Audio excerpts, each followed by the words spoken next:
a maiden's woe, spawned in a season when the chill winds blow. 'Twas found in a sheltered spot, bright sterling gules and blemished not, red as a drop of blood from the broken heart of the maid who waits and weeps atop the tor, left behind by yon argent knight sworn to war, till a jousting and a questing he goes no more. Fear not, sweet Joe, a mouldering on the moor, the winter's rose doth promise in the fading runes of yore, that true love once found will again be restored. Chapter 1. October the 23rd, 1792. Northern England. Marriage! Erienne Fleming drew back from the hearth and slammed the poker into the stand, venting a growing vexation with the still young day. Outside, the cavorting wind gleefully whipped large splashing raindrops and stinging shards of sleet against the leaded window panes, to mock with its carefree abandon the bondage she felt in her spirit. The rolling chaos of dark clouds churning close above the tiled roof of the mayor's cottage mirrored the mood of this trim, dark-haired young woman, whose eyes flashed with a violet fire of their own as she glared down into the flames. Marriage! The word flared afresh in her brain. Once the symbol of a girlhood dream, of late it had become more a synonym for foolery. It was not that she opposed the institution.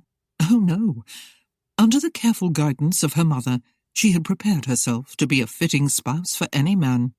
It was only that her father, that self-same mayor of Mowbray, was bent on matching her to any wealthy purse, regardless of what foppish, obese, or bone-thin caricature of a man bore it to her door.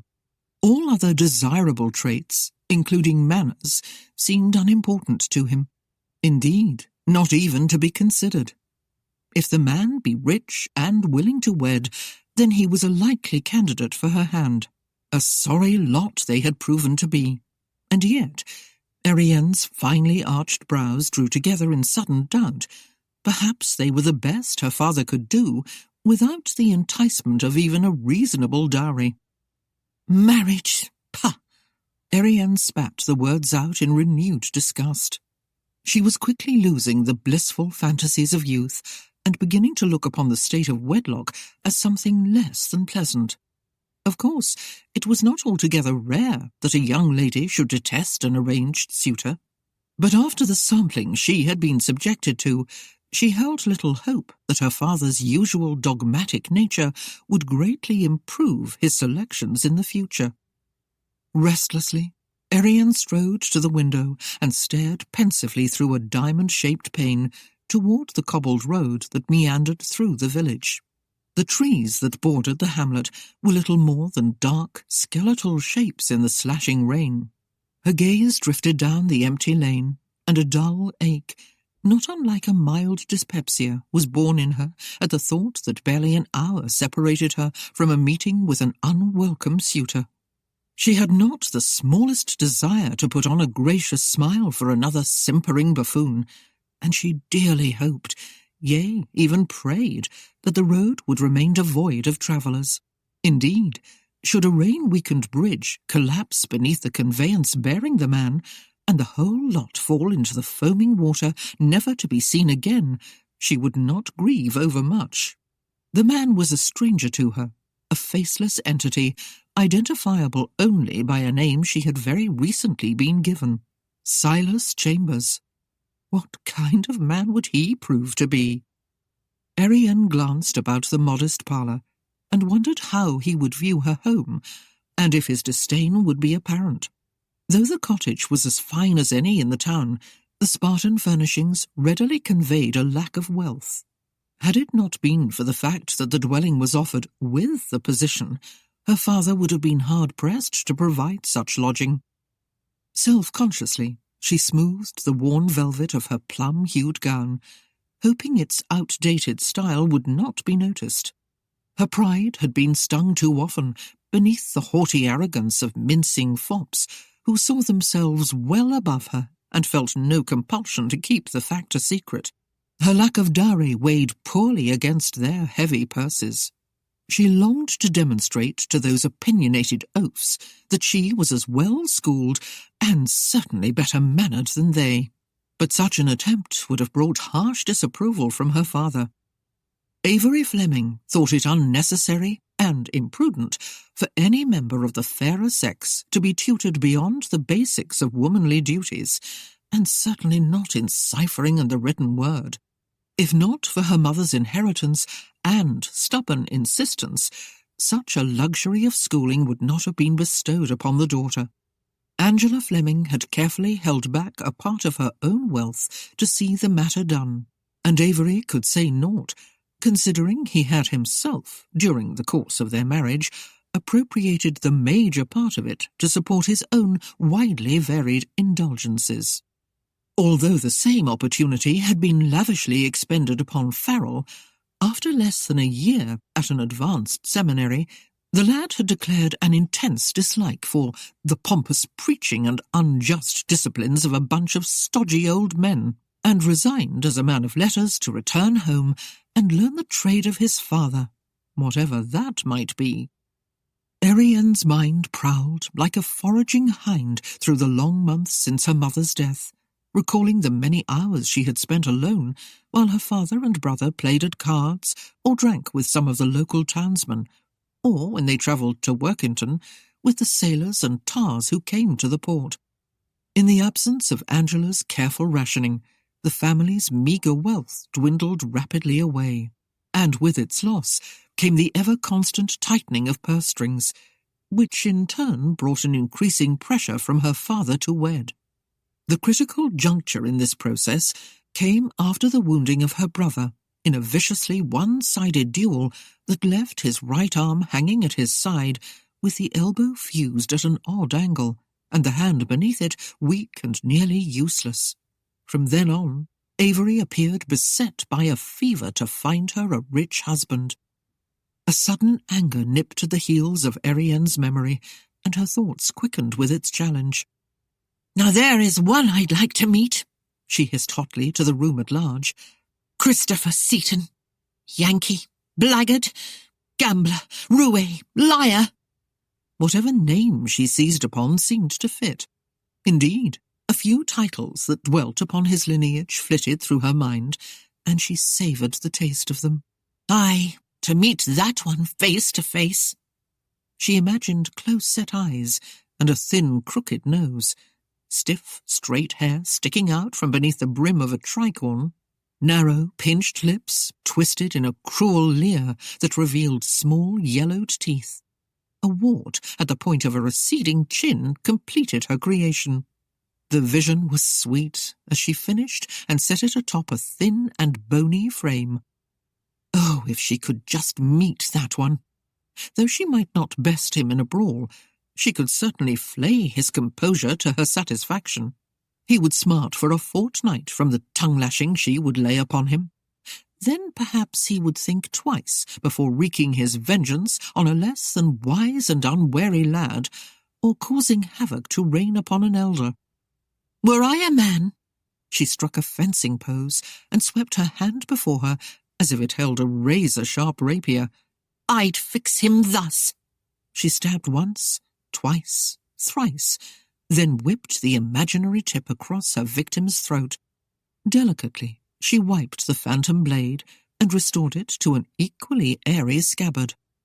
Were I a man, she straightened to stare pensively through the window, I'd assure myself that braggart knew the error of his ways and henceforth would bend to seek his fortune in some other corner of the world. She caught her reflection in the crystal panes and, folding her hands, struck a demure pose. Alas, a brawling lad I am not, but a mere woman. She turned her head from side to side to inspect the carefully arranged raven tresses, then smiled wisely at her image. Thus my weapons must be my wit and tongue. For a moment she cocked a dark, finely arched brow above a baleful glare, which, with the chillingly beautiful smile, could have iced the heart of the fiercest opponent. Woe to the one this lass unleashed her ire upon. A drunken bellow from outside the house broke into her musings. "Erienne!" Recognizing her brother's voice, Erienne hastened into the entry hall, and, with a heated admonition ready on her lips, threw open the portal to find Farrell Fleming leaning heavily against the door jamb. His clothes were badly mussed and spotted, his tan hair like so much tangled straw beneath his tricorn. It was obvious from a mere glance that he had been drinking and carousing the whole night long, and, since the hour was near the 11th before noon, most of the morning as well. "Erienne, me own fair sister!" he loudly greeted. Stumbling back a pace, he managed to reverse direction and lurched into the hall, flinging wide a spray of icy water from his sodden cloak as he passed his sister. Erienne glanced anxiously up and down the road to see who might have witnessed this debacle, and was relieved that on this miserable morn no one was about, except a lone rider some distance off. By the time he came over the bridge and past the cottage, he would see nothing out of the ordinary. Erienne closed the door and leaned against it as she frowned at Farrell. He had caught his good arm about the balustrade and was trying to steady himself while he tugged feebly at the ties of his cloak. "Erienne, give your little Farrell a hand with his rebellious garment. It won't leave me as I bid it." He grinned apologetically and lifted his crippled arm in helpless appeal. "Fine time for you to be coming home," she admonished, helping him out of the recalcitrant cloak. "Have you no shame?" "None," he declared, attempting a gallant bow. His efforts caused him to lose his precarious balance, and he began to totter backward. Erienne quickly caught a handful of coat and wedged a shoulder beneath his arm to steady him, then wrinkled her nose in distaste as the stench of stale whiskey and tobacco smoke filled her nostrils. "The least you could have done was to come home while it was still dark," she sharply suggested. "Out all night drinking and playing your games, then you sleep the day through. Have you no better pastime?" "'Tis pure folly that I've been hindered from honest work and from holding me own in this family. You can blame it on that Seaton devil, you can. He did this to me." "I know what he did," she rejoined crisply, "but that's no excuse for the way you're carrying on."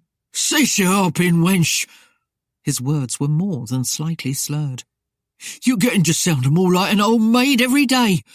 A good thing father has it in mind to marry you off before too long." Erienne ground her teeth in mute rage.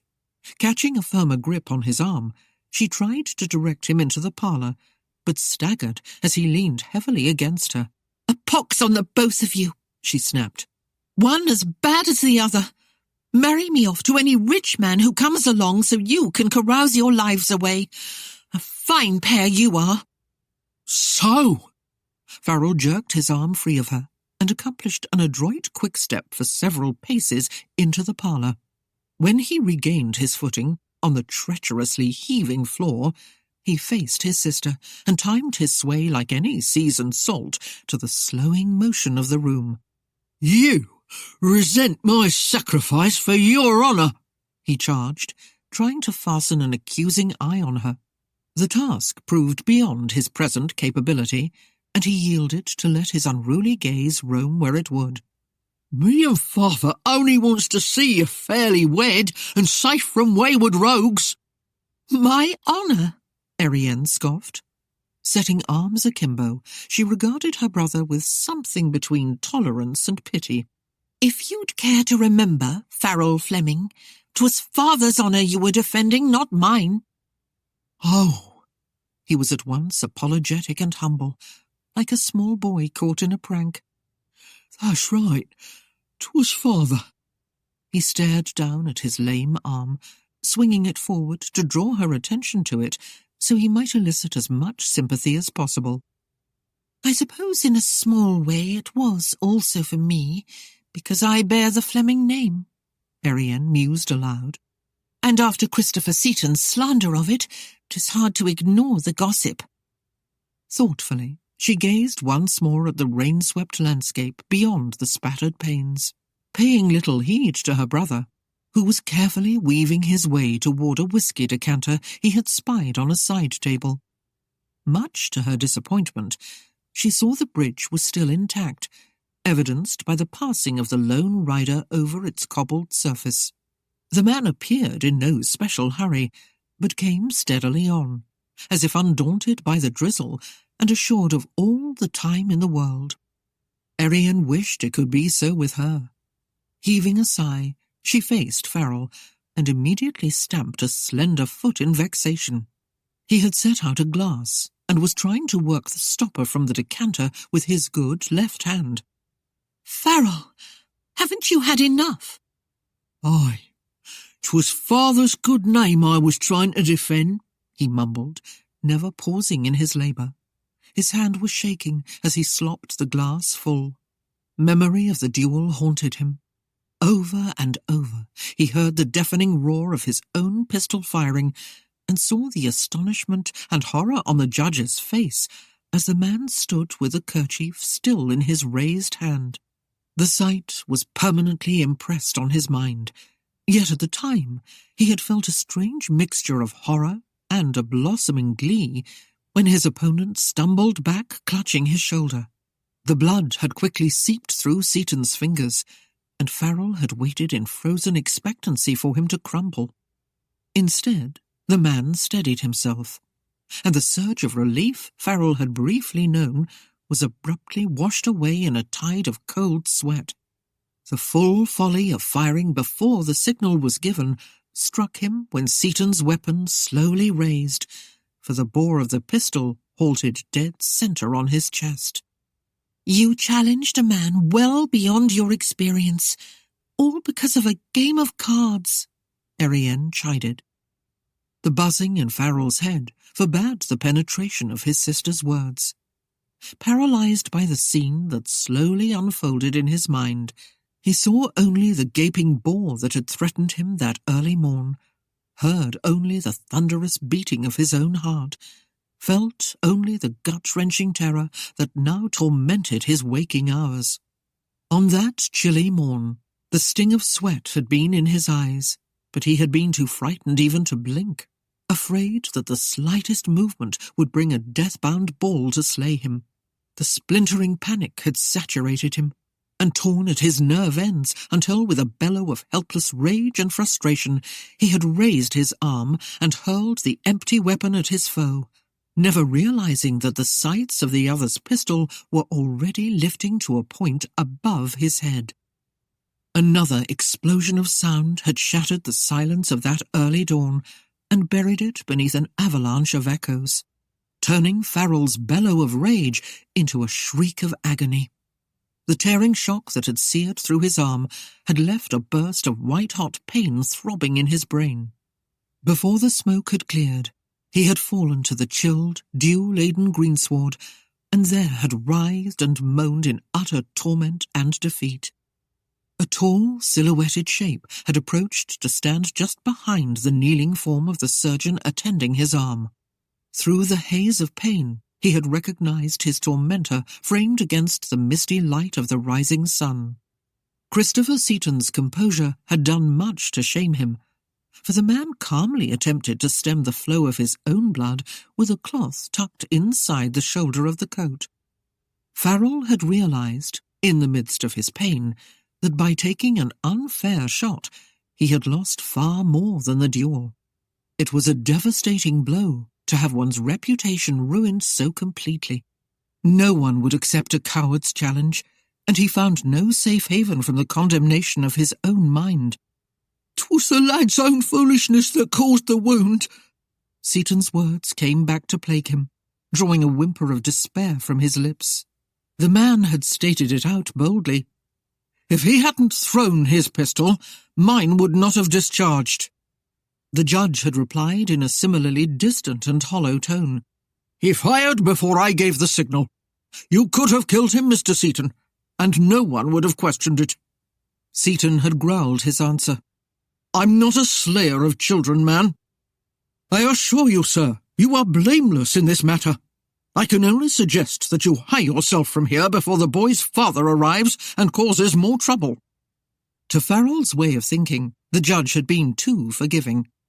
The desire to make it understood that he was not of the same gracious mood had roiled through him, and he had screamed a string of foul curses, venting his helpless rage on the man rather than face the truth of his own cowardice. Much to his chagrin, the insults had produced nothing more than a bland smile of contempt from his opponent, who had strode away without giving him further heed, as if he were a child to be ignored. The torturous vision retreated, and reality returned with its hard facts.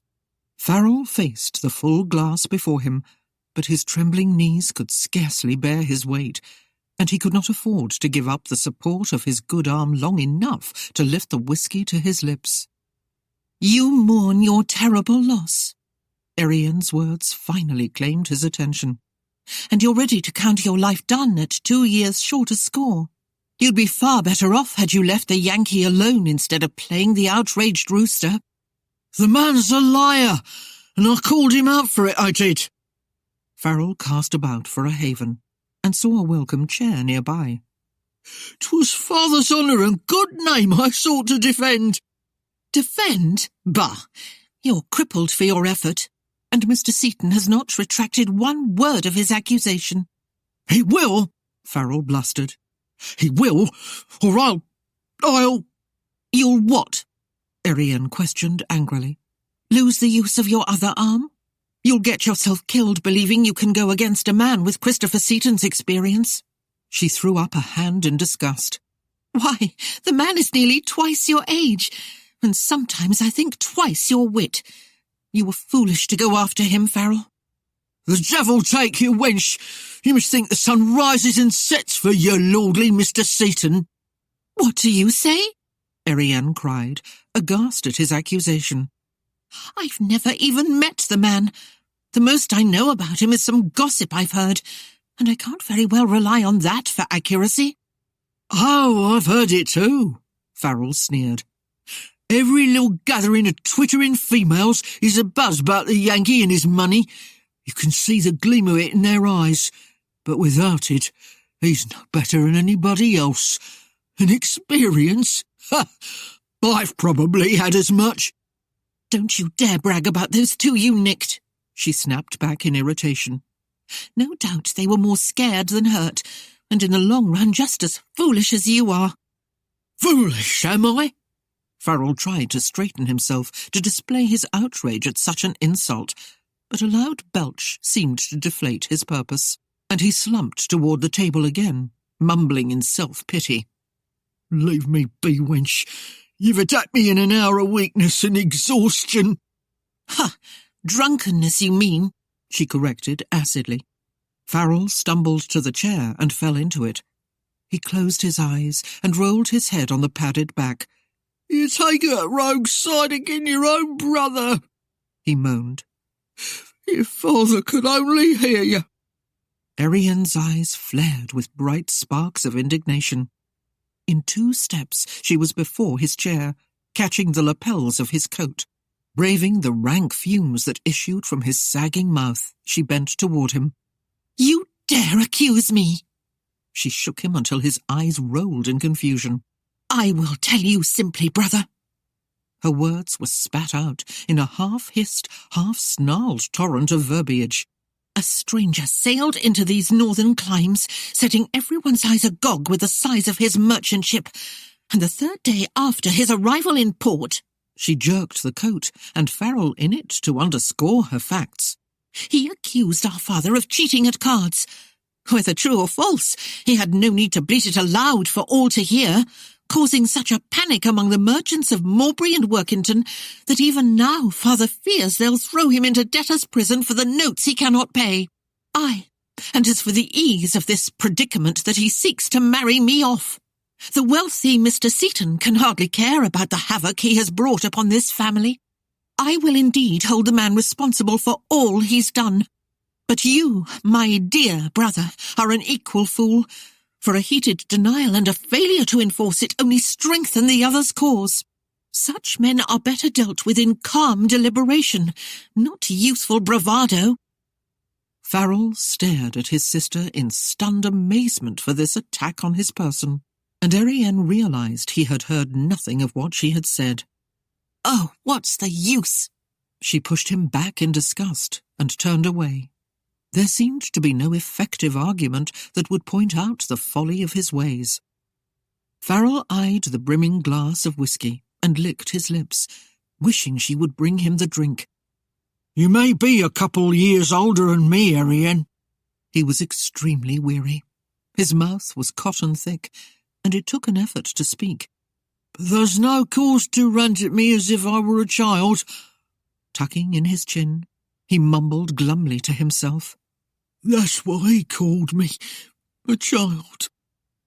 Erienne paced before the fireplace, seeking that elusive rationale with which she could affect her brother's reason, until a soft sound halted her, and she turned to find Farrell's head lolling limply on his chest.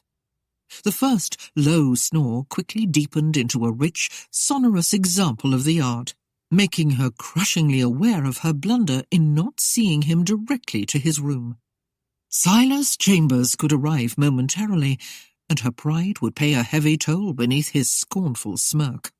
Her only hope would be her father's speedy return, but that too might prove to be a double-edged sword. In the next halting moment, it dawned on Erienne that the leisurely clip-clop of hooves that had sounded outside for the past moment or two had ceased in front of the cottage.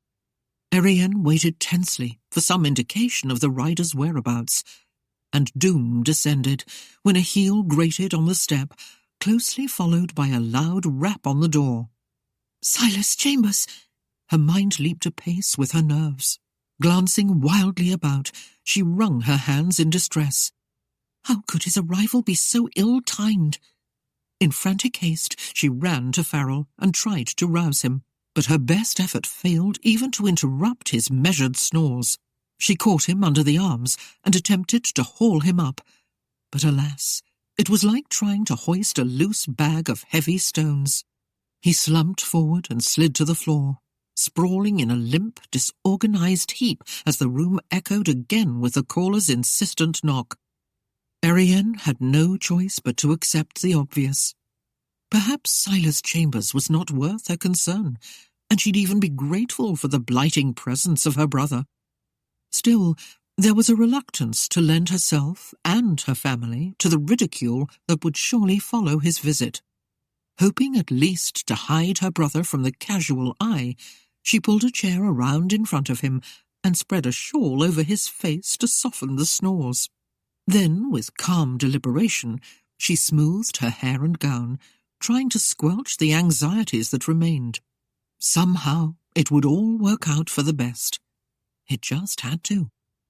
The persistent summons came again as she reached the door. She laid her hand on the latch, a cool vision of poised womanhood, and swung open the portal. For a brief moment, the space seemed entirely filled by a tall expanse of darkly wet cloth. Slowly, her gaze travelled up from expensive black leather boots, over a long length of redingote, to the face beneath the dripping brim of his beaver hat, and then her breath halted. It was a man's face, and far and away the most handsome she had seen in many a year. When a slight frown marked the brow, as when she first glimpsed it, the features appeared awesomely stern and foreboding.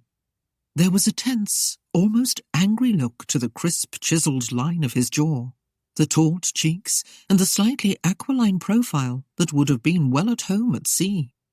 Yet humour came quickly, flitting about the features and compressing the tiny wrinkles of mirth at the corners of the eyes. The greyish-green eyes were totally alive, as if searching out every last note of joy in life. They openly and unabashedly displayed his approval as his gaze ranged over the full length of her. The slow grin that followed, and the sparkle in his translucent eyes, combined to a most disarming degree to sap the strength from her knees. This was no doddering ancient or swaggering fop, Erienne realized, but a man, alive and virile in every fibre of his being. That he greatly exceeded her expectations was undeniably an understatement. Indeed, she wondered why such a man had to resort to seeking a bride by way of barter. The stranger swept off his hat in gallant haste, revealing a short, thick crop of dark, russet-brown hair. His rich, masculine voice was as pleasing as his good looks. "Miss Fleming, I presume?" Yes. Oh, Erienne Fleming." Her tongue seemed unusually clumsy, and she began to fear that it would stumble and betray her. Her mind had begun to race, forming thoughts totally counter to what they had been earlier. The man was nearly perfect, without visible flaw. Yet the question persisted. If the man was willing to wed, how could he reach a mature age without being entrapped by at least a dozen women? There must be a flaw. Her common sense raged. Knowing father, there is a flaw. Race as it might, her mind was fairly outdistanced by her suddenly active tongue. "Do come in, sir. My father said you would be coming." Indeed. He seemed to digest her statement with a certain amount of amazement. The quirk in his lips deepened into an amused, one-sided grin as he peered at her inquiringly. "Do you know who I am?" "Of course." She laughed brightly. "We've been expecting you. Please come in." As he stepped across the threshold, a faint frown of perplexity furrowed his brow, and he seemed almost reluctant to yield her his hat, riding crop, and gloves. Tucking the latter into the crown of the hat, Erienne laid the articles aside. "You surprise me greatly, Miss Fleming," he commented. "I had expected to be greeted with resentment, not kindness." Erienne mentally cringed at the implication of his words. She had not considered that her father would be so tactless as to reveal her unwillingness to wed. How could her parent have even thought that she would resent such a handsome suitor when he was so far above the rest who had come seeking her hand? Responding with a feigned laugh of gaiety, she carefully expressed her concern. "I suppose father told you of my reluctance to meet you." The man grinned knowingly. "No doubt you thought me some horrid beast."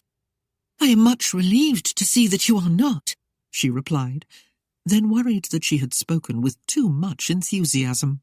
She gritted her teeth, hoping he wouldn't think her a forward filly, but what she had said was almost an understatement. Hiding her pinkening cheeks, she reached past him to close the door. A gentle cologne, mixed with the pleasant smell of horse and man, touched her senses with an acute awareness that left her almost giddy. Certainly no imperfection here.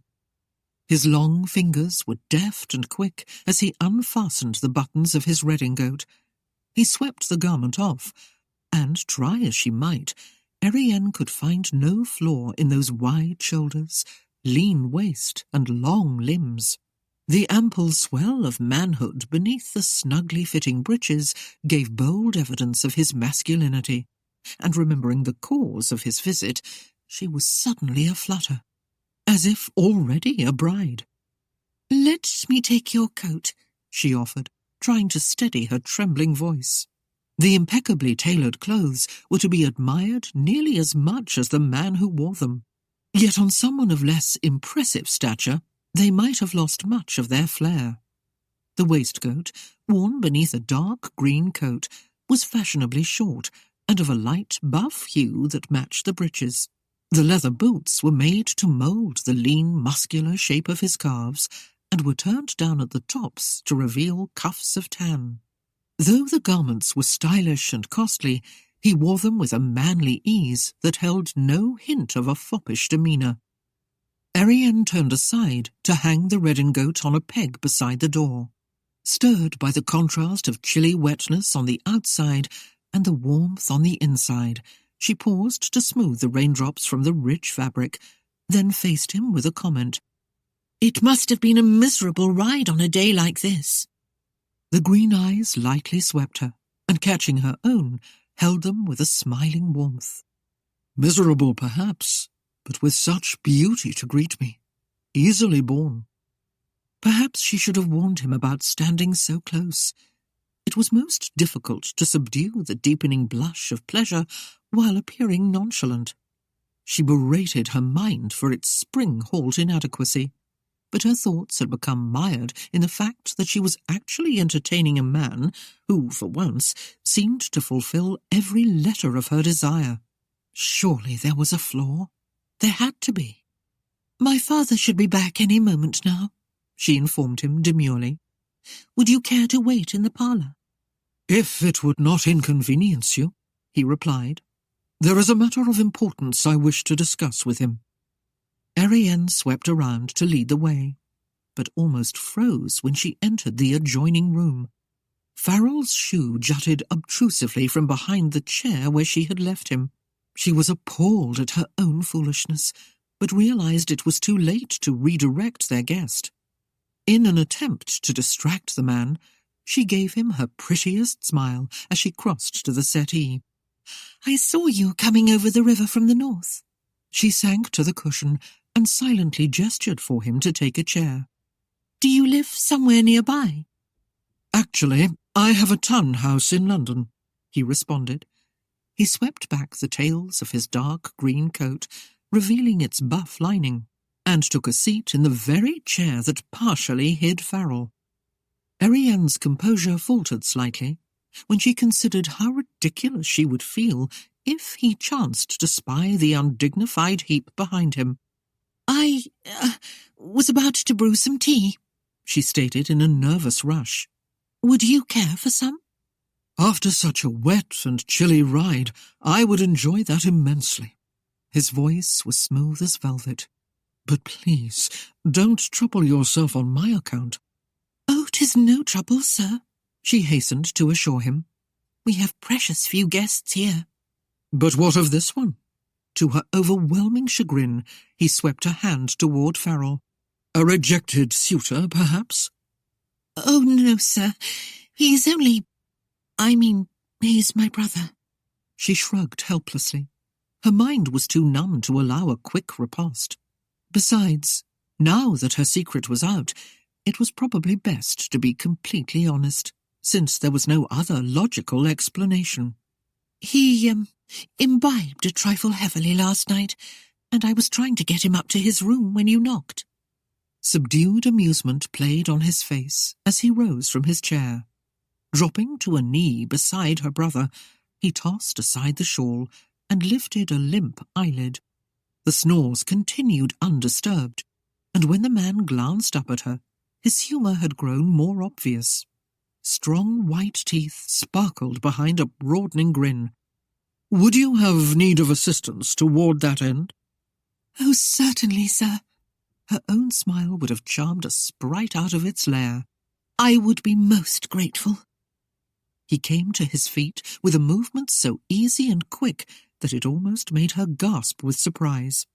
He shrugged out of his coat, confirming the fact that those broad shoulders belonged solely to him, and folded the garment neatly over the back of a chair. The vest had been meticulously tailored to fit the tapering chest that rose from a lean, narrow waist. When he lifted Farrell from the floor, the fabric of his shirt stretched taut for a moment, revealing the flowing muscles across his shoulders and arms. The weight that she had scarcely been able to move was casually laid over his shoulder. He turned to eye her quizzically. "If you will lead the way, Miss Fleming." "Erienne, please," she bade, as she brushed close by him to obey.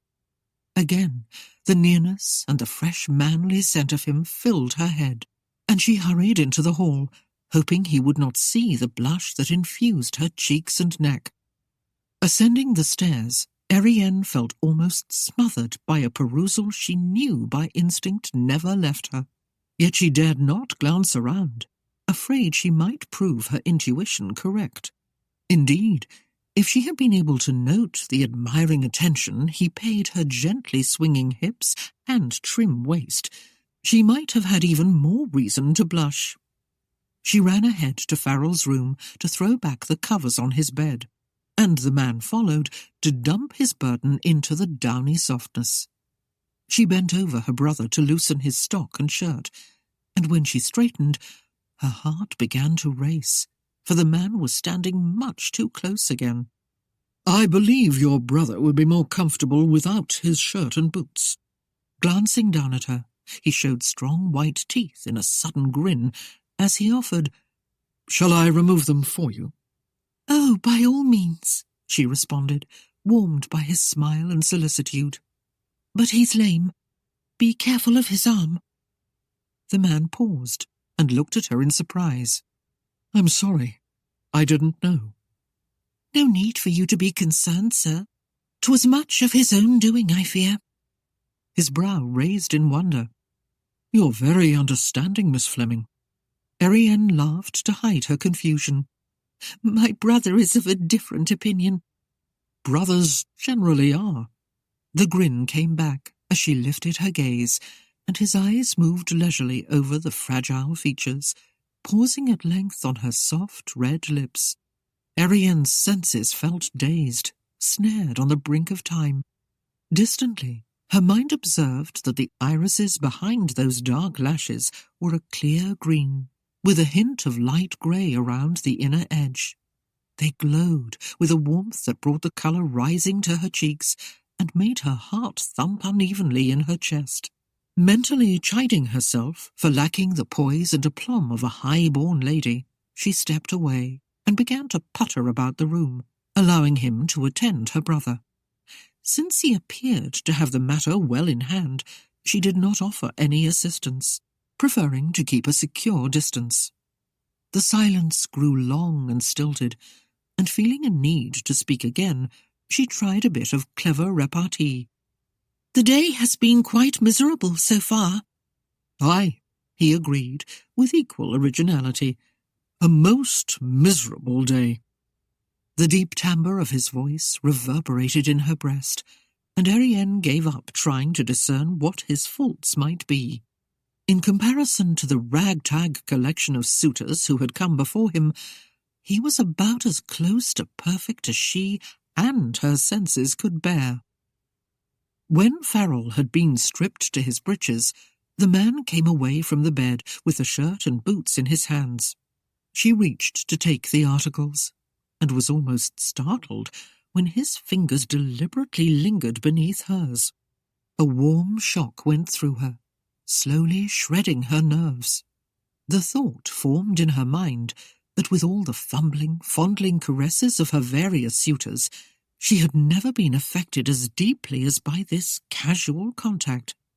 "I fear the weather will be much the same until spring," she said in a nervous rush. "Here in the North Country, one can expect a lot of rain this time of year." "Spring will be a welcome change," he replied with a slight nod. The brilliance of their conversation did little to betray the active minds working beneath. The realization that he might soon become her husband dwelt foremost in Erienne's mind, and she grew curious as to what circumstances had brought such a man here in quest of her hand. Considering the choices her father had presented her of late, she would have felt fortunate if Silas Chambers had been only tolerable-looking and something less than ancient. But he was so much more than that. It was hard to believe her fondest hopes could be completely fulfilled in this one man. In an attempt to calm her emotions and put a safe distance between herself and this man, she crossed the room and spoke over her shoulder as she put away her brother's clothes. "Being from London, you must find these northern climes quite different. We really noticed the change when we moved from there 3 years ago." "Did you come for the climate?" he asked, with amusement glowing in the clear green orbs. Erienne laughed. "If you become accustomed to the dampness, 'tis quite pleasant to live here. That is, if you can ignore all the frightening rumours of highwaymen and raiding bands of Scots. You'll learn about them if you stay here for very long. Lord Talbot complained so fiercely about the Scottish bands raiding the hamlets along the border. My father was brought in as mayor, and then a sheriff was appointed to keep the outlands safe." She spread her hands in a gesture of doubt. "I hear many rumours of distant skirmishes, and of highwaymen murdering and robbing the rich as they pass in their coaches, But the best my father and the sheriff have done has been to catch a poacher on Lord Talbot's lands. Even at that, the man wasn't a Scot. I shall resist the urge to boast of my Scottish ancestors, lest I be taken for a highwayman or the like. She gazed at him in sudden worry. Perhaps you should take special care not to tell my father. He gets highly upset when any discussion about the Scottish and Irish clans arises. Her companion dipped his head slightly to acknowledge her warning. I shall try not to anger him unduly with such a revelation. She led the way from the room, speaking over her shoulder. I assure you 'tis not a family trait. I have no reason to dislike them. That's encouraging.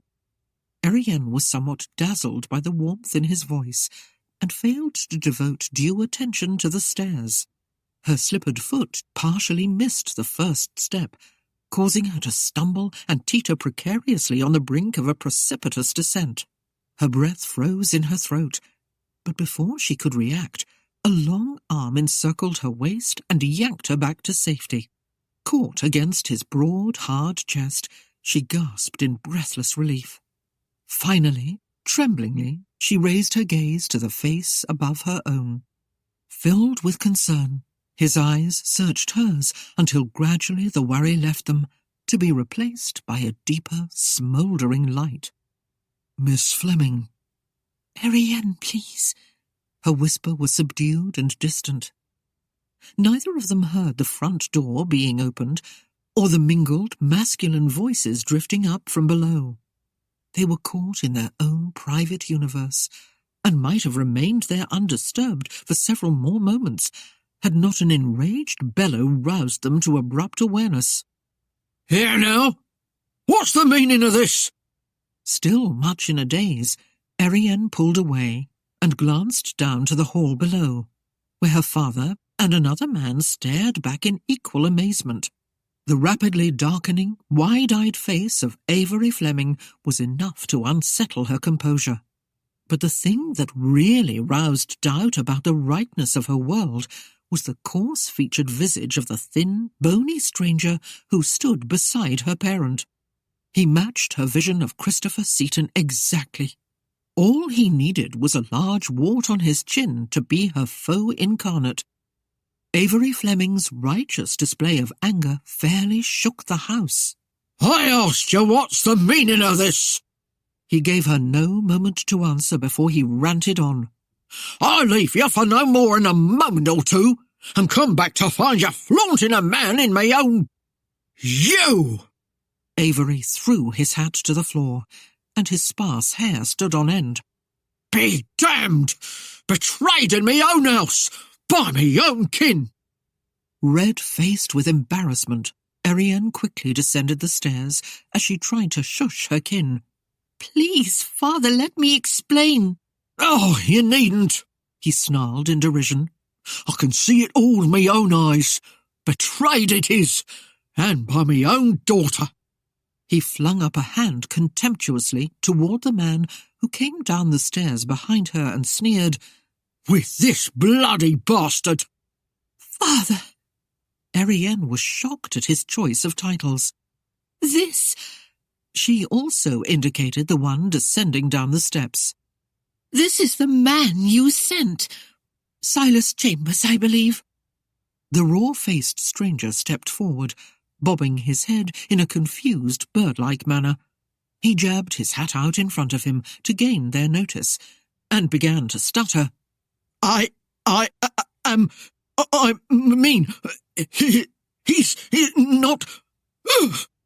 The last was an abrupt exhalation caused by Avery, when he stepped forward and flung his arms wide in a gesture of complete disgust.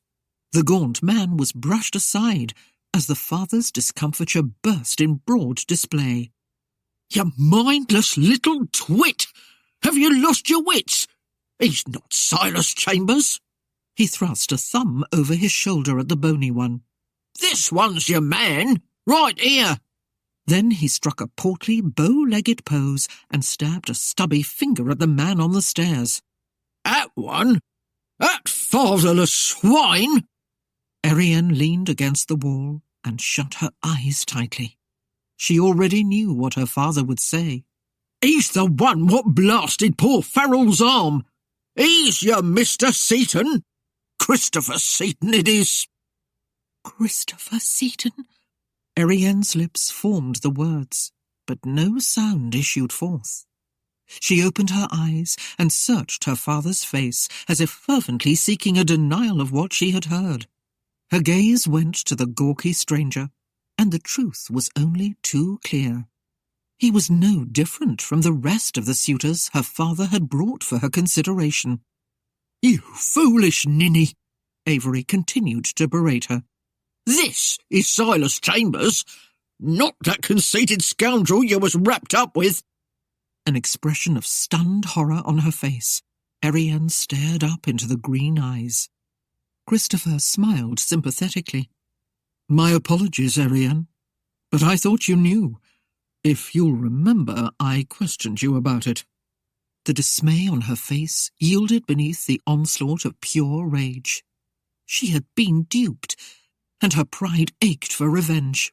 Hauling back a hand, she let fly a stinging slap to his bronze cheek. "'Tis Miss Fleming to you!" Rubbing the side of his face, Christopher Seaton laughed softly, his eyes still warm and sparkling. Erienne could not bear his taunting gaze and presented her back to him. He admired it briefly, before he lent his attention to her father. "I came to inquire about a debt you promised to make good, sir. I'm wondering when I might expect such an event to take place."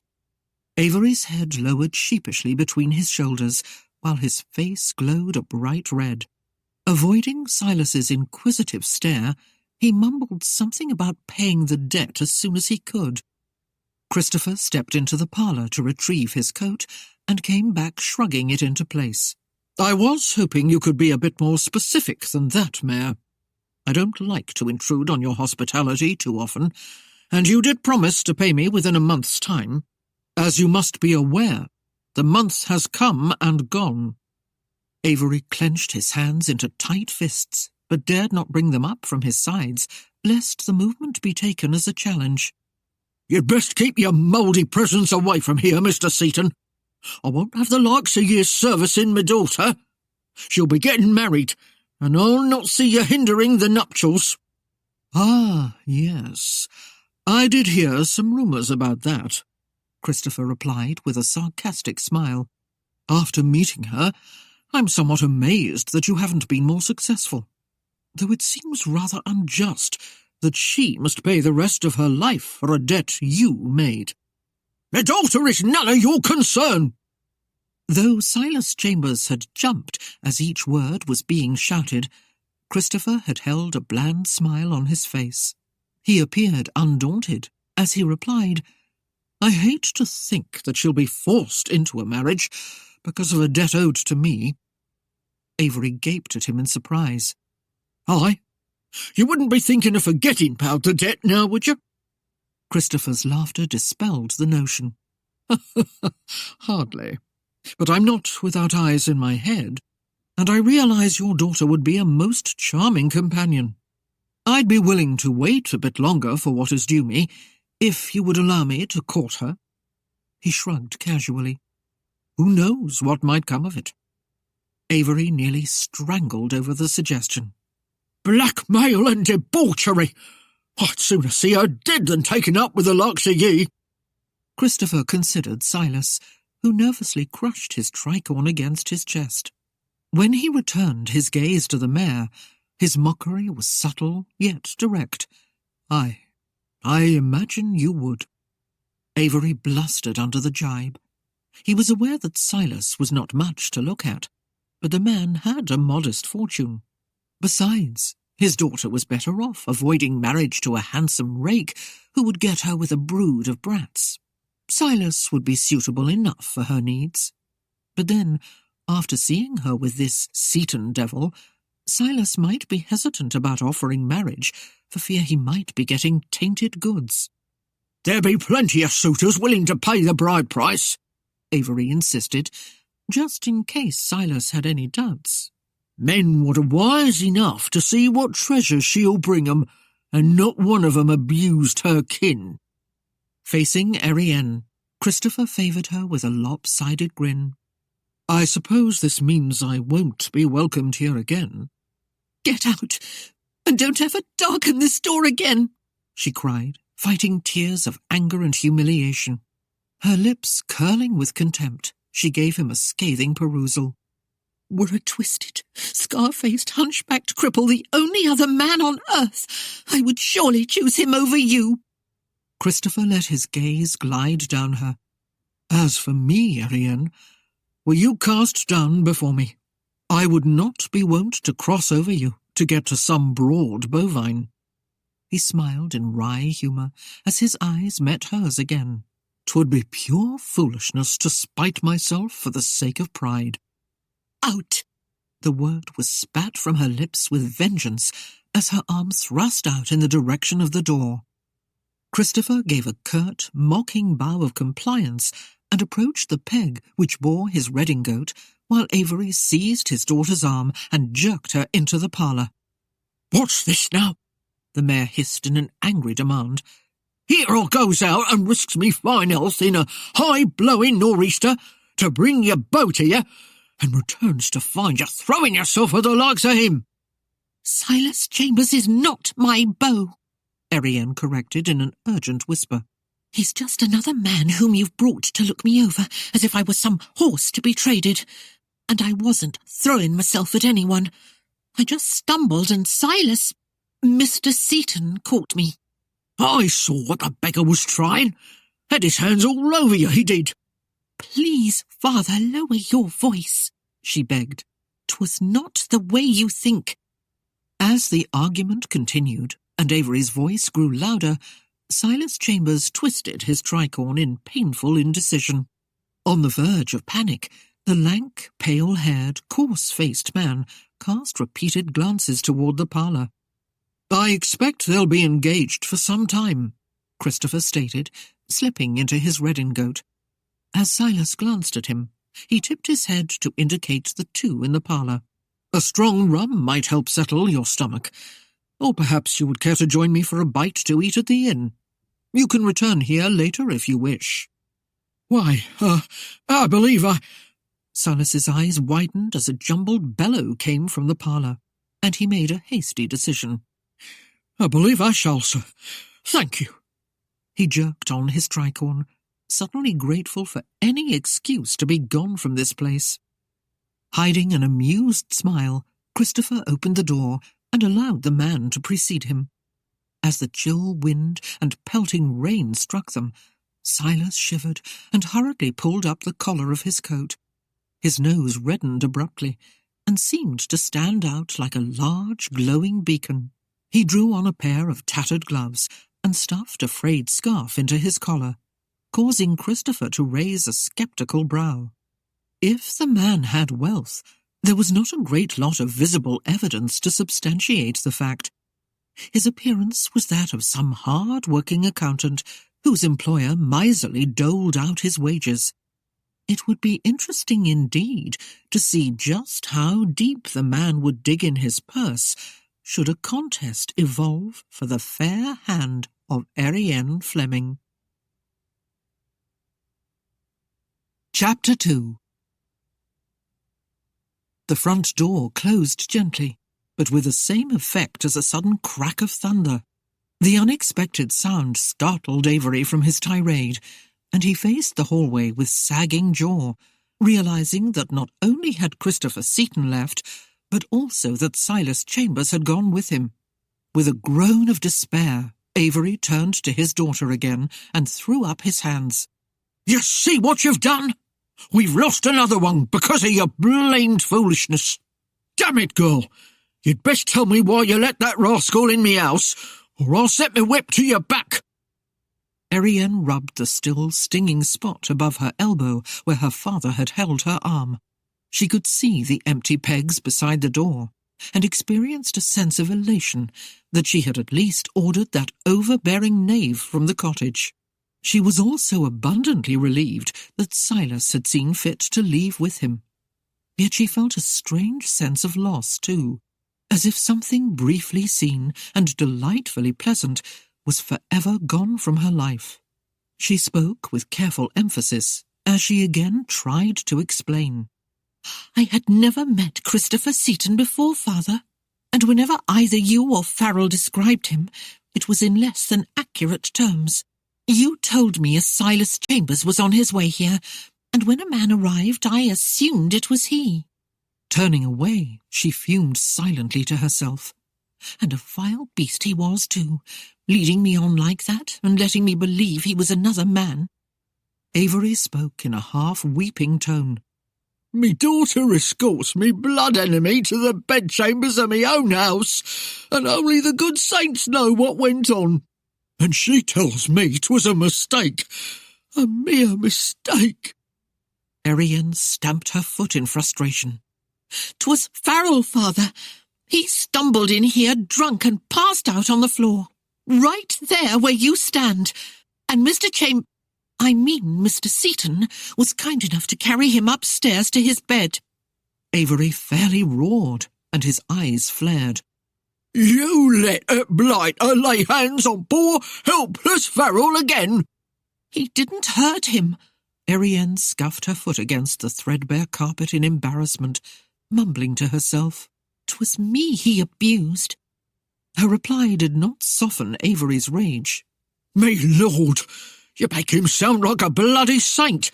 He didn't hurt him, he mimed in a squeaky voice, and thrust an accusing finger toward the door. 'Twas that devil who laid me poor Farrell down in the first place, the very same one you was consorting with. Erienne gasped at the slur. Consorting? Father, we put Farrell to bed, and when I started down the stairs I stumbled.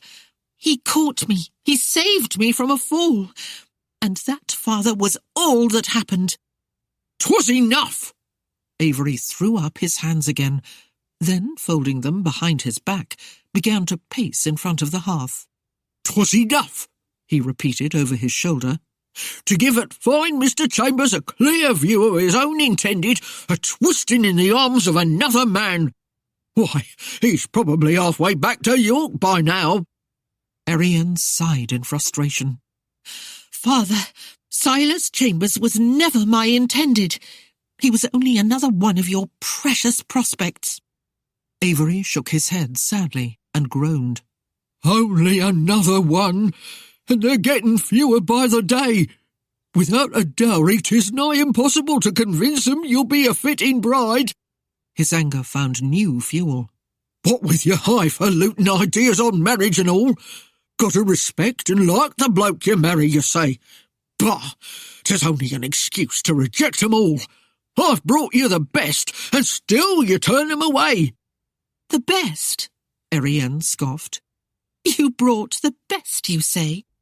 You brought a wheezing fat glutton, a stumbling half-blind old man, a bone-thin pinchpenny with hairy warts on his cheeks, and you say you've brought me the best?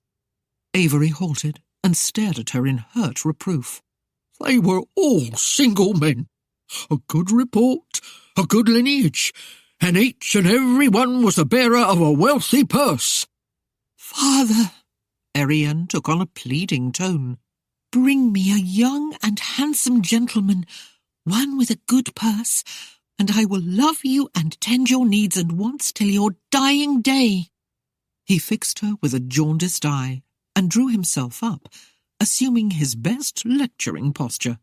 Now, daughter, it becomes apparent to me that you've an error in your way of thinking. Had Erienne been near a chair, she might have sank into it in sheer despair.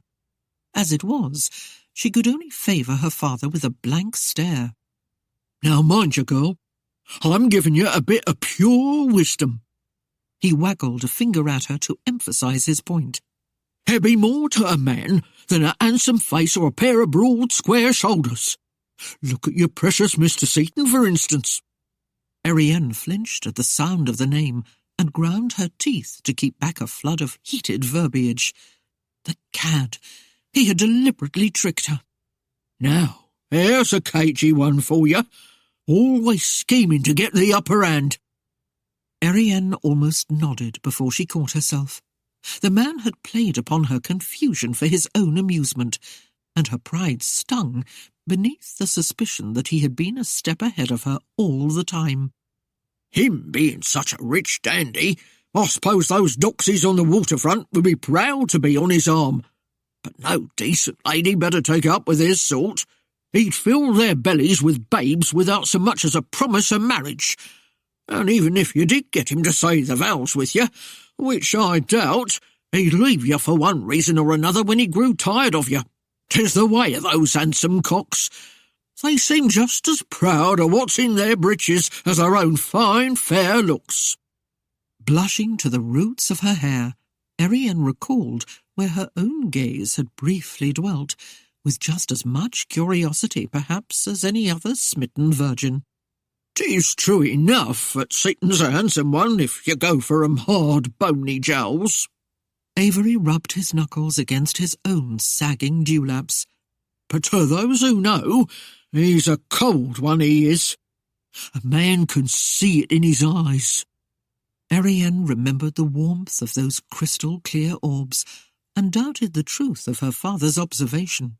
There was a vibrant life and an intensity in those green eyes that no one could deny. Avery ranted on. With his arrogant and deceitful ways, I pity the wench who weds him. Even if she detested the man, Erienne had to disagree again with her sire. Surely the wife of Christopher Seton would be far more envied than pitied. "You needn't be concerned, father." She smiled somewhat ruefully. "I shall never again be taken in by Mr. Seton's wiles." Excusing herself, Erienne made her way up the stairs and paused briefly outside Farrell's door.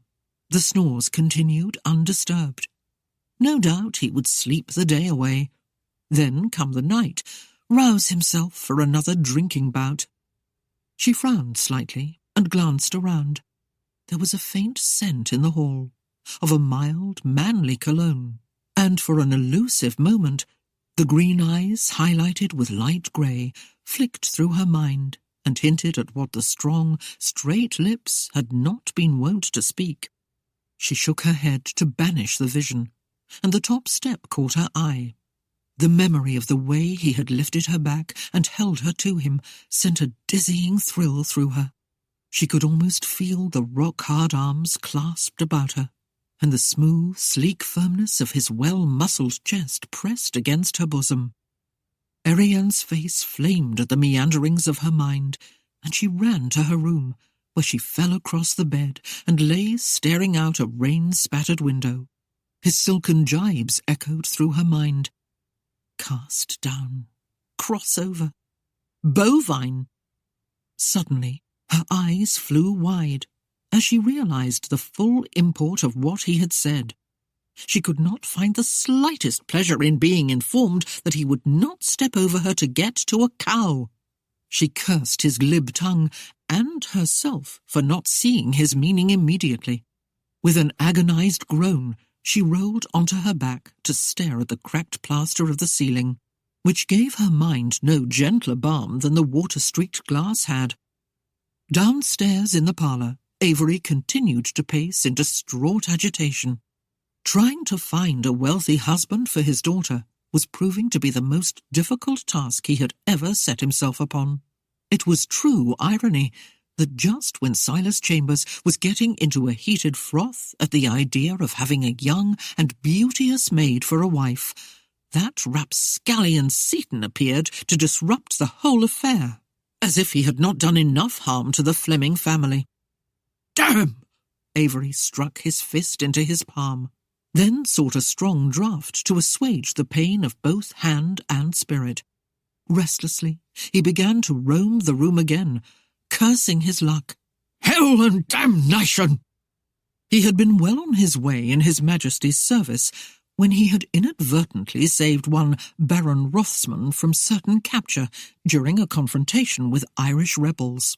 The Baron had proved effusive in his gratitude and urged the aging captain to retire and join his entourage in the London court. Sheltered by the influence of the Baron, he had progressed rapidly through several levels of the politico. Avery's eyes grew distant, and he sampled a second share of the fiery brew.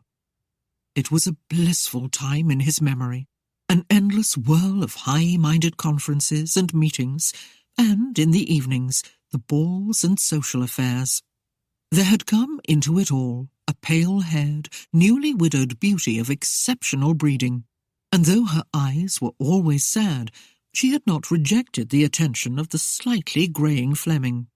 Avery discovered that her first husband had been an Irish rebel, and that his final act had been to test a length of rope on one of His Majesty's prison barges shortly after the wedding. By then, Avery was well infatuated, and cared naught that she had loved such a hated foe, but pressed her into marriage with him. A child was born, a girl with locks as dark as her mother was fair. Then, 2 years later, a son of the same mouse-brown hair and ruddy complexion as his father. A year after the boy arrived, Avery Fleming was elevated in position again. This one carried responsibilities far beyond his level of competence, but it introduced Avery to the private clubs of the London elite and to the high-stakes games of chance that flourished within the velvet walls. An awestruck Fleming took to the latter like a duck is gorged for the roasting platter, oblivious of the end that awaited him. Despite the worried warnings of his wife, he wagered heavily, and even invested in a horse that seemed addicted to the sight of many other horses clearing the way well ahead of him. His debauchery at play and ineptitude at work caused so much embarrassment for Rothsman that the Baron soon refused to accept his calls. Angela Fleming suffered in her own way. She had to watch her personal fortune dwindle until the only dowry she could give her daughter was one which could never be taken from her, an education and as much preparation as possible for life as a wife on whatever level the girl would seek. "Damn that foolishness," Avery growled. "With the coin that woman wasted on that simple twit, why, I could have still been living in London." Dismissed from his position in that city a thrice of years ago, he had been banished to the north of England, where he was appointed Mayor of Mowbray and carefully directed through his simple and limited duties by Lord Talbot. On leaving London, he had left his debts unpaid, seeing no need to worry about debtors' prison, for in the northern climes he would be reasonably safe from discovery. It was a chance to start over again with a clean slate and prove himself to be a man of high intelligence. Then Angela died, and he went through a brief period of mourning. A lively game of cards seemed to help him over his loss, and shortly thereafter it became his habit to take weekend jaunts with Farrell to Workington, or meet with the cronies at the Mowbray Inn for a game or two during the week. In his unquenchable quest for games of chance, he often visited the waterfront, where he could be assured of finding a fresh face and a full purse. A few tars might have suspected that his skill with cards was more through the dexterity of his fingers than with luck, but a common seaman dared not speak out against an official. As it was, he had enlisted his talents only when the stakes were high or when he needed the purse. He was not so selfish that he was against sharing portions of the prize money by buying a round or two of ale or rum. But seamen were generally poor losers, especially that brawling, treacherous breed of Yankees, and he suspected that more than a few complained to their captains. He cursed himself for not being more cautious when Christopher Seaton had asked to join his game. But sea captains were usually easy to spot, and Seaton had not been of that ilk. Rather, he had given the appearance of being a gentleman of leisure, or a nattily dressed dandy. His speech had been as precise and refined as any lord at court, and his manners impeccable. There had been little evidence to indicate the man owned the vessel in port, and a whole bloody fleet of others. The size of the Yankee's purse had astounded him, and Avery had purposed to take him for a substantial sum. His blood had rushed with the excitement and the challenge of besting a moneyed gentleman. Whatever the outcome, it had promised to be an exciting game, even for those who watched. Sailors and their doxies had gathered close about the table. For a time, Avery had played the cards straight, letting fate ply its erratic favour where it would. Then, as the stakes mounted, he began to lay out his ploy, holding back the cards he needed. Across the table from him, those hooded eyes never flickered even once, nor had the bland smile wavered far from that bronze visage. Thus, when Seaton had reached across the table to flick open his coat, spilling the carefully hoarded cards in front of everyone, Avery was taken completely by surprise. Trying to think of how best to deny the accusation, he had gawked and sputtered. His blustering denials had placated no one, and though he could recall glancing about for reinforcement, there had been none until Farrell entered and rushed forward to defend his sire's honour. Never being one to indulge in good judgment, the younger Fleming had hotly issued a challenge to the stranger. Avery's features grew grim. His carelessness had been the direct cause of his son losing the use of his arm. But how could he admit that to anyone but himself? He had hoped that Farrell would kill the fellow, thereby cancelling the debt. £2,000 he owed the blighter. Why couldn't things have gone his way just once? Why couldn't Farrell have killed him? Even if Seaton owned a fleet of ships, no one in England would have mourned his loss. The man was a foreigner, a worthless Yankee.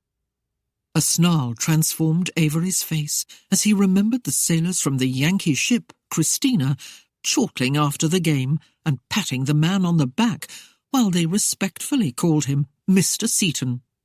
Why, they had rejoiced so heartily over his victory, Avery was of the firm belief they would have been ready to start a brawl in his defence. Everything had gone well for the Yankee, but nothing was left for the Flemings to be proud of. Word had spread faster than the plague that he had been called out as a cheat, and with that, creditors had started to hound him for their money and to close his accounts. Avery's thick, rounded shoulders slumped wearily. What's a poor beleaguered father to do now? A crippled son, an arrogantly selective daughter. How will we make ends meet? His mind slowly churned as he debated his next course of action in getting his daughter married. A rich merchant near Workington had seemed eager to meet Erienne after hearing him boast of her beauty and many talents. Though quite ancient himself, Smedley Goodfield was deeply appreciative of the young ladies and was sure to find the girl to his liking. The one fault Avery saw in him was that he was extremely tight with a coin, only parting with a shilling when he was forced to. However, with a sweet young thing to warm his blood and his bed, Smedley might prove to be a lot more generous. And, of course, as old as he was, he couldn't live much longer. Avery held a vision of Erienne, widowed and wealthy. Were such an event to occur, he could enjoy life's abundant treasures once again. Avery scratched a bristled jowl as a leering smile spread over his lips. He would do it. Come morning, he would travel to Workington and set the proposition to the ageing merchant. Avery was certain the old man would accept. Then he would announce the news to his daughter, and the pair of them would be off to see Smedley Goodfield. Of course, Avery knew Erienne would not be pleased with his selection, but she would have to bear up under her disappointment. After all, her mother had. His spirits much brightened by the prospect, Avery quaffed another brew to celebrate his decision. Then he rose and settled his hat firmly on his broad brow. A bunch of his friends were wagering on the droves of stock that would soon be coming to market at Mowbray, whether the first would be sheep, geese, or the like. With the anticipation of Smedley Goodfield being in the family, he could now afford to lay odds on his preference. A casual meeting ground for traveller and villager alike, the common room of the Boar's Inn at Mowbray was rarely without at least a patron or two. Huge, rough-hewn wooden columns supported the upper floors of the establishment, and provided a meagre semblance of privacy for those who entered the lower room. The acrid odour of strong ale and the appetizing aroma of the roasting meats pervaded even the darkest corner. Kegs of rum and ale lined one wall, and in front of these the innkeeper swabbed his well-worn planks with a damp cloth. He cast an occasional eye toward a souse who dozed in the shadows at the end of the bar, while a serving wench bustled about to slide trenchers of food and tankards of ale before a pair of men who bent their heads close together across a trestled table near the hearth.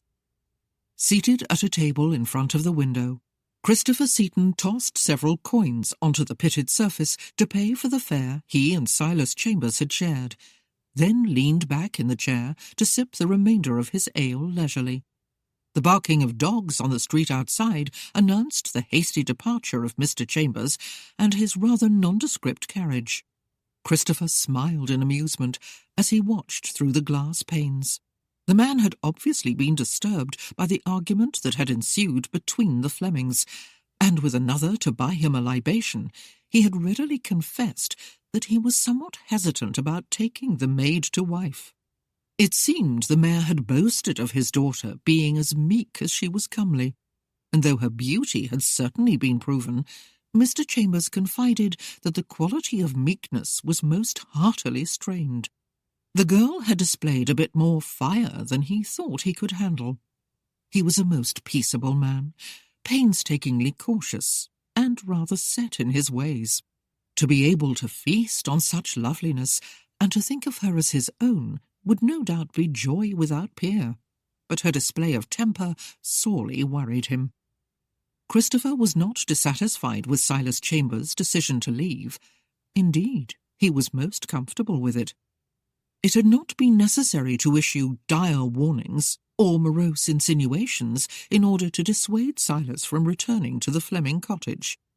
All it had taken was a few understanding nods, non-committal shrugs, and a sympathetic countenance to convince the man that he should approach this matter of marriage with a great deal of caution. Silas had appeared almost eager to heed this sage advice.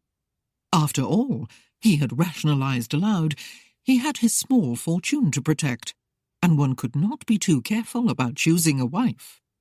Christopher felt a presence beside his table, and raising his gaze, he found the short, straggly-haired sot anxiously eyeing the half-filled tankard that Silas had left. "You be a stranger here, Governor?" the drunk asked. It was not hard to guess what had lured the man, but Christopher was curious about Mowbray and its mayor, and was not unwilling to listen to the babblings of a village alehound. Christopher gave an affirmative nod, and the man smiled broadly, showing badly rotted teeth, before his gaze darted to the cup again.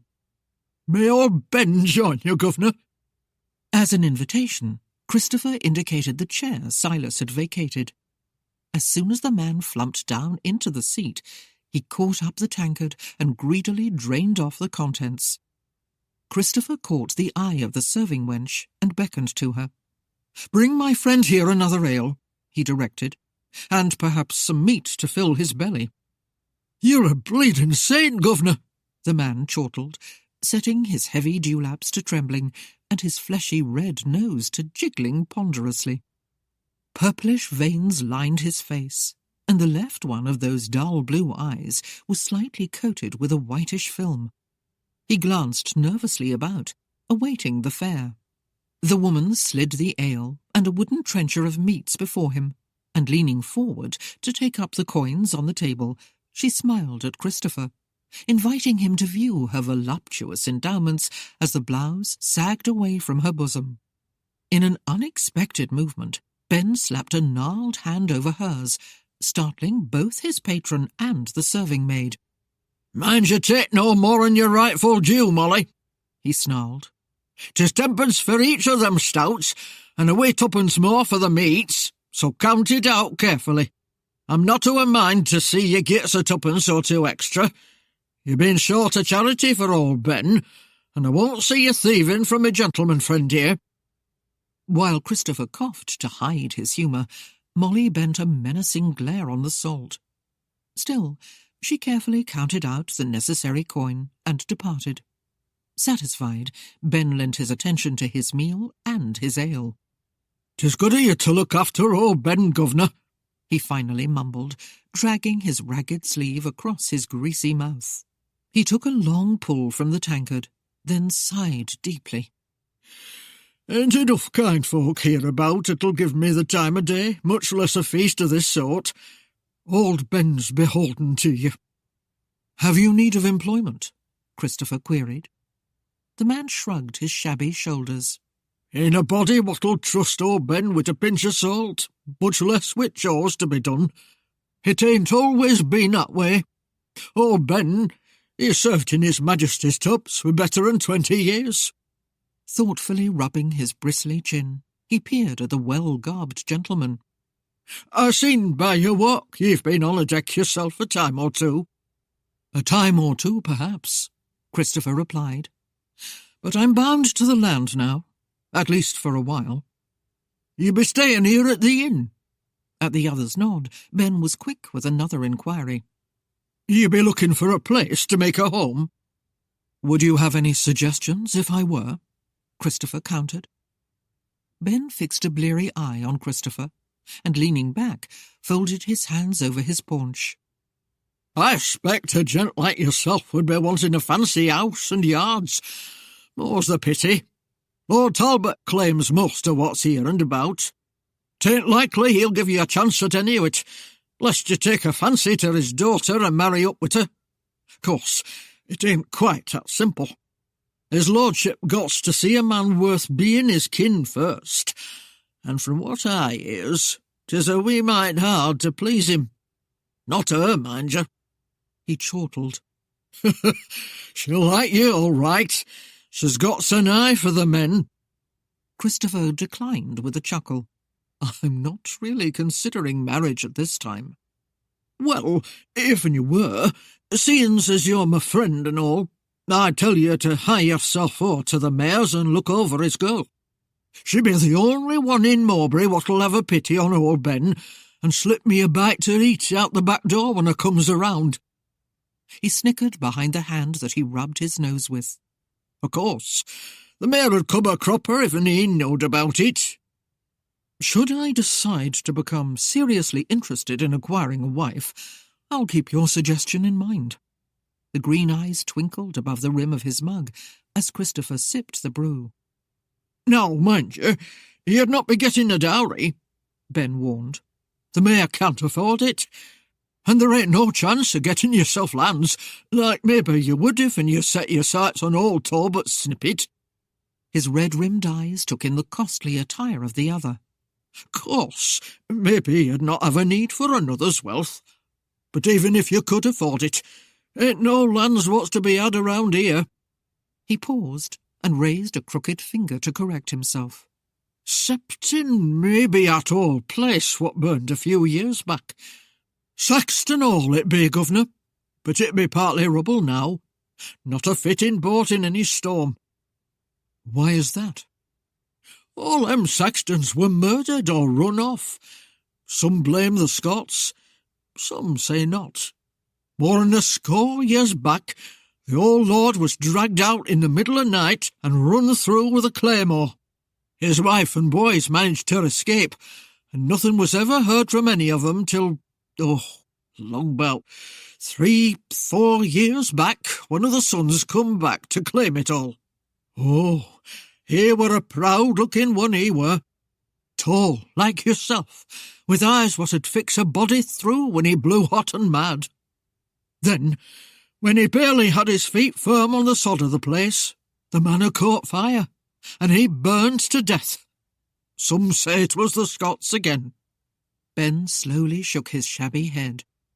"Some say not." Christopher's curiosity was piqued.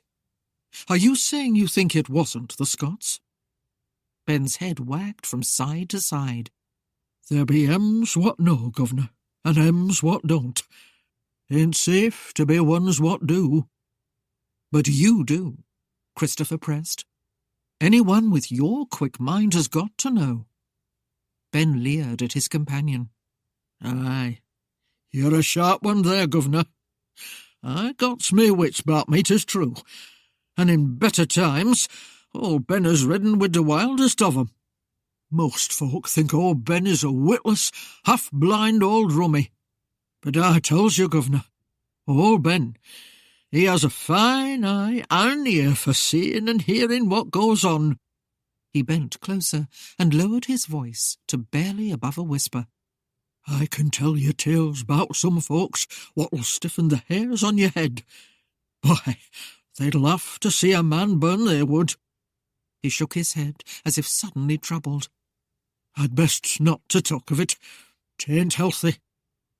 Christopher beckoned to Molly and threw out another coin when she brought a replacement for Ben's empty tankard. She was all warmth and smiles for him, but when she glanced at the old tar, her lip curled sneeringly, and with a toss of her head she pranced off to serve the men who sat near the hearth. Ben drank deeply from the new mug, then leaned back in his seat. You're a true friend, governor. I'd swear by my mother's grave you are. A robust fellow with a fiery red mop of straggly hair tied in a queue beneath a tricorn came through the door, stomping the mud from his boots and brushing the raindrops off his coat. Close behind him, almost trotting on his heels, was a fellow of seemingly like comportment, whose left ear appeared to twitch of its own will. Ben hunched his shoulders, as if he desired to escape being noticed by the newcomers, and anxiously gulped down the remainder of his drink before he sidled out of his chair. I gots to be going now, governor. The newcomers crossed the room to the bar as Ben slipped through the doorway and scurried down the street with ragged coat-tails flying, briefly glancing over his shoulder before disappearing around a corner. Timmy Sears! The innkeeper hailed and chortled. 'Tis been such a while since I seen you, I was wondering if the earth had opened and swallowed ye up. It did, Jamie, the red-haired man roared back. But the devil spewed me out again. Ah, you're a red-haired demon yourself, Timmy, me boy. The barkeep snatched up a couple of mugs and filled them from the spigot of the ale barrel.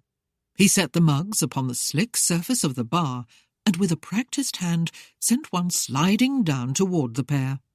The seedy, dark-haired man with the restless ear intercepted it, and, gleefully licking his lips, brought it toward them, almost making contact before his arm was rudely seized by his companion. Odds blood, Haggy!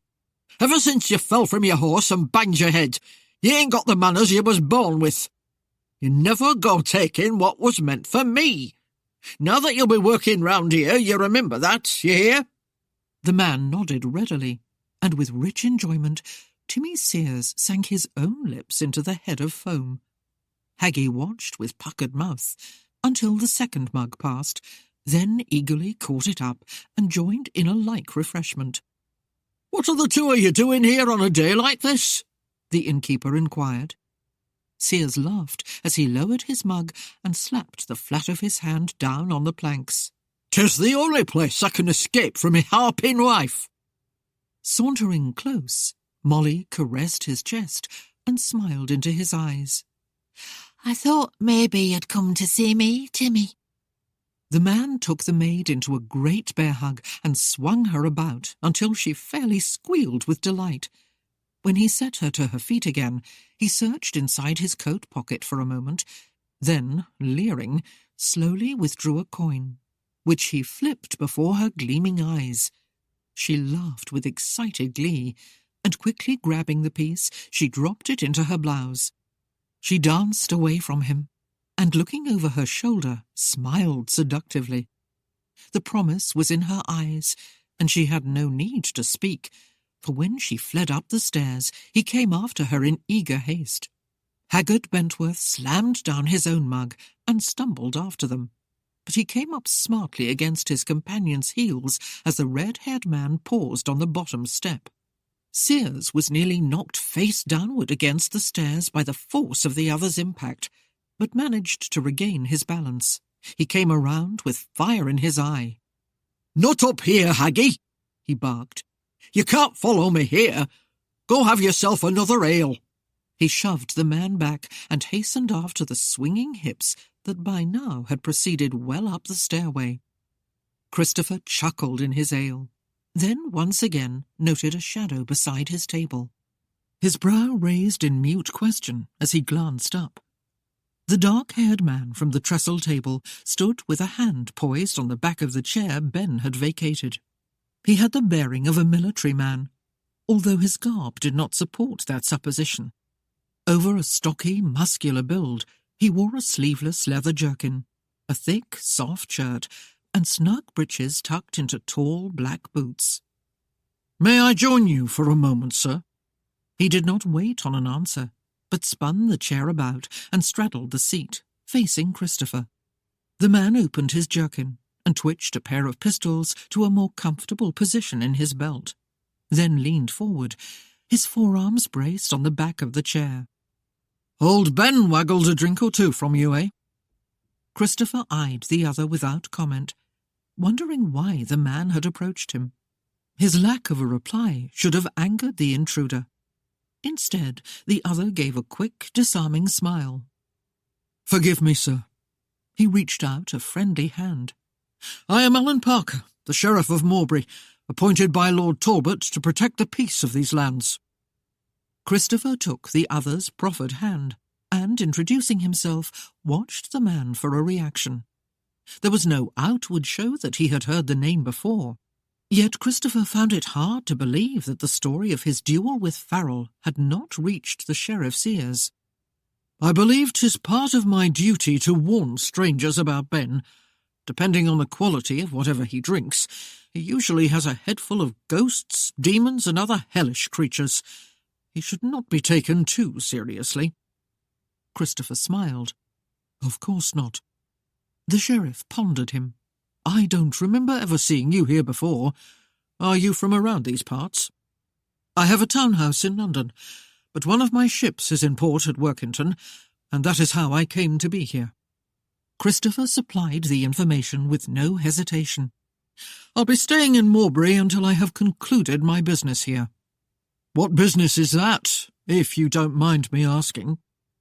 "I came to collect a debt, and since the man seems to be lacking the wherewithal to pay, I might stay here a while as an added incentive for him to find it. In fact, the way it looks, I might have to take up temporary residence here."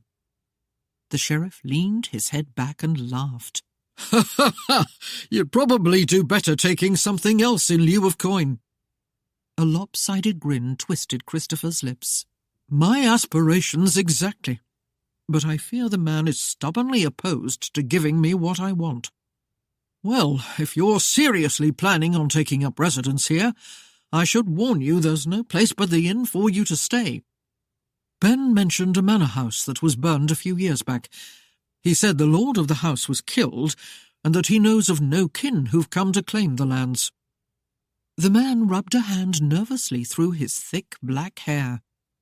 "I went out there myself soon after I arrived here, and though I've heard the rumour of a man being caught in the flames, I found no trace of a body. As for the manor, most of it still exists. Only the newer wing burned, as it was the only part built of wood. The stone of the old hall withstood the flames. Since the fire, the house has remained empty, unless, as some of the locals say, 2 ghosts roamed the place. The old lord with a claymore spitting his breastbone, and the other one horribly burned and maimed." He frowned and shook his head slightly, as if confused. "Yet the tenants go about their labours as if they fully expect one of the Saxtons to return, and when Lord Talbot inquired about the lands, he was informed that the family has yet to relinquish title to it, and that the taxes are still being paid." "Who collects the rents?" Alan stared at him thoughtfully for a moment. "Where did you say you came from?" "What does that have to do with my question?" Christopher softened the query with a smile. "I was just curious," Alan replied pleasantly. "I'm from Boston, here to seek ports of trade for my ships." He arched a brow at the sheriff expectantly. Alan shrugged and complied. "For the present, I believe Lord Talbot collects the rents. He does it more or less as a favour for the family, until something else is done about the ownership of the lands. Then he is not the one who pays the taxes. Not when he desires to have the land. Why, 'twould be foolish of him to do so. Then perhaps this Lord Saxton isn't dead, Christopher responded. He rose to his feet and donned his long coat. I've been sheriff here for 3 years, and I've not seen any evidence that he's alive, Alan commented. He glanced around as a large carriage passed in front of the window and quickly got to his feet. That's Lord Talbot's coach now. He knows more about Saxton Hall than anyone around here. Come, I'll introduce you to him. Alan flashed him a smile. If you're lucky, he'll have his daughter Claudia with him. Settling his hat on his head, Christopher followed the man through the doorway and crossed the cobbled lane. A large ornate carriage had halted a short distance from the inn, and the coachman climbed down to hastily place a small stool before the door, which bore a lavish coat of arms. The decorative elements formed the larger part of the arms, and the shield itself was smallish and confused, thus making the 3 bars sinister it contained less obvious. The richness of the conveyance might have challenged those of royalty, and when Lord Talbot stepped out, his appearance proved to be just as overwhelming, for he was dressed in the brocades, laces, and silks of a bygone era. He was a man of middling years, yet well preserved. He faced the door and offered up his hand as a slim, dark-haired woman came into view.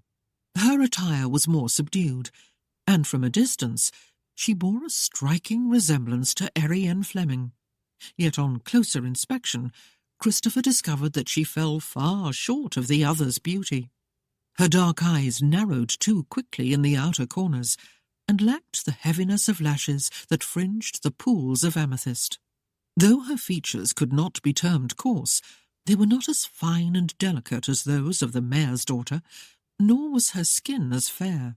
But then it would be hard for any maid to equal or surpass the comeliness of the one he had already met. Claudia Talbot paused beside her father, carefully pulling up the velvet hood of her cloak to protect her coiffure from the misting rain before slipping her gloved hand through the arm her father presented. Her eyes measured Christopher in a slow, exacting way that gave him every assurance that she was carefully assessing his physical attributes. "Why, Alan," she purred when they neared, "I never thought you'd chase me down the street just to present another man to me. Aren't you the least bit jealous?" The sheriff laughed and responded with like flirtation. "Claudia, I have every faith that you'll remain true to me, even though confronting a full regiment of men." He swept his hand about to indicate the man at his side. "May I present Christopher Seaton from Boston, a gentleman by the cut of his clothes, and if he's not careful, another one to be smitten by your charms." "I am honoured, Miss Talbot," Christopher responded, bowing gallantly over her gloved hand. "My goodness, you are a tall one," she observed coyly.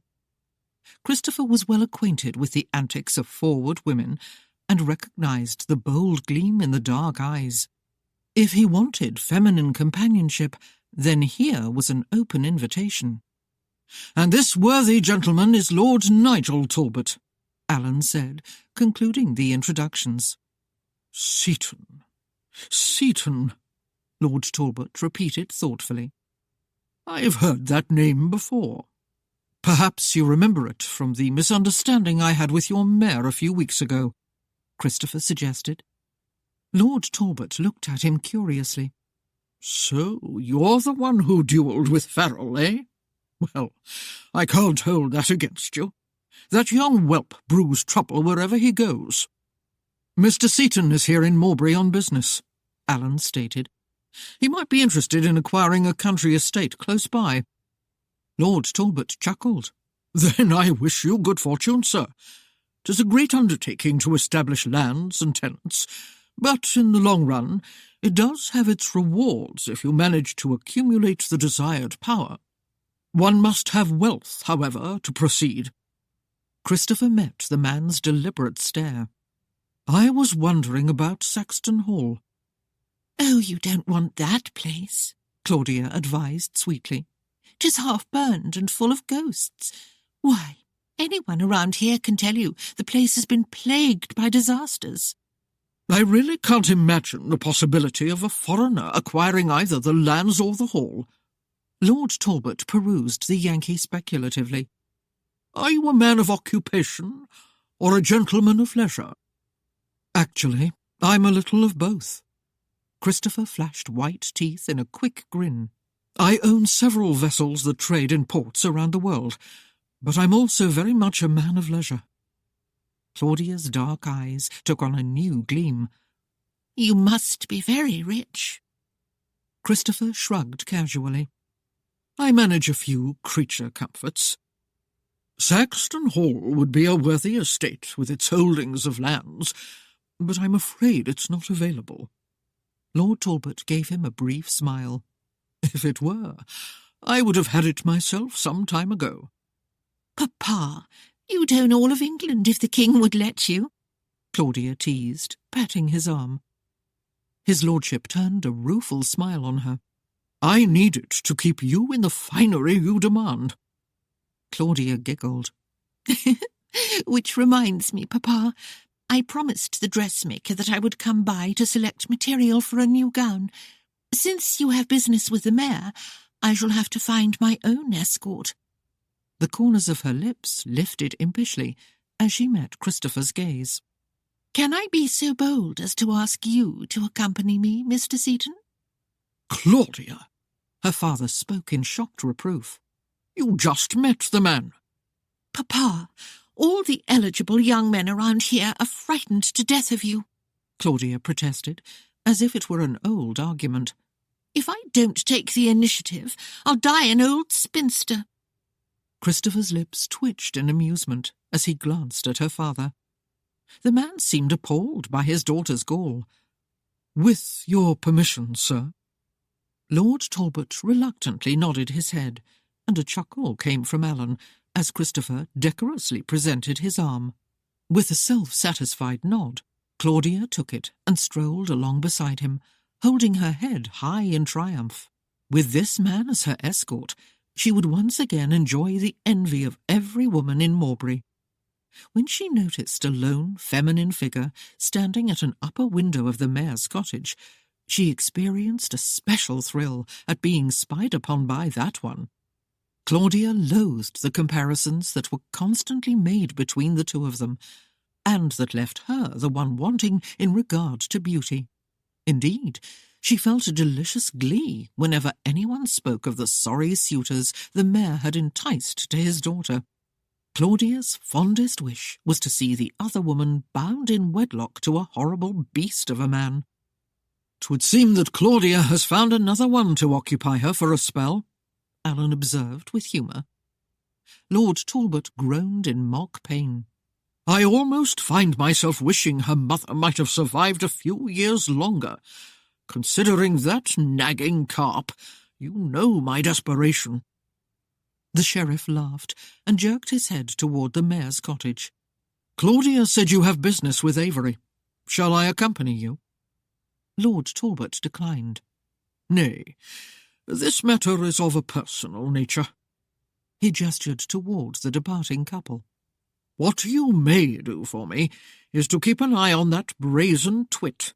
I don't relish the idea of having a Yankee as kin." Alan smiled. "I shall try my best, my lord. Then I'll leave you to be about it." Lord Talbot strode purposefully to the mayor's cottage and rapped on the door with the silver head of his ornate walking stick.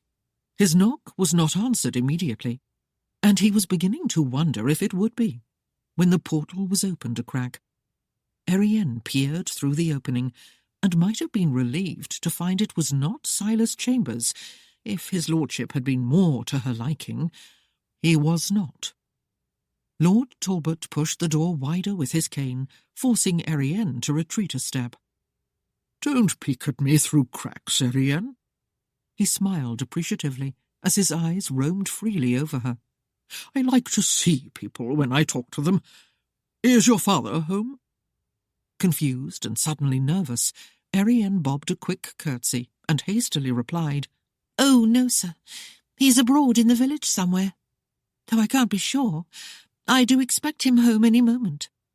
"Well, then, with your permission, I'll wait inside by the fire. 'Tis a most miserable day." Lord Talbot brushed past her and paused to shrug out of his cloak and doff his tricorn, handing both to her before passing on to the parlour, and leaving a chagrined Erienne to close the door and hang the dampened garments on a peg. When she entered the parlour, she found him already seated in a tall backed chair in front of the fireplace. He had crossed his leg, and, where the long frock-coat fell aside, displayed a masculine length of limb covered with fine grey silk breeches and stockings. His eyes warmed as she came into his vision, and he gave her what he hoped was a most fatherly smile. "My dear Erienne, you have done a most magnificent task of managing this house since your mother passed on. I trust you have been happy here.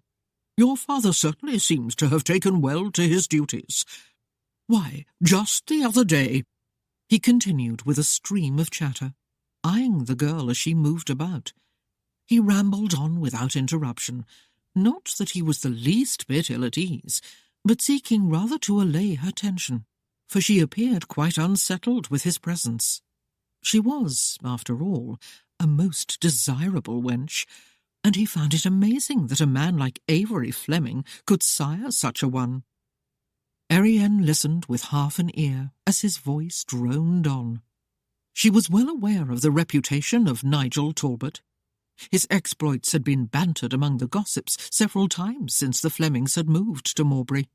Thus, she made a point to pass the front windows often, so that any watchers, and she knew there would be at least several, could see and be witness to her continued innocence.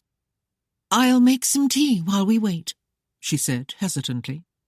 She stirred the fire, placing a fresh block of peat on it, then hung a kettle of water on the hook above it. Nigel Talbot regarded Erienne with growing ardour. Several weeks had passed since he had been to London, and there was entertained by some rather lusty, lace-bedecked acquaintances in their richly appointed apartments. It was truly amazing that he had overlooked such rare, fine fruit in his own orchard, but considering Erienne's subdued, ladylike composure, it was easy to understand why he had not really noticed her before. The bold ones drew immediate attention, yet it was not always the case that they were also the choice ones. Erienne Fleming was of prime quality, and no doubt unspoiled. His mind formed a vision of her in petticoats and stays, with bosom overflowing and tiny waist cinched to fit a man's hands. He imagined her black hair flowing loosely about her creamy, soft shoulders, and his eyes widened as he realized the possibilities before him. Of course, this was delicate and must be broached with care. He did not intend to offer marriage, but surely Avery would not be foolish enough to turn down a substantial sum for her.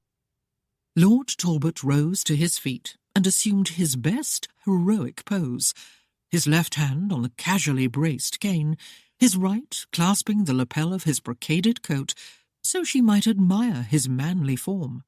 A more experienced wench might have stared openly at what he was eager to display, instead of trying to keep busy with inconsequential matters. "My dear Erienne!" His wakening passion made his voice more forceful than he intended, and the suddenness and volume of his address made Erienne start. The cup and saucer she was placing on the sideboard rattled in her fingers, almost falling to the floor. Nervously, she set them down, and, clasping her still trembling hands together, faced him. Nigel Talbot was a wise man beyond the impetuous years of youth. He retreated and tried again, this time more cordially. "My apologies, Erienne. I did not mean to startle you. 'Tis just that it comes to me that I have never really looked at you before." As he spoke, he closed the distance to her. "Never really seen your beauty. He laid a long, slim, well-manicured hand upon her lower arm, and Erienne found no retreat with the sideboard to her back. "Why, my dear, you're trembling." He looked down in the wide, frightened eyes and smiled tenderly. "Poor Erienne, do not be afraid, my dear. I would not harm you for the world. Indeed, 'tis my fondest wish that we should come to know each other much, much better." His fingers lightly squeezed her arm in gentle reassurance. Suddenly, a loud curse from the upper floor interrupted, and an uneven thumping and pounding was heard on the stairs. Lord Talbot stepped away from Erienne just as Farrell came stumbling past the open doorway. He almost went to his knees, but managed to teeter to a halt. His eyes rolled several times past comprehensive vision as he straightened. He had managed to don a shirt, which now hung open to the waist. The breeches were loose, almost to the point of embarrassment, and his stockinged toes curled away from the cold boards of the floor. When he managed to focus on the occupants of the parlour, his jaw dropped in surprise. Lord Talbot!" He rubbed his good hand against his temple, as if to still a pounding there, and raked his fingers through his tumbled mop of hair. "Your lordship!" The P was oddly stressed. He mumbled an unsure apology and began to fumble with the buttons of his breeches. "I didn't know you were here." Lord Talbot struggled to appear an understanding guest. A slight tick at the corner of his moustache was the only betrayal of his true feelings. "I trust you are feeling well, Farrell?"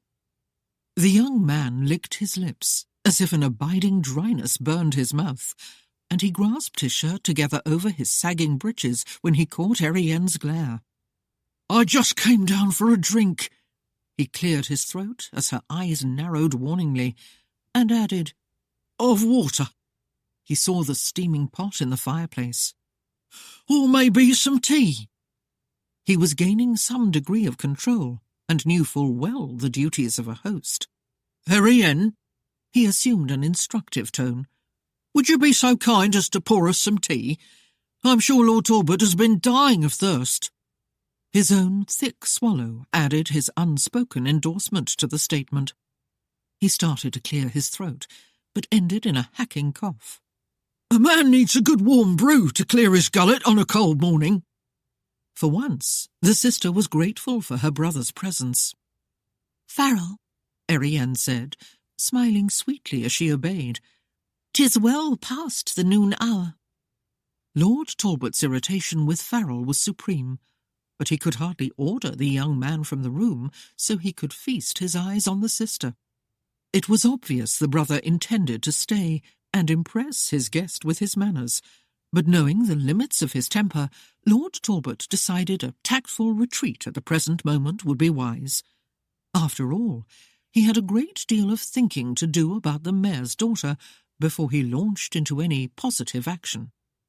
"I shan't be staying for tea," he announced, his voice curt and agitated. "My daughter will no doubt be wondering what is keeping me. Since I must leave for London in the morning, I will see your father when I return. I am sure the matter will keep."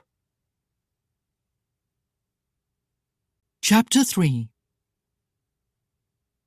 Fodder would be anything but plentiful in the approaching months of winter. Thus herds and flocks of sheep, pigs, geese, and the like began to flow into the cities and hamlets, where they would be sold at markets or fairs. Drovers prodded the animals onward, while dust roiled up in clouds around them. Though on a considerably lesser scale, the sight was as familiar in Mowbray as it was in York or London. For only a fool ignored the need for storing provender for the frigid weather ahead. Erienne sought to bolster the family larder with the purchase of a small pig, the best her meagre coins would buy. She could not bring herself to slaughter it, but she scratched out a few more shillings for the wandering pig sticker. The evening before he came, Avery grumpily declared the preparation of food to be woman's work, and, fearful that his lot might fall to labour, took himself and Farrell off to Workington for a day of meetings, as Avery put it. The busy butcher arrived with the dawn, and Erienne fled into the house until he had accomplished his work. She had readied the hot grains to make black pudding, but since it was not one of her favourite dishes, it was a laborious task requiring a stern stomach. She found stripping the intestine for sausage casings no less trying. Long slabs and larger portions of meat were packed in a barrel with layers of salt, while she continued to cut away the fat from other pieces. Once the meat was trimmed, it was weighted down in the barrel with a stone, and the whole filled to the brim with a salty brine for the curing. Behind the cottage, in an open-sided hut used for like purposes, she built a fire, hung a kettle, and began trying down the fat for lard. The tiny bits of meat that clung to the chunks of fat floated to the top and had to be skimmed off, lest a scum form with them and spoil the lard. But when cooled on a cloth, the cracklings provided a tasty, crunchy tidbit to chew. The hound from the neighbouring cottage eyed her wistfully, and, when her back was turned, wiggled under the fence and boldly approached. Flopping down close by, he raised his wet nose high in the air to sample the wafting aroma, and then lowered his massive head until it rested forlornly on his paws. His brows twitched as his eyes followed her every movement. Whenever the opportunity presented itself, he'd sneak forward and grab a scrap in his large jowls, then take off like a shot when she ran after him with a broom, threatening to fetch the pig sticker after him. Undoubtedly, he was not intimidated by her warning, for soon he came lumbering back to a spot where he could watch her again and sniff the tantalizing odours. The air was crisp, but Erienne hardly felt its chill as she worked. Indeed, she had rolled up the sleeves of her faded dress, and with only a light chemise beneath her gown, she gave welcome to the cool breezes that now and then stirred the curling tendrils of hair escaping from beneath her kerchief. She was in a frenzy to have the task done before nightfall, and she wanted nothing to distract her or set her from her purpose. Intent on her labours, and with watching the sizzling fat and the encroaching dog, she failed to notice that in the shadows near the corner of the house a man had come to stand and observe. Christopher Seaton's eyes passed over the shapely figure with warm admiration. The light breezes teased the dark curls, and she paused to tuck the stray wisps beneath her kerchief. Her arms reached forward as she turned away to another chore, and for a moment the bodice of her gown stretched tight across the slim back, reassuring him of the fact that the waist was naturally narrow and had no need to be shaped by the tight cinching of stays. In his far-reaching travels, he had seen his share of women, and been most selective of those he had chosen to sample. His experience could not truthfully be termed lacking, yet it was hard in his mind that this delectable bit whom he scrutinized so carefully far exceeded anything he could call to mind, whether here or halfway across an ocean or two. In the past 3 years, he had taken his 4 ships to the far eastern shores, sounding out fresh ports and seeking goods to trade. He had become much a man of the sea, and ofttimes had been confined to a ship for long periods while under sail. Since arriving in England, other matters had commanded his attention, and he had casually abstained from taking up a relationship until he met a companion worthy to be considered. Thus he was not unstirred by what he saw before him. There was a graceful naivete about Erienne Fleming that totally intrigued him, and he thought he would greatly enjoy instructing her in the ways of love and lovers. Erienne reached to thrust a log into the fire, and caught sight of the dog sneaking toward the raw fat that had been piled on a nearby table. Shouting a warning, she came upright with the stick in her hand, and as the dog skittered off towards the hole in the fence, turned to throw it after him. Doing so, she finally caught sight of the tall, nattily-garbed onlooker, and the shock that went through her made her catch her breath. She stared at him as if stunned. Distressed that he should be a witness to her undignified actions and dowdy appearance, when he looked so dapper in royal blue coat and grey breeches and waistcoat. As if through a haze, it came to her that she should be angry at his intrusion. But before that urging took some direction, the man stepped across the low fence and came toward her in long, hasty strides. Her eyes flew open in fear, and a scream built slowly in her breast. Though she knew she was about to be cruelly ravished, her legs seemed numbed, and her feet firmly rooted to the spot where she stood. Then he was there before her. But instead of crushing her to earth, he bent aside and snatched the hem of her skirt from the blazing hearth. With quick swipes of his hat, he slashed the flames out. Then, lifting the smouldering cloth, rubbed it together until no wisp of smoke strayed forth. As she stared at him, he straightened and held up a handful of charred hem for her inspection. "I believe, my dear Erienne," he began solicitously, the humour in his voice disguised by a disapproving frown, "that you either have a penchant for self-destruction, or you are somehow testing me, or my ability to protect you. I think this may bear further investigation." It dawned on Erienne, as his gaze dropped, that he was far more interested in the considerable length of leg the raised skirt exposed.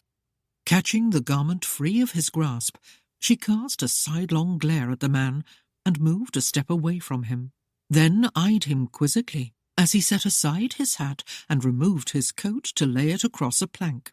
The hearth radiated a fair amount of heat, warranting the shedding of the garment, but for a man who had been banned from the cottage, Christopher Seaton seemed quite at ease.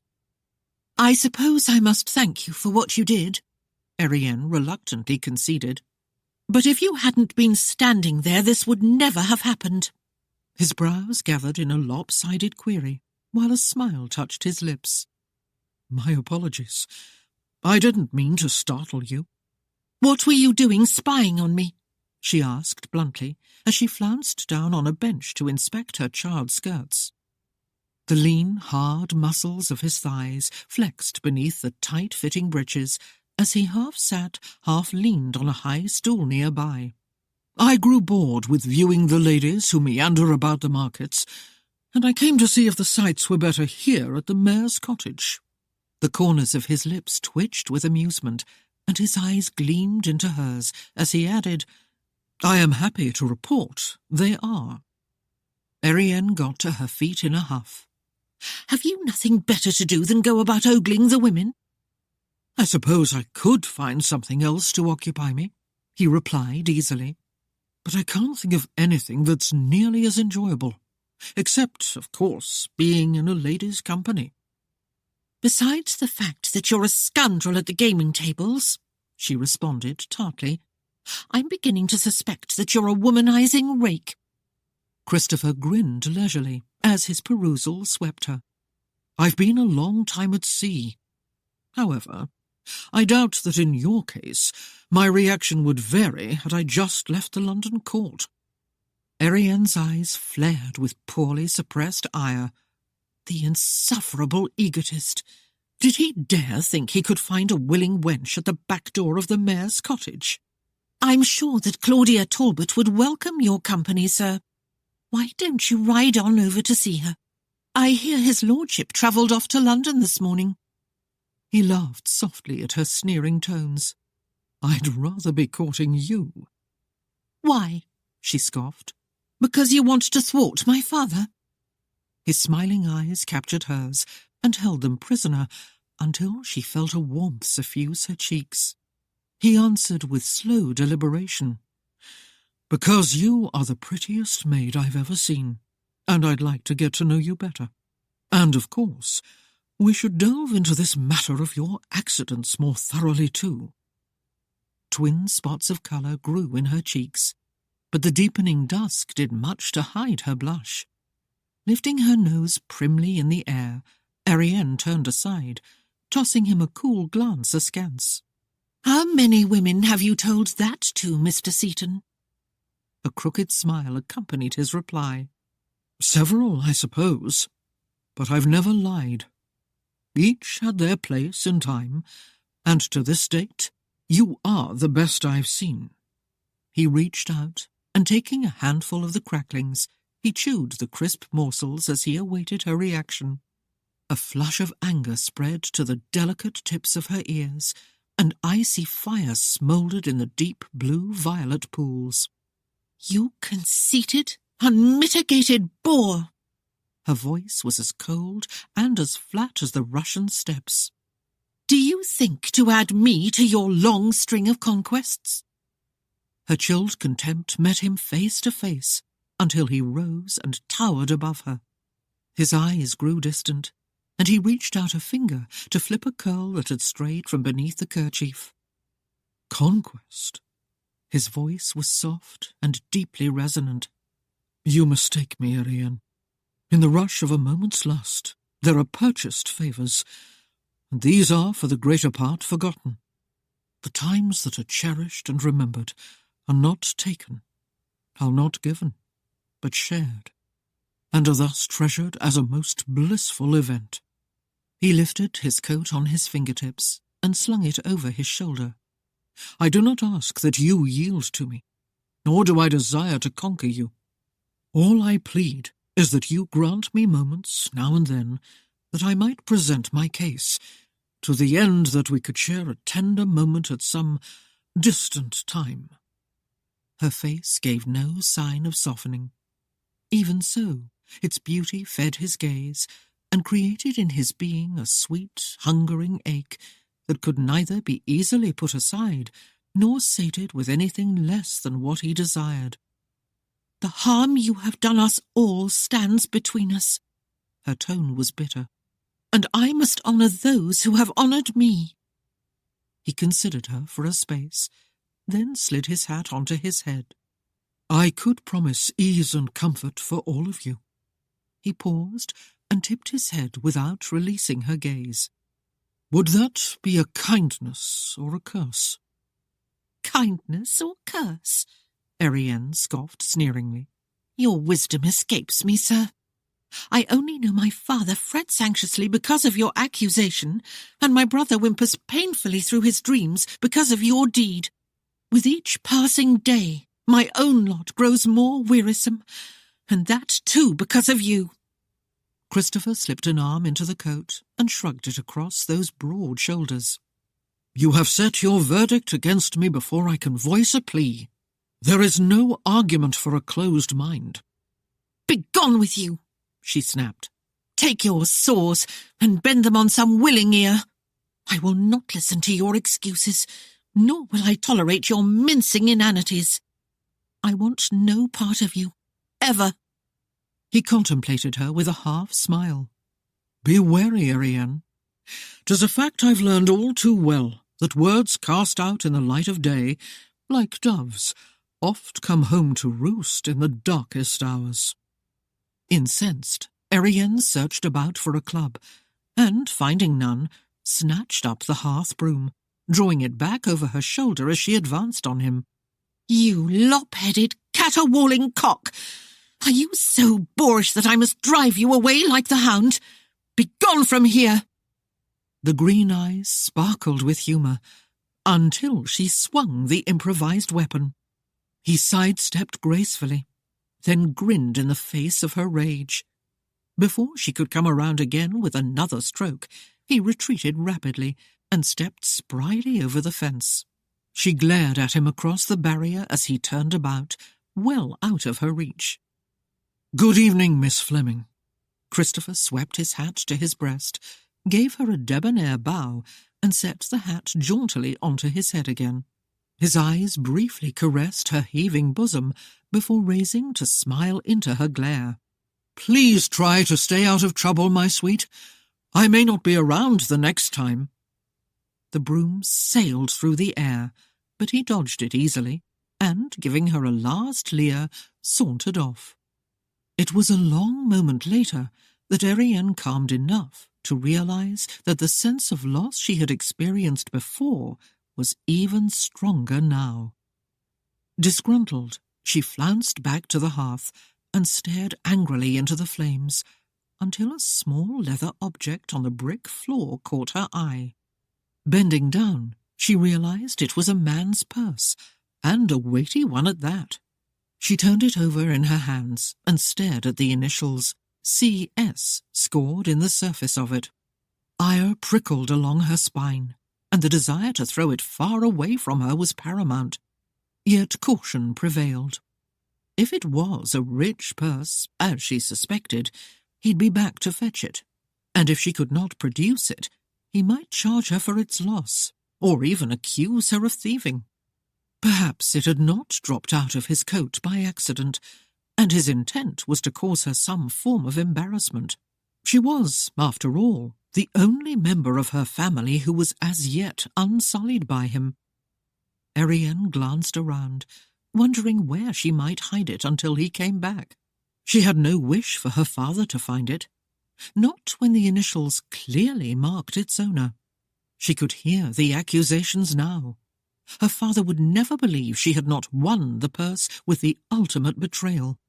The thought grated like sand against her peace of mind that Mr. Seaton's return might come at an inconvenient moment and make matters worse. She winced as she imagined the results of such a meeting with her father and brother. It seemed preferable that she should return it, but until she could find a free moment, it had to be hidden. The lean-to where her brother's less-than-magnificent gelding, Socrates, was stabled, caught her eye, and she smiled to herself. It was the best place she knew of to store something that belonged to a braying ass. Erienne used the back door of the inn to gain entrance to the place. A narrow stairway just inside the postern led upward to the second floor, and with Christopher Seaton's purse hidden beneath her shawl, she made her way carefully up the steps. He had not come for the purse as she had feared, and rather than allow an occasion to arise where he could accuse her of being a thief, she would bring it to him, and thus forestall an unpleasant scene. The hour was early in the morning, the light of dawn still dim and misty. She was dressed simply in a neat blue dress with a prim collar, having left the cottage with only a shawl for warmth on the frosty morn. The well-worn soles of her black shoes barely made a sound on the bare wood floor of the upper hall as she hurried along. Her intention was to find his room, knock on his door, and give the purse to him, hopefully before she was seen prowling in the hall. She had heard that the best rooms were on the east side of the inn, and she could not rightfully imagine the arrogant fellow accepting anything less. Most of the doors were closed, making her search for his room more difficult. At the portals of those chambers facing east, she paused to knock and chewed her lip worriedly as she waited for some response. When none came, she moved on to the third, pausing for a moment with her ear to the plank before she raised her knuckles and rapped. In a moment the door was jerked open, and Erienne stumbled back with a gasp as the Yankee appeared with only a towel wrapped about his hips and an angry scowl on his face. "I told you!" Christopher began harshly, then, realizing his mistake, halted. His brows arched in surprise, and a slow grin spread across his lips. He seemed casually unconcerned with his state of undress. "Erienne, I wasn't expecting you." Obviously. Erienne's face flamed. The sight of those brown shoulders and broad, furred chest increased her discomfiture, and she didn't dare look lower than that. Nervously, she drew forth the purse and opened her mouth to explain her reason for coming, when the sound of footsteps hurrying up the back stairs made her start. The fear of discovery paralyzed her, and she forgot her mission. To be found in the hall with a near-naked man was the end of whatever shreds of reputation she had remaining. Her father would be privy to the fact before the morning was out, and his tirade would challenge the broadside of a ship of the line for smoke and thunder. Anxiously, Erienne glanced up and down the corridor. She must fly, and the only other way was down the front stairs and through the common room. She had taken the first step in that direction when her arm was seized. Before she could resist, Christopher snatched her into his room. She stumbled in a short, quick circle, but the stout panel was already closed and locked when she returned to it. Her mouth flew open, but his hand clamped tightly over it to silence her protest. A frown and a quick shake of his head warned her. His other arm slipped about her waist, catching her close against him. Then she was lifted and moved away from the door until they stood near the bed. The footsteps paused outside the portal, and a light scratching came against the wood. Erienne's eyes were wide and displayed her worry as she gazed up into the bronze visage and silently pleaded her case. Christopher cleared his throat, as if just rousing from sleep, and called, "Who is it?" "'Tis me, Mr. Satan," a feminine voice replied. "Molly Harper, the serving maid. The chore boy's taken with the sniffles this morning, so I thought I'd fetch water for your bath myself. I brung it all the way up to you. Will you open up so as I can come in?" Christopher cocked a brow down at Erienne, as if seriously tempted by what the maid proposed. Seeing the workings of his mind, Erienne shook her head frantically. "A moment, please," he answered. The fear tore through Erienne that he wanted to humiliate her just as he had her father. She began to struggle and became irate when he did not immediately release her from his grasp. He bent and whispered against her ear, "Stay close, Erienne. The towel has come loose. If you step away, it is at your own risk." Clenching her eyes tightly shut, she buried her face against his shoulder to hide the crimson tides that swept over her, and clung to him with a panic born of desperation. Unable to see his face, she missed the smile that widened his lips. "Come on, lovey, open up. These buckets is heavy." The plea accompanied another tapping. "Patience, Molly." Christopher paused for a brief moment, gathering the towel about him again. Then his muscles flexed, and if she had found the breath, Erienne would have shrieked as he lifted her and dumped her onto the bed. She half raised, with her mouth open to hotly voice her objection to whatever he had in mind, but he flung the bedcovers over her head, squelching comment. "Lie still." His whisper bore a tone of command that could prompt immediate obedience from even the most reluctant. Erienne froze, and with a smile, Christopher reached across to turn down the other side of the bed to make it seem as if he had just left it. Frantic visions involving her possible fate flew through Erienne's mind. She considered the horrible humiliation she would suffer if she were discovered in the man's bed. Her fears burgeoned, her rage peaked, and she threw back the covers, intending to escape the trap he laid for her. In the next brief second, she caught her breath sharply and snatched the covers back over her head again, for the sight of him standing stark naked beside the chair where his clothes were draped was too much for her virgin eyes to bear. It had been no more than a glimpse, but the vision of his tall, tanned, wide-shouldered form, bathed in the pinkish light of the rising sun, was forever branded in her brain. Christopher chuckled softly as Erienne curled into the bed and finally obeyed his warning. He slipped on his breeches, secured them, and moved across the room to unlock the door. Molly knew her trade and her competition, and the village of Mawbury suited her well, since there was an absolute lack of the latter. When Christopher opened the portal, she was through it in a trice, and shrugging out of the yoke that bore the pails. Pressing herself tightly against the male form, she rubbed her fingers through the hair on his chest and fluttered her lashes. "Oh, lovey, you're a wondrous sight for any girl to behold."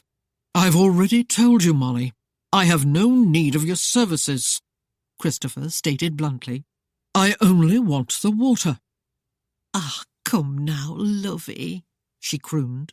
"I knows you've been away to sea and needs a little tussle in bed. Why, with such a man as yourself, I'd be more'n willing to give you all you need without a hint of a coin." Christopher swept his hand towards the mentioned furnishing, drawing the maid's eyes to it. I already have all I desire. I'll be along with you. Molly's dark eyes widened in surprise as she turned to stare at the bed. Unable to mistake the curvaceous form hidden beneath the quilt, she straightened indignantly and with a swish of her skirts was gone from the room, slamming the door behind her. Erienne waited, not daring to come out from beneath the covering until Christopher tapped her on the shoulder. "'Tis safe now. You can come out." "Are you dressed?" she asked cautiously, her voice muffled beneath the covers. Christopher chuckled. "I've got my breeches on, if that's what you're worried about, and I'm putting on my shirt." He reached for the garment and shrugged into it as the blankets lowered cautiously. Erienne peered out over her wraps with the same wariness of a nervous hare until she saw Christopher's amused visage. The levity in those clear, greyish-green eyes was hard to ignore. With an angry jerk, she tore off the covering and scrambled to her feet, trying to keep her skirts down to prevent any further embarrassment. "You grinning buffoon!" she snapped and tossed the purse at him. "You did this to me deliberately." The weighted purse hit him in the chest, and he caught it deftly as he laughed. "Did what?" Irately, she jerked down her skirts and smoothed back the curling wisps of hair that had escaped the sober knot at her nape. "I came here to return your purse, which I thought was gracious of me considering what you've done to my family, and then you haul me through your doorway and embarrass me in this manner." "I thought you didn't want to be seen, and to this moment I see no embarrassment for you. I was only trying to help." His grin had not dwindled in the least. "Ha!" she scoffed and marched toward the door. As she reached it, she faced about and glared at him. "I don't like being made sport of, Mr. Seaton, but you obviously enjoy causing discomfort in any manner. I only hope that someday you will meet one who is as skilled with weapons as you purportedly are. I should like to see such a contest. Good day to you, sir." Stalking out, she slammed the door behind her, enjoying the deafening sound it made. It bore evidence to the rage she felt. Indeed, she hoped she had made a lasting impression on that scoundrel. A woman's scorn has been the downfall of a goodly number of men and the cause of many a conflict. In the case of Timmy Sears, Molly Harper's infatuation with Christopher Seaton created a stumbling block the size of a mammoth boulder. Molly was certainly not what a person would call a one-man woman. Not that Timmy cared. After all, a girl had to make a living somehow. It was just that he had become used to moving to the head of the line, so to speak, whenever he visited the Boar's Inn. It was a small honour, but one he had come to see as his special right, being the meanest bruiser around and all. Timmy himself was a blustery chap with a mop of copious red hair that usually jutted willy-nilly from under his tricorn. He had a ready, though somewhat shallow wit, and as long as he had a wench to please his one hand and a mug of ale to occupy the other, his mood was generally liberal and boisterously jovial. He was large, broad, and squarely built, with a noticeable penchant to seize upon any excuse for a brawl, the more so if several lesser men were available to serve as opponents. It was firm in his mind that he had not been in a good fight for several weeks, since most of the stolid lads here and about had become ill-disposed to broken heads or limbs, and studiously avoided his overbearing overtures to mayhem. Recently, however, there had come into Timmy's world a man of a type that, simply put, set him on edge. He was of a kind that made Timmy uncomfortable. To start with, the stranger was taller than Timmy, with shoulders every bit as broad, though 2 or 3 stone lighter in the girth, perhaps. If that wasn't enough, the man was a smooth sort who was always neat as a pin, and who obviously took a bath at least 2 or 3 times a month. To make matters worse, the bloke had an enviable reputation with firearms, and moved with a sort of careless ease that gave one pause about resorting to any kind of foolishness. Herein lay Timmy's quandary.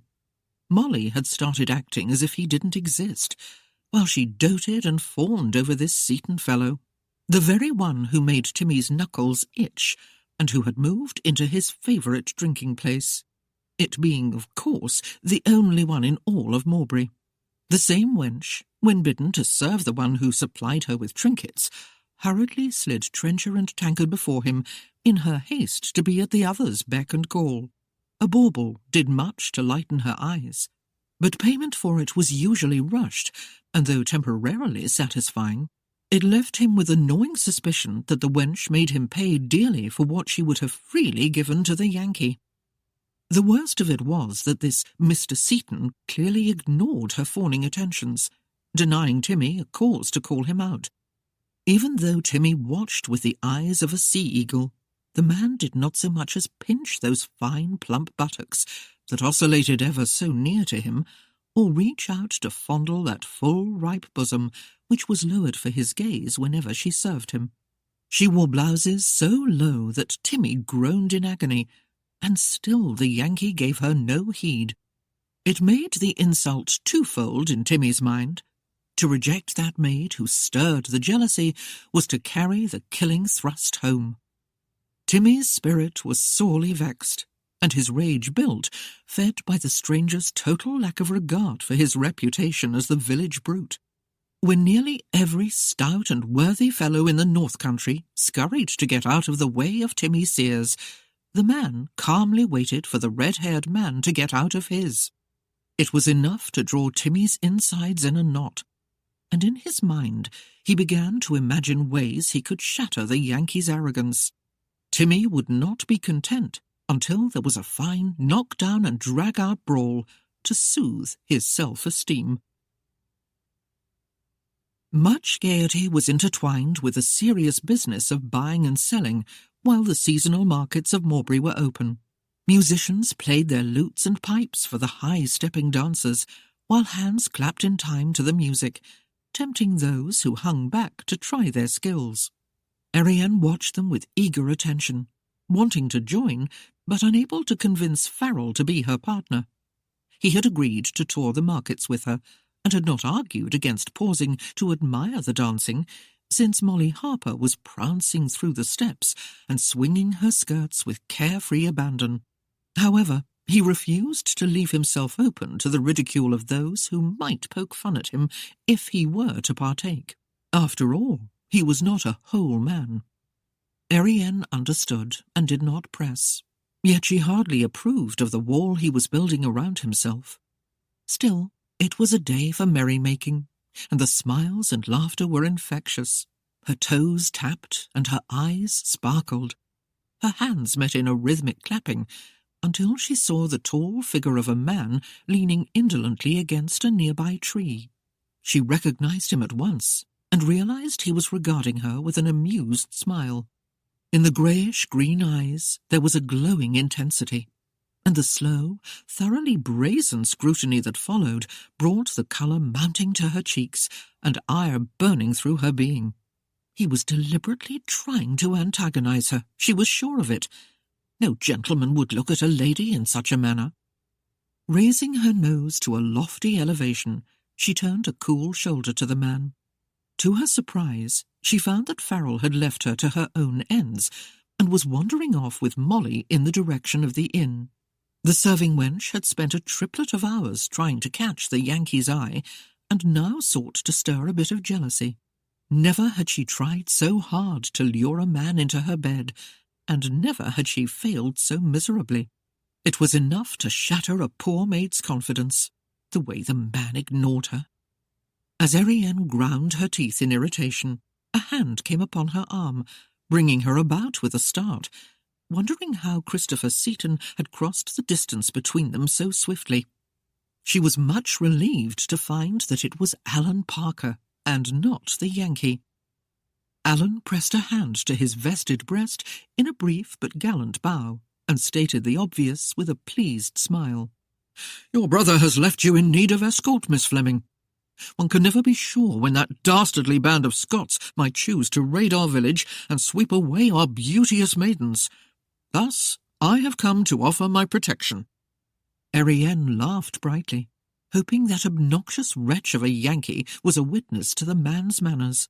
At least someone in the village knew how to comport himself like a gentleman. "Would you care to join the dancing?" Alan invited. She smiled, tossed her shawl over a bush, and laid her hand into the one he presented, casting a surreptitious glance toward the tree where the rakish fellow stood, as the sheriff led her into the circle of dancers. The Yankee was grinning like a mindless jackanapes, and the suspicion that he was amused by it all pricked her pleasure for the moment. The lively Rigadoon, however, took her mind away from the watcher as she lent her talent to the dance. Christopher moved to stand at the fore of the spectators, and with his arms folded across his chest, his long legs braced slightly apart, he gave the impression of some king of eld, standing head and shoulders above the common folk, as if he had come with his magical sword to rescue them from the cruel oppressor. The fact that he was a most uncommon man in appearance was readily evident to young maid and old alike. Flirtatious glances, inviting smiles, and outright leers were tossed his way, but he seemed oblivious, as his eyes followed the slender, dark-haired maid in the plum gown. He watched her feet fly in time with the music, and the display of trim, shapely ankles was anything but displeasing. Indeed, his steadfast perusal of Erienne Fleming became obvious to nearly every woman there, which caused a dull thud of disappointment to trip many a heart. A large conveyance, recognizable as the Talbots' carriage, halted nearby, and Christopher used the excuse to intrude upon the sheriff. Christopher sidestepped the dancers, and reaching the man, tapped him lightly on the shoulder. "Your pardon, Alan, but I thought you should be aware of Miss Talbot's arrival." Alan glanced around, and, seeing the coach, frowned slightly. Reluctantly, he made his excuses to his partner before hurrying off. Erienne lifted a cool-eyed glare to the man who remained at her side, while the crowd eyed the two of them with wide-spreading grins. Nudging elbows brought the attention of others, and giggling, whispering conjectures ran wild. "Shall we continue the dance, Miss Fleming?" Christopher queried with a debonair smile. "Certainly not," Erienne snapped, and strode through the gaping bystanders with her head held high. Angrily, she wound her way through the tents and the makeshift hovels that served the seasonal merchants, trying to ignore the man who seemed inclined to bedevil her with his presence. She could not gain any distance on his long-legged stride, and she tossed a command over her shoulder as he neared. "Go away! You're annoying me!" "Come now, Erienne," he cajoled. "I'm only trying to return your shawl." She stopped, realizing she had left the garment behind, and faced him. Her eyes blazed beneath his mocking gaze, and in a temper she reached to snatch the shawl from his hand, but it was soundly held in a firm grasp. She glared up into the greyish-green, sparkling eyes, but the heated words that were ready on her tongue were squelched by the interruption of a feminine voice calling, "Yahoo, Christopher!" Claudia hastened toward them, leaving Alan to follow close behind. Erienne felt a sharp and sudden irritation when she saw the woman, but she laid the blame to her own sorely vexed mood. Claudia was dressed out in a coral silk gown and a matching wide-brimmed hat, which all seemed rather overstated for the country market, but considering her intense greed for attention, one could hardly expect a less flamboyant arrival. Claudia gave Erienne a derisive sneer as she joined them, and, without otherwise acknowledging her presence, turned to Christopher.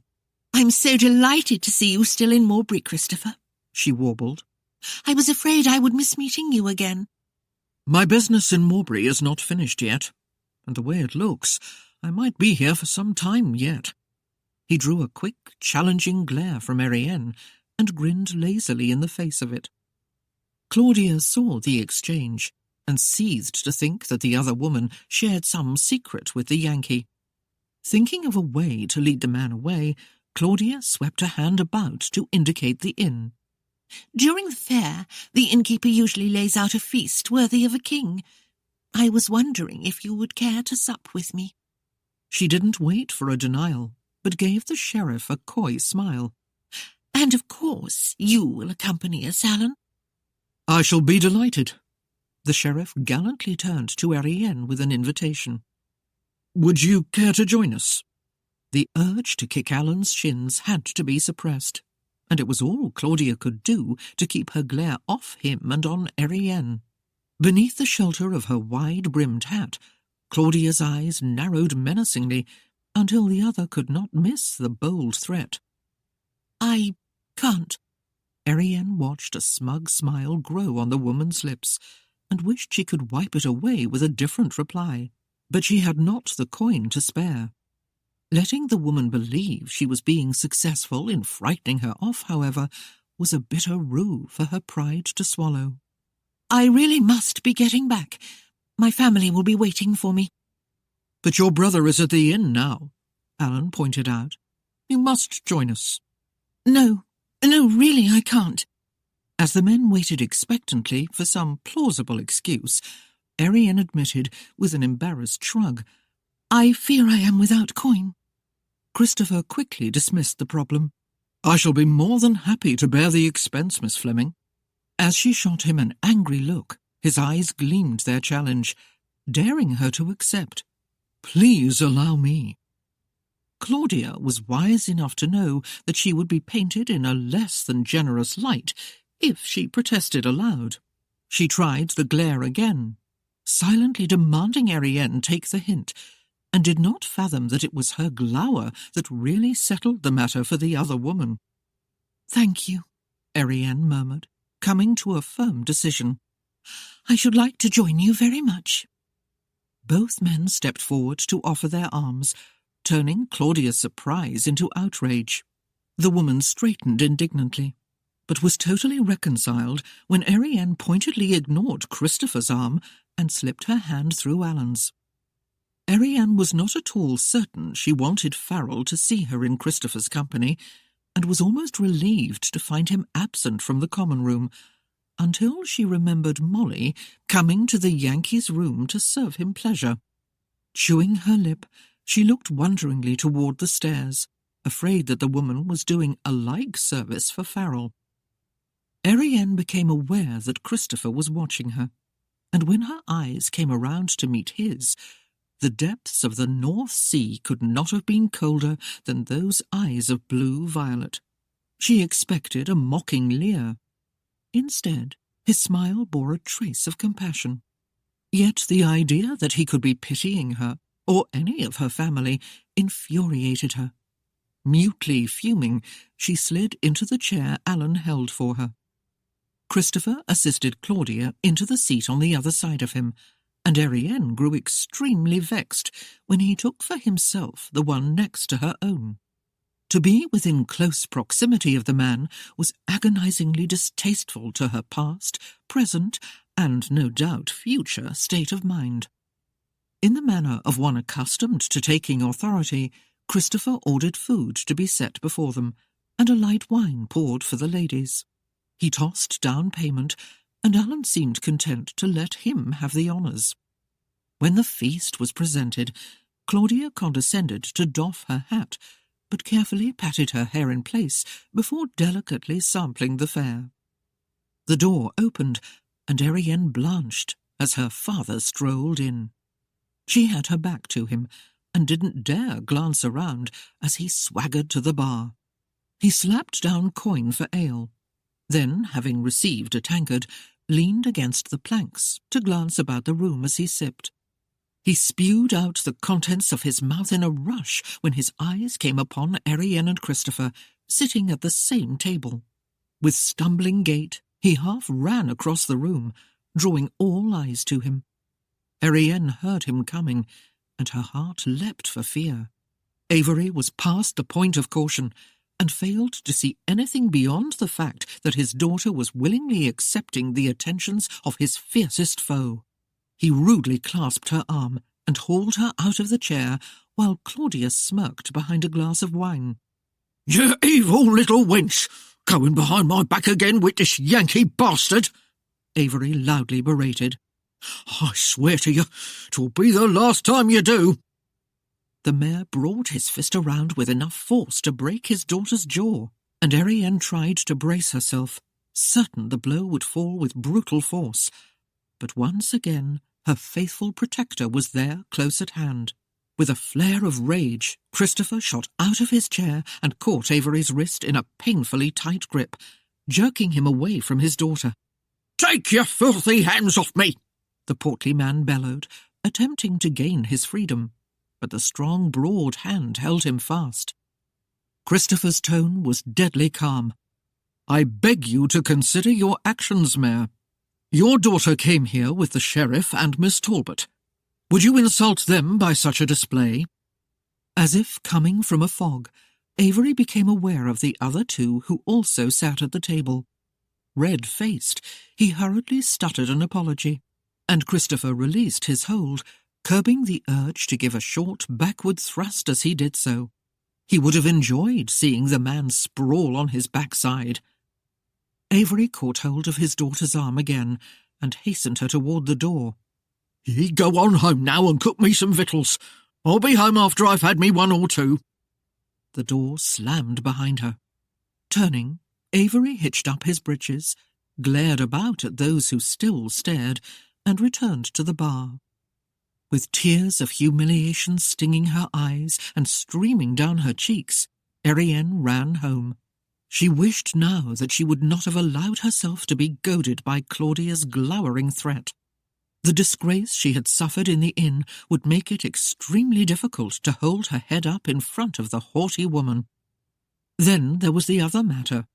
Claudia was almost vicious in her ambition to be the unrivalled and heralded beauty of the North Country, and to gain that end, she used her tongue to slander, abuse, or destroy without the least regard for truth.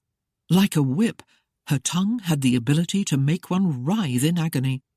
Erienne had no doubt the woman would well flay her reputation in her absence, and Claudia would paint a wildly distorted vision for the Yankee's eyes. "What do I care?" Erienne mumbled miserably. "Claudia and Mr. Seaton were most certainly made for each other." Chapter 4. In the eastern sky, shafts of vibrant colour radiated from the dawning sun and thrust through the mottled clouds, bathing the white-faced cottages of Mowbray with a rosy hue. Morning's blushing light penetrated the crystal panes of Erienne's chamber windows, rousing her from a restless sleep. She groaned and snuggled her head beneath the pillow, deriving no pleasure from the prospect that they must seek out another suitor in Workington. She knew her father could not be swayed from his goal, especially since he had found her dining with the Yankee at the inn, and it was useless to delay. Morosely, she dragged herself from the bed and wandered down to the kitchen. Shivering in a threadbare robe, she stoked the fire in the hearth and swung the large water-filled kettle over the growing flames. From a corner of the room, she pulled forth a copper tub that had been her mother's and found the last remaining sliver of soap that Farrell had given her. Once, he had been thoughtful enough to bring home small gifts from Workington for her, but that seemed ages ago. With each progressing day, he took on more of his sire's qualities and remembered less the wise counselling of his mother. It was a rare occasion indeed when she was allowed to travel beyond Mowbray or its surrounding countryside, and though the reason for going was definitely unappealing, she still groomed herself carefully and wore her best attire. At least no one in the port city could have grown bored with seeing the plum velvet gown.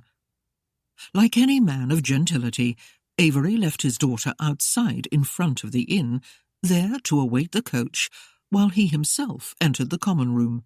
Ensconced in his favourite place, and with an ale to sip, he struck up a conversation with the innkeeper, making no effort to lower his tone as he spoke of his intentions to travel to the port city with his girl.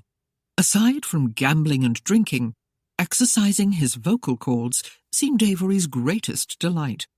Engrossed in doing so this morning, he failed to notice the tall figure rising from the shadows behind a massive pillar. The front door opened and closed, but Avery gave it no mind as he avidly quenched his thirst. The crisp wind flirted with the cluster of soft ringlets cascading from the crown of Erienne's head, and played with the hem of her skirts, while it brought a fresh blush to her cheeks.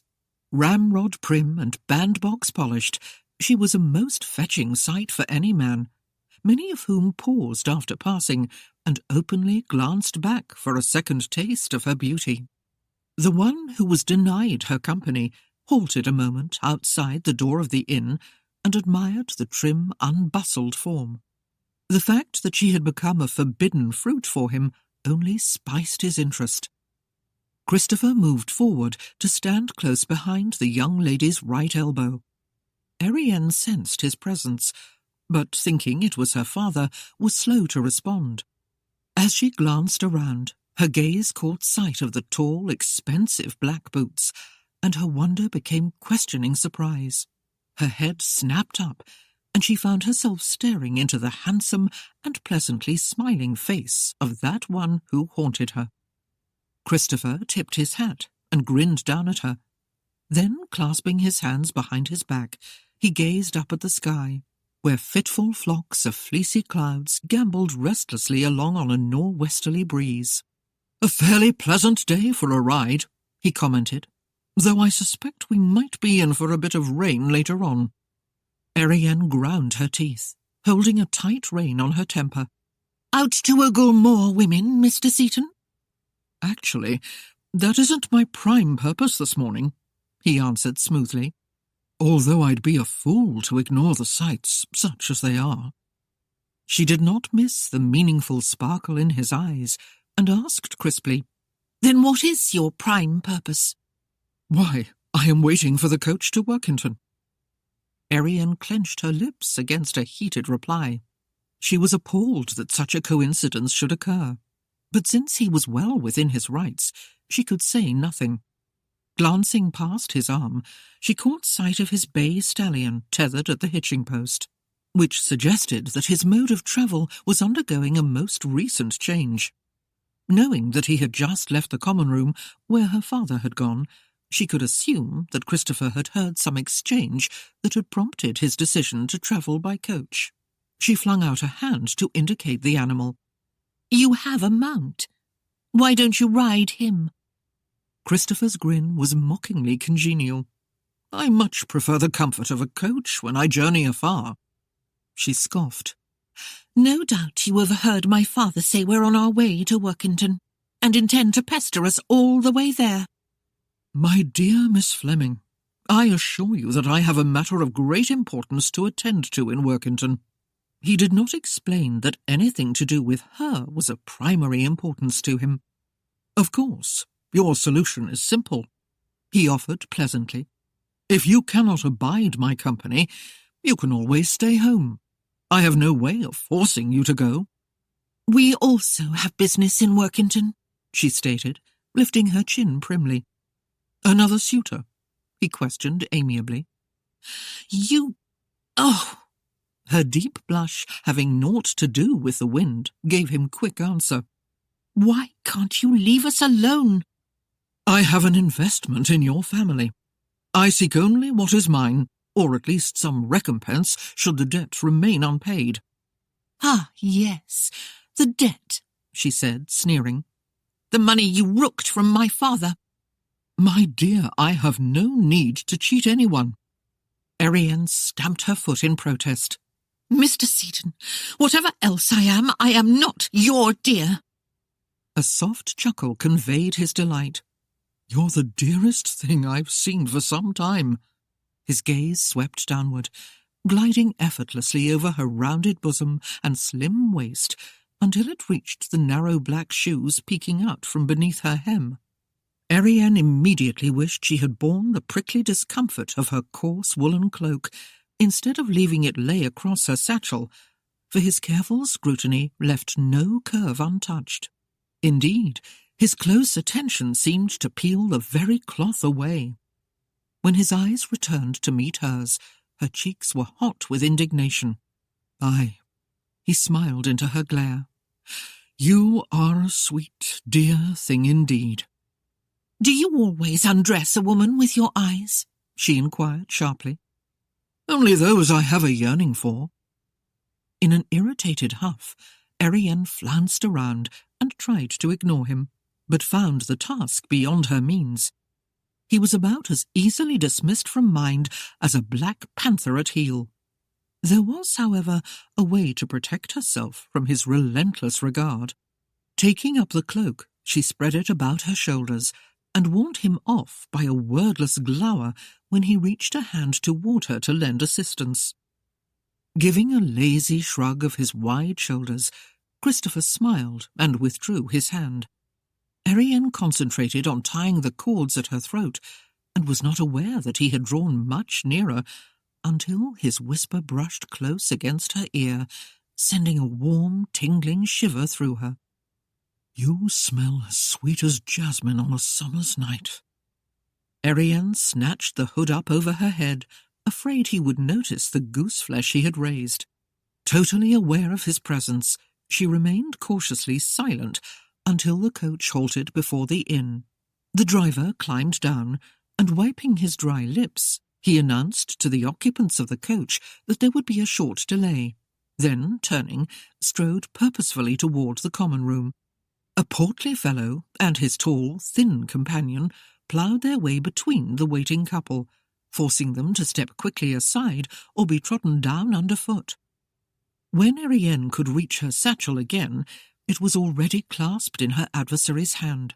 She raised a stern brow of disapproval, but Christopher awaited her with an amused patience that made resistance a simple, threadbare sham. Pointedly ignoring him, she lifted her skirts to step aboard, and immediately felt his hand beneath her elbow, aiding her ascent. He tossed her valise into the boot as she settled in the interior, then strode off, making Erienne crane her neck in an effort to see where he was going, until he came back leading his horse. Quickly, she pressed back in the seat, regaining her lofty air before he could take note of her interest. After securing the animal's reins to the rear of the boot, he climbed in and took the seat directly opposite her. The other passengers, having satisfied their thirst and their various needs, came trooping back to the coach. Avery was the last to emerge from the inn, and, being in high spirits, stepped sprightly to the carriage door.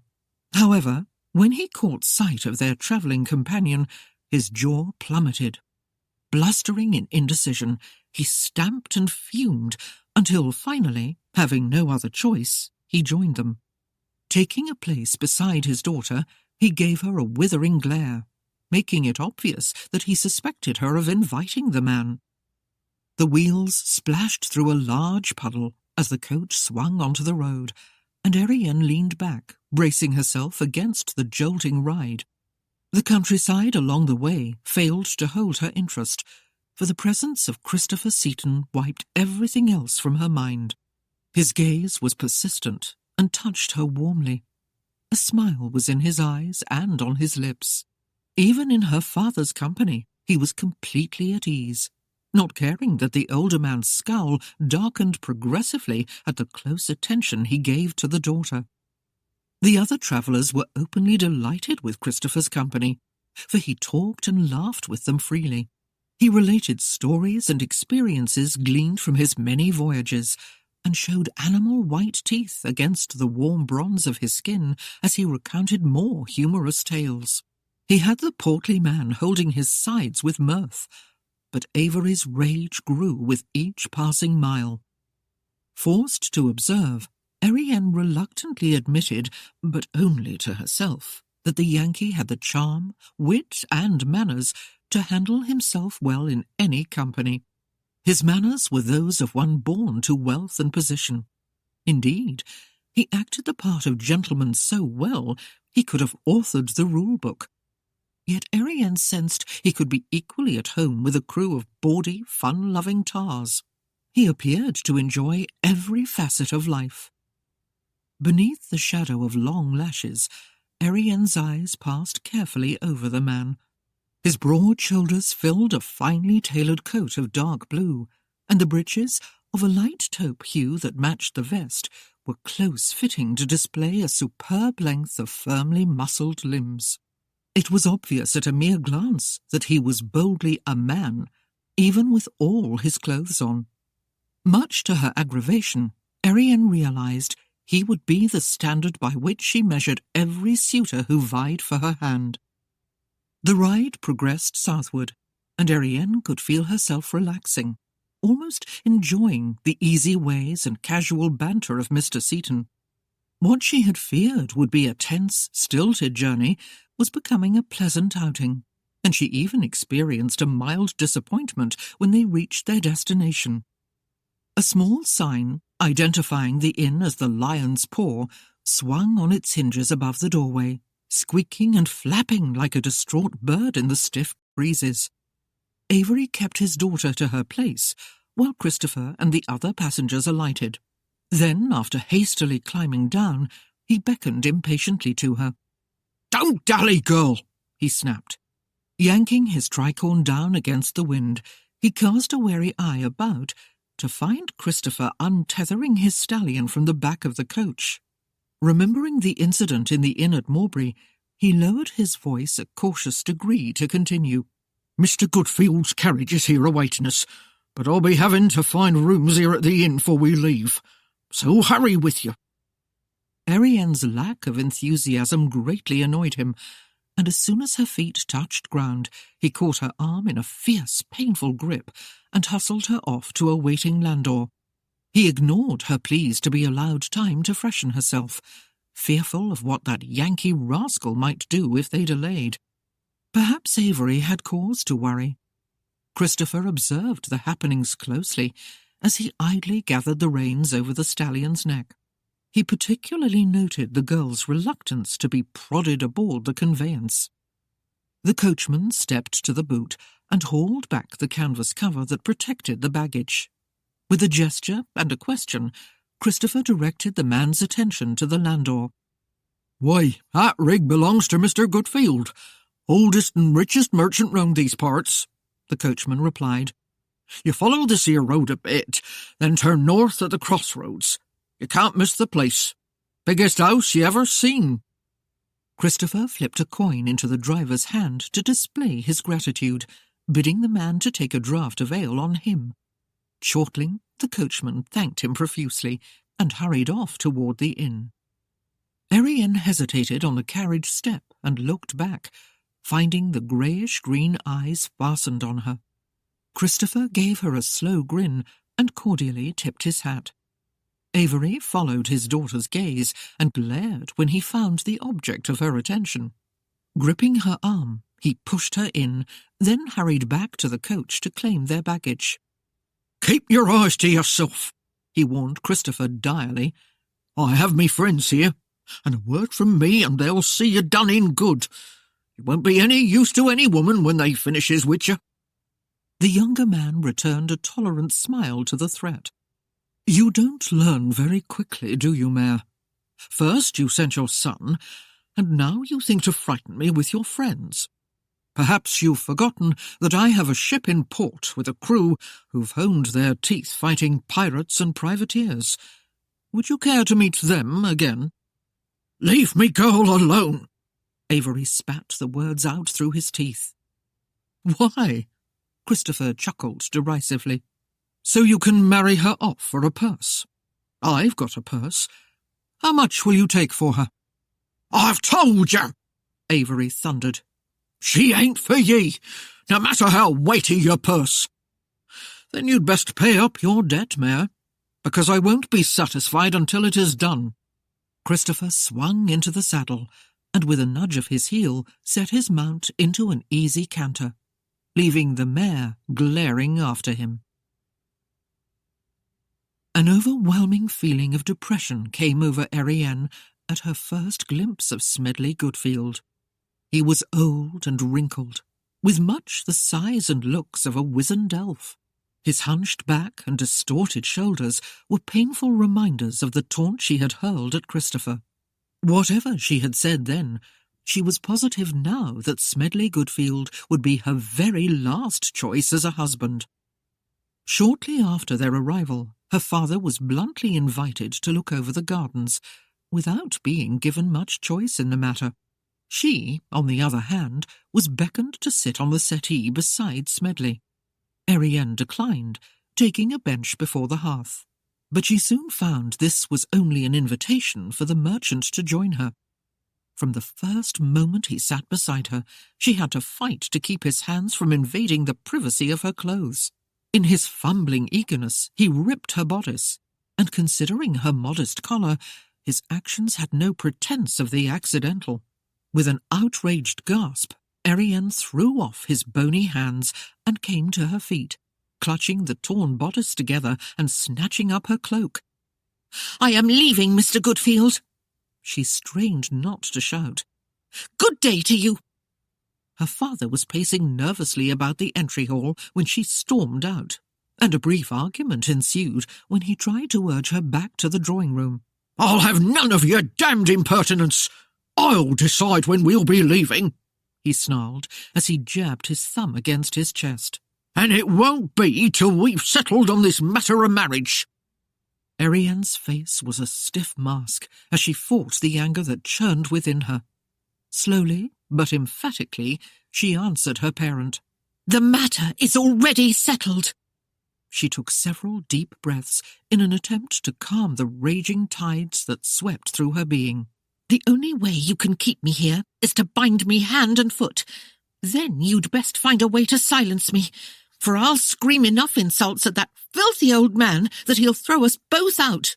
I have had enough of that lecher's pawing hands." She threw open her cloak and displayed her torn gown. "See what he's done! My best gown, and he's ruined it!" "He'll buy you 10 more!" Avery cried in desperation. He couldn't allow her to go, not with his freedom at stake. What did a torn gown matter when the man wanted to marry her? The little twit was just being difficult. "If you leave this house, I'll warn you 'twill be by foot.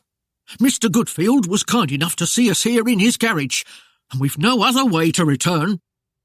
Erienne held her chin high as she stalked toward the door.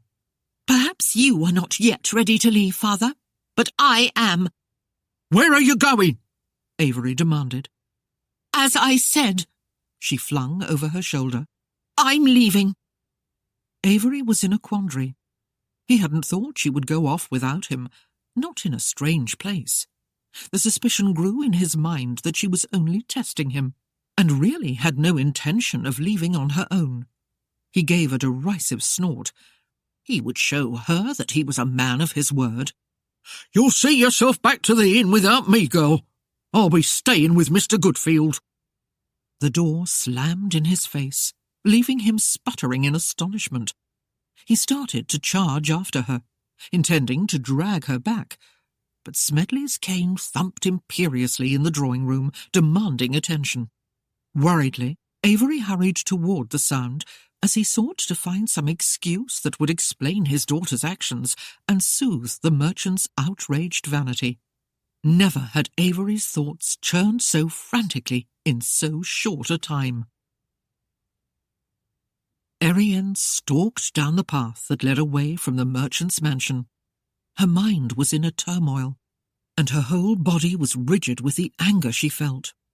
It was enough that she was forced to bear the attentions of a seemingly endless procession of overly eligible men from every corner of England.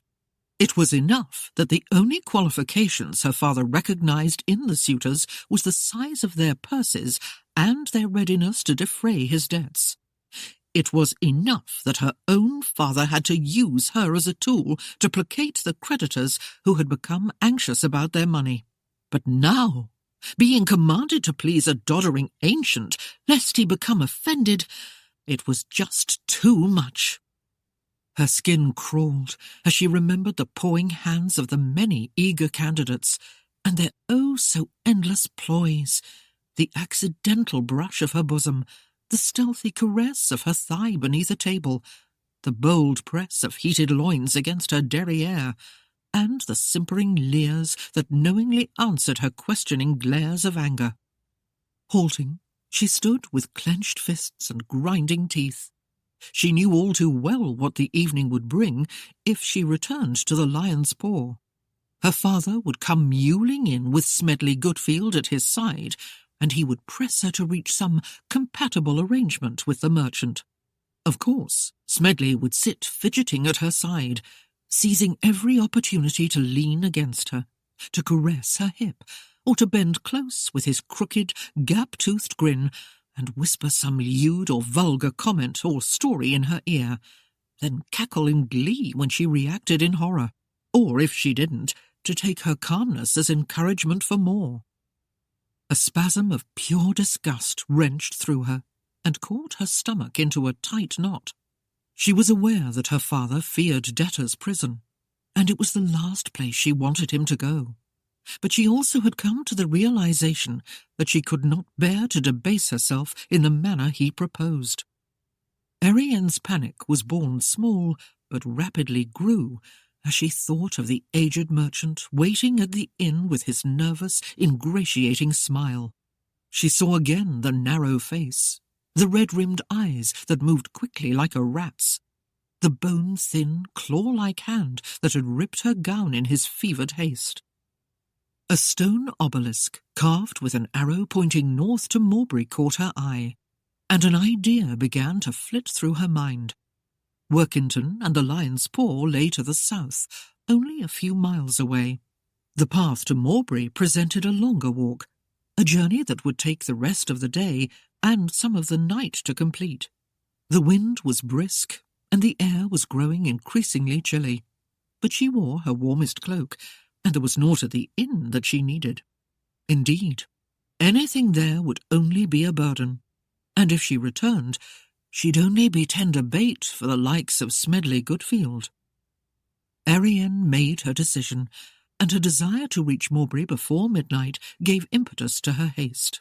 Her slippers were ill-suited to the pebble-strewn lane, and she had to stop often to remove the invading stones. Still, an hour on the road saw her fairly well along, and she felt no regret at having avoided another meeting with Smedley. It was only when clouds began to darken and churn close overhead that the first twinge of doubt pricked her. An occasional droplet of rain struck her face, and with the pressure of the ever-building wind, her cloak wrapped about her legs and seemed determined to impede her progress. Stubbornly, Erienne laboured up another hill, but paused at its brow when she saw a pair of roads joining together and each stretching out endlessly before her, one trailing off in one direction, the other lane winding off in another. Nothing was familiar, and the worry that she might take the wrong road greatly undermined her confidence. The lowering clouds were becoming a tumbling, indistinct mass, snuffing out the sunlight and lending no hint of the direction she should take. The wind whipped the hilltop with an ever-deepening chill that made her shiver, but its icy breath gave her a small measure of assurance that it came from the north. Clenching her gloveless fingers against its frosty nip, she set her jaw in grim determination and struck out again on what she dearly hoped was a northerly track. "Marriage!" she scoffed beneath her breath. She was beginning to detest the word. She bent to pick another pebble from her shoe, but when she glanced casually over her shoulder, she stopped and slowly began to straighten. Paused on the hill behind her, silhouetted like some evil wizard against the black, turbulent vapours that seethed behind him, a man sat astride a dark horse. The wind whipped his cloak out wide about him, lending wings to his form, and staring at him, Erienne knew a sudden, bone-chilling fear. She had heard innumerable tales of murder and ravishment done along the roads and byways of North England, of highwaymen stripping their victims of valuables, virtue, or life, and she was sure this man posed a threat to her. She began to back away, and the rider urged his steed forward. Fighting the bit, the animal pranced sideways for a moment, giving her a good view of the pair. Erienne caught her breath, and her trepidations rapidly vanished as she recognized that magnificent, glistening stallion and the man sitting astride him. Christopher Seaton. The very name scalded her being with hot indignation. She felt an urge to scream in utter rage. Of all the people who could have come over that hill, why did it have to be him? Her attempt to scramble from the road made him kick his horse. The stallion was long-legged and quickly closed the distance between them, flinging up clods of dirt as he followed her into the soft, rock-strewn turf beside the road. Grinding her teeth in frustration, Erienne dodged the pursuit, lifting her skirts well above her knees as she darted in the opposite direction. Christopher was not to be outdone, for he flung himself from the stallion and in 2 long strides was upon her, swooping her up in his arms. "Put me down, you pompous oaf! Put me down!" Erienne kicked her legs and pushed at the broad chest in a frenzied effort to gain her release. "Be still, little minx, and listen," he demanded, his voice sounding harsh and angry in her ear. "Do you not understand what could happen to you on this road? The bands of thieves and miscreants who roam this countryside would see you as a most tempting morsel. You'd be sport for them for a night or 2, if you lasted that long. Did you give a thought to that?" Coldly rejecting the logic of his warning, Erienne jerked her face aside. "I insist you put me down, sir." "Only when you're willing to listen to reason." Mutinously, she glared up at him. "How did you know where I was?" The green eyes sparkled with unbridled humour. "Your father and that twisted excuse for a man with him came back to the inn looking for you. The mayor raised quite a furore when he couldn't find you." Christopher laughed shortly. "After seeing Smedley, I decided you would run off before facing him again. And I was right. You left a clear set of tracks in your haste to flee." "You're conceited, Mr. Seaton, if you think I welcome your protection or your company." "You needn't be so formal, Erienne," he teased, with a devilishly wicked grin. "You may call me Christopher, or my dear, or my love, or any endearment of your choice." Erienne's eyes struck sparks of fiery indignation. "My desire," she said flatly, "is to be put to the ground immediately." "As you wish, milady." Christopher withdrew his arm from beneath her knees, letting her limbs slide against him until her toes barely touched the moss-covered slope. The full shock of his firm, hard body went through Erienne with the effect of a searing bolt of lightning. Almost as quickly, a vision was conjured up, one bathed by the pinkish rays of the dawning sun, with a lone figure of a naked man silhouetted against its light. "Unhand me," she commanded, trying to hide her burning cheeks with rage. No proper lady would allow such a vision to take root and flourish in her mind. "I am quite capable of standing on my own feet." Placing his hands about her slender waist, Christopher lifted her onto a boulder that formed a small flat plateau beside the road. "Stay here," he enjoined, "until I return with my horse." "I'm not a child you can order about," she protested. "I'm a grown woman." He cocked a handsome brow as he gave her a lengthy inspection. Even through the cloak, his eyes seemed to burn her. "Now, that's the first real truth I've heard you say." Erienne blushed profusely and pulled the garment tighter about her. "Has anyone ever told you how detestable you are?" His white teeth gleamed behind a lopsided grin. "Thus far, my dear, every member of your family." "Then why don't you leave us alone?" she snapped. Laughing, he stepped away to fetch his mount and commented over his shoulder as he gathered the reins. "The way things are going, Erienne, I'm beginning to think your father will never get you married off." He led the stallion back to her. "I just would like some assurance that I'm not going to lose out completely on my investment." "Do you honestly think you have some claim to me?" she jeered. "Some right to annoy and bore me with your presence?" His shoulders moved in a careless shrug. "As much as your other suitors do. Indeed, with the £2,000 your father owes me, perhaps more. I wonder which of your gallant beaux will want to part with such a sum." His laughter mocked her. "You might as well be put on the block and let them bid for you. 'Twould save your father considerable time and effort in his attempt to find you a generous husband." Erienne opened her mouth to voice her objection to such a suggestion, but she was abruptly silenced when he swept her up and placed her onto the back of his horse. Swinging up behind her, he gave her no choice but to accept his company. "This is outrageous, Mr. Seaton," she stormed. "Put me down!" "If you're not aware of it, my sweet, we're about to get soaked." Even as he spoke, raindrops began to pelt them. "Since I can't leave you here alone, you'll have to come with me." "I'm not going anywhere with you," she cried. "Well, I'm not going to sit here in the rain and argue with you." He kicked the stallion, squelching her protest as the animal leapt forward into a full gallop. She was flung back hard against the stalwart chest, and for safety's sake she had to submit to the arm he laid about her. Though she would have openly denied it, she was grateful for its security, and for the nestling seat his thighs provided her.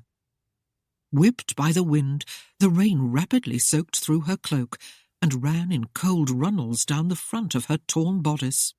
Erienne squinted upward toward the frenzied sky, but the large, splashing droplets forced her to turn her face away and seek shelter against his chest. Looking down at her, Christopher pulled his cloak about her to provide more protection. But in the next moments it seemed that a whole torrent of water was unleashed upon them. Icy sheets slashed down upon them, wetting their garments until they became dead weights that hindered movement. The wind and frigid rain were relentless, assaulting them from every angle. Through the heavy downpour, the vague shape of a structure became visible in the distance. Urging the steed off the road, Christopher rode through the trees toward it. The barren limbs provided no protection from the storm, but snatched at them, snaring their clothing as if seeking to prevent their passage. As they neared, the building became recognizable as an old, abandoned stable. A tumble-down cottage stood beside it, but without a roof, it left serious doubt that any but the smallest creatures would find shelter within its crumbling walls. The doors of the stable gaped wide, though one hung askew on a lone, stiff, rusty hinge. Leafless vines entangled the edifice, and a decaying log lay on the ground across the entrance. Despite its dilapidated state, the barn offered considerably more protection than the cottage. Christopher dismounted in front of the doors and reached up to lift Erienne from her place. The wind billowed beneath her wet cloak, sending a piercing chill through her as its frigid breath touched her soaked gown. She shivered uncontrollably as Christopher carried her across the log and into the dark interior. He set her to her feet, then peered about into the shadows. "Not as cozy as the lion's paw, but at least it will give us some shelter from the storm," he stated. Discarding his sodden cloak, he glanced down at her and arched a dubious brow. "You look like a drowned rabbit." Erienne's trembling chin raised to a lofty level as she eyed him coolly. A violent shuddering made it difficult to retort with effective rancour, but she tried. "I suppose you think Claudia would look better at a time like this?" Christopher laughed at a mental vision of Claudia trying to look elegant in a wide hat that flopped dripping wet about her ears. "You needn't be jealous of her," he responded glibly. "'Twas you I followed to Workington." "Aha! So you do admit it?" "Of course." Erienne stared at him blankly, finding her argument suddenly deflated by his acknowledgement. Christopher chuckled and went back to lead the stallion through the doorway. Erienne huddled in her dripping clothes as he untied a covered roll behind the saddle. Producing his redingote, he tossed it to her and turned back to strip the saddle from the back of the steed, advising over his shoulder, "You'd better put that on before you take a chill." She gripped her own water-weighted cloak about her and turned her face away, not wishing to shred her pride by removing the outer garment and revealing her torn gown. "Keep your gallant offering for yourself, Mr. Seaton. I have no use for it." Christopher arched a brow as he peered at her over his shoulder. "Are you trying to convince me how foolish you are?" "Foolish or not, I won't wear it."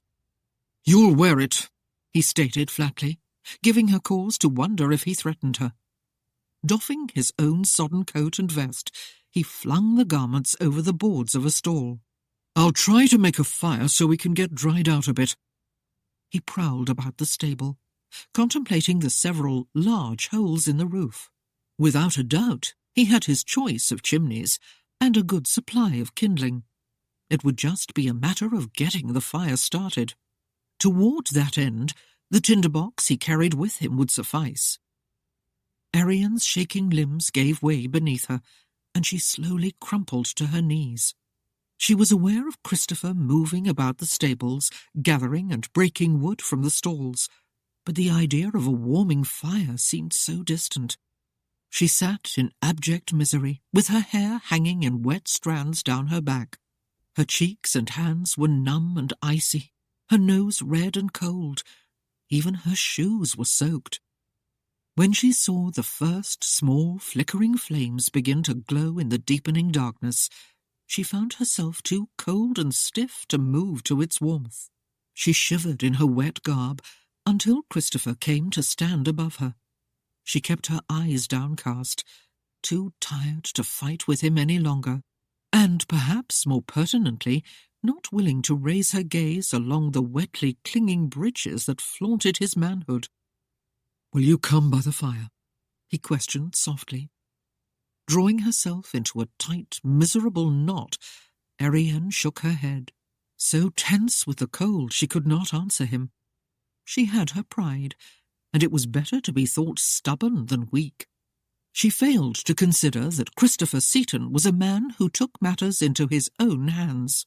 Reaching down, he pulled her to her feet, then swept her up in his arms. She gritted a denial through clenched teeth, afraid she would be reduced to one shivering, shaking mess if she tried to speak. Despite her feeble protest, Christopher's arms remained warm and secure about her. He set her to her feet near the fire and began to pluck at the ties of her cloak. In a sudden panic, Erienne caught the garment together and tried to pull away, shaking her head. "No, leave me alone."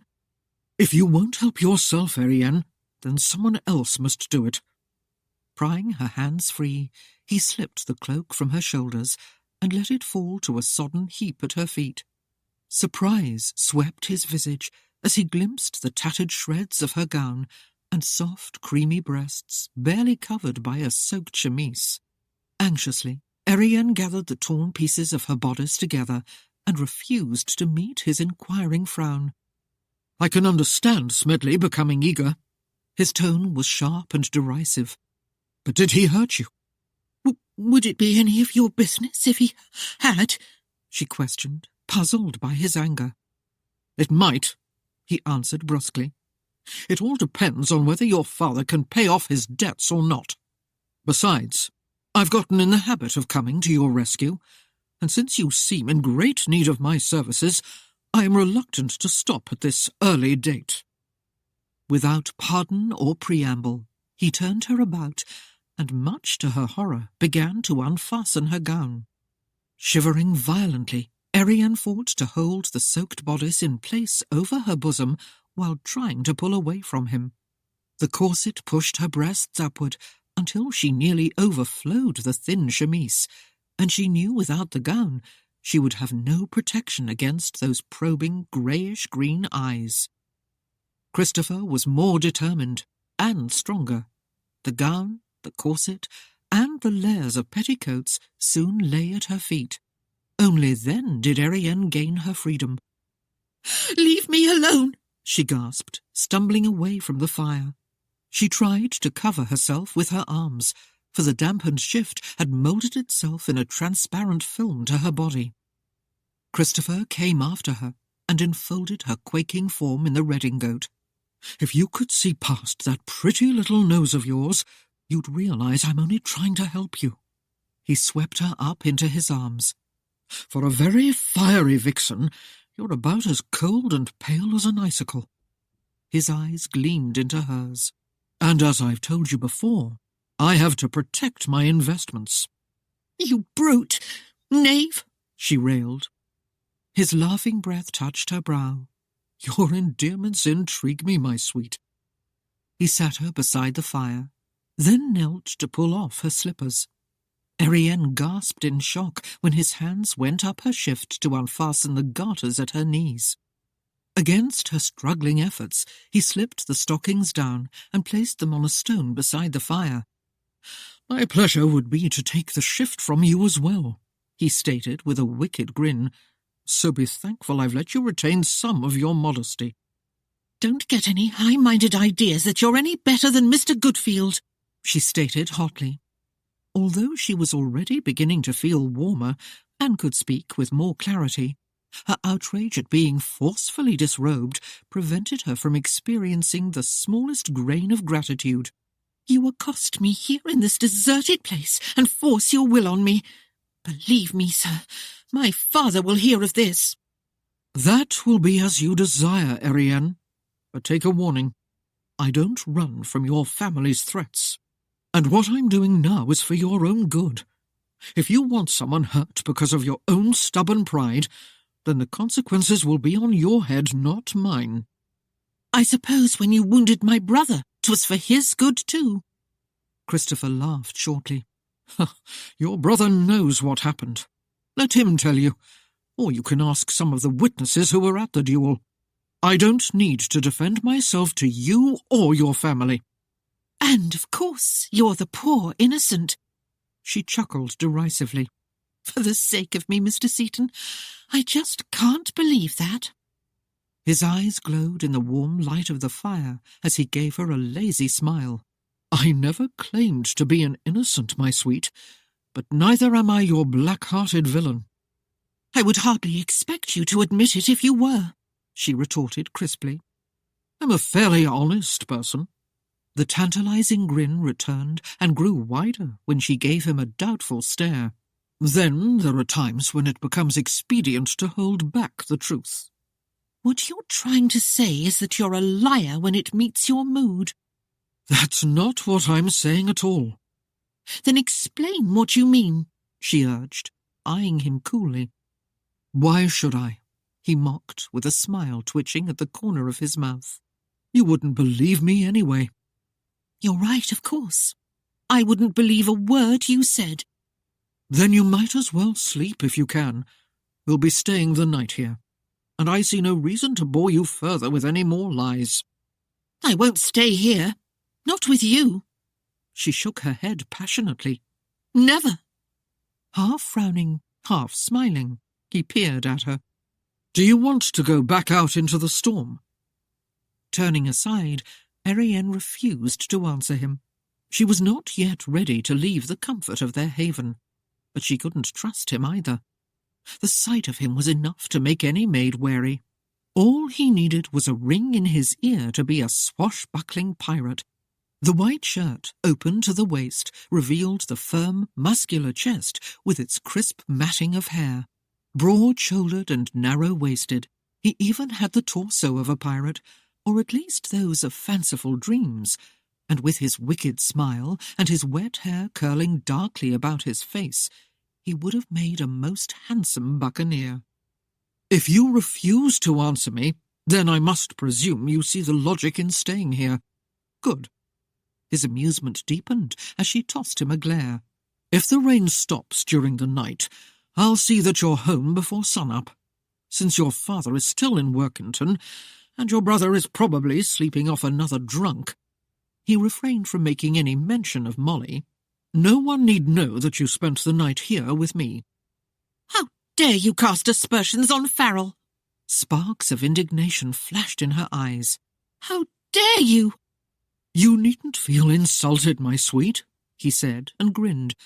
"I don't judge you by your brother's antics." "Oh, you cad! You utter cad! He wouldn't be like that if you hadn't shot him." "Really?" Christopher gazed at her dubiously. "The way the rumours have it, your brother was cutting a wide swathe before we ever met." He picked up her clothes and began spreading them before the fire. Any further retort Erienne might have made was squelched by his actions, for he seemed quite familiar with the intricate detail of the garments. Embarrassed, she rolled into a knot, facing away from him and jerking the redingote up close about her neck in what she hoped was a pointed dismissal. It was a long time before the seething irritation calmed. Exhausted, she lay still and watched the snapping, crackling fire until her eyelids sagged and her resistance gave way to sleep. Erienne was jolted awake by the intruding suspicion that she was being watched, and a mild panic grew when she failed to recognize her surroundings. A tallow lantern bathed the small area around her in a soft golden light, and she felt the warmth of a fire on her cheek. Beyond the light, deep shadows wavered into an impenetrable wall of intense darkness. Huge, rough timbers formed an unfamiliar pattern above her head, too low and dark to be part of her own bedchamber. Beneath the prickly covering, she felt a cloying dampness against her skin, and when she searched with a hand, she recalled it was the shift she wore, the single garment Christopher Seaton had left when he had stripped her of the rest. Everything came back to her in a rush, and she sat up with a gasp, her eyes flying in search of the knave. He was far too close for her peace of mind, for he sat with his back braced against a nearby post, a knee drawn up and an arm dangling across it. His gaze never wavered from her, but when it dipped downward, she saw the light that flared in his eyes, making her conscious of her lack of modesty. The redingote had dropped away, and when she glanced quickly down, her fears were realized, for no detail was left to the imagination. Her skin glowed in the firelight, and the soft, rosy peaks of her bosom strained against the delicate fabric. With a shocked gasp, she snatched the woolen garment to her. "How long have you been sitting there watching me sleep?" she demanded. A slow smile touched his lips. Long enough. She was in no mood for games. Long enough for what? His smouldering gaze passed over her. Long enough to come to the determination that you're worth far more than any debt. Erienne's mouth sagged slightly, and she stared at him in surprise, unconscious of the vision she presented as her hair tumbled about her shoulders in loose array. "Mr. Seaton, you can hardly think of me as compensation for an unpaid debt. If you do, you've taken leave of a goodly portion of your senses." "If your father has his way, 'tis exactly what you'll become. You'll be bought and sold for a mere pittance." "I wouldn't exactly call £2,000 a mere pittance," she scoffed. "And besides, if it weren't for you, I wouldn't have to marry at all. At least not for wealth." Christopher shrugged his shoulders carelessly. "Your father need not consider finding you a rich husband. Your companionship in exchange for £2,000 seems a fair enough trade to me." "My companionship?" She laughed caustically. "You mean your paid paramour, don't you?" "Only if you would feel so inclined, my sweet. I have never yet forced a lady." "And no doubt you've had many to sample from." His smile was as smooth as his voice. "A gentleman never tells, my sweet." Erienne tossed her head. "You rate yourself too highly." "My mother did her best, but I have a mind of my own." His grin widened. "I've always held myself adaptable to the circumstances." "You mean you're a self-made cad?" she said with firm conviction. "Aye, Erienne, but with me you'll never be bored. I promise you that." The warmth in his tone brought the heat creeping into her cheeks. As if instructing an errant student, slow to learn, she pronounced her words carefully. "Mr. Seaton, I would prefer it immensely if you call me Miss Fleming." His chuckle sounded low and deep. "I think after sharing a bed and spending the night together, we should progress to something more intimate, at least while we're alone. Now, my love, I should like you to consider the advantages of letting me become your suitor. I am not as ancient as my predecessors. A full score, 10 and 3 I be. I am strong and have clean habits. I have never been an abuser of women, He ignored her light scoff. "And I have wealth to see you richly garbed, as your beauty demands. As to my appearance," he swept her hand before him, "you can determine that for yourself." "I have the distinct feeling you're propositioning me, Mr. Seaton," she replied brittly. "Only trying to convince you of my merits, my love." "You needn't try. 'Twould be a waste. I shall always hate you." "Will you, my dear?" His brows crinkled inquiringly. "Do you hate me more than Silas Chambers, perhaps? Or even Smedley Goodfield?" She faced away, not daring to answer his question. "I think not," he answered his own inquiry. "'Tis my suspicion that you'd prefer a real man to warm your bed rather than one of those doddering fools your father would have you wed. They've passed their prime, and though they'd struggle mightily to perform the intimate duties of a husband, it's questionable whether they would be able to do anything more than drool in helpless lust." His statements brought a bright hue creeping into Erienne's cheeks. "How dare you insult me with your half-witted proposals, as if you were some grand gift to womankind?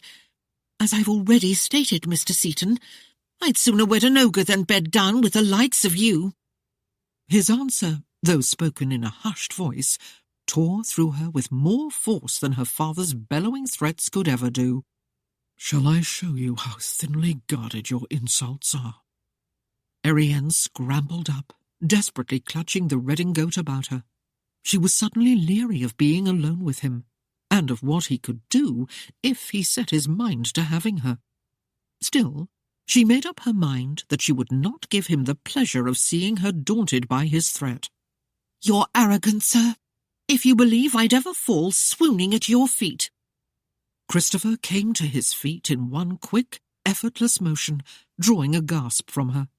His taunting grin and the broad, half-naked chest made her realize the folly in baiting him.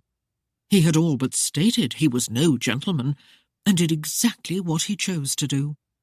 He could choose to take her.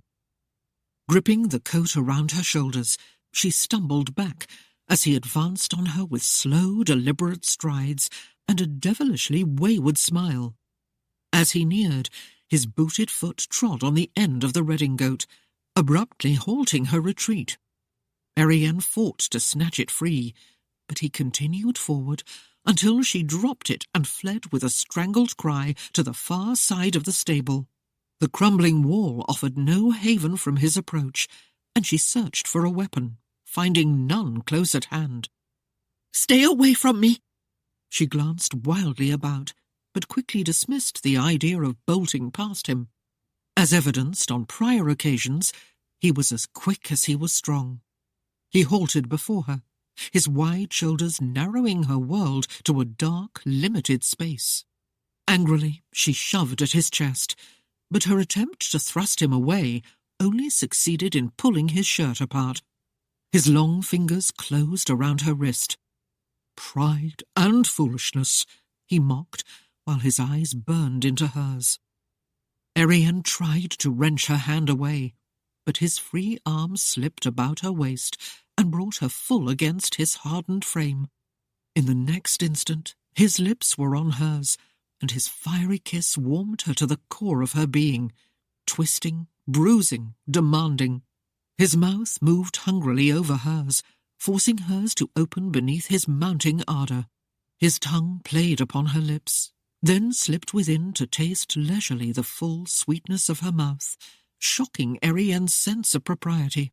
She tried to turn her face aside, afraid that her will and her hatred would crumble beneath the onslaught of his fervour. She was held in an unyielding vice, her waist clamped beneath his arm, and her soft breasts crushed against his chest. His hand slid downward over her buttock, pressing her to him, until she could not ignore the evidence of his burning passion. His mouth left hers and slid down her throat, and her senses erupted in a ball of flame that followed his lips downward. She could not draw a deep breath or free herself from those hot, sultry kisses. She shook her head lamely in a denial, wanting him to stop before she was consumed. Then his mouth came upon her breast, and her breath caught as the wet, white heat of it scalded her through the thin cloth, bringing her nipple to a taut peak. With outraged modesty, she sought to push him away, sure that she would swoon if he did not stop. "Christopher, don't!" With a soft chuckle he released her, and Erienne's mind went reeling as he stepped away from her. She leaned weakly against the wall, gasping for breath. Holding a hand over her throbbing breast, she could only stare at him, as if she, he, and the world had gone mad. No virginal platitudes could erase the astonished look of wonder from her face, nor soften the chaotic pounding of her heart. Be satisfied with your ancient suitors if you can, Erienne Fleming, or face the truth of what I've said. Almost in a daze, Erienne watched him as he turned and moved toward the stallion, who had begun to snort and stamp nervously. She was much confused by her own emotions. Her newfound knowledge of Christopher Seaton was like a mouse nibbling inside a wall, boding of trouble yet to come, and yet unstoppable at the moment. Stepping out into the misty darkness, Christopher moved away from the stable, and for a long moment waited in silence. He turned his head from side to side to catch the slightest murmur. Then it came, a low, muffled sound in the distance, like a shadowed intruder flitting across the stillness of the night, or like slow, plodding hoofbeats, only much softer, as if... He ran back into the stables and began gathering the clothes from about the fire. Get dressed. We'll have to leave. There are riders coming. Mayhaps a score or more, and the horses are travelling with muffled hooves. He tossed her clothes to her. I doubt they are honest men going about at this hour in that fashion. Erienne hastily complied, and was tugging at the laces of her stays when he returned and brushed her hands aside. Hurriedly, he accomplished the task for her. "'Tis the least I can do, milady," he whispered close to her ear. Erienne fumed in ungrateful silence as she yanked on her petticoats and gown. "Are you certain you heard someone coming?" Christopher threw his redingote about her, giving her no time to fasten the gown, and pulled her toward the horse. "If you doubt me, stay here. You'll find out soon enough." Erienne accepted his answer for the moment and stepped aside, as he grabbed the old wooden bucket he had used to water his horse. He ran back to the fire and immediately doused it, then kicked dirt over the hissing, smoking pile of ashes until it was smothered beneath a heavy layer, and darkness once again reigned unchallenged in the dilapidated barn. He took the reins, throwing their cloaks and his vest and frock-coat over the saddle. He led the horse from the stable and into a thicket some distance away from the road. Erienne held onto the tail of the steed as they felt their way through the Stygian gloom. They waited in the deepest shadow as the sound of muffled hooves drew nearer. A low voice called out in the night, bringing the band to a halt on the road, and soon a trio of riders pushed through the brush toward the stable. "I tell you, I smell smoke," one of the men argued in a hushed voice. "And I've ridden this road enough to know this be the only place it could come from. Your man's gone, lad, and there ain't no need for you to be snooping in every nook and cranny for him. You let him slip through your fingers, you did." The horseman who had ridden to the fore left his mount and entered the stables, stopping just inside the door to look around. Returning to his steed, he swung into the saddle. "If anyone was here, they've gone." "You can rest easy now, Timmy," one of the mounted men crowed. "There ain't nobody gonna pounce on you from the dark." "Shut your blooming trap, you blighter. I've lived as long as I have by being careful, I have. Let's get back to the others," the first man said. "We've a long ride ahead of us." When the men returned to the road, Erienne released her breath in a long, slow gasp, until then unaware that she had been holding it. She was supremely thankful that her instincts had prodded her to accompany Christopher rather than remain in the barn. As they waited for the band of riders to move on, the thought crossed her mind that she would have indeed been caught at the mercy of those men had Christopher Seaton not come along. The ride to Mowbray was cloaked in wet, greyish mists that hung close over the moors and rocky slopes. It twined about gnarled, twisted trunks of ancient oaks and blanketed the winding road until it seemed as if they swam amid a sea of thick, wispish vapours set apart from reality. Uncomfortably aware of the man who rode behind her, Erienne tried to sit stiffly erect, but the journey was long and she was weary. His redingote kept her warm, and despite her resolve to remain aloof, she found herself sagging repeatedly against him. The shock of meeting that wide, hard chest immediately jerked her upright again, and once more she'd try again to bolster her flagging spirit. "Relax, Erienne," Christopher admonished at last. "You'll be rid of me soon enough." His words brought back a remembrance of the haunting sense of loss she had experienced when he had walked out of the cottage, and also when he had strolled away from the backyard. The memory of his kiss made her plight all the more unbearable. With other men, she had known only a shivering revulsion when they tried to steal even the smallest peck. Such had not been the case with Christopher, and she feared that she was destined to remember his ardent embrace for the rest of her life. Dawn was invading the mists by the time they reached Mowbray. Christopher wound his way around the small hamlet to the mayor's cottage, leaned down to open the gate at the back of the cottage, and halted the animal near the rear portal.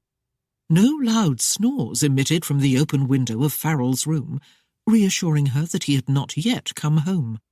Braced by the steady support of Christopher's arm, she slid to the ground. She doffed the redingote, tossed it back to him, then would have rapidly departed from his presence, but his inquiry halted her. "Aren't you going to invite me in?" Erienne whirled with a flare of rage, and found, as she suspected, the amused and mocking grin challenging her. "Certainly not." Christopher sighed in faint disappointment. "Such is the gratitude of a fickle wench." "Fickle?" she gasped. "You call me fickle? Why, you over-conceited buffoon! You... He kicked his horse into motion and cleared the fence with a graceful arc, his laughter trailing behind him. Erienne stamped her foot and glared after him, mumbling dire threats under her breath. She had never known a man who delighted in riling her as much as he did, and it nettled her sorely to consider his flawless success. Mid-afternoon marked the time of Avery's return, and when she saw him coming down the road with long, outraged strides, Erienne wrung her hands in anxious worry. Farrell had not seen fit to come home from his escapades, and thankfully could relate nothing of her return. Still, she had kept a nervous vigil through the day, fearing what her father's reaction would be. She grimaced when he came storming through the door, slamming it behind him. Seeing her in the parlour doorway, he glowered and yanked off his coat. "So, you're home, are you? And me worrying all the way that some blackguard might have taken you to his lair." Erienne dared not reveal how closely he came to the truth. Since their parting, Christopher had played too much on her mind, and she would have greatly relished the pleasure of forgetting him. "'Pon my soul, girl, I don't know what takes your mind. You rant and rave about Smedley Goodfield pawing you, when you know good enough he'd have the right to it if you married him." Her stomach knotted in revulsion. "That's exactly why I left. I couldn't bear the thought of it." "Oh," he looked at her, narrowing his eyes. "You got your druthers, do you? That blighter Seaton was pawing you, and you never hawked a word. But come along a good man with marriage on his mind, and you're suddenly squeamish about where he puts his hands. Seems to me, with your high-flying ideals, you'd take into account that Mr. Seaton ain't wanting to marry you." He chortled as if amused. "Oh, he'd be willing enough to lay his bold self upon you and have his pleasure fine and good. Of course, if you should take his seed in you and nurture it, you can expect from the likes of him to be left with a wee babe in your belly, and nary a husband on your arm." Erienne's cheeks warmed at the crudity of her father's words. Not wanting to face his gleeful sneer, she turned aside and spoke in a low voice. "You needn't worry yourself about Mr. Seaton. He's the last man I'd choose."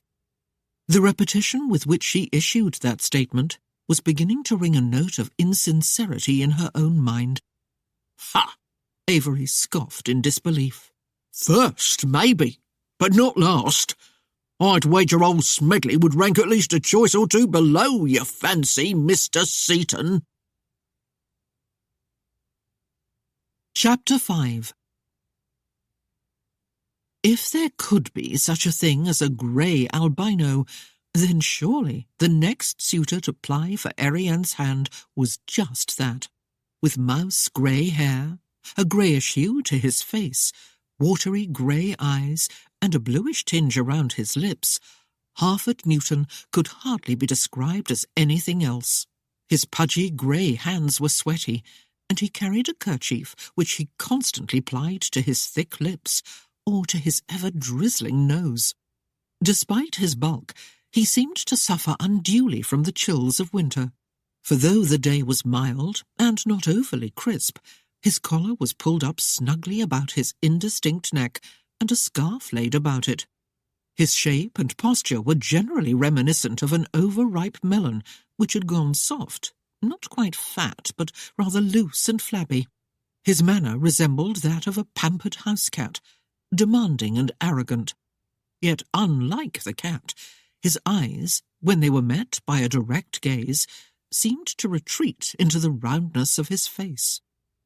The thought of those hot, moist hands pawing her, while he squirmed eagerly beside her in bed, brought a sharp sense of panic to Erienne.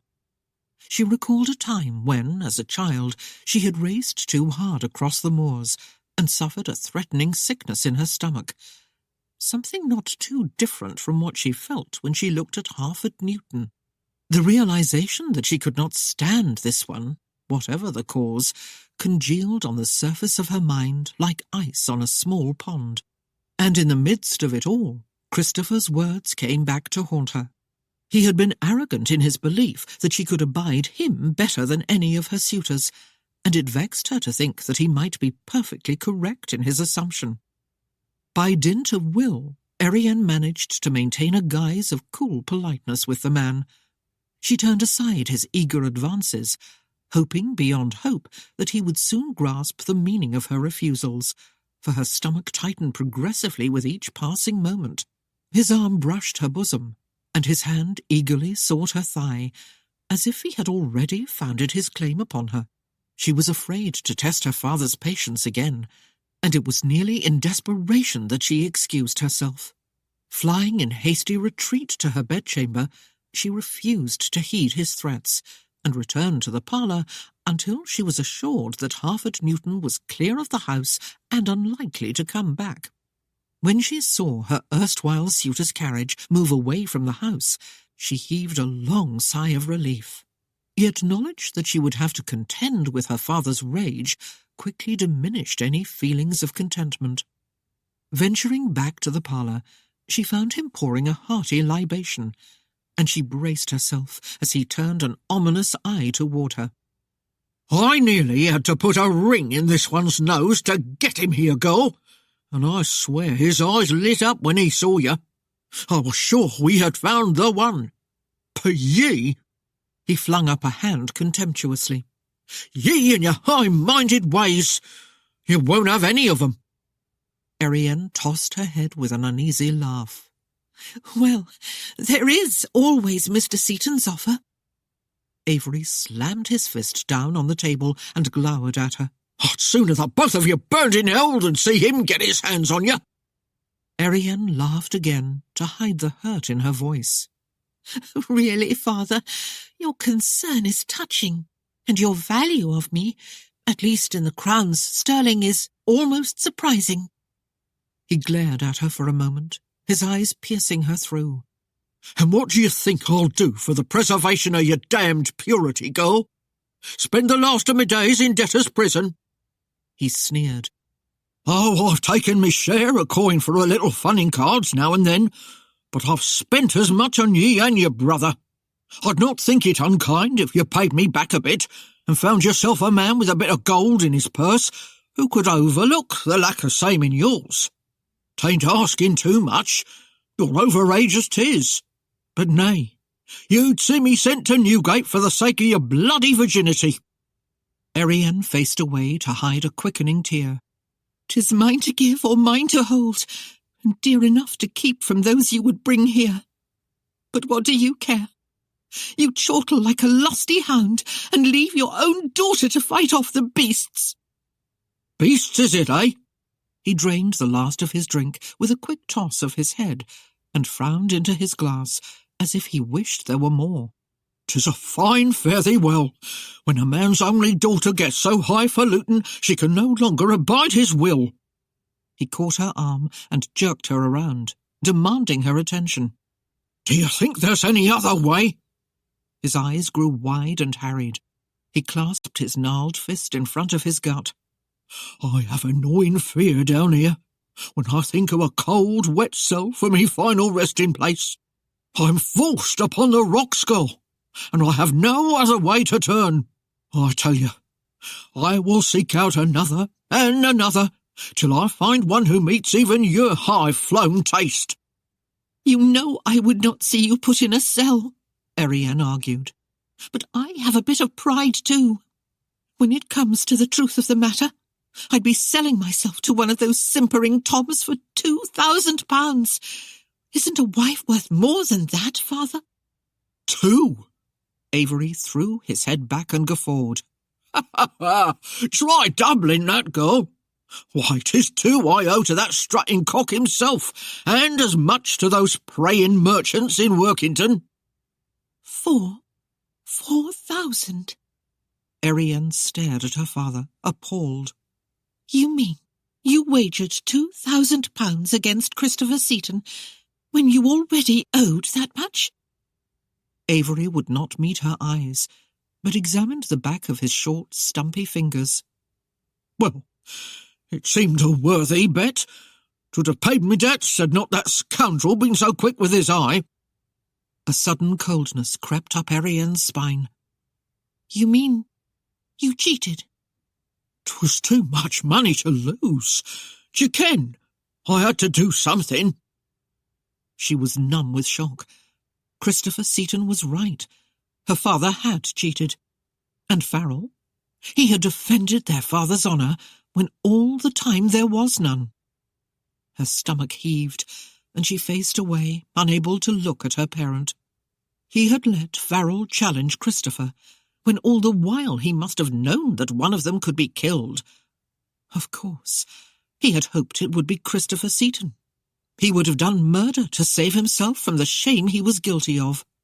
But it was Farrell who had paid the price for his cheating, and now it was her turn to be used, just as he had used her brother and their mother.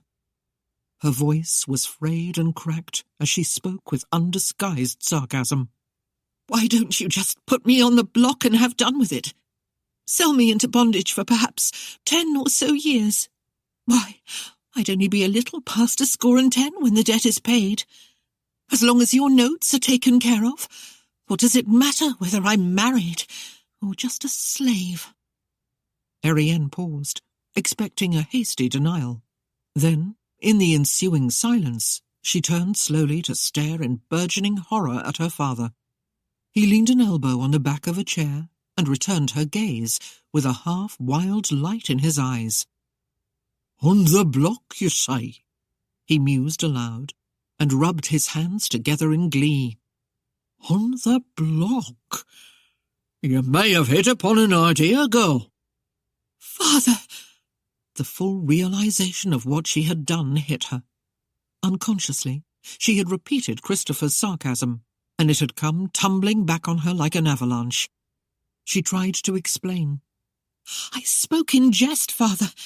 Surely you cannot consider it?" Avery gave no evidence of having heard her. "That should bring a fair enough flurry of 'em. The highest bidder for a bright and comely wife." "Wife?" Erienne repeated in a pained whisper. "A wife who can cipher and write might bring a goodly sum. maybe a bit more than £2,000, and after 'tis done, she can't say nay to his point." Erienne closed her eyes, trying to calm her reeling mind. What had she done? "Of course, there's got to be a way to keep that Seaton bastard from having her. Hot in his britches for her he is. I've seen the way he eyed her in the coach, as if he'd have taken her then and there. Aye, there's got to be a way." "Father, I beg you," Erienne pleaded. "Please don't do this to me." Avery chortled suddenly, giving her no mind. "I'll post it, that's what I'll do. I'll have Farrell write it out for me. To wit," he held up a finger, noting his would-be quotation, "one Christopher Seaton will not be permitted to take part in the roup." Chuckling like a mischievous imp, Avery sank onto the edge of a chair and, rocking to and fro in glee, slapped a hand down on a knee. His eyes gleamed as he already savoured the revenge he would heap on his foe. He hardly noticed when his daughter ran from the room. By mid-morning of the next day, the handbills were posted, and they proclaimed that a most unusual happening would occur 10 days hence. The maid, Erienne Fleming, would be sold as a bride to the highest bidder. The roup was to be held in front of the inn, or, if the weather posed a problem, inside in the common room.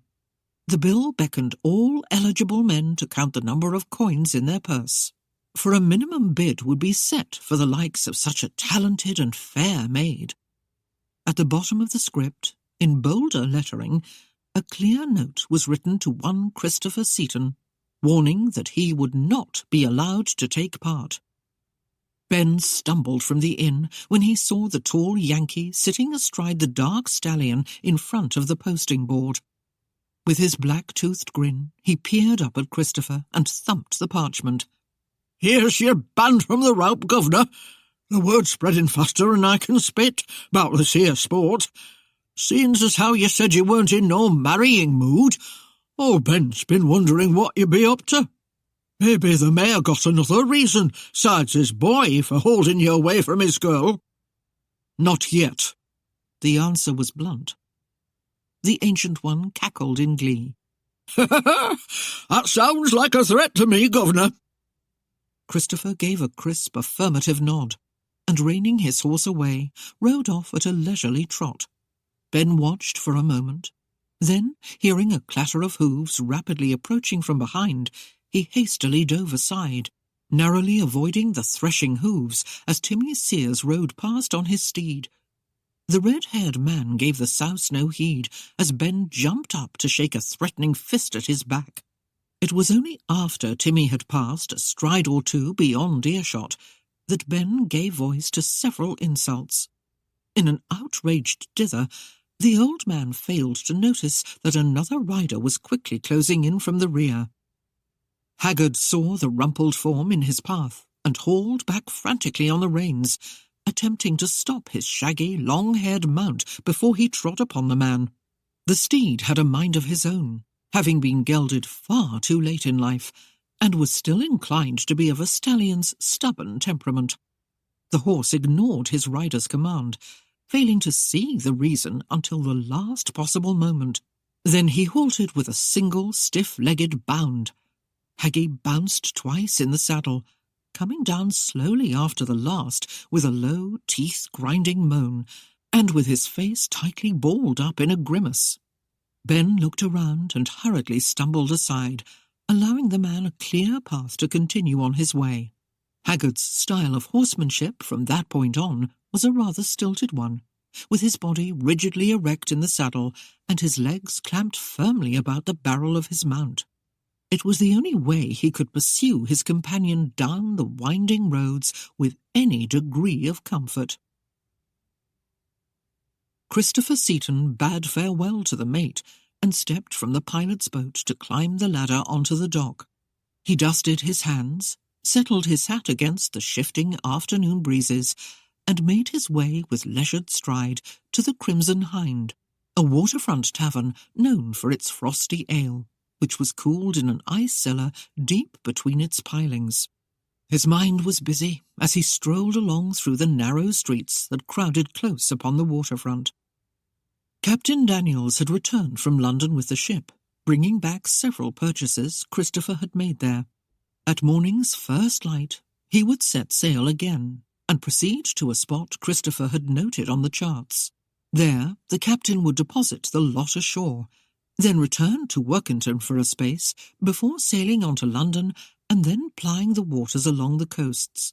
Until the hook was hauled, a rotation ashore for the crew had been arranged, giving many of them a few hours at the pubs, while others manned and secured the vessel.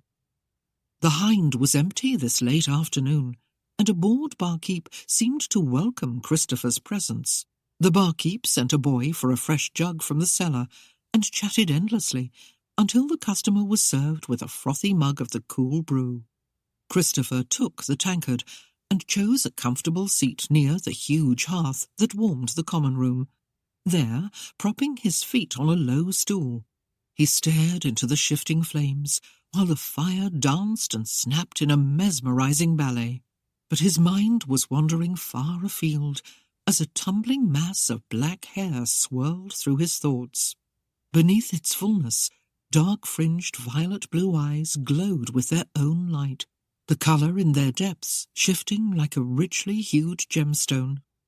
A frown gathered the brows in anger, and the eyes grew cold and piercing. He searched his memory and selected a moment when they were bright and full of laughter, then held the vision in his mind. A nose was added, slim, straight, finely boned, yet ever so slightly pert, just short of stilted perfection. The features were delicate, the shape of the face neither narrow and pinched, nor wide and moonish, but softly oval, with gently rising cheekbones that were touched with a light blush of colour. A pair of lips formed in his imagination, not the pouting rosebuds of the simpering femmes at court, but gently curving, and just wide enough to be expressive and alive. The corners deepened with a quirk as she scowled, and once more he sought, until he found in his recollection a time when they had turned upward and the lips parted with laughter. There his mind stayed and burned with the memory of their incredible softness beneath his own. The rest of her came to him in a rush, the long, slender limbs, and the body that possessed the trim, sleek grace of a cat, and was neither rolling in folds of fat like the soft ladies of the evening, nor thin and bony, but with a subdued strength and honesty that lent her an easy, almost naive elegance. In all, she seemed totally unaware of her own beauty, and was simply Erienne, one apart and above all the others who dwelt in the depths of his memories.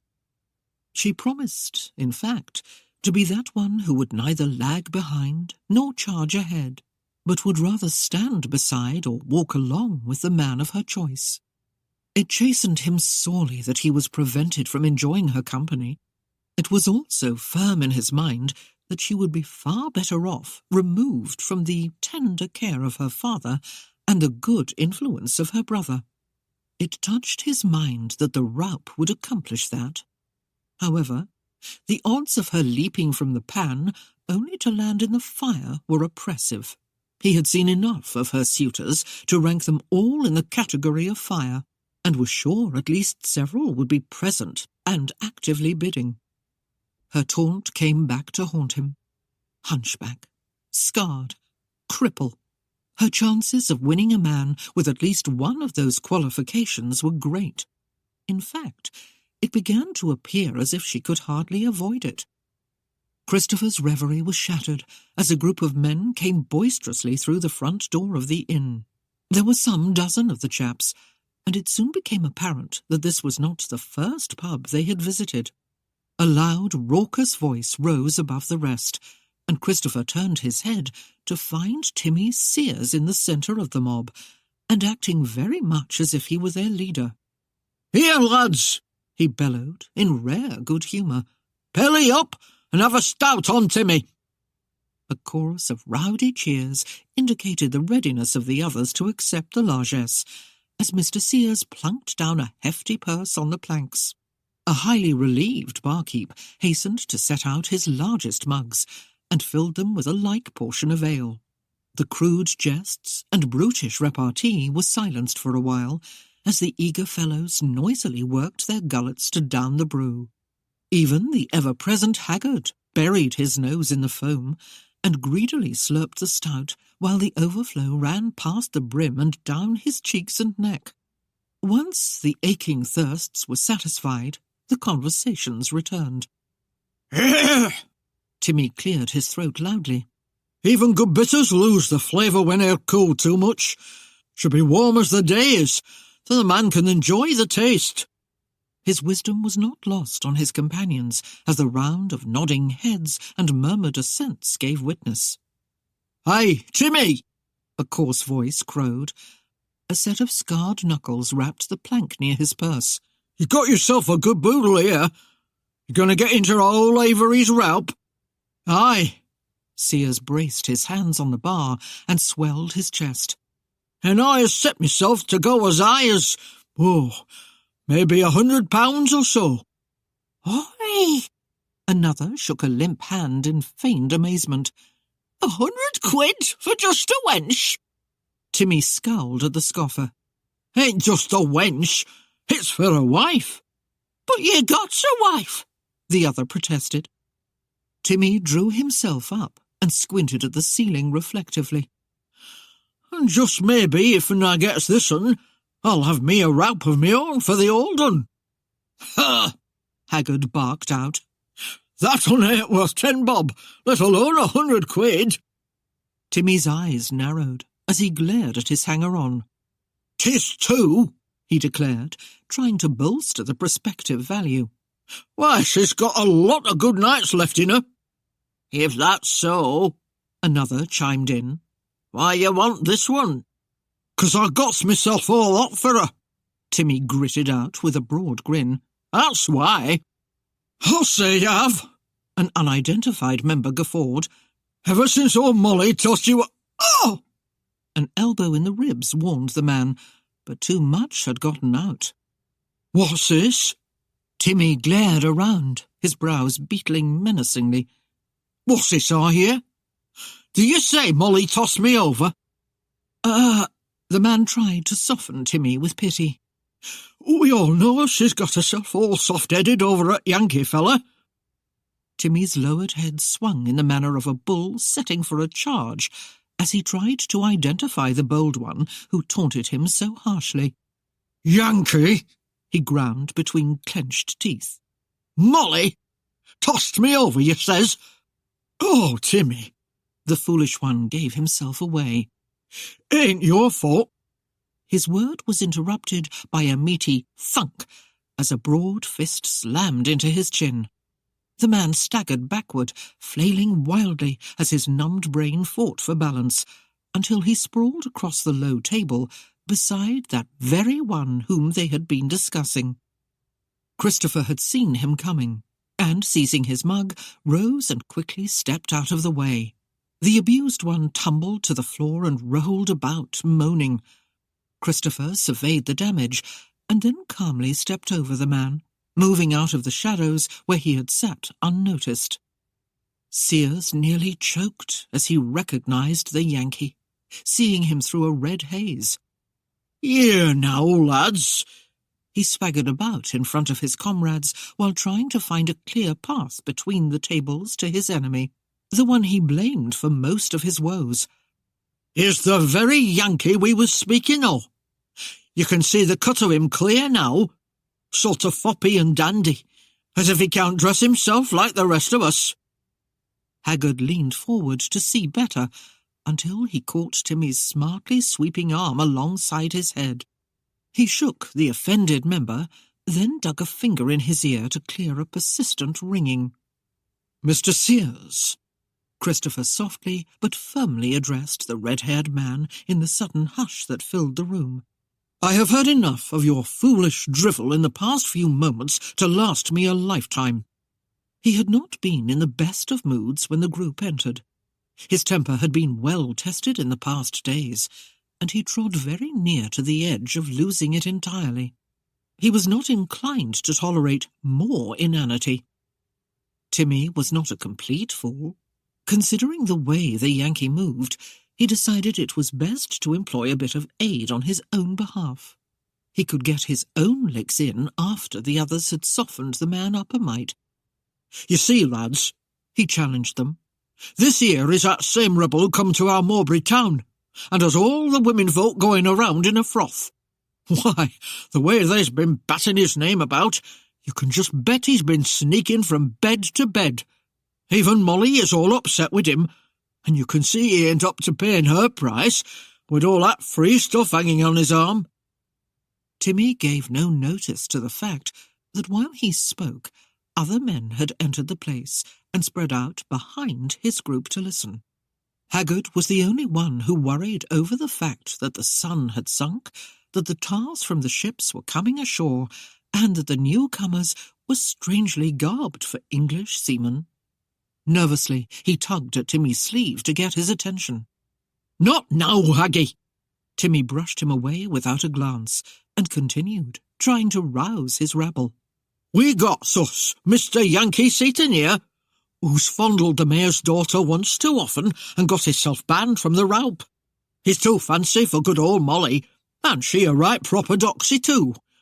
Why, no matter how many times she's comforted us lads, she takes a good bath every Saturday, regular as a clock, and he just looks down his cocky long nose at her." An angry murmur rose from his companions at this obvious affront against the gentle one they all knew so well. Christopher casually sipped his ale as the door swung open and several more sailors entered. One of them a tall, grey-haired man in a long blue coat, the sort that captains were prone to wear. He hung back with the rest of the tars while he surveyed the scene. Haggard sidled close to Timmy and made another plea for attention, tugging at the man's sleeve as he glanced nervously about. "Back off!" Sears commanded, roughly shrugging the man away. "You see how he simpers in his ale, men? He's afraid to come out with what he thinks are Mowbray men." "If you really want to know what I think, Mr. Sears," Christopher replied gently, but loud enough to be heard clearly over the angry grumbles of Sears' cronies, "I am of the opinion that you are a fool. The mayor can hardly accept your niggardly 100 quid when he owes me better than 20 times that amount. I further doubt the girl would favour you. I've heard—" A grin spread across his face. "The only way she takes pork is well salted." "Pork?" Timmy puzzled a moment before the meaning dawned. "Pig! You heard him, lads!" he bellowed. "He called me a pig!" He took a step forward, motioning for his men to follow. "Let's see the ruddy beggar giggle his way out of this one! Let's get him, lads!" After a brief surge forward, his companions halted and peered warily at the meaty fists that clasped their shoulders. Their gazes raised to the leering grins that seemed to form an endless wall behind them, and they quickly gave up the idea of joining Timmy. Worriedly, Haggard grasped the red-haired man's arm, attempting to turn him around, and finally managed to get his eye. There! Haggard failed to form the words as he repeatedly jabbed a finger towards the men. Timmy conceded to look, and his jaw slowly descended as he stared at the 20-odd men who stood in several silent ranks behind his men. Haggard jerked his thumb over his own shoulder at Christopher and choked. "His men!" The man in the long blue coat pressed to the fore. "Any difficulty, Mr. Seaton?" "No, Captain Daniels," Christopher replied. "No difficulty. At least nothing that I can't handle." Handle. The word stuck in Timmy's craw, as if he was some animal to be handled. He faced his foe again. Christopher smiled lazily. "A simple apology will do, Mr. Sears." "Apology?" The smile did not waver. "I really have no penchant to abuse a drunkard." "Speak English, man!" Timmy shook his head. I don't care how many ponchons he ain't got. Christopher sipped again and set his mug aside. You did understand drunkard, though? Timmy gave a long, careful look over his shoulder. 'Tis just ye and me, then, Mr. Seaton? Just you and me, Mr. Sears, Christopher answered with a brief nod and doffed his coat. Sears spit into his hands and rubbed them together. A gleam came into his eye, and he gloated as he considered the slimmer man before him. He lowered his head and, with a roar of pure glee, charged. Timmy crossed the room before he realized his arms were still empty. He caught himself against the wall and spun about to see where the Yankee devil had gone to. The man was standing to one side halfway back, his smile still neatly in place. Snorting, Timmy ploughed his way toward his target again. Christopher stepped aside again, but this time slammed a fist into the thick belly, driving the wind from the man. As Sears came about to grapple, a solid right cross spun him about in the other direction. Sears careened into the wall again, and this time was a trifle slower to turn. Shaking his head to clear the cobwebs, he waited until the multiple visions dwindled to the singular, and he could focus properly on his adversary. Sears spread his arms and with a bellow of rage lurched across the room, then deftly sailed on past his opponent as a booted foot was applied to his rear, giving him impetus. When the red haze cleared away, Timmy found he had engulfed only a pair of tables and 3 or 4 chairs. It was hard to tell from all the pieces. As he clawed his way free of the splintered furnishings, he cast about for the devil Seaton, finding him but a few paces away, as yet untouched. Sears came to his feet and launched himself in silence this time. Christopher stood his ground, burying a fist into Timmy's stomach and straightening him with another to his jaw, then with quick thrusts repeating the blows. The red head bobbed with each strike, but Timmy stayed close, reaching out to encircle the other with his massive arms. Those meaty members had cracked the ribs of many an opponent, and the bloodshot eyes shone with the expected victory as he sought to close and lock the vice. With the heel of his hand, Christopher forced the broad chin up and back. Timmy was surprised to find himself being slowly turned. He was forced back until his heels touched the bar, and he felt the edge of the plank press into the small of his back. Just when he thought his spine would snap, Christopher released his hold. The Yankee stepped back, catching his hands in Timmy's collar, and hauled the man around, sweeping him wide, then letting go. Timmy spun across the room, then sprawled, rolling and banging his head and shins until he came to rest against the hearth. Gasping for breath, he was slow to pick himself up. When he did, he stared at Christopher, and then slowly sank into a chair that stood behind him.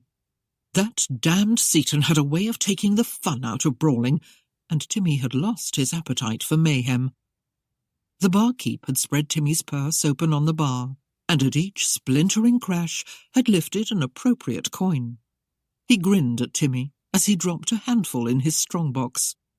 Take some out of his too, the red-haired man barked, glowering and jerking a thumb at Christopher. The barkeep shrugged and countered, He ain't smashed nothing, not even his blooming mug. Timmy lurched across the room and snatched up the slim remainder of his purse. He tucked it away as Christopher placed his cup intact upon the plank. The Yankee picked up his frock coat and turned to his captain as he donned it. Care for a stroll, John? He asked. I feel a need to cool off some. The captain smiled and puffed his pipe alight, and the two left the tavern. Haggart lent an arm to Timmy and sought to smooth his ruffled feathers. Don't give him no mind, mate. Why, he was so fast he hardly laid a hand on you. Her father's words burned in Erienne's memory with the bitter gall of betrayal. The fact that he could have been so crass as to take her flippant suggestions seriously flawed his character in her mind. Her thoughts traced slowly over the events that had led up to her present predicament, seeking to find that exact moment when all had gone astray. Yesterday, she would have been ready to blame Christopher Seton for their troubles, but what she had heard from her father's own lips changed much of that. She was seeing her parents' true character much more clearly now, and it shamed her to the core. Born in the back of her mind, where it persisted like a stubborn seed caught between one's teeth, was the thought that the cottage where they lived had ceased to be her home. It was a realization of which she was becoming increasingly aware, yet there was no place else to go. She had no kin that she knew of, no other haven to seek out. If she left, her fortune would be what she would make herself. Erienne's dilemma seethed, and its solution hid itself in the chaotic frenzy of her thoughts. She was like a raft set adrift in a turbulent sea, having no security where she was, but finding no escape from it either. When darkness descended, she withdrew to her bedchamber. Beyond the protection of the cottage's walls, the wind howled, and the low clouds made the night sky a dense black ether that devoured any struggling light. She laid a large block of peat on the fire and sank in a chair before the hearth, draping her hands listlessly over the wooden arms. Smoke welled up around the dried turf, and then, slowly, the tongues of flickering fire began to lick upward to consume the block. While the twisting, dancing flames held her eye, her mind roamed far afield. There was, of course, Christopher's proposal. Erienne leaned back against the wooden frame of the chair and imagined herself on his arm, dressed in a rich gown, with twinkling jewels twined about her throat. He could show her the sights of the world, and, when they were alone, the secrets of love. Her mind and heart could become hopelessly entangled with fulfilling his every desire, until her mind formed a vision of herself, standing with a swollen belly before her stalwart lover. His arm was raised in a silent command for her to depart, and there was a frown of displeasure on his face. Erienne angrily shook her head to thrust the image from her mind. What Christopher Seton proposed was quite out of the question. If she gave herself to him, there would always be the gnawing fear that she'd be just another one of his light of loves, cherished today, but forgotten tomorrow. The house grew still, as her father and brother retired for the night. Farrell had seemed somewhat abashed by his part in the preparations for the rout. As his father had bade, he had penned the wording and delivered the parchments to the posting boards. But then he had grown glum and distant with the passing of hours. He had been abnormally polite to her, even remaining sober. Yet Erienne held no hope that he would help her, for that would mean going against their father, and he had always held the elder in the highest esteem. The fire flamed high, then died back. The peat glowed and snapped, as if with a stoic purpose to consume itself. Erienne stared into its softly burning light until the clock chimed twice. She glanced around her in surprise and rubbed her suddenly chilled hands together. The room was icy cold, and on the small stand beside the bed the flaming wick of a candle sputtered feebly in a puddle of melted wax. She flinched as her feet struck the cold floor, and she eagerly sought out the cosy warmth beneath the heavy quilts of her bed. As she huddled under them, a firm conviction settled down within her thoughts. On the morrow, she would fly. Somewhere, someone would have need of her neat, well-formed penmanship, or her quick, easy way with numbers. And they might be moved to pay her a stipend for the proper application of both or either. Perhaps a widowed duchess or a countess in London would have need of a companion. With such a hope burning in her, Erienne relaxed and freed her mind so it could at last seek out that sweet, numb bliss of Morpheus. Sleet plagued the morning sky, coming down in a fine mist, and quickly formed a thin, crusty layer of ice over the roads. Avery paused in the Boar's Inn, where he ordered a draught of bitters. "'Tis medicinal in nature," he was wont to excuse if anyone raised a brow and questioned. After massaging his dewlaps and loudly clearing his throat, he would further explain, "Clears the soots and tars from me pipes, it does. Aye, and I needs it for the ripeness of me age." On this frosty morn, Jamie slid a scupper of bitters to him with a comment. "Thought you might not be coming out on a day like this, Mayor." On a day like this more than any other." Avery's voice was hoarse and gravelly after the brief walk in the chill weather. He rubbed his belly as if to soothe the pain and pushed the scupper back. "Put a finger of solid brandy in it, Jamie. A man needs a bit of fire in his innards to bring him alive on a chill morning." When the innkeeper complied, Avery seized the fortified bitters and took a liberal draught. "Oh!" he bellowed, lowering the cup. He hammered his breastbone with a closed fist. "Brings a man to life. Aye, that it does. Quickens the mind." He leaned an elbow on the wooden planks and took on the manner of a man expounding a deep, hidden truth. "And you know, Jamie, 'tis a grave need for a man in me delicate position to keep his mind as quick as it can be. 'Tis a rare night we can feel safe in our beds, what with being at the whims and schemes of them Scots who come down with their clans and do war again us. We need our wits about us, Jamie, that we do." The innkeeper interjected with an appropriate nod and busied himself scrubbing pewter mugs. The subject was clearly a favoured one in Avery's heart, and he rambled on, content with the other's feigned interest. Avery did not realise that at the moment the revolt was much closer to home. Erienne's plan did not extend beyond the immediate moment of escape. It was enough that she had decided in what direction to go.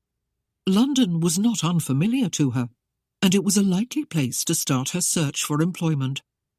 She dressed herself warmly for the trip that would take her from her home. Farrell's snores continued to fill the silence, even as she crept downstairs to the back door. The satchel she carried held the sum total of her possessions. It was not much, but it would have to do. Settling her hood over her head as protection against the frigid weather, she lifted her skirts and ran quickly across the yard to the lean-to where the gelding was kept. Since Farrell no longer tended the animal, and she had taken over the stable duties to see it properly cared for, she would lay claim to it now. She was determined to see herself better prepared than when she had set out on foot from Workington. The side-saddle was hers, given to her by her mother, but hardly rich enough to be worth selling, which no doubt was the reason it was still in her possession. Her father would have confiscated it long ago, had he thought there would have been some gain in doing so. The horse was tall, and even with the aid of a step, she had to jump, half dragging herself across the side-saddle. Stabbing blindly with her foot until she found the stirrup, she twisted about clumsily to arrange herself and her skirts, all the while keeping a tight rein on the prancing steed. "Walk softly if you care for my hide, Socrates," she admonished, rubbing his neck. "I have a need for stealth this morning, and I do not wish to rouse the town." The horse nickered and tossed its head, displaying its desire to be gone. Erienne saw no need to delay him. Having made up her mind, she was just as eager as he to be on her way. She urged him from the lean-to, then caught her breath and bent her face away from a pelting gust of sleet. She loathed the prospect of another uncomfortable ride, but there was nothing short of a horrific disaster that would keep her from it. Inside the inn, Avery's voice droned on, while the innkeeper neared the front window to nudge Ben from his loud snoring. "Here now, find yourself another place to bed down. I'm tired of hearing that noise." He paused to look out the panes and gave a short grunt. "Now here's one with a stiff craw," he observed, gesturing in the direction of the horse and rider coming down the road. "She'll be chilled to her bones for too long." "I wonder who—" He stared at the figure more intently. Then his jaw dropped as recognition came. "Oddsbodkin! Get yourself over here, Mare! Ain't that your daughter?" Avery waved an arm in dismissal. "Going out to market, no doubt." He jerked his thumb to the handbill displayed on the opposite wall. "We've had a bit of a tiff over that, we have. Ain't hardly said 2 words to me since me boy posted 'em. Gets a little uppity when things go agin the way she wants. Going out on a day like this and leaving a good warm fire so she ain't got a brain in her head. Why—" He began to show a bit of concern and stepped toward the window, hitching up his breeches over his belly. "She could catch her death out there in the wet, and she'd fairly knock the bottom out of the bidding if she had to stand up with a dripping nose and a case of the sniffles." "Going to market, huh?" Jamie scoffed. "She got her a mount and a big bundle on behind her." He suppressed his rising laughter at the sight of Avery's darkening scowl and suddenly crimson face. His voice was almost small as he continued. "I think she's having none of it, Mare. I think she's leaving you." Avery launched himself toward the portal and jerked it open as his daughter rode past. He ran out onto the street, bellowing her name, but Erienne, recognizing his voice, slashed Socrates' flanks to send the animal into a full-out gallop down the road. "Erienne!" Avery called again, then cupped his hands and shouted at the rapidly fleeing figure. "Erienne Fleming! Come back here, you little twit! There's no place from here to London where you can hide from me!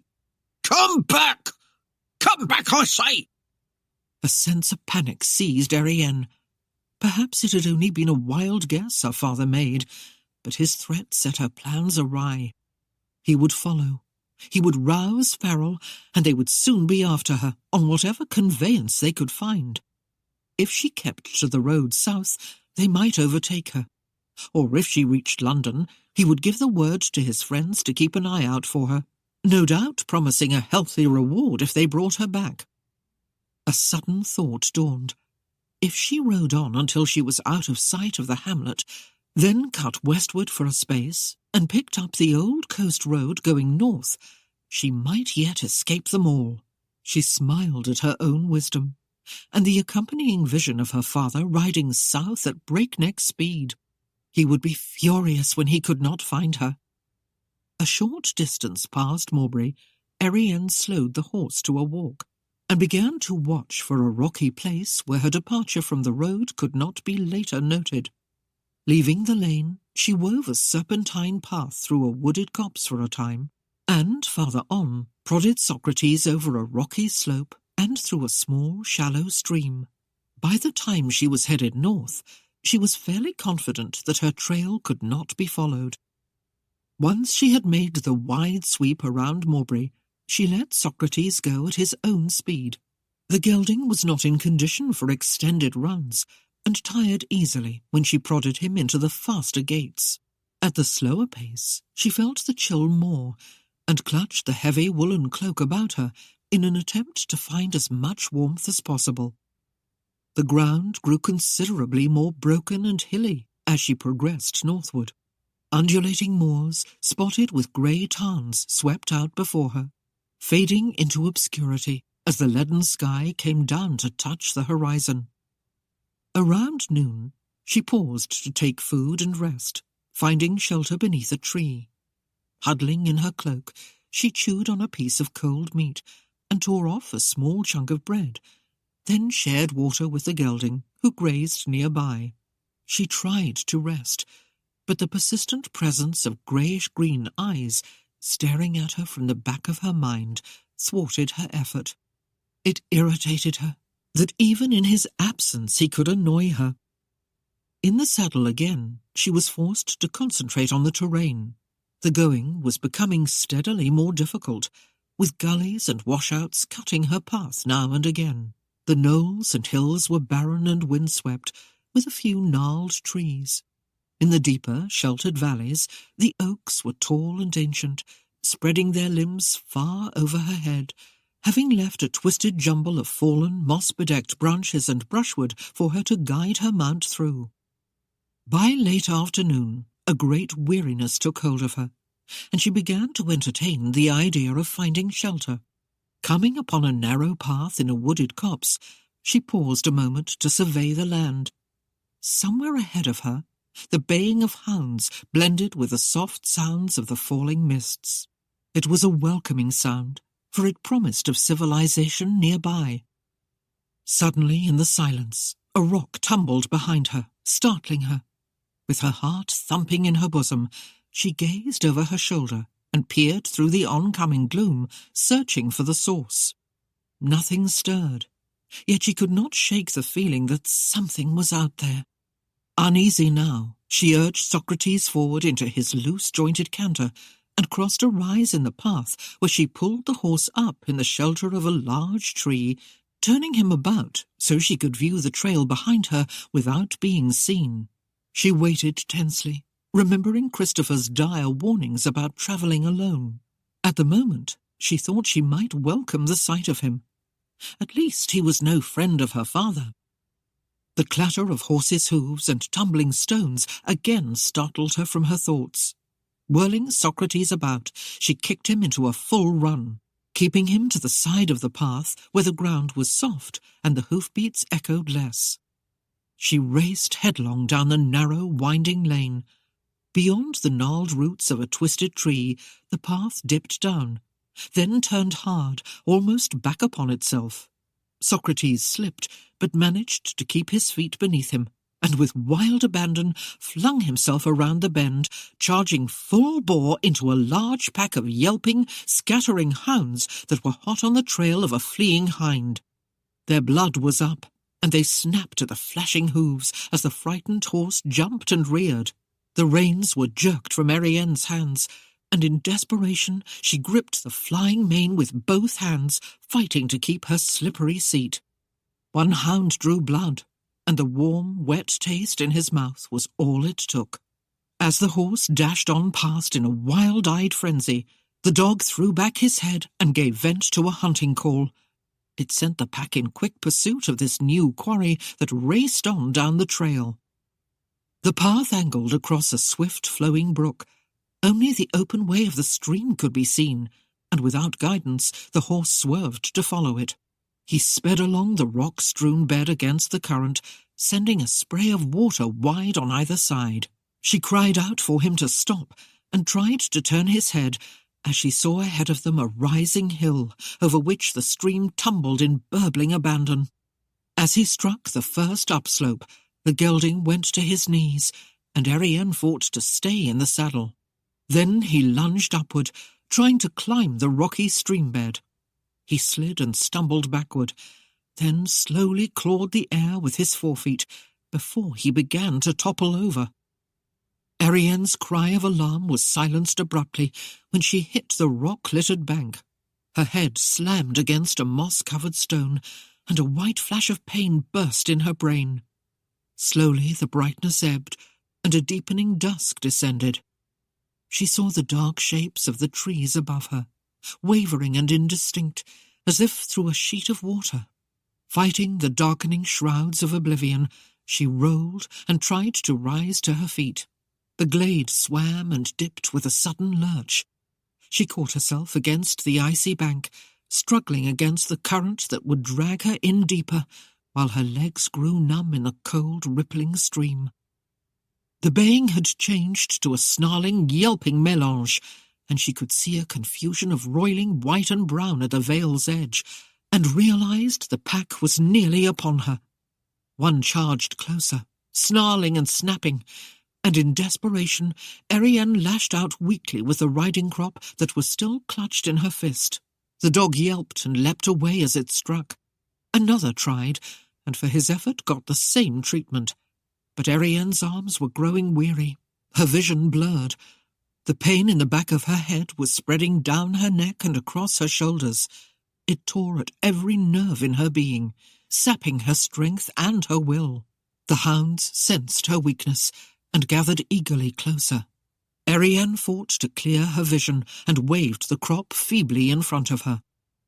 The hounds saw before them a wounded beast, and the heat of the chase filled them. They snarled and snapped at each other, working up courage for the kill. Erienne slipped, sliding deeper in the water, and the icy coldness of it made her gasp. The wet chill crept upward through her bodice, while its frigid touch numbed her lower body. She lashed out with the quirt again, but her strength was rapidly fleeing, and though she caught the hip of a hound who had ventured too close, she knew it would only be a matter of time before they would win. Suddenly, a sharp shout rent the air, followed by the crack of a whip. The rattling crash of hooves came along the streambed, and a long-legged black horse raced into view, sending geysers of water spraying up around him. His rider lashed out with a long whip as they plunged into the pack, drawing blood from one hound after another until they tucked their tails and fled, yelping. Erienne clutched the tangle of roots with both hands, and her head sagged wearily against her outstretched arms. She saw the man as if through a long tunnel. He came to ground with a single bound, his cloak flying wide behind him until he resembled a great bird swooping down toward her. Erienne smiled with detached amusement and closed her eyes, hearing him splash across the stream toward her. His arm slipped beneath her shoulders, and a hoarse voice murmured words that failed to penetrate her confusion as he pried her fingers loose from the roots. Strong, steel-sinewed arms lifted her and held her close against a broad chest. Her head lolled limply on his shoulder, and even the fear that she might be in the clutches of some dreaded winged beast could not rouse her from her darkening world. Chapter 6. A yellowish-red glow became her sun, a light shining through the darkness, warming her pleasantly and giving her comfort. It was the focal point of her reality, a nurturing sphere of fire and flame, a sun that refused to die. Its energy burst in tiny, flaring sparks that arched and fell, hissing into oblivion, only to be followed again and again by the same crackling display of coloured fire. Green, blue, red, yellow, fanned upward in an undulating array of hues, expanding from a base of white-hot heat. Yet beyond the glow there was blackness, deep and impenetrable, and she was held within it, like a solitary planet bound in orbit by a force too powerful to resist, feeling the warmth of the sun, but unable to draw closer. Erienne fought her way upward through shreds of sticky, clinging slumber, and became distantly aware that her sun was nothing more than a fire, blazing in a huge stone hearth. Her eyelids were heavy, her vision blurred. There was a dull, throbbing ache in the back of her head, and a great weariness in her limbs. Her bruised body, stripped of its wet garments, was wrapped in soft, furry comfort. Velvet draperies hung from the canopy of the bed and were pulled shut on 3 sides to shield her from the cold draughts of the room, while the side facing the hearth remained opened to catch the warmth. With the fire, the enveloping velvet tent, and the soft fur coverings, she was well protected from that dreadful icy chill that haunted her from an earlier time. She rolled her head against a pillowy softness, and her nostrils caught an evasive, half-sweet, leathery man-smell from the fur throws that enveloped her. The scent stirred a memory of strong arms holding her close, and of her cheek resting against a stalwart shoulder. And was there a moment when warm lips touched her own? Without fear or panic, the realization drifted down upon her that as long as she had been awake, she had unconsciously heard the deep, even breathing of someone else in the room. She listened until she determined the sound came from the shadows near the hearth.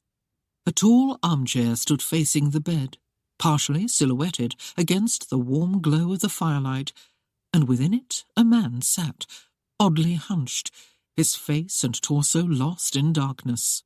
The flickering light danced across his legs, and the shadow of one appeared twisted and misshapen. She must have gasped, for the heavy breathing stopped, and a towering black form rose from the chair.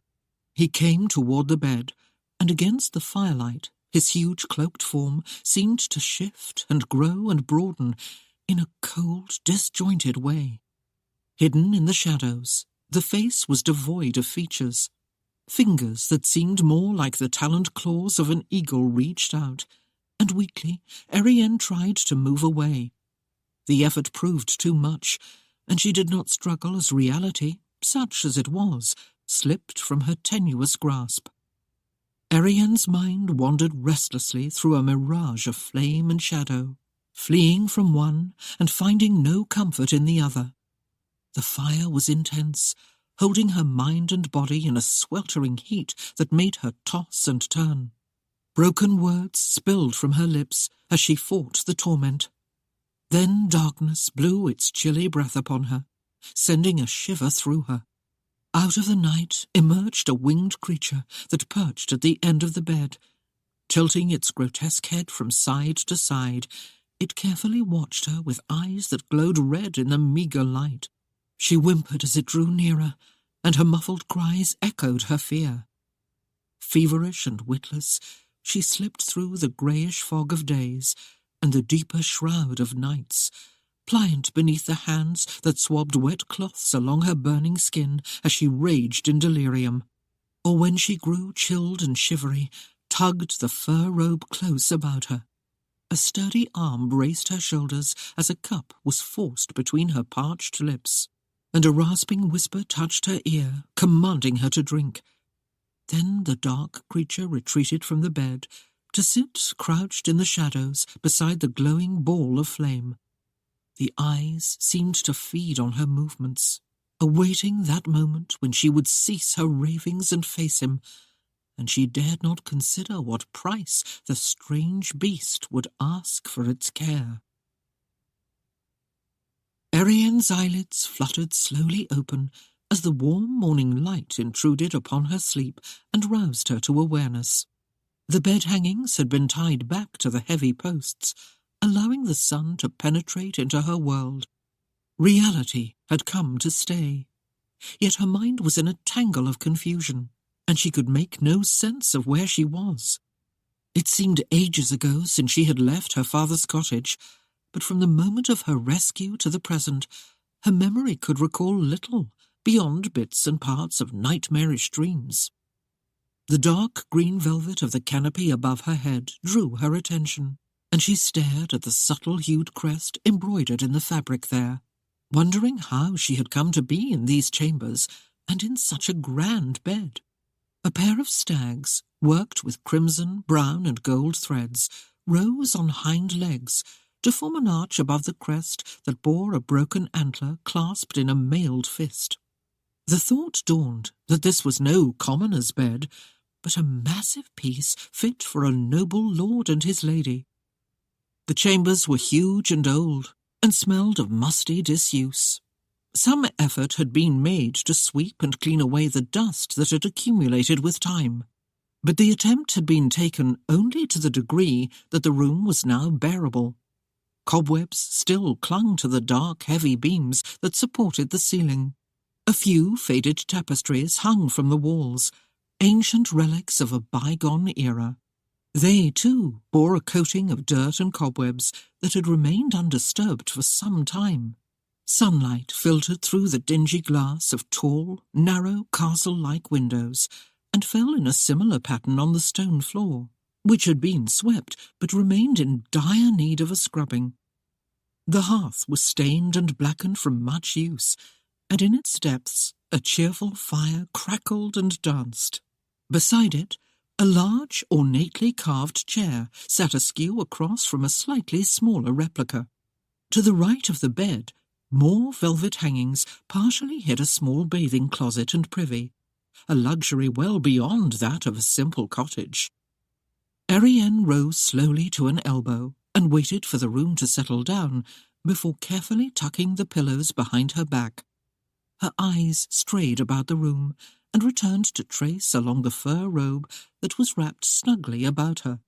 She ran a hand admiringly over its silky softness, then lifted it, feeling its touch against her bare skin. The sight of her own nakedness stirred a mixture of visions, both fleeting and confused. Images of a large black shape framed by a red sun drifted through her mind, blending with rasping, indistinct whispers. Unable to take a firm grasp on the haunting impressions and sort them out in the full light of reality, she experienced a growing unease that what had happened here was better left forgotten. A rattle of dishes came from just outside the door, and Erienne clutched the robe beneath her chin as a rather pert, grey-haired woman entered the chamber, carrying a covered tray. The woman halted in surprise when her eyes fell on the bed and found its occupant sitting up against the pillows. "Oh, you're awake!" The sparkle in her voice was as lively as those in her eyes and smile. "The master said he thought the fever had left you, and that you might be feeling better this morning. I'm glad to see you are, Mum." The master? Erienne did not miss the significance of the word. "Aye, Mum. Lord Saxton he be." The woman brought the tray to the bed and uncovered it to reveal a pot of tea and a cup of broth. "Now that you're yourself again, you'll probably be wanting heartier fare than this." She chuckled. "I'll see if the cook can stir up something sides dust in the kitchen." Erienne's curiosity plagued her more than hunger. "Where am I?" "Why, Saxton Hall, Mum."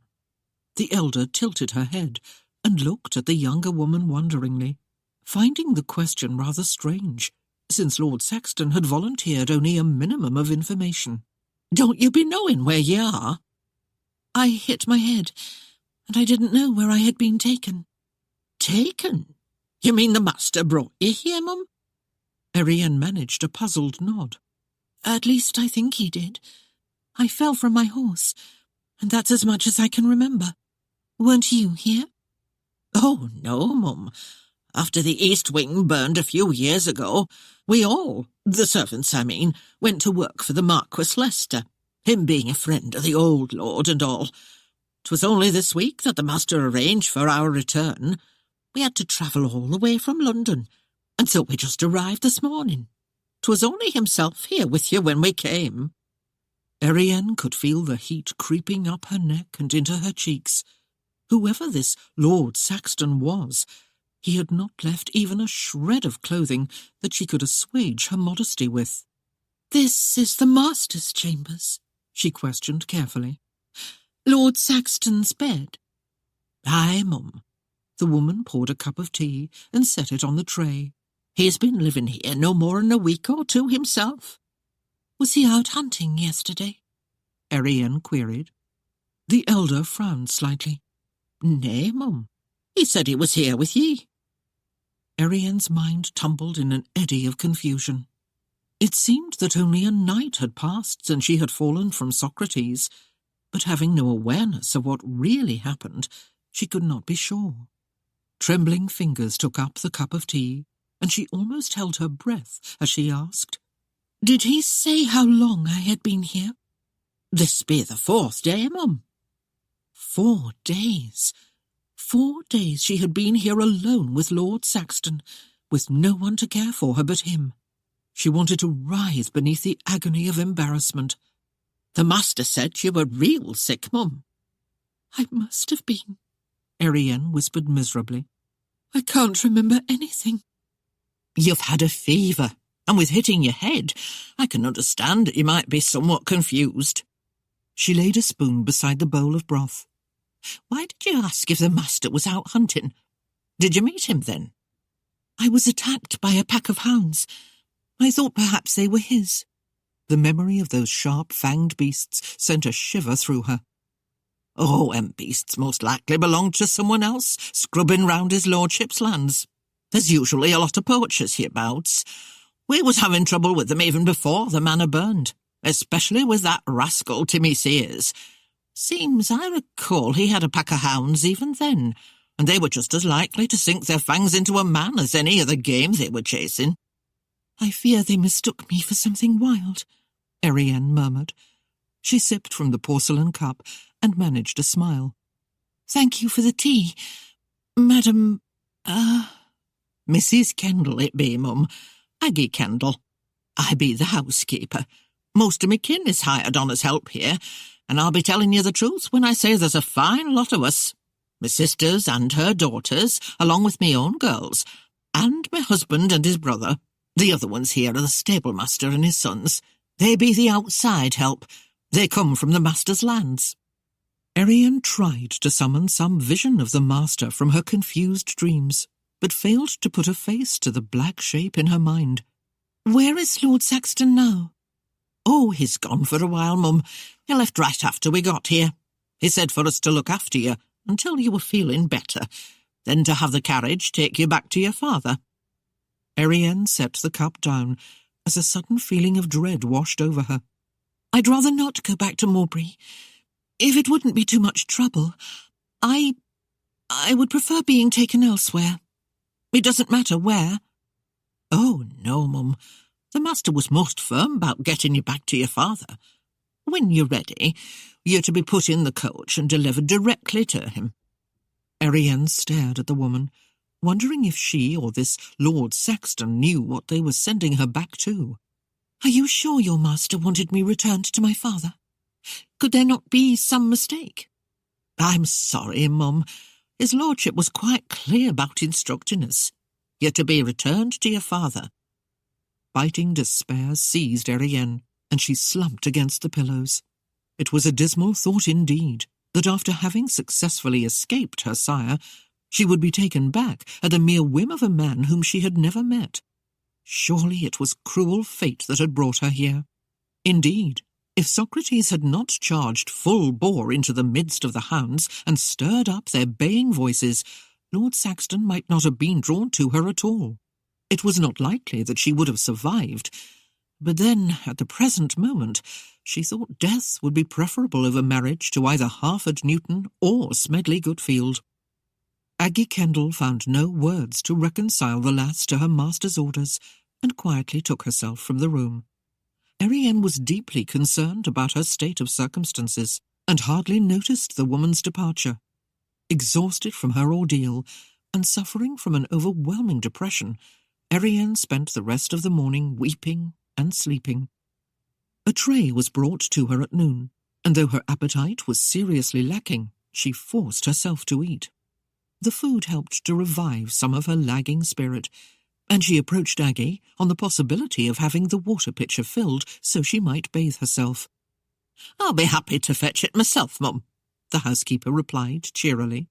Anxious to please, she opened the armoire doors and laid out a threadbare dressing-gown that Erienne recognised. Glancing past the housekeeper, she was surprised to see that her own clothes had been placed inside. Aggie followed her gaze and answered her unspoken question. "The master must have put him away, mum." "He gave up these chambers for me." Erienne posed the inquiry, curious as to whether he would press to share the rooms with her before he sent her back to her father. She had not forgotten her meeting with Smedley Goodfield, and she knew that if Lord Saxton was of that ilk, she would not be safe for very long in his chambers. "'Tis not really a matter of giving him up, mum. Since the master just come here, he hasn't settled himself in any room yet, though these are the Lord's chambers, as you may have noticed." Aggie swept her hand to indicate the room. "It has been a while since anyone occupied it." She glanced about thoughtfully and released a pensive sigh. "I was here when the master was born, when the old lord and his lady occupied these rooms. Since then, there's been a lot what's happened, and 'tis sad to see how time and neglect have misused the manor." She stared wistfully toward the windows for a moment, and then, seeming to take a firm grip on her straying thoughts, she smiled brightly and gazed at Erienne again, blinking away the tears that had come into her eyes. "We're here to stay this time, mum. The master has said so. We'll see the manor cleaned and scrubbed and shining bright as never before. They won't drive us out again." As if embarrassed by her own verbosity, Aggie turned and hurried out of the chamber, leaving Erienne much bemused. About the time her family moved to Mowbray, Many stories were floating around about the manor and the Saxton family. Very much a stranger to the North Country then, she had let the comments drift by without a great deal of notice, and she was somewhat at a loss now to remember all the details, beyond the fact that they had blamed the burning on the raiding bands of Scots. Water was brought for a bath, and fresh linens and soap were provided. Aggie bustled about to set everything within reach of the bed, though Erienne assured her that she was feeling much stronger. But the woman was most eager to do the master's bidding, and quickly declared that his orders were for the servants to take special care of his guest. Timid about coming out of her fur cocoon and revealing her naked state, Erienne waited until the housekeeper had left before attempting to bathe herself. Manoeuvring to the edge of the bed, she gingerly raised herself to her feet. Her legs trembled weakly beneath her, and her head throbbed, and it was a long time before the room stopped swaying. She realized she had misjudged her strength, but she was determined to dress herself, and if Lord Saxton had returned, seek him out and state her case to him. In mulling over her situation, Erienne had come to the conclusion that her only hope was to plead for her freedom. Perhaps Lord Saxton was not aware of what her father planned for her, and was of the opinion that he was doing the honourable thing by sending her back. If she presented the facts to him, he might take pity on her and allow her to continue her journey toward freedom. It was her most heartfelt desire that he would. The bath refreshed her, yet as she rubbed the wet cloth along her skin, she was haunted by a strange feeling that this had been done very recently by hands that were claw-like and gnarled. Her spine prickled at the idea. Yet the thought was so outlandish she could make no sense of it. She dismissed the impression as being part of a nightmare she had dreamt, and she donned her chemise. She found her brush and comb in the armoire, and though she tired quickly and had to pause often to rest, she diligently worked the snarls out of her hair and caught the tresses into a woven knot at the nape of her neck. This done, she slipped on the blue gown that now had to be considered her best, and carefully made her way from the room. Beyond the bedchamber, it was readily apparent that many months, or even years, had passed without the care and attention of servants in the house. Cobwebs formed intricate patterns across the arched ceilings of the halls, and what furnishings she passed had been covered long ago by wide cloths that now bore a greyish accumulation of dust. She pressed on, eventually finding herself at the top of stairs that turned in broad flights around a square newel decorated with shell-arched alcoves. Her descent brought her into what appeared to be the interior of a large round tower. To her left, a heavy wooden door with a massive lock marked the entrance to the manor. A small crystal-paned inset overlooked the wide curving lane that swept beside the entry. In the opposite direction, a short arched passageway opened onto a great chamber, or the common room of the manor. A young woman was there, busily scrubbing the stone floor. She rose as Erienne came slowly across the room, and at her inquiry bobbed a polite curtsy, holding an arm out to indicate the rear of the manse. Following the maid's directions and the muted sound of voices, Erienne pushed open a heavy door to find the housekeeper and 3 other women busily restoring the ancient kitchen to a state of usefulness.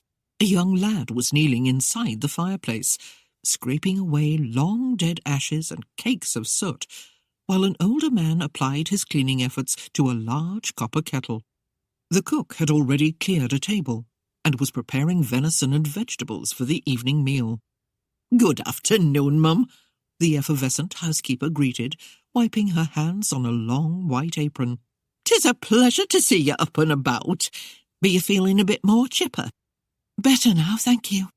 Erienne glanced about, hardly expecting to find the master in the kitchen, but hoping just the same for some indication of his whereabouts.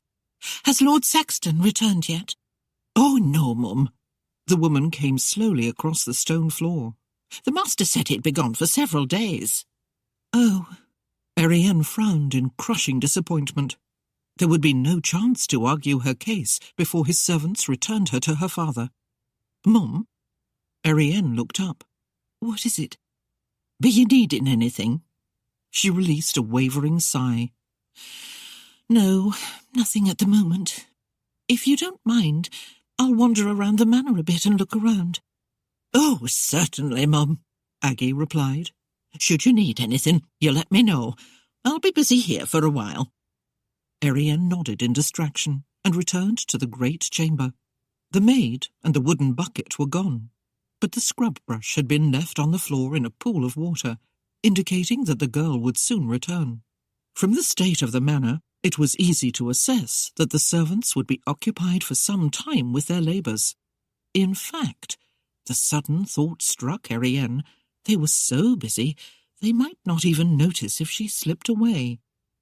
It was an idea that formed out of desperation, but Erienne dismissed her weakness and the harsh reminder of her sore muscles, with the thought that if she didn't escape now, she might yet find herself espoused to Harford Newton, the grey mouse, or Smedley Goodfield, the lascivious elf.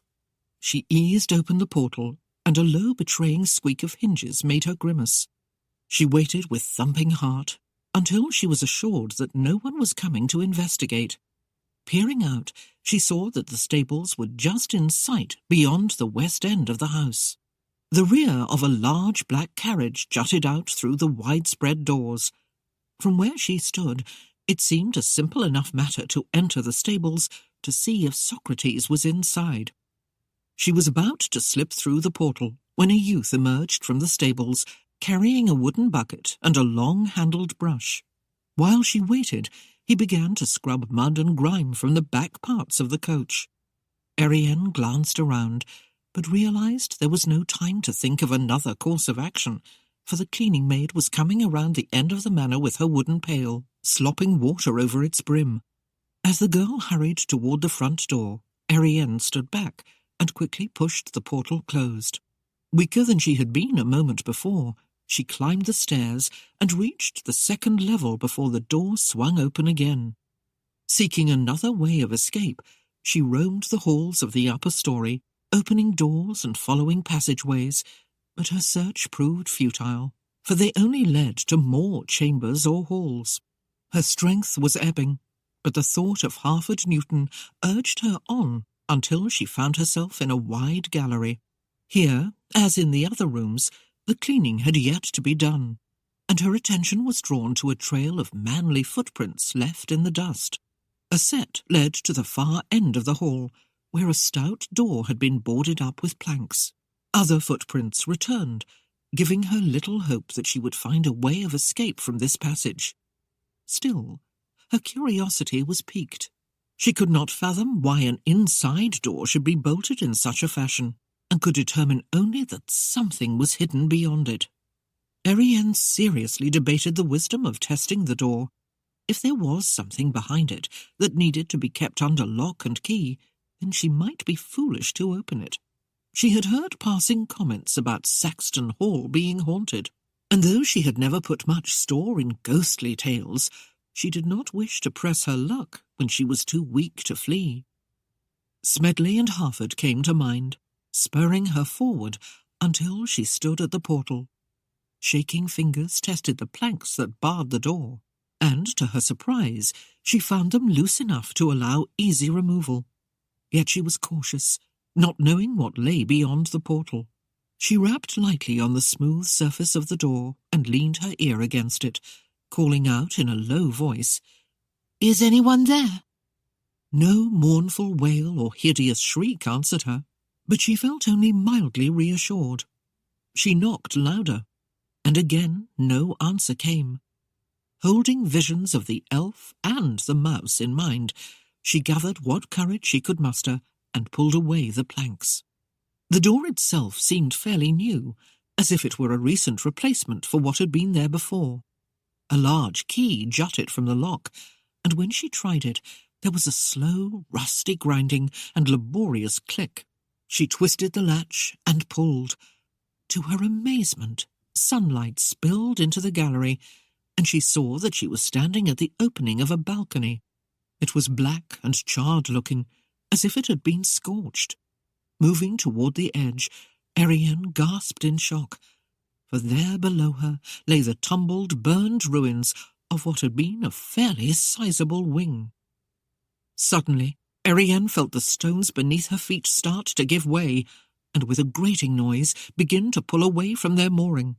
Pieces of the stone rail tumbled toward the ash heap far below, and for a frightening moment Erienne thought she would follow their descent. In a panic, she threw herself toward the door, gaining the safety of the interior as the stones near the edge plummeted downward. Breathless and shaken, she slammed the portal and turned the key firmly in the lock. She leaned weakly against the wall, feeling her limbs trembling beneath her. She realized now why the door had been boarded up. The original door had no doubt been burned or warped by the heat, and when it was replaced, the planks were added to bar the passage of an unsuspecting intruder. Erienne was of the sudden and firm belief that some measure should have been taken to dissuade the curious ones too. With a grist of questions grinding in the turning mill of her mind, she returned to the bedchamber. She had not the strength to continue her search, even with the combined faces of Smedley and Harford haunting her. She sank wearily into bed, and, fully clothed, pulled the fur robe close about her. She could only hope that sometime during the night she could slip out to the stables, free Socrates, and be on her way. But for now she had to rest and try to renew some measure of her energy. A tray of food was brought toward evening, and when Aggie returned later to help Erienne into her bedclothes, she carried with her a warm toddy, which she encouraged the younger woman to drink. "'Twill ease the aches and give you a bit of strength. By morning, Mum, you should be feeling more like your old self again." Erienne sampled the spiced brew, finding it flavoursome and warmly soothing. Hopefully, it would do all that it was purported to do. "I suppose," she began, almost hesitantly, "that it's absolutely out of the question that I be taken somewhere else besides Mowbray. You see," she shrugged slightly, "my father and I have had a disagreement of sorts, and I would rather avoid being taken back." "I'm sorry, Mum, but Lord Saxton was most clear on that point." Aggie's tone was genuinely sympathetic. "I understand." Erienne heaved a ragged sigh. "You must do as your master has directed." "Aye, Mum, I have no other choice. I'm sorry." Erienne tasted from the cup again, before inquiring, "Can you tell me about the east wing that burned?" Aggie's face was carefully blank as she replied, "Lord Saxton would be the one to ask, Mum. He bade me say nothing of it to anyone." The younger woman slowly nodded. "And of course you cannot go against his wishes." "No, Mum," the housekeeper murmured. "You seem very loyal to him," Erienne observed wryly. "Aye, that I am." It was a soft answer, but firm with conviction. After such a reply, Erienne saw no advantage in pressing the woman further. Erienne tilted the cup to drain the last of its contents and set it aside, yawning in earnest behind a slender hand. Aggie chuckled and folded aside the fur robe on the bed. "You should have a good sleep now, Mum. The toddy'll make sure of that. 'Tis been known to cure many a sleepless night and a weary body." Erienne curled into the inviting softness and was amazed to find the tenseness ebbing from her aching muscles. She almost purred in contentment, and vaguely wondered why she had wanted to resist the sleep that was quickly overtaking her.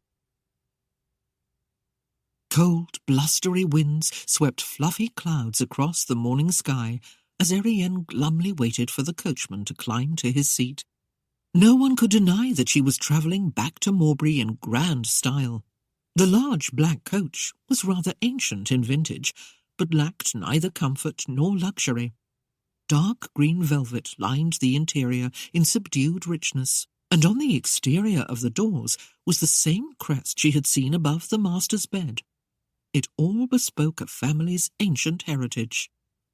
The housekeeper's bubbling comments at how well and fit she looked confirmed in Erienne's mind that Aggie Kendall had only sought to be helpful when she encouraged her to drink the toddy. The cheerful woman did not seem capable of deceit, and Erienne had not the heart to crush her enthusiasm by displaying any annoyance at having been given the potion. Whether she could have escaped or not was a question that would remain unanswered. "Goodbye, Mum," Aggie called from the stone path that led to the tower entry. "Godspeed to you." Erienne leaned forward to wave a hand in farewell. "Thank you for your kindness, Mrs. Kendall. If I caused you any bother, I'm sorry." "Oh, no bother, Mum. No bother at all. Indeed, 'twas a pleasure to serve a bright young lass such as yourself. It helped to ease the gloom of this place, it being empty for so long and all, I mean." Erienne nodded, letting her gaze range over the face of the manor. It was a rather austere Jacobean structure, built solidly behind the front tower, the peak of which rose to a height equalling the tall chimneys. The burned wing was barely visible from where she sat, and was overgrown now with dry and withered weeds.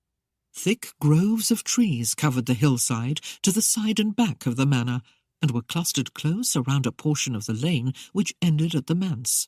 It was the same road that wandered over the rolling hills, taking one to Mowbray and beyond. To the north, the firth stretched like a narrow stream across the horizon, sometimes glistening blue beneath the sun, other times hidden beneath low-lying clouds. The carriage dipped as the coachman's weight came upon it, and Erienne leaned back in the velvet cushions, heaving a sigh. Her cloak, having been dried and cleaned, warmed her against the chill of the day, but it failed miserably to lessen the coldness gripping her heart. The sight of Socrates trailing behind the coach brought the townspeople of Mowbray running. The carriage itself roused their curiosity, for the large, elegantly appointed conveyance, with its richly wrought crest, was not entirely unknown to them, though it had been a thrice of years since they had seen it. By the time the coach halted before the mayor's cottage, a crowd was already gathering, and her father, hurrying from the inn, had to push his way through the gaping villagers to gain the inner circle. Farrell stepped from the house in time to receive Socrates' reins, and stood somewhat in awe when the footman opened the carriage door and Erienne emerged. Seeing his daughter, Avery Fleming planted his feet firmly apart and set his arms akimbo. He made no attempt to soften his sharp tones. "So, you wicked little twit, you've come back to me, you have, and I'm supposing you've got a fine tale to tell me about where you've been for a better part of a week." Erienne's manner was cool and distant. She resented being insulted in front of the villagers. Her father knew full well why she had left, and her answer to him was simple, almost curt. "I took Socrates out for a long ride." "A long ride? 5 days you've been gone, and you tell me that? Ha! You run off, you did." He peered at her suspiciously. "What I'm wondering is why you come back. I never thought to see you again. And here you are arriving in a grand coach as if you were some blooded princess come to pay us commoners a call." Erienne's ire showed a little as she made her reply. "I wouldn't have come back at all if I had been given a choice in the matter. Lord Saxton—" A gasp from the onlookers made her pause, and glancing about, she became aware that the villagers were eagerly awaiting her next words. "Lord Saxton took matters into his own hands and had his servants bring me back." Meeting her father's gaze, she raised a delicately shaped brow. "No doubt a friend of yours, father." "There ain't been a Lord Saxton since he burned to death," he blustered. "You're lying, you are." "You are mistaken, father." She managed a wan smile. "Lord Saxton is not dead, but alive." "There are those who saw him at the windows with the fire eating at his back," Avery argued. "He can't be alive." "Undoubtedly he is," Erienne replied calmly. "He's living at Saxton Hall with a staff of servants." "Then it must be his ghost," her father scoffed. "Or someone playing tricks on you. What did he look like?" "I never really saw him clearly. His face was in the shadows, or was covered by something." A quick and fleeting vision of a dark shape silhouetted against the light prompted her to add, "He seemed lame or deformed. A murmur went through the townspeople, and some crossed themselves. Erienne hurried to explain. I can't be sure about what I saw. I hit my head and it was dark. I might have imagined it. You tell me that for the better part of a week you couldn't see the man? Avery laughed in derision. You must think me daft, girl, if you would have me believe that. I have no reason to lie, Erienne argued. The footman placed her satchel and saddle near the front portal of the cottage, then came back to close the carriage door. Ye there! Avery jabbed a forefinger at him and leered about at the villagers, thinking he would put quick death to this preposterous claim. Can you tell us what your, master looks like? I'm not rightly sure, sir. Avery was taken aback. Hey? I haven't seen him for 3 years. How is it that you haven't seen him? You work for him, don't you? I haven't had the opportunity to see Lord Saxton for myself since I returned to Saxton Hall. Then how do you know it be Lord Saxton you're working for? Mrs. Kendall said as much, sir, and she saw him. Mrs. Kendall? Avery frowned. Erienne supplied the information. Lord Saxton's housekeeper. Avery's brows gathered in an angry frown. He could make no sense of what they were claiming, and he suspected they were seeking to play him for a fool. He waved his hand sharply, sending Erienne into the cottage. As she went, he spoke again to the footman. I don't know your master, and I don't know his reasons, but you can thank him, whoever he might be, for returning the girl to me. He'll be welcomed here to my home whene'er he ventures to Mowbray. The coach pulled around and headed back north. The villagers drifted away, having a story to relate and enlarge upon. The burning of Saxton Hall had dimmed in their memories. Details had been forgotten, but that would not stop them from recounting the happening as they now remembered it. The mayor frowned at his son as he stood holding Socrates' reins. You put that animal where your sister can't get her hands on it again, or I'll see it fed to the dogs. Avery strode into the cottage, slammed the door behind him and faced Erienne, who waited near the stairs. Folding his arms across his chest like a ponderous monarch, he demanded, Now, me fine little lass, I'll be hearing whatever explanation you have for leaving here. Erienne turned away slightly, lifting her own chin as she answered him. I had set my mind that I would not bend to your whim any more. I intended to seek out employment, wherever I could find it, and make my own way in the world. I would never have returned if Lord Saxton hadn't made arrangements to send me back. Avery's eyes grew piercing. Well, girl, since you've chosen to disobey me, your own good father, you know I have no choice but to take me trust from you. I had a worry, I did. What with the Raup being only a couple of days away, and half the town and all the men wondering if I'd be playing some game with them. Erienne answered him boldly. Your worries were indeed great, father, but unlike mine, they were what you brought upon yourself. Mine are those which another has imposed upon me. Imposed upon you? Imposed upon you, indeed! Avery snarled, red-faced and irate. Why, here I've tended you these many months since your ma passed on. Gave you the best I could. Food to fill your belly and a roof over your head, and maybe a new gown now and then just to make you happy. He ignored her light scoff, adding, And I did me best to find you a fitting husband. Fitting husband? A frail bag of bones, or one too plump to count his toes? A drooling, slobbering mouse of a man with clammy hands, or a spinster too ancient to seek a wife on his own? Fitting husband, you say? She laughed in contempt. More like a fitting purse for a man with a desperate need. Be that as it may, her father ground through his teeth, but until you leave this house, you'll find your chamber door locked through the night. You'll go no place on the morrow but with Farrell and myself. Then come the Raup, we'll see what high price you'll bring. I'll go to my room now. Erienne spoke in a flat, emotionless tone. I'll stay there whether you lock the door or not, and I'll go to your Raup. But I warn you now to make all the arrangements beforehand.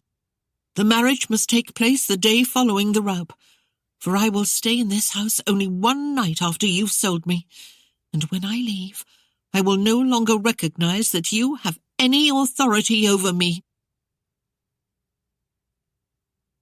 Chapter 7. For half an hour before the appointed time, Farrell stood before the inn and hawked to any and all who passed. Hear ye, hear ye! The rout for the mayor's daughter Erienne is about to commence. Hear ye, hear ye! Gather round, one and all. 'Twill be her hand in marriage you'll be bidding for. Erienne shuddered as her brother's plaintive call drifted in through the open bedroom window. In another few moments she would be on the platform with him, and there would be no choice for her but to endure the probing stares of the men. The crowd was growing steadily larger in front of the inn. No doubt many were coming out of curiosity rather than with plans to participate. After today, it would be hard for the townfolk to forget the Flemings. Her father had certainly done nothing else to warrant fame, for he had spent most of his time seeking after his own pleasures and very little establishing himself as a memorable mayor. Erienne closed the window and turned the latch. Today she would be sold. Tomorrow, wedded. She had settled herself to that fact. Whether she would be able to abide her husband or not was yet to be determined, but she fervently prayed it would not be either Smedley Goodfield or Harford Newton. Absently, she smoothed a stray wisp of a curl from her temple. In outright defiance of her father's command to let her hair fall freely, she had twisted the heavy black tresses in the usual large knot at the nape of her neck. It suited her mood to portray the aging spinster, but she failed miserably in that quest. Hers was a soft and rare beauty that would remain ageless for many years to come, and with her dark hair pulled back, the perfection of the delicate features and oval contour of her face was readily evident. Erienne glanced about the small bedchamber, seeing it with the eyes of a stranger. The low ceiling, the bare wood floor, the tiny windows that had let in a minimum of light seemed totally different now. Beyond tomorrow, the details would be like ashes in her mind, easily swept away. She would have a new home, hopefully happier than this one had been of late, and she would be a wife, perhaps even a mother. Necessity would never allow her to think again of the girlish hopes and dreams that had been born in this room. She left the room and slowly made her way down the stairs to where her father waited. Here you are, he snorted. Thought I might have to come fetch you. There was no need to fret, father, she answered in a soft tone. I said I would go to your rout. Avery peered at her closely, confused by her calm manner. He had expected outright mutiny and had prepared himself to be firm. Seeing her quiet and submissive made him uneasy. He was reminded of her mother, and knew she would not have tolerated this treatment of her daughter. Let's be off, he ordered gruffly, thrusting the twinge of conscience from him. He drew out his timepiece and noted the hour. We've just time enough to let the gentleman look you over before the bidding begins. Might raise it a mite. 'Tain't every day there's a rout such as this, with one so comely to be bartered off. No, 'tis rare indeed that a father sells his daughter, Erienne responded, unable to resist the sarcasm. Avery chortled. I have ye to thank, miss, for giving me the idea. Resolutely, Erienne drew on her woolen cloak and lifted the deep hood to cover her head, choosing to protect herself as much from the curious stares as to hide her pale face. Her pride ached, but the fear of what lay in store for her was reducing her to a trembling, shaking coward. She had given her word that she would go to the rout and marry the man who bought her. Yet her promise did not eliminate her anxieties and fears. Lord Talbot's carriage was pulled to the side of the road a short distance from the cottage, and when Avery craned his neck to see within, Claudia leaned forward to the window. She looked Erienne over with a condescending smile. My dear Erienne, I do wish you good fortune with finding a husband among that gathering of wayward souls. You seem to have stirred the attention of all the wealthy wretches of our society. I'm just glad it's not me." Without nod or reply, Erienne continued on her way. The woman's chiding laughter stiffened her resolve to accept what was being done to her with as much dignity as she could muster. What else could she do when she knew no amount of pleading would have any effect? The usual gathering of townfolk was present in the crowd, and she saw several strangers crowded among them. The men looked her over carefully as she approached, and the grins that spread across their faces made her think that their minds were running far afield. If she had once felt unclothed beneath Christopher's gaze, then the ogling stares of these men made her feel unclean. Farrell had made a small platform before the inn, and as the crowd parted for her, she fastened her gaze on the structure rather than recognize those faces that she feared would be there. She had no wish to see Harford, Smedley, or any of the other suitors she had rejected. Almost in a daze, she moved to mount the steps, and in her narrowed vision she found a hand ready to assist. It was strong, lean, well manicured, showing darkly tanned against the crisp white cuff of his sleeve. The sight of it set her heart to fluttering, and she knew, even before she glanced up, that she would find Christopher Seaton standing beside her. She was right, and he looked so handsome it nearly took her breath away. Avery thrust his way rudely between them. "If you've read the notice, Mr. Seaton, you ought to know you won't be allowed to bid." With a mocking smile lightly curving his lips, Christopher inclined his head briefly to indicate his acknowledgement of the declaration. "You've made yourself abundantly clear, sir. Then what be you here for?" Christopher laughed as if amused. "Why, I have a financial interest in the proceedings. If you'll remember, there is a matter of a gambling debt you promised to pay." "I told you," Avery barked. "You'll get your money." Christopher reached inside his coat and withdrew a light bundle of neatly tied papers. "If your memory serves you with this also, Mayor, you should recognize these as the debts you left London without paying." Avery stared at him in shock, unable to voice a reply or denial. Christopher casually unfolded the parchments and drew his attention to the name carefully penned across them. "Your signature, I believe."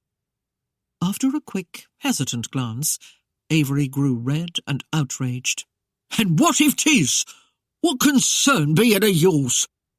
"The debts are very much my concern," Christopher replied pleasantly. "I have redeemed them from the London merchants and increased your indebtedness to me." Avery was clearly bemused. "Why would you do such a thing?" "Oh, I realize that you are unable to reimburse me at the present moment, but I am prepared to be generous. I am not usually a man of hasty decision when it concerns a lasting relationship, but you have forced my hand. In exchange for your daughter's hand in marriage, I will give you a certificate of payment for these debts." "Never!" Farrell railed, drowning out Erienne's surprised gasp. He had come to stand on the platform near the top of the steps, and now shook his fist at Christopher. "I won't have a sister of mine married to the likes of ye." Christopher raised his gaze to consider the younger man in open mockery. "Why not ask your sister what her pleasure might be?" "I'll kill you myself before I'd let her marry ye," Farrell growled. "So take the warning, Mr. Seaton." Christopher gave a derisive laugh. "Ha! You should be careful with your threats, sir. I don't think you could bear the loss of another arm." "You were lucky then. You won't be again," Farrell snarled savagely. "With your record, I really don't think I have much to worry about." Christopher turned back to Avery, abruptly dismissing the brother. "Think on my offer carefully, Mayor. You'll either have to turn a fair profit from the sale of your daughter today, or give her over to me now in full payment of your debts." Erienne remembered the nights she had sat beside Farrell's bed, while he lay twisting and writhing in torment. She had craved revenge for what the Yankee had done to her brother, and now that same one was demanding either her hand in marriage or payment for a debt, as if he really didn't care which he got. How could he be so arrogant to believe that she would fall at his feet in gratitude after all he had done, and when he had never wasted a moment's breath to ply her with a promise of love or devotion? In an unsteady tone, she questioned, "You would take a bride who loathes you?" Christopher considered her a moment before making an inquiry of his own. "You would prefer marrying the sort I see here?" Erienne's eyes fell from his, for he had struck smartly to the root of her distress. "She'll take her chances on the block," Avery snarled. "There are those here who might be willing to pay the bride price for such a comely lass. Besides, I'd have a bit of a tiff on me hands if I disappointed any of these here lads by giving her over to ye before they had a chance at her. Seeing's as how some of 'em are me friends, that would be hard for me to do." He nodded his head in self-agreement. "Can't rightly do that to me friends." Christopher stuffed the papers back into his coat. "You have made your decision, and I will await the outcome. Be assured that I will expect full reimbursement of my money before I will consider the matter settled." He touched the brim of his hat briefly. "Until later, then." Avery prodded his stunned daughter, urging her up the steps. It was a difficult moment for Erienne. She wanted to maintain an air of cool disdain, to face them all in calm defiance, but her mauled pride and an aching distrust of the future assailed her senses. Momentarily blinded by a rush of tears, she stumbled on the hem of her gown. Once again, she found a supportive hand coming to her aid. Long fingers grasped her elbow and held her firmly until she regained her balance.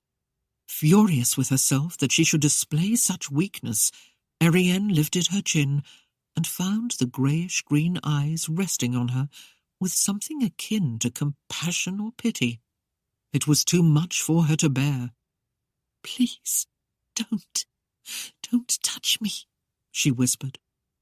His hand slipped away, and he gave a short, scornful laugh. "When you say that to your husband, my sweet, remember to be more commanding. Perhaps you'll be more effective." He strode away, and Erienne watched through welling tears as the Talbots' carriage drew up beside him, and Claudia's face again appeared at the window. "Why, Christopher, what are you doing here?" Claudia presented an injured mien as he stepped to the carriage. "Don't tell me you're going to bid for a wife. Surely a man of your wealth and stature can do better than Erienne Fleming." Christopher could well guess who she had in mind. "I am here to collect a debt." Claudia laughed in relief. "Well, that I can understand. 'Twas the other I was worried about. I thought surely you had taken leave of your senses." A bland smile touched his lips. "Not quite." "Come now, gentlemen," Avery hawked. "Gather round now and feast your eyes on this lovely. You won't see another to compare with her after she's taken.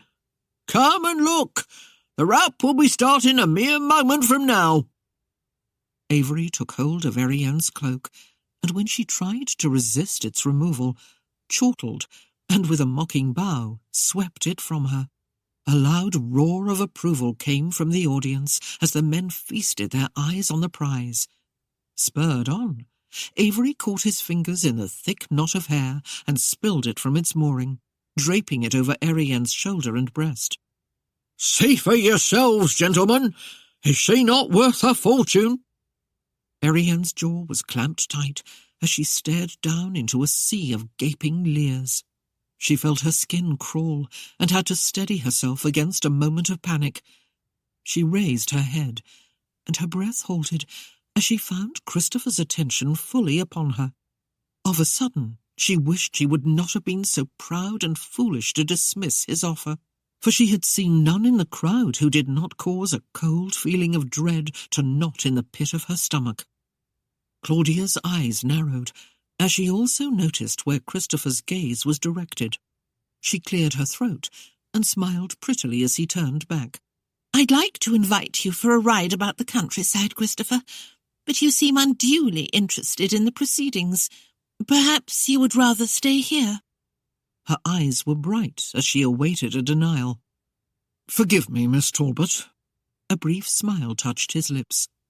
"The debt is for a considerable sum, and it may be my only chance to collect it." "Oh, I see." She was annoyed by his refusal, but managed to disguise the fact. "I shall leave you to your business, then." She couldn't resist a hopeful question. "Will I be seeing you later?" "I'll be leaving Mowbray this evening. My business will be finished here, and I don't know when I'll be coming back." "Oh, but you have to," she exclaimed. "When will I see you again if you don't?" Christopher hid his amusement at the woman's lack of coyness. "I'll be keeping my room here at the inn. It shouldn't be too long before I return." Claudia sighed in relief. "Do let me know when you come, Christopher. We shall be giving a ball during the winter season, and I wouldn't want you to miss it." Her lips tightened at the corners as he glanced over his shoulder without answering. She was beginning to suspect that his business centred very much around the mayor's daughter. "I must be off, Christopher, but should you have a change of plans about tonight, I'll be home alone all evening." A faint smile curved her lips. "Father is still in London, and is likely to be gone for some time yet." "I shall remember," Christopher replied, and tipped his hat. "Good day." Claudia inclined her bonneted head briefly in a farewell gesture, irritated that he made no effort to delay her. She consoled herself with the thought that if he had some interest in Erienne, it was a wasted effort. At least after the rout, she would be someone else's wife, and well out of reach. The carriage swung onto the road, and Christopher gave his full attention to the proceedings, casually leaning against a post while his eyes rested on Erienne. "Gentlemen, you've come here in hopes of finding yourself a wife, and a wife she shall be, to one of you," Avery chortled, directing a finger toward those who were pressing in for a closer look. He took on a serious mien as he caught hold of the lapels of his coat. "Now, I gave her my word that it'd be marriage the gentleman had in mind, nothing less, and I'll be expecting you to follow through accordingly. I'll be a witness to the nuptials myself, and will tolerate no shenanigans. Do I make myself clear?" A shiver of revulsion went through Erienne as her eyes found the man whom she had dubbed the Grey Mouse. He had moved to stand near the front, and his smug smile made her all too aware that he would be one of the serious participants. If he made the high bid, he might seek retribution for having been rejected when he first came to call, and she might never again know a peaceful day or a restful night. Erienne cast her eyes surreptitiously over the faces in the crowd. Smedley Goodfield, at least, was not among them, but Silas Chambers was present. His modest carriage was pulled up nearby, and the old wizened driver shivered in a threadbare coat. For the most part, the men who had gathered around the platform seemed a wayward lot, having no obvious redeemable qualities. She had their full attention, all except a white-haired, wealthily garbed individual who had brought along a small collapsible seat, on which he sat busily attending the book folded out across his knee. From all outward appearances, he was totally absorbed with the figures in the ledger.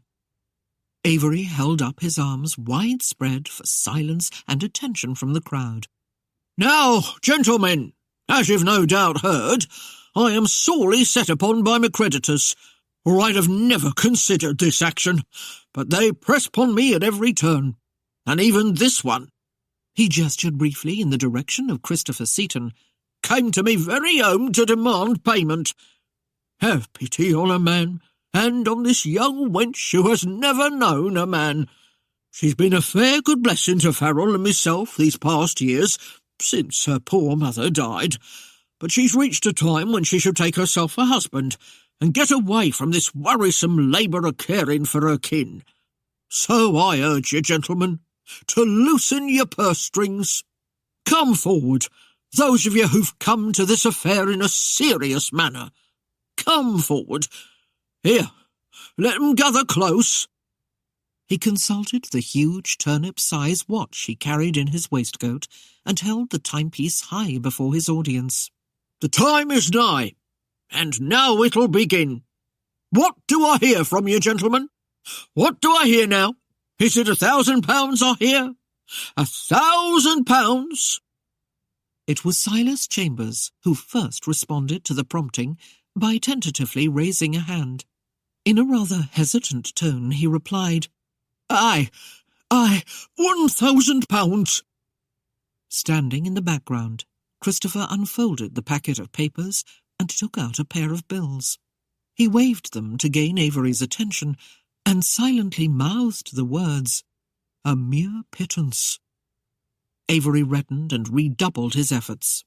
"Oh, gentlemen, take a look at the prize ye be winning. My own fair daughter, beautiful to a fault, intelligent, able to read and write, a good head with ciphers, a credit to any man she comes to." 1,500, came a crude voice from the gathering. 1,500 for the wench. A wench it be now. Avery grew a trifle ruffled. Do you understand that this sale is final upon the conclusion of wedlock only? And 'twill be wedlock, I vow. So do not be thinking you'll buy my daughter for adding to some unseemly harem. 'Tis wedlock only, and wedlock I'm talking of. There be no hanky-panky, and I will make sure of that. Now come you, gentlemen. Come you, loosen your purse strings, I beg you. You see the man standing there a-waiting and a-gloating? Be out with it now. Certainly more than £1,000. Certainly more than 1,500. The man sitting on the collapsible seat raised his quill and spoke in a flat, disinterested tone. 2,000. Avery took heart at the bid.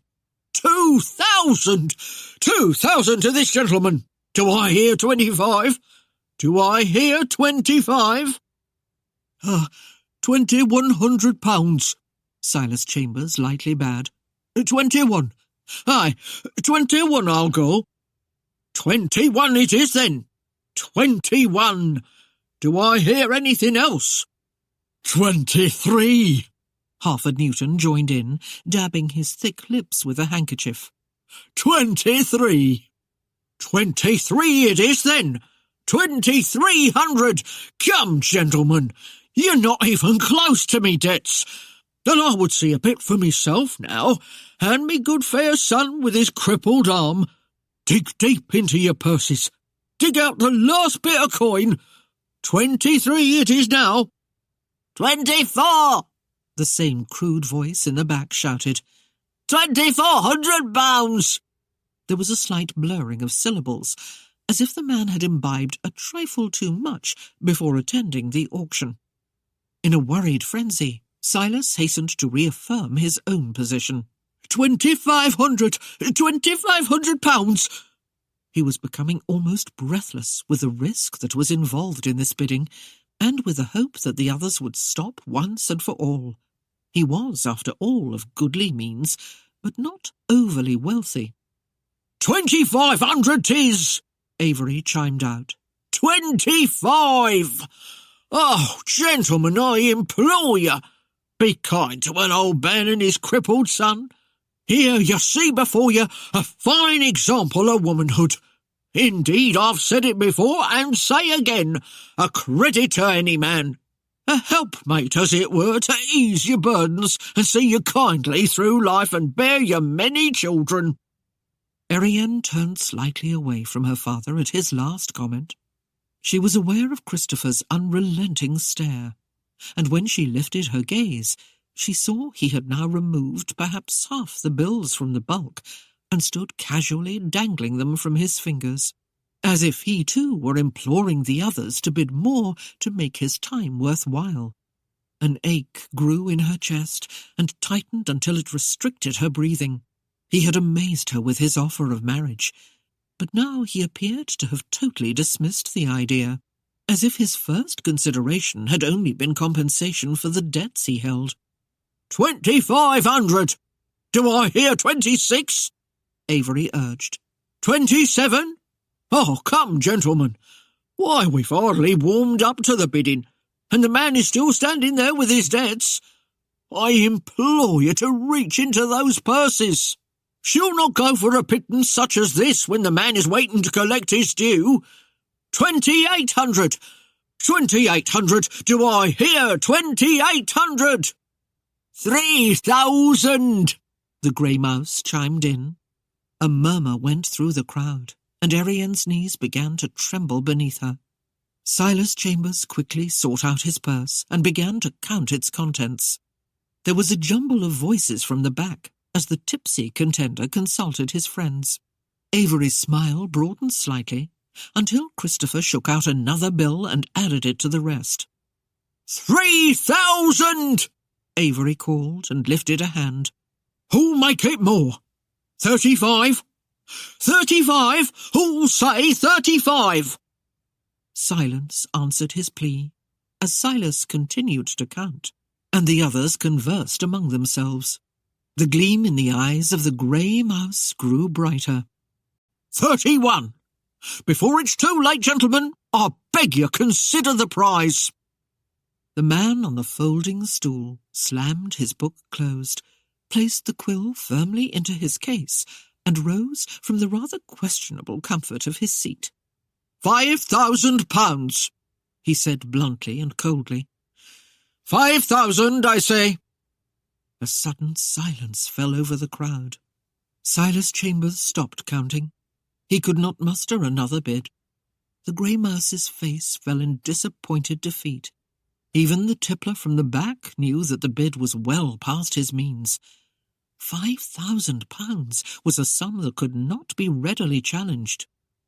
Christopher's expression was one of disbelief. He looked Erienne over carefully, as if to judge her for her worth, and appeared dubious as he crinkled his brows. At that precise moment, Erienne was certain that if he had been near enough for her to reach, she would have tried clawing his eyes out. 5,000 it is, then, Avery declared cheerily. 5,000! I say it once. Your last chance, gentlemen. 5,000 twice. He glanced about, but found no takers. 5,000 it be, then, to this gentleman here. He clapped his hands together and pointed to the dapperly garbed man. You've purchased a rare prize for yourself, sir. Oh, I'm not buying her for myself, the man explained. Avery's brows shot up in surprise. You were bidden for another? At the man's stilted nod, he queried, And who might that be, sir? Why, Lord Saxton. Erienne gasped and stared at the man in surprise. Beyond a nightmarish form that flitted like a shapeless ghost through her memory, she had no face, no shape to give to the man who had tended her through her illness. Avery was not completely convinced. Have you some proof that you come in his name? I did hear at one time his lordship was dead. The man withdrew a letter marked with a wax seal and handed it up to Avery for his consideration.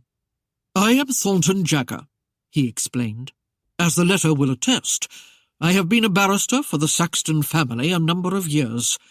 If you have doubts, I am sure there are those here who can confirm that the seal is authentic. A buzz of voices rose from the crowd and quickly became a confused medley of gossip, conjectures, and some truths indistinguishable one from another. Erienne caught the words burned, scarred, hideous among the jargon, and a slow feeling of horror began to send cold shivers of apprehension through her. She fought to remain calm as the barrister mounted the steps. The man dropped a bag of money onto a small table that served as a desk and began scratching his name across the bottom of the bands, identifying himself as agent of Lord Saxton. Christopher pushed his way through the crowd and climbed to the platform. He waggled the packet of bills beneath Avery's nose. "I claim it all but £50, and that I leave for your own convenience. £4,950 is my price for these. Any objections?" Avery gaped up at the man who towered over him, wishing there was some way he could keep a larger part of the fortune for himself. But he knew with what he had left unpaid in London and the settlement of the gambling debt he had with Christopher, it added up to well over 5,000. It was, at the very least, a fair deal, and he could do nothing but nod and give his mute consent to the matter. Christopher picked up the pouch, quickly counted out £50 and dropped the coins on the table. He tucked the remainder inside his coat and thumped a finger against the bundle of debts. "I never thought you would come near to matching these, but you have, and I am satisfied. From this day forth, we are finished with the debts between us, Mayor." "A pox on you!" Erienne snarled near Christopher's shoulder. His banal dismissal of the affair provoked her beyond the anger she felt toward her father. Before any could stop her, she jerked the packet from his hand and grabbed up several of the coins. She fled from their presence, never wanting to see any of them again. Avery made to follow her, but was delayed as he had to sidestep Christopher several times. "Get out of my way!" he cried. "The twit's taken me money!" Christopher condescended and stepped aside. As Avery departed in haste, Farrell grabbed Christopher's sleeve and angrily accused, "You did that on purpose! I saw you!" The Yankee lifted his shoulders in a casual manner. "Your sister has a right to whatever she took and more. I only made sure she had a head start." The younger man could find no further argument in the face of the statement. He picked up the rest of the coins and stuffed them in his coat pocket. Then, holding his lame arm, sneered, "At least we'll be free of you." Christopher looked at him with the same tolerant smile until Farrell's gaze dropped. Brushing rudely past, Farrell descended the steps and hurried after his family. Avery chased after Erienne with coat-tails flying, anxious to get back the coins she had taken. By the time he reached the cottage, he was sweating and gasping for breath. Slamming the door, he found her in front of the parlour hearth, staring into the growing flames that licked greedily around the packet of bills. "Here, girl, what do you think you're doing?" he demanded. "Those papers are important. They're my only proof that I paid that rascal. And what have you done with me money?" "'Tis mine now," Erienne stated coldly. "My dowry. My share of the bride money. A small pittance of worth that I'm taking from here. You would do well to see that all matters are arranged for tomorrow, because this will be the last night I spend in this house. Do you understand, Father?" She stressed the title with an acid smile of contempt. "I will never be back." Chapter 8. The rickety livery from Mowbray was hired to deliver the Fleming family to a church on the outskirts of Carlisle, for it was there that the services would be conducted. The day had dawned crisp and cold, with a bone-chilling wind buffeting the trees into a wild frenzy of motion. The aging of the hours lent no hope for a warming, for noon had passed, and still the air was frigid, much like the silence that filled the coach. The conveyance bumped and jolted along, adding greatly to Farrell's discomfort. He held his aching head in his hand and closed his eyes, but he could find no part of that sleep he had lost during the previous night's revelry. Avery was no better off, for it was not every day a family gained a lord into their fold, and he had spent until the wee hours of the morning drinking and boasting about their good fortune. It was the opinion of his friends that Lord Saxton was a generous soul, having wasted an extravagant sum to purchase the chit, and it was probably just as well that she was marrying him. After her stay at Saxton Hall, rumours and conjectures had been bandied about, and more than a few wondered if his lordship had taken some liberties with the girl. But if he had, At least he was correcting the matter by speaking the vows with her. Of course, the gossips were still wont to make much ado over the whole affair, and they seized and savoured every tidbit that drifted their way, wringing it for whatever sweetness it might produce. For the duration of the ride, Erienne kept her thoughts to herself, having no wish to appear amiable to her father. She held to the corner of the carriage, where she huddled in her cloak, trying to find a bit of warmth in the draughty conveyance. In preparation for the day, she had dressed herself in what had become her best gown. She had no bridal garb. In fact, she preferred a dowdy appearance, since it expressed her lack of joy. Still, it was the day of her wedding, and she had carefully bathed herself and brushed her hair to its best lustre. It was the least she could do. The carriage rattled through the narrow streets of Carlisle. Leaning out, Avery shouted up to the driver, giving directions that in a few moments took them to the small stone church on the outskirts. When they arrived, Lord Saxton's coach was already in the lane in front. The coachman and footman, dressed out in white stockings and matching coats and breeches of a deep forest green trimmed with black, were waiting near the team of silky blacks. The conveyance itself was empty, and since there was no evidence of his lordship's presence in the yard, the mayor was quick to assume that the man was awaiting his bride inside. Avery ploughed through the doors, abruptly gaining the attention of Thornton Jagger and the good parson, who stood together near a tall, narrow desk at one end of the pews near the front. Just inside the front portal, a barrel-chested man, dressed in a black coat and breeches, had taken up a waiting stance, having braced his feet apart and folded his arms across his chest. There was no one else in the chapel. Though the man's attire was certainly more sombre than Lord Talbot's, Avery allowed that there was no accounting for the varying tastes of the gentry. He cleared his throat. "Your lordship," he began. The fellow raised his brows in mild surprise. "If you be talking to me, sir, my name's Bundy. I be Lord Saxton's servant. His man, sir." Avery blushed at his mistake and chortled to hide his embarrassment. "Of course, his man." He glanced about the interior of the church, finding no other whom he could lay the title to. "Where is his lordship?" "My master is in the rectory, sir. He'll join you when it's time." Avery straightened himself, wondering if he should take offence, for the servant's tone was tinged with a bluntness that dismissed the possibility of the future father-in-law joining his lordship. The mayor would clearly have to bide his time if he wanted his curiosity appeased. The front door came slowly open, and Farrell made his way inside, holding his head carefully upright, as if he feared it would fall off.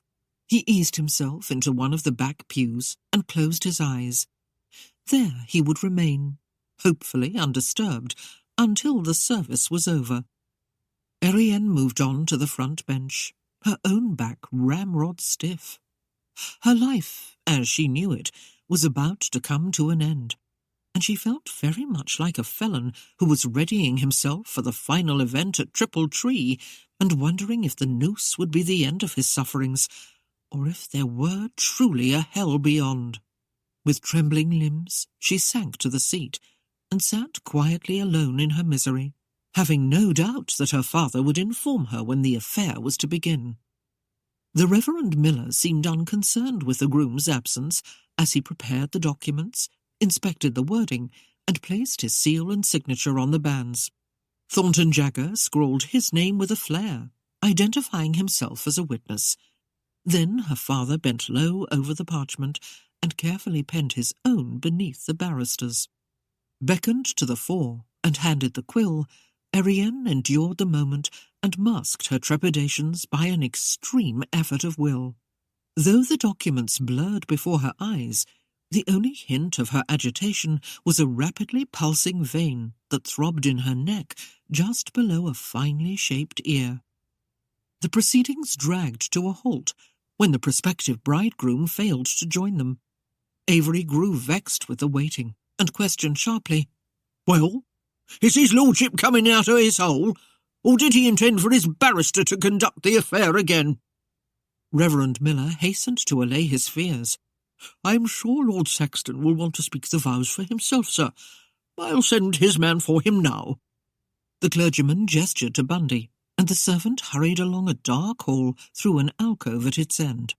He disappeared through the arched opening, and an eternity meandered past before footsteps were heard again in the corridor. This time they were odd ones, a thump and then a scrape, like the sound of a step, and then something being pulled or dragged. As Erienne listened, the words of the crowd tore through her memory. Crippled, hideously scarred. The haunting echo of the footsteps died away as Lord Saxton's form came partly into view. At first, only a black shape with a flowing cloak covering most of his body. The upper part of his body remained obscured in the darkness of the hall, but when he passed where the light was better, Erienne gasped as she saw the reason why he moved with an odd twisting motion. The boot of his right leg bore a thick, heavy, wedge-shaped sole, as if for the purpose of straightening a clubbed or twisted foot. After each step he took, the weighted foot was dragged sideways to meet the other. Erienne's mind froze, and she stared in congealed horror. She was so cold and scared, and so utterly unnerved, that she knew she could not have moved a muscle to flee had the opportunity presented itself. She waited as one transfixed, not knowing what to expect of the rest of him. Almost reluctantly, she raised her gaze, and when the candlelight finally touched his full form, Erienne's knees nearly buckled beneath her. What she saw was more frightening than anything she had ever imagined or even tried to prepare herself for. Lord Saxton's face and head were completely covered by a black leather helm. 2 slitted holes had been cut for the eyes, 2 tiny ones for his nostrils, and a row of small, square openings formed a mouth for the mask. It was a neatly stitched creation that had been shaped to fit over his head without giving any hint of the features beneath. Even the eyes were hidden in the shadowed depth of the slashed openings. Erienne's shock was great, and it was through a numbed sense of awareness that she noticed other details about him. Except for a white shirt, he was dressed entirely in black. Leather gloves of the same hue covered his hands, and he gripped a heavy, silver-handled cane. Beneath the cloak, his shoulders seemed thick and broad. The left one rose slightly higher than the other. Whether from deformity or because of the unbalanced gait, she could not rightly determine. In all, he presented a most fearsome mien for a young bride seeing her future husband for the first time. He halted before them and bowed stiffly. "Miss Fleming." His voice sounded hollow and distant, while his breath hissed eerily through the openings of the mask. He half turned to acknowledge her father with a brief nod of greeting. "Mayor." Avery managed to close his mouth and gave an indistinct nod. Lord Saxton." The masked one returned his full attention to Erienne. "I must beg your pardon for my appearance. Once I was like any other man, straight and strong. But I fell to misfortune when a fire scarred me. Now dogs bark at my heels, and I frighten children. Thus I wear the mask. The rest of me is as you see it. Perhaps you can understand why I have preferred to remain unseen, and why I have conducted my affairs through an agent. However, this was one occasion that I could hardly ignore. Having seen you in my home, and being presented with the opportunity to make you my wife, I hastened to make the arrangements. Now it is your choice to make." He eyed her closely as he waited for comment, but none came. "Do you stand by your father's words? Will you accept me as your husband?" Erienne was reminded of the notice she had given her father, vowing to leave his house for good. She did not believe he would welcome her back if it meant that he had to return the funds to Lord Saxton. It seemed that she had no other option, and her voice was ragged and strained as she replied, Aye, my lord. I stand by my father's words. Well then, let's be about it. Avery had recovered his aplomb, and was impatient to be on with the affair before the man changed his mind. We've wasted precious time as it is. Her father's fawning eagerness tore at Erienne like the knotted ends of a cat-o'-nine, destroying the last vestige of respect she had for him. The fact that he could so casually commit her to what promised to be a life of horror seethed like a slavering fiend within her bosom. She resolved to give him no more than the barest homage due a parent, and if it should be that she would never see him again, then that, too, she could accept. He had used her and Farrell ruthlessly for his own purpose, and shown no compassion when it had become apparent that she would be bound in wedlock to this twisted, misshapen caricature of a man who waited at her side. Henceforth, he would be hardly more than a stranger to her. As the ceremony was conducted, Erienne stood beside the cripple, feeling dwarfed by his presence. In muted, trembling tones, she replied to the questions Reverend Miller presented to her. The hollow-voiced answer of Lord Saxton echoed hauntingly in the stillness, as he, too, was asked in rote if he would give his troth toward this marriage. The last tremulous ray of hope that she would somehow be saved from this nightmare was snuffed out as the vows were finalized.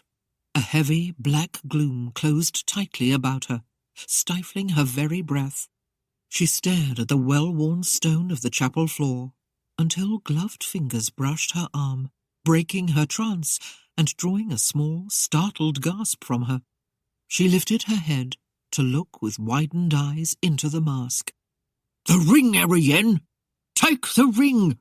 her father urged from behind her, and numbly Erienne gazed down to see that the black-leathered fingers were holding a massive jewelled ring, the value of which she could not even imagine. Avery was nearly panting in eagerness as he watched the ring being placed on her finger. But Erienne was too deeply distracted by the almost reptilian coolness of the hands that performed the deed to notice or even care about her new possession. In too brief a time it was done.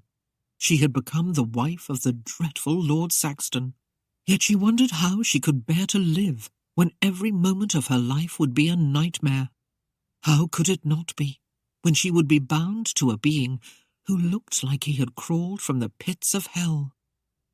In a great show of affection, Avery turned his daughter to face him and kissed her on the cheek, then enthusiastically took her hand to view the costly bauble. Pure greed glittered in his eyes, almost as brightly as the stones that encrusted the ring, and for a naked moment his smile betrayed the workings of his grasping mind. If somehow he could entice Erienne back home and weave a story to tell his lordship about how she was grieving about leaving her kin, there would be more of a chance that her husband would invite the whole family to live at the manor. Once in the home, it was only a step farther into the man's coffer. Avery smoothed his manner and put a worrisome frown on his face before sidling toward his new son-in-law. "I'm thinking my daughter will be wanting to come home for the last of her belongings, my lord." "There'll be no need for that." The rasping syllables sighed from the mask. "She will have everything she needs at the manor." "But the girl has packed precious few of her clothes." Avery indicated her small satchel as he told the lie. "Hardly a token to wear." "Clothes will be provided for her at Saxton Hall. Others may be purchased as she desires them." "You'll deny me her last few hours with me daughter?" Avery pressed on foolishly. "I've been a right good father, you know, not liking what I've had to do for her own good, but still committed to seeing her properly wed to a man what'll take care of her and her family." The blank, featureless face of leather turned squarely toward Avery, and the glimmer behind the eye-holes bore into him with a hard, penetrating coldness. The mare's spine prickled as tiny barbs of fear set themselves against it, and his bravado dwindled swiftly. "You have been paid well for your daughter." The sibilant voice was curt and frigid. "There'll be no more haggling. The bargain has been struck, and you'll get nothing more from me. I'll be gone with you, before I decide the bargain has been ill met." Avery stumbled back with slackened jaw at being so boldly threatened, and wasted no moment departing. Snatching up his tricorn and jamming it on his head, he hurried up the aisle and in a loud voice roused his son from his dozing. Oblivious to everything that had occurred, Farrell stumbled after him, and the mayor made his exit without so much as a word of farewell to his daughter. The slamming of the heavy door reverberated through Erienne's consciousness. It clearly marked the ending of a way of life she had known since her mother died. Yet at the present moment she felt no loss or grief, only an aching dread of what tomorrow would bring. Rousing to awareness, she saw the large, dark shape of her husband limping away from her up the aisle. Thornton Jagger stood beside her, plucking at her sleeve. "Lord Saxton wishes to leave now, madam. Are you ready?" Erienne gave a brief, indifferent nod, donned her cloak, and allowed the barrister to escort her on his arm. She was outwardly meek, but inwardly so torn with despair and hopelessness that she could set herself to no path of resistance. The servant, Bundy, trailed them, and when they reached the carriage, she found Lord Saxton already seated within. She was relieved that he had not provided room for her beside him. He sat in the middle of the seat, his hands braced on the head of his cane, his knees spread, and the grotesque boot with the thick sole stretched out to the side in full view. Accepting Mr. Jagger's assistance, Erienne climbed into the velvet-lined interior. Wary of her new husband's awesome presence, she sank to the cushioned seat opposite him, and for a moment adjusted her skirts and cloak in an effort to avoid meeting his gaze. Bundy hauled himself to the top of the coach and settled beside the driver. The carriage began to move away from the church, and Erienne gave a last, uncertain glance toward the small stone edifice. Thornton Jagger stood where she had left him, and the sight of his solitary figure reminded her of her own feelings of dejection. Despite her husband's presence, she was completely alone and forlorn. Her despair must have shown, for Lord Saxton deemed to break his stoical silence. "Take heart, madam. Reverend Miller has enough experience to know the difference between the last rites and a wedding ceremony. This coach is not taking you to hell." He gave the smallest of shrugs as he added, "Or to heaven, for that matter." The leather helm lent his voice a lisping, unnatural quality, and only the occasional glint of reflected light deep within the eye-holes assured her that there was indeed a man inside the mask. By his statement, she could guess that he was aware of his appearance, and perhaps understood to some degree her trepidation, if not her revulsion. The ride from the church dragged on in painful, unbroken silence. Erienne could not trust herself to speak, for fear she would give way to her emotions and sob out her anguish. She was utterly terrified of this masked man who was now her husband, and she was not at all sure their destination was not to some hellish place. The chiding thought kept running through her mind. How could she have been so haughty to reject Christopher Seaton, or even the other suitors who had offered her marriage? However detestable he was, or unhandsome they had been, any of them would have been more acceptable to her than this hooded creature who watched her like a hungry hawk. He was the epitome of her worst nightmare, and having been snared in his sharp talons, she was tender bait for the devouring. The carriage bumped along a winding stretch of rutted road, and for a brief time Erienne's plight was pushed to the back of her mind as she struggled to keep her seat and thus maintain her dignity. Lord Saxton swayed easily with the rocking motion of the conveyance, and seemed undisturbed by the rough going. She envied him his poise as she braced against the sudden dips and plunges. The hood of her cloak fell away, and her hair tumbled free of its simple ties, falling around her shoulders in shimmering dark waves, but she had no calm moment wherein she could repair her appearance. Finally the jostling eased, and she reached up to recoil her hair. but with a flick of his hand, Lord Saxton halted her. Slowly, Erienne lowered her arms, and for the rest of the journey sat tense and ill at ease beneath that unwavering perusal. The unblinking mask gave her no hint of just how closely her husband watched her. It was an endless ride to the unknown, and time dragged by in painful agony. As they neared Saxton Hall, the road traced the crest of a hill for a space of time, and Erienne gazed out upon the land she would soon come to know. An aura of rosy light had settled upon the western sky with the advent of dusk, and in the distance the dark silhouette of the manor stood in stark contrast against the soft, billowing pink clouds that clustered close over the horizon.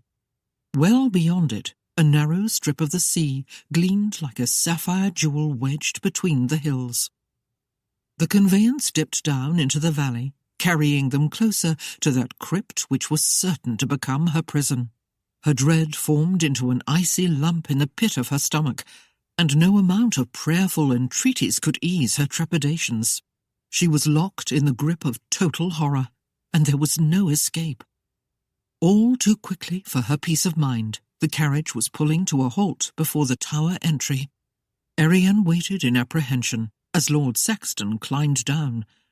She could not bear the thought of being touched by those smoothly gloved and impersonal hands again. Yet she could think of no tactical way of refusing his assistance from the carriage. When he turned back, a cold, shivering shudder swept through her, and she tried to brace herself. The gloved hand raised, but it was to make a quick gesture to the footman. The young man hastened to the door and offered up his hand. Erienne almost sighed with relief as she accepted the substitution. She was confused at the clemency shown by her husband, and wondered if he actually knew how she loathed his touch. Or was this just a glimpse of a coldly calculating character? Stepping to the ground, she paused beside him, while the footman ran ahead to open the front door. As much as she dared, Erienne kept her gaze averted from her husband until he spoke. "Not being light of foot, madam, I would prefer to follow you." He lifted a hand in an invitation for her to precede him. Erienne needed no other encouragement to hurry up the path away from him. She tried to ignore the sound of his dragging foot, but the thunder of a stampeding horde could not have drowned out that fearsome scrape, clop, scrape, clop. Mrs. Kendall waited with the butler, Payne, inside the door, and her beaming face momentarily quelled Erienne's anxieties. Enthusiastically beckoned in, Erienne moved past the footman and butler and followed the housekeeper across the tower entry while Payne held the door for his master. Upon entering the great hall, Erienne paused in surprise.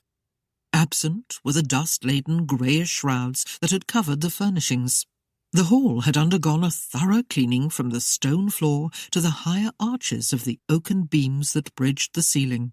For the first time, Erienne realized that towering walls were hung with tapestries, shields, and other trappings of ancient chivalry. A crackling fire burned in the huge stone hearth, casting a warm glow about the room. A small grouping of chairs sat before it on a large area rug. Nearer the kitchen, massive, straight-backed chairs, their seats cushioned and covered with deep green velvet, were gathered in precise order around a long trestle table. In the darker corners, stout candles burned on the branches of candelabrums that stood to the floor on their own heavy bases. Their tiny, flickering flames combined with the firelight to provide a welcoming warmth, while holding back the ever-deepening shadows of night. "We did our best to see it cleaned for you, Mum," Aggie stated, and glanced about with smiling satisfaction at their accomplishments. "I suppose 'twas hard for a stranger to imagine that underneath all them coverings and grime there was a room so grand. I was here myself as a young woman, so I knew what a fine place it was when the old lord ruled the manor." A hollow voice sounded from the entry, calling the housekeeper's name and bringing both women around with a start. Aggie recovered her composure quickly and seemed not the least bit timid as she faced the ominously hooded master of the house. Did you want me, my lord?" Payne took his master's cloak and stepped aside as Lord Saxton addressed the woman. "You may show your mistress to her chambers. Perhaps she would care to freshen up before dinner." "Aye, my lord." The housekeeper bobbed a curtsy. Taking Erienne's small valise from the footman, she faced her mistress with a cheery smile. "Come along, Mum. There be a nice warm fire just waiting for you." Erienne moved toward the tower, feeling her husband's gaze following her across the room. His stare set a deeper fear burgeoning within her. How could she bear what was yet to come? How could she endure the long, dark hours in his arms and not reveal her revulsion when his rasping breath or his scarred hands touched her skin? The housekeeper led the way down a dimly lit hallway of the upper floor, and even in the gloom, it was readily apparent that the corridor had been carefully cleaned. Candles provided the light and cast a softly glowing sheen over the marble floors. "'Twill be the Lord's chambers you'll be having, Mum, just like before," Aggie announced. "We've tidied them for you, and they're looking fit for a king." She grinned aside at Erienne as she added, "Or maybe his queen." "The manor certainly looks different," Erienne commented in a low tone that might have betrayed her lack of enthusiasm for being there. But Aggie did not notice as she trilled on. "Just wait till you see what the master has bought for you, Mum.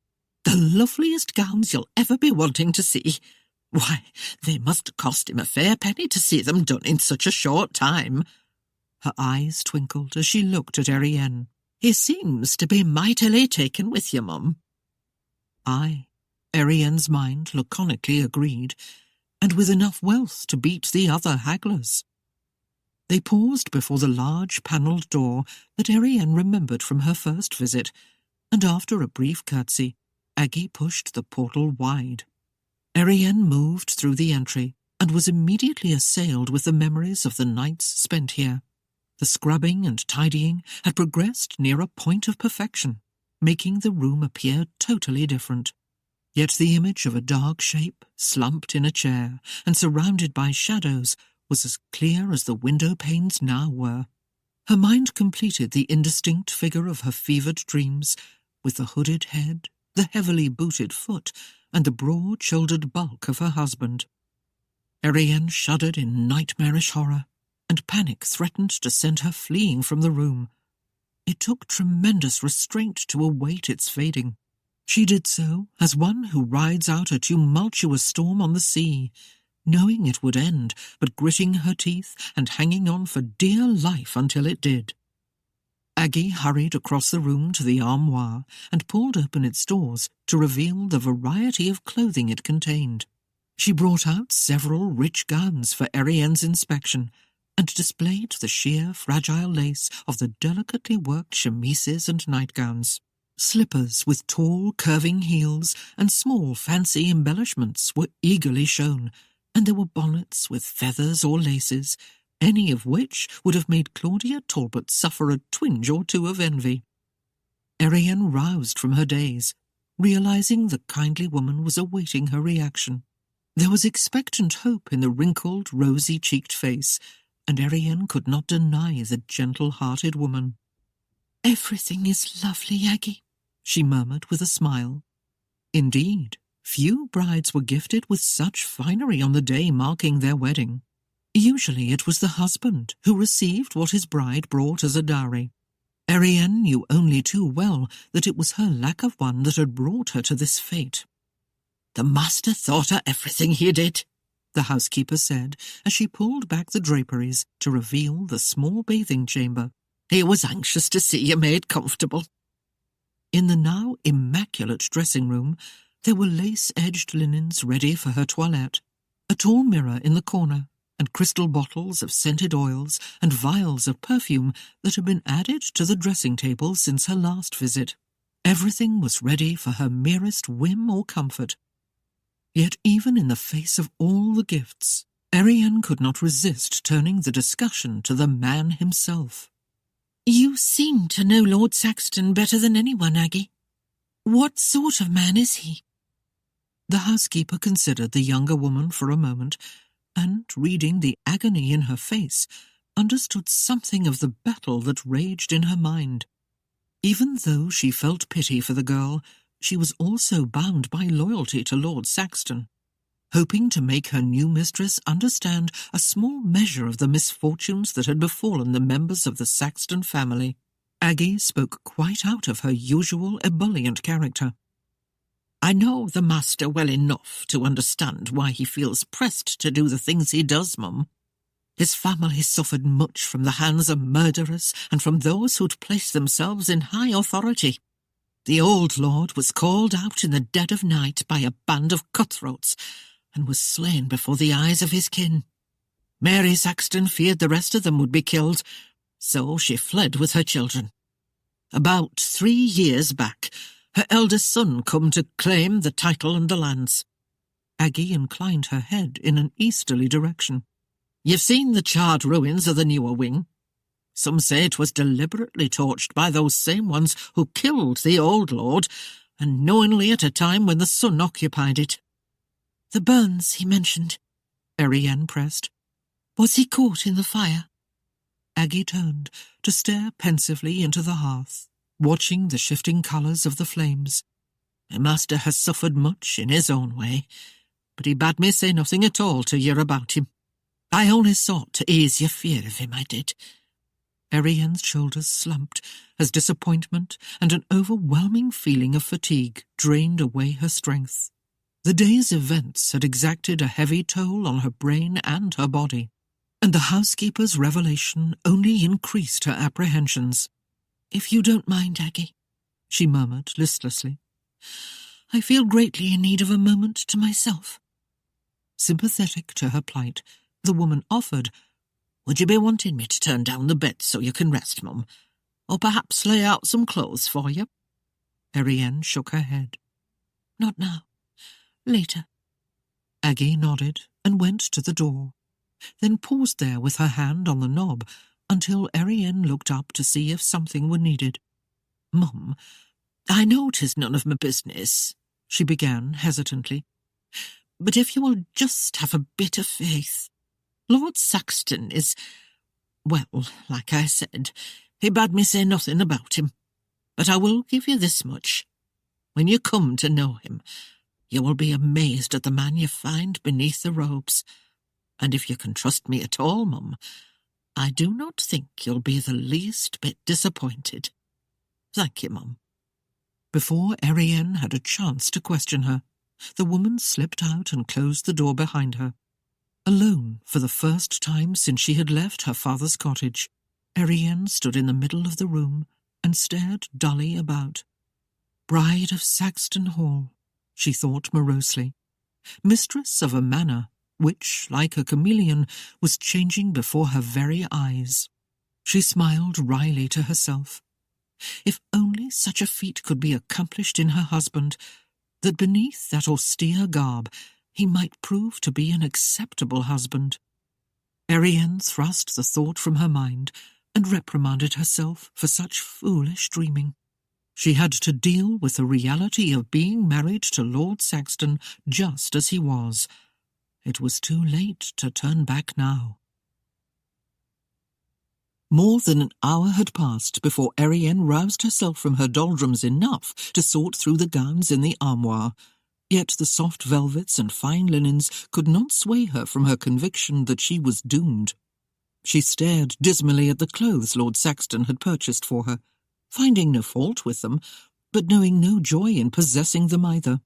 She saw before her eyes luxuries every woman dreams of. Yet she knew that in a twinkling of an eye she would have traded them to another if that same one would have also taken her place as bride of Lord Saxton. The hour was quickly approaching when she would have to submit herself to her husband, and at the present moment the thought of death held no greater fear for her. Having no particular preference in mind, she withdrew a pink satin gown, trimmed with green satin cording, and tossed it on the bed. The prospect of joining her husband downstairs for their wedding supper filled her with distress. But if she remained in the chambers, he might come that much sooner to dispense with the formalities between them. She had no wish to appear anxious for his love-making, and she began to hurry. At her summons, Aggie came with a young woman named Tessie, who had been brought from London to serve as personal maid for the new mistress, and Erienne was left in her care. A scented bath was prepared and enjoyed. Her skin was gently patted dry, and a light perfumed oil rubbed into it. The corset strings were tightened, and a bustle pad was applied over her petticoats.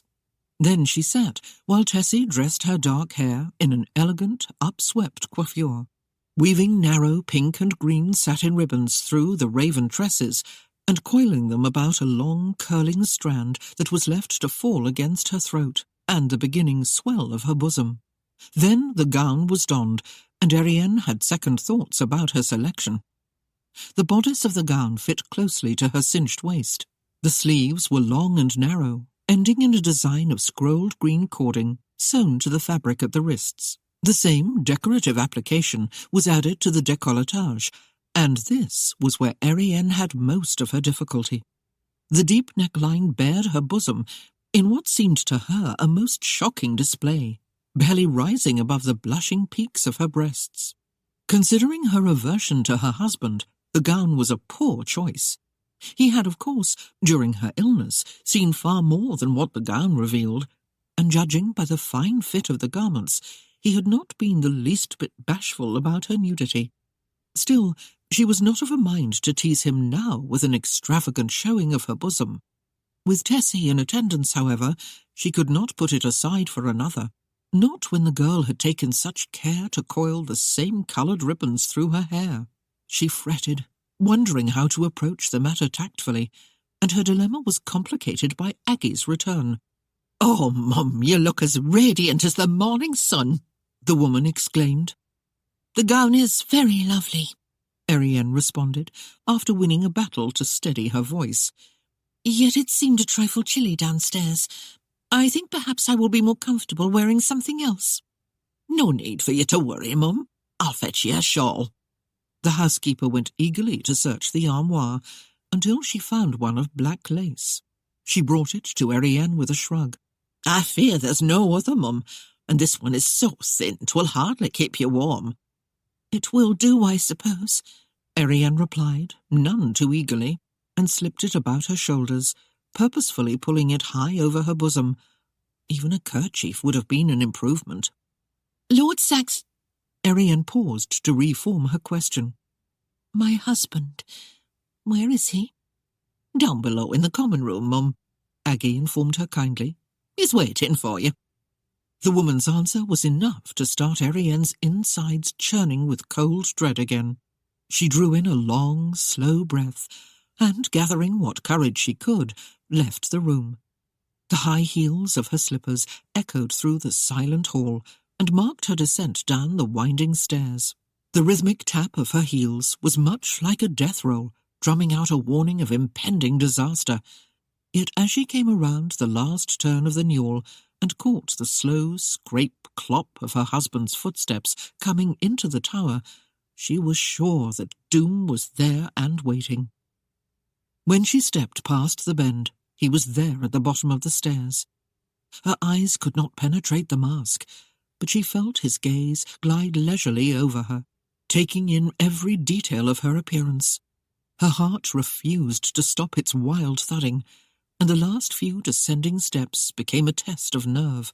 She halted on the first elevation in front of him, and found that with the added height of the step, it was barely enough to match his. Her eyes had to raise slightly to meet the shining glimmer behind the eye-holes. "Madam, I compliment you on your beauty." His hands raised and slowly lifted the shawl away from her shoulders. "However, since your beauty needs no other adornment, I prefer the simplicity of the gown." He laid the lace over the balustrade, and Erienne saw the glint of his eyes as they dipped downward toward her bosom.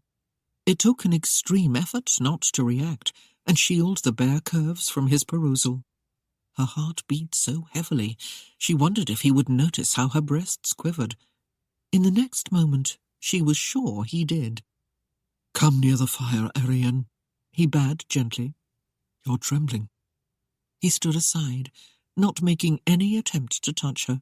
and Erienne moved past him into the great hall. Near the hearth, she perched rigidly on the edge of a chair, poised like a bird ready to flee at the first sign of threat.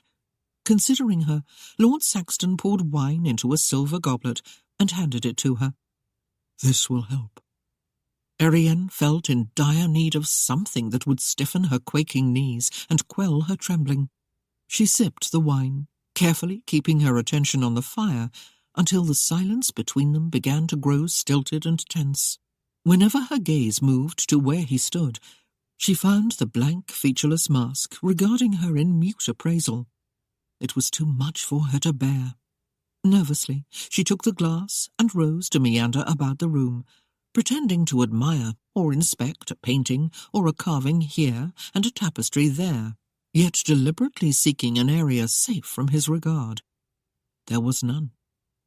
Though the leather hood was blank, unsmiling, unfrowning, always void of expression, a thing that any bride would fear, she realized the greater fear by far was the unknown horror of what lay beneath it.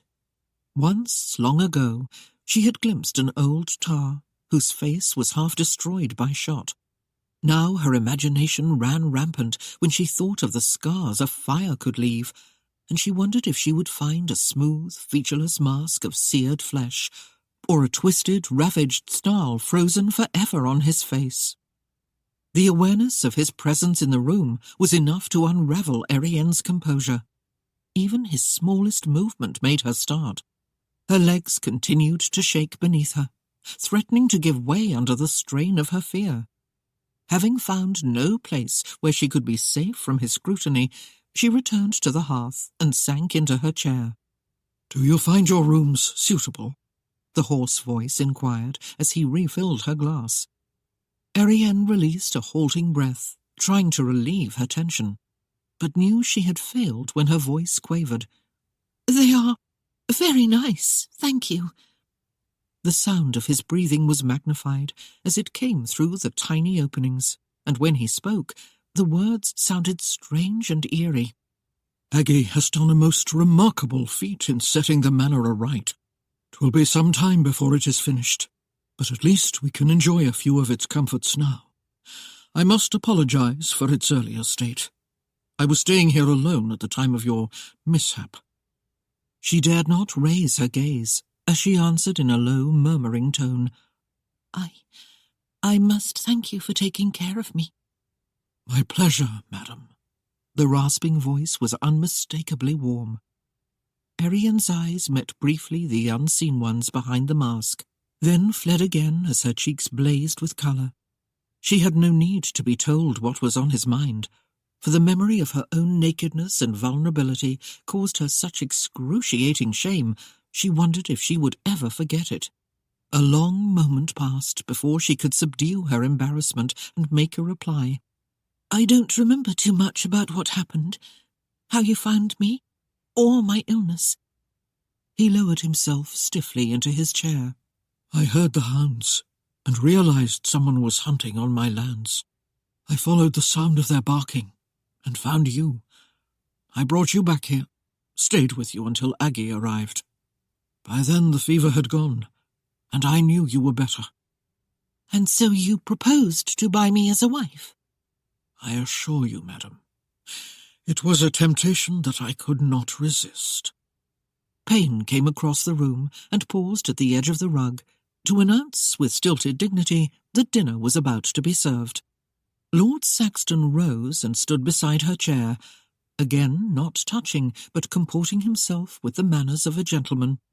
Moving ahead of him at his invitation, Erienne went to the table and there became aware that only one service had been set at the end closest to the fire. "My lord, there is only one place." She stated the obvious with some surprise. "I shall be taking my dinner later, madam," he explained. His reasons for abstaining became clear, and she gratefully accepted the decision, since she had no wish to witness the doffing of his mask. It would be hard enough to face him in the bedchamber without enduring the sight of his scarred visage across the table. Sweeping aside the longer train of her gown, she moved to take her place. Her husband held her chair, and after moving it forward, he paused for a long, endless moment behind her. Erienne was held frozen by his nearness, and by the suspicion that his eyes were upon her. She dared not glance down to her bosom or turn to look at him, for she was fearful of where his gaze was directed. The pulse throbbed in her throat until he finally moved away, dragging his cumbersome foot to a seat at the head of the table. With a quick, nervous glance downward, Erienne inspected her gaping neckline and was shocked to see a rosy crest partially visible above her chemise.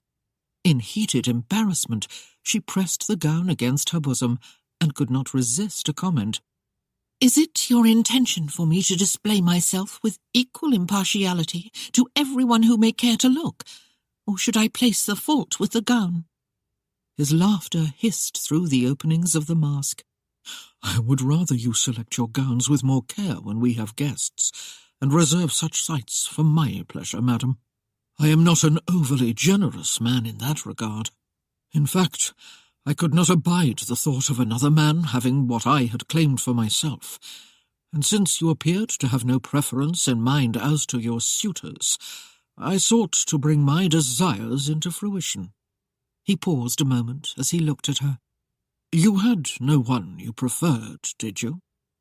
Erienne averted her gaze as the image of Christopher Seaton bloomed in her mind, but she banished it as quickly as it came. She hated the man. For all of his glib proposals, he had been content to see her sold to someone else, and had eagerly claimed his money when it was all done. She answered in a glum whisper, "Nay, my lord, I had no preference." "Good. Then I have no reason to feel any qualms about snatching you from beneath the noses of the others." A sibilant chuckle sounded. "'Twas either them or me. And I think, madam, you are better off with me." His gloved hand rose briefly to make his point. "Take, for instance, Harford Newton." "The grey mouse?" "An appropriate appellation, my dear." "What about him?" "Did your father inform you that his wife of 30-odd years fell to her death on the stairs? Some speculate Harford Newton pushed her.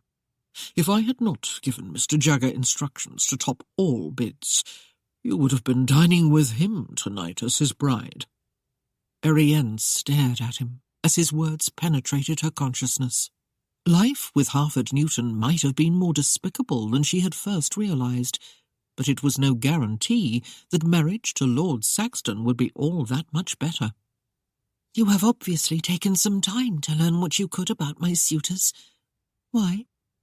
"I simply wished to be aware of your options, at least the ones your father presented to you, madam, and came to the conclusion that I was probably your best choice." "Had you not instructed your servants to return me to my father, I might have been able to find employment and lead a quiet, modest life in other climes." "Madam, the likelihood of that was most improbable. As a gentleman, I felt responsible for your welfare. I could not have let you go unescorted, where the whims of life were so unpredictable." "You could have found employment for me, or given me a position here. I am not unskilled at scrubbing floors or cooking a meal." "That may well be true, my love, but think on this carefully. With you close under my hand, my restraint might have found its limits. Were you then willing to become my mistress?" "No, of course not, but—" "Then I see no reason for further discussion on the matter." The subject was dismissed abruptly with his statement. Though the cook was one of exceptional ability, Erienne barely tasted the food. She ate slowly, knowing that, however distant, the end of the meal would come far too soon for her comfort. The wine was sipped more liberally, yet it failed to dull her senses or her qualms. She delayed as much as she could, but all too quickly it came to an end. "I have some matters that demand my attention," Lord Saxton announced as they left the table. "I will need a few moments to take care of them. You may await me in your chambers." The slow beat of drums in the back of her mind began again, boding her doom, and her heart took up the ponderous rhythm. Her limbs felt like dead weights, and any motion was an effort. Her spirit became a numb lump within her body as she made her way to the tower and slowly climbed the stairs. In the bedchamber, she stared at the huge velvet-draped bed, wherein her virginity would shortly find its tomb. It was, for all of its ominous presence, a lordly bed. The hangings could hold in the warmth and provide all the privacy a married couple would need on a cold winter's night, or muffle the terrified cries of a woman trapped in the arms of a bestial husband. The grains of time were sifting much too rapidly through the narrowed waist of the glass. Tessie came to help her into her night garments and folded down the bed covers to reveal wide lace on the sheets and comforters. The maid was discreet and left as silently as she had come. Left truly alone in her misery, Erienne paced the floor, praying desperately for the strength and fortitude that was required to face whatever lay before her, and perhaps even to be able to escape some small part of the horror she expected. Erienne. With a small gasp, Erienne whirled to face the intruder who spoke her name. It gave her no comfort to find her husband standing just inside the door. She had not heard him enter, and the strangeness of that was lost in the depth of her turmoil. "You startled me." The tremor in her voice could not be controlled. "My apology, madam. You seemed engrossed in your thoughts." Remembering the gossamer thinness of her attire, Erienne gathered the dressing-gown more closely about her, and turned aside as her husband crossed to the hearth. She heard the chair creak slightly beneath his weight, and experienced a mild relief that he did not immediately press her.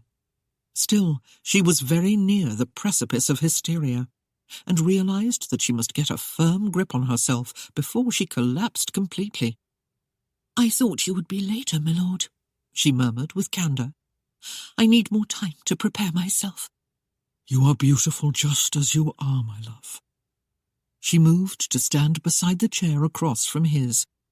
"I think you know what I mean, my lord." When he made no comment, she took a deep breath to steady herself and plunged on. "I have heard something of the evils suffered by your family, and you make me wonder why you took me as your bride.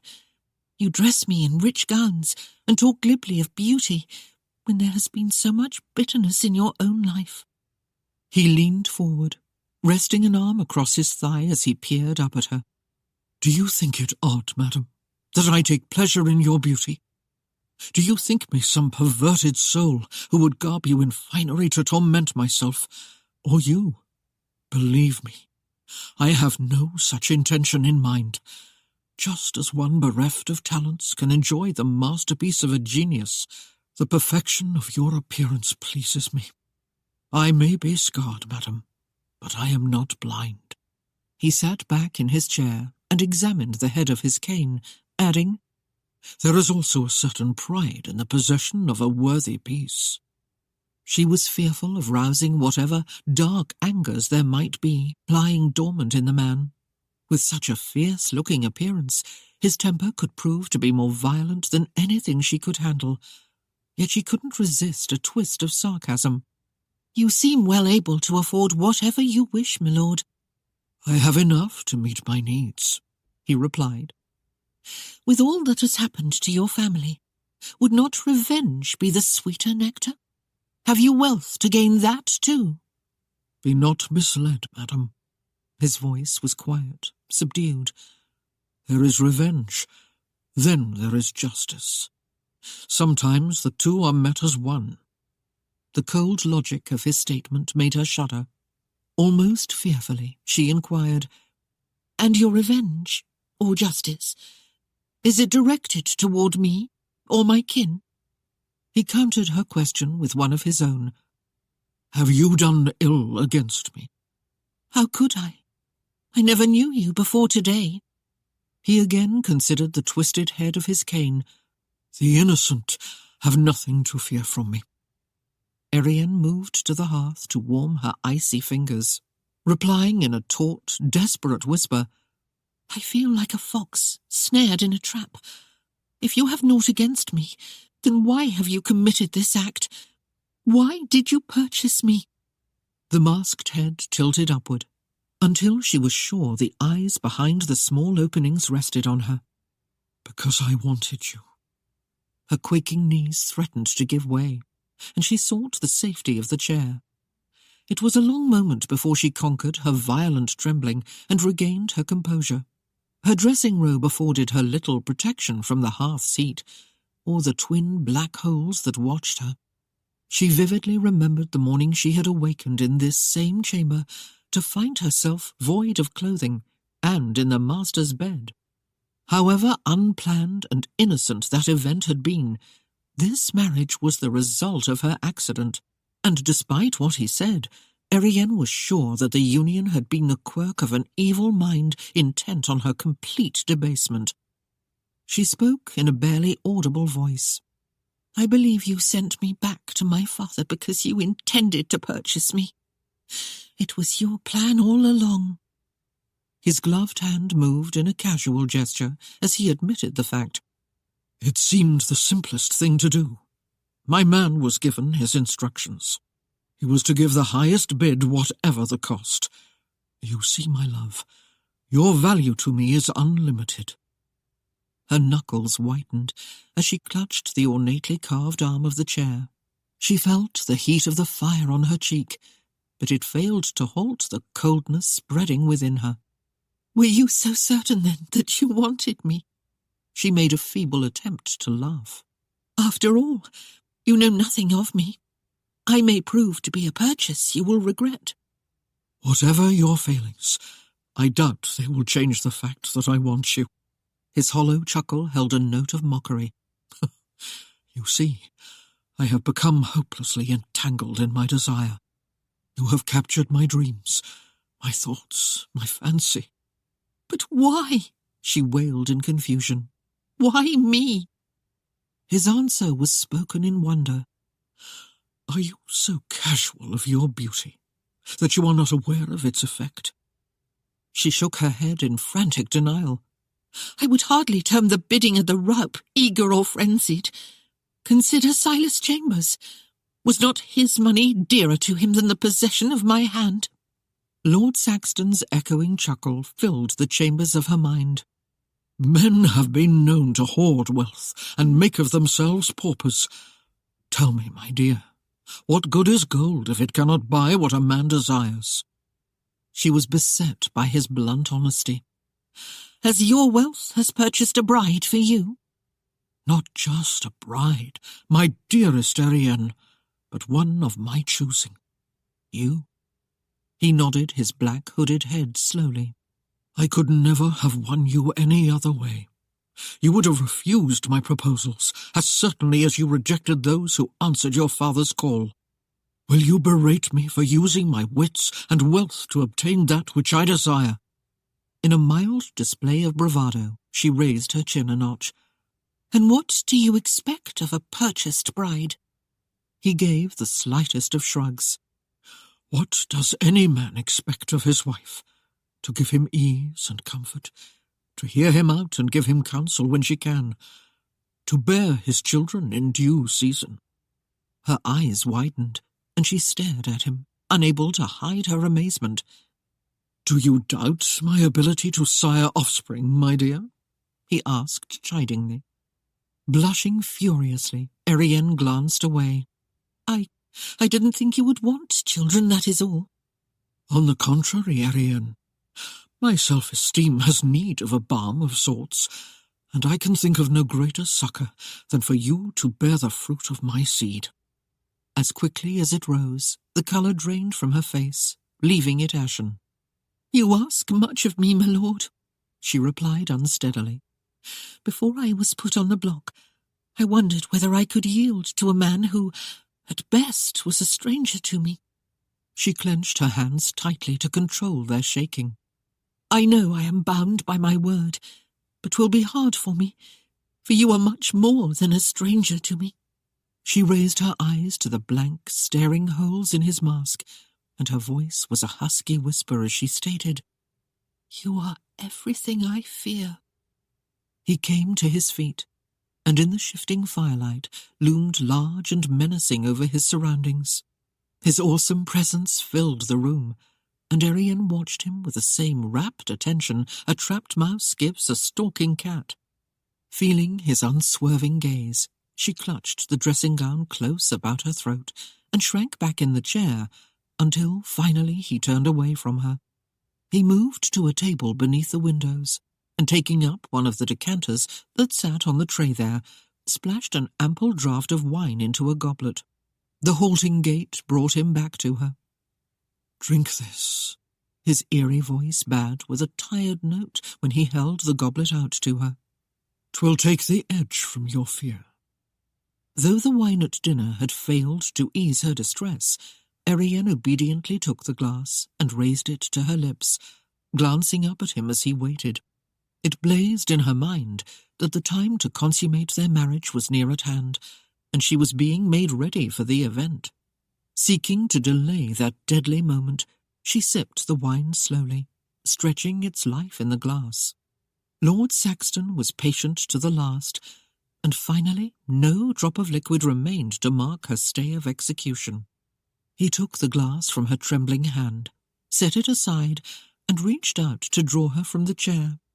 The wine, however, had not been entirely wasted on Erienne. It lent strength and impetus to her less than steady nerves. She slipped sideways out of the chair, avoiding the gloved assistance, much as she would a coiled snake. His massive form made her achingly aware of her own helplessness and the futility of trying to resist him. Yet she moved back a step, poised to fly if he came after her. The hand dropped, and she relaxed slightly. She was wary of angering him and bringing him to a level of violence that would destroy her. Rape was no beginning for any marriage, but she could not bring herself to yield either. Her mind sought some rationale that would hold him off in a peaceful fashion. She looked up at him in desperate appeal, wishing she could see behind the black barrier of his mask, yet at the same time grateful that she couldn't. "Lord Saxton, if you will allow me some time to know you and still my fears, please understand," she pleaded.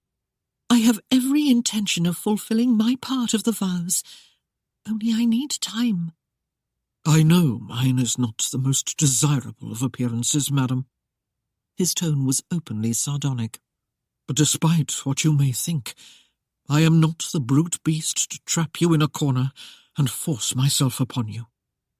Erienne found no encouragement in his statement. After all, they were just words, and she had learned long ago that a man's actions displayed his truer nature more than the things he said. "I am as other men, with much the same desires.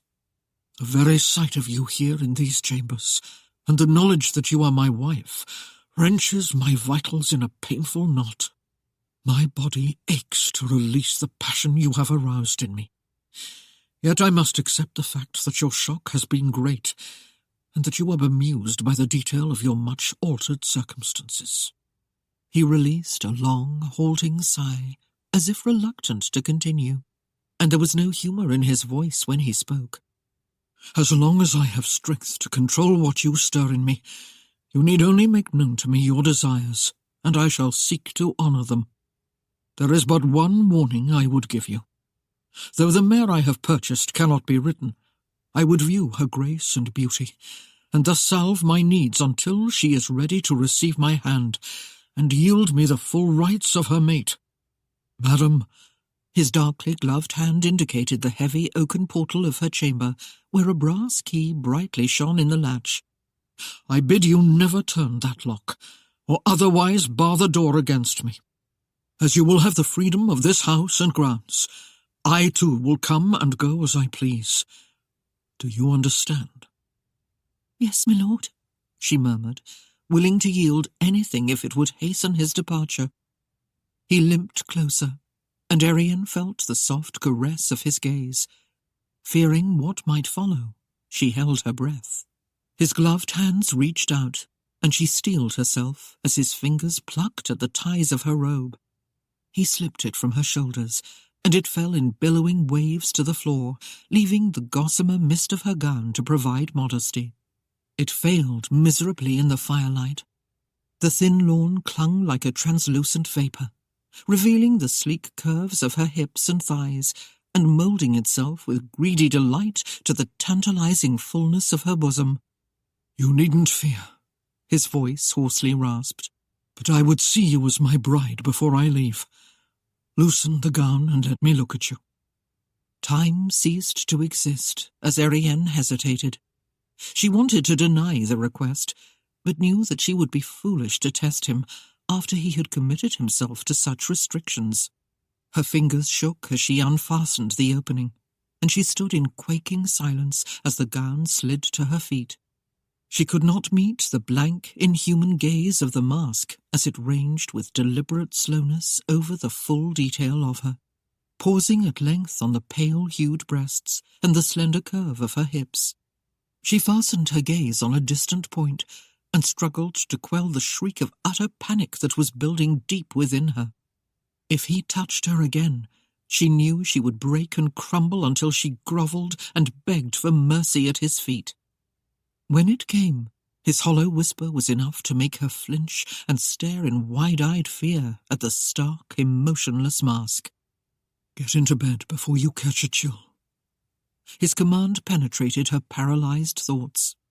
Erienne eagerly sought the covering of her gown and fled like a startled doe to the haven of the quilts. Sinking into the downy softness of the bed, she pulled the comforters up close about her chin. Lord Saxton stood where she had left him, as if he fought some greater battle within himself. Cautiously she watched until he swung his heavily booted foot about and went to the door, dragging his foot behind him. The panel closed as he left, and silence filled the room. Only the fading sound of his passage remained, but it was enough to shred the young bride's emotions. In total relief and absolute misery, she sobbed into the pillow, paying no heed to the passing of the moon or darkness creeping over her room as the fire dwindled to a dull glow in the hearth. Chapter 9. Glistening bright sunlight filled the bedchamber in rich abundance as Aggie threw back the heavy drapes. Rousing slowly, Erienne blinked and shaded her tear-swollen eyes from the blinding brilliance, then huddled deeper into the soft warmth of the comforters, not yet ready to face another day as wife of Lord Saxton. "The master be coming up to see you, Mum," the housekeeper announced with gentle but unmistakable urgency. "And I know you'll be wanting to look your best for him." Erienne groaned her rebellion and passionately shook her head beneath the covers. At the moment, crooked teeth and a large wart on the end of her nose would have better suited her needs, since winning Lord Saxton's approval was the farthermost thing from her desire. Indeed, she would rather not have attracted him at all, and she could see no need in rousing his interest beyond what it already was. "Come now, Mum," Aggie coaxed. "You've too fair a face to be hiding it, especially from the master. Mark my words, Mum, you'll come to rue the day you were less than kindly." Erienne threw off the covers and sat up, turning a worried countenance to the woman. "I don't suppose you'd know," she began in an anxious rush, "if Lord Saxton has ever displayed a tendency toward violence." Jovial laughter bubbled from the woman as she moved her head slowly from side to side. "The Saxtons have always been most gentle with their womenfolk. You needn't fear anything from him, Mum. But if you're wise—" She raised a brow and looked directly into the wide, amethyst-blue eyes as she stressed the word. "You'll treat him with a reasonable regard and have a care for his pleasure. He's a wealthy man, beyond most lords, and— Pah!" Erienne flounced back on the bed in disgust. "I care not a whit for his wealth. All I ever wanted was a reasonable, gentle husband, a man I could show some fondness for, not one who frightens me with his mere presence." She didn't care if this was just a servant and she was being indiscreet with her emotions. Considering the circumstances, her feelings had to be obvious to everyone, and if it was a folly to be frank with this woman, then it was better to know one's enemies from the beginning than to live a lifetime of deception. "The fear will pass, Mum," Aggie Kendall encouraged gently. "Until then, 'tis a good thing to look your best in every situation, lest one day you regret it." She poured water into the wash basin, dipped a cloth into it, and after wringing it out, handed it to her young mistress. "For your eyes, Mum, to take the sleep from 'em."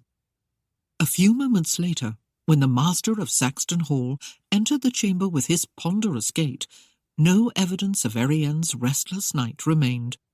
Hair brushed to a lustrous sheen, a deep red velvet dressing robe donned, and temples and wrists touched with an attar of rose, she was ready to solicit any man's approval. Erienne laid the blame to Aggie's gentle but unwavering insistence, for the housekeeper had hovered over Tessie's shoulder to see that the toilette was accomplished without delay, lest they keep the master waiting.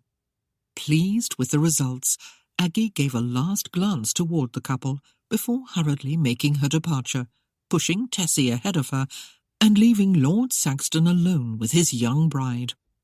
"Good morning, madam," the voice sighed through the opening of the mask. A stiff-necked nod gave evidence of Erienne's unflagging wariness. "My lord." His tone was softened with humour. "You seem to have suffered no ill effects from your first night here as mistress of the manor." A brief shrug lifted her slender shoulders. "Tessie is quite talented, and Aggie very persistent." "You must forgive Aggie, my dear.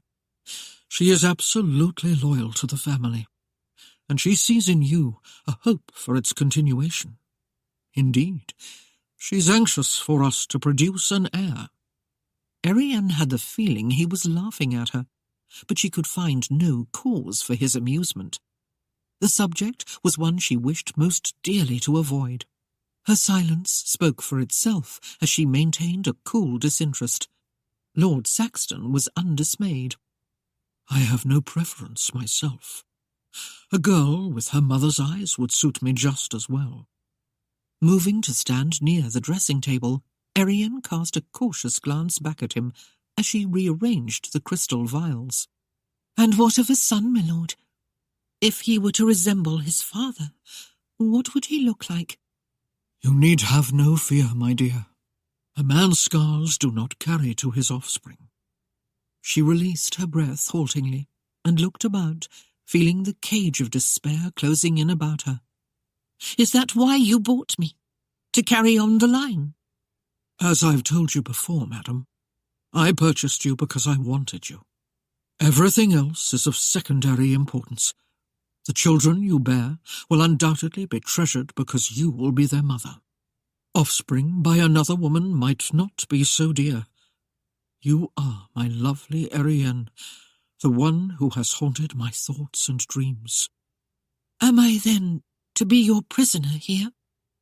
"You'll be nothing of the sort, madam. I assure you of that. If you desire an outing, you have only to inform me or one of our servants, and the coach will be provided for you.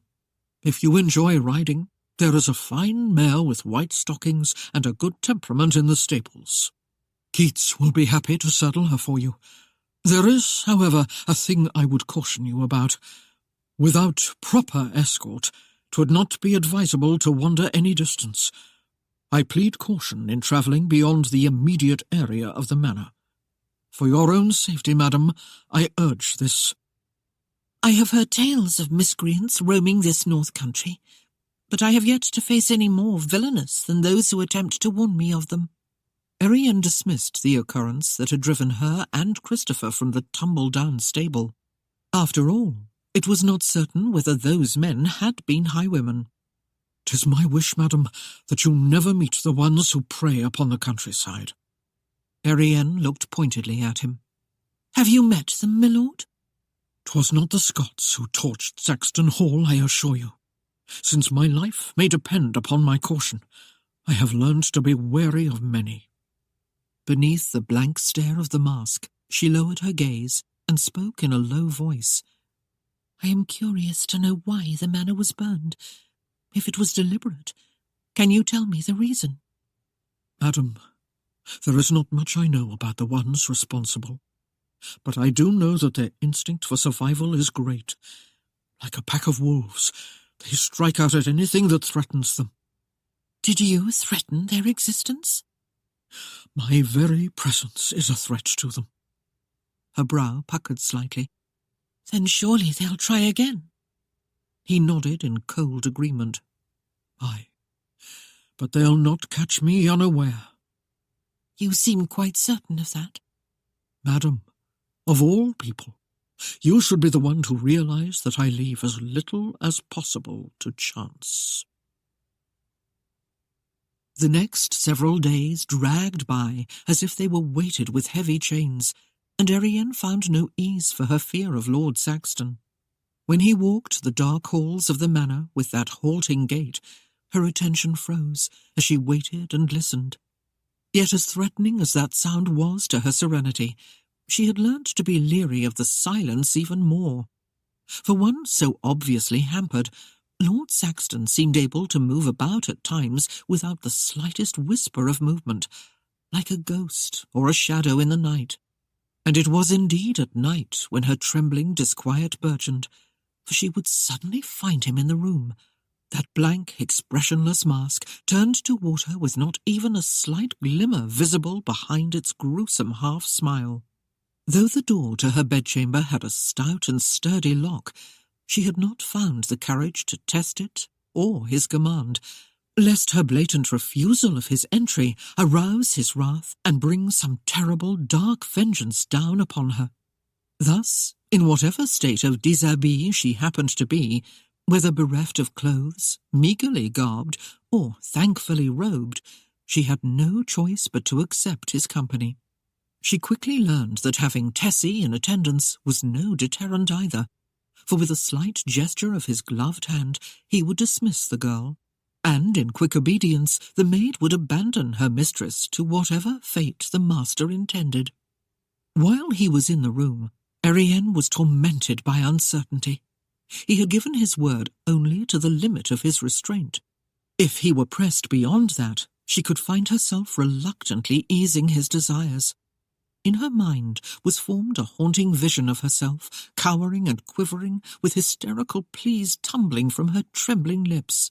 The vision frightened her, for she realized it could very well become a reality if he tried to take her. When the moment came when she found him gone, no longer standing in the shadows, no longer sitting in his chair, a feeling of great relief swept over her. She had survived another night. She would see another day.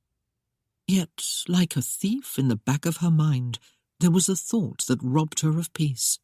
It was the sure knowledge that at some time, one day, one night, one moment, the debt would be called due, and she would be required to pay in full. A week had not yet aged to maturity when Aggie came to fetch the morning tray, bringing with her a summons from Lord Saxton, bidding the mistress to join him in the great chamber. Erienne accepted the directive with a low, inarticulate murmur of acknowledgment, but inwardly she quaked. She was certain he intended to bring up the matter of their relationship, to ridicule her for not being the loving wife she had promised to be, and she was horrified at the prospect of the confrontation. While Tessie helped her into her dressing gown and brushed her hair, Erienne strived to control her quaking. She fervently hoped that something would divert her husband's attention so she might avoid the session with him. But the idea was only a wish and had no basis in fact. The moment swiftly came for her to face her husband. Pausing a moment at the entry to the great chamber, she drew a deep breath and tried to collect herself. She was not at all sure she had succeeded when she passed through the arched portal and stepped into the beast's lair. Lord Saxton was standing before the hearth with an arm braced across the back of a chair. Erienne attributed it to her fear of the moment that he appeared to stand half again as tall as normal. His towering height did not diminish as she neared. Though its cloth was velvet and the neckline high, the robe seemed inadequate beneath his close regard. But she had learned in their brief marriage that he did not miss an opportunity to watch her or to admire what he had claimed as his.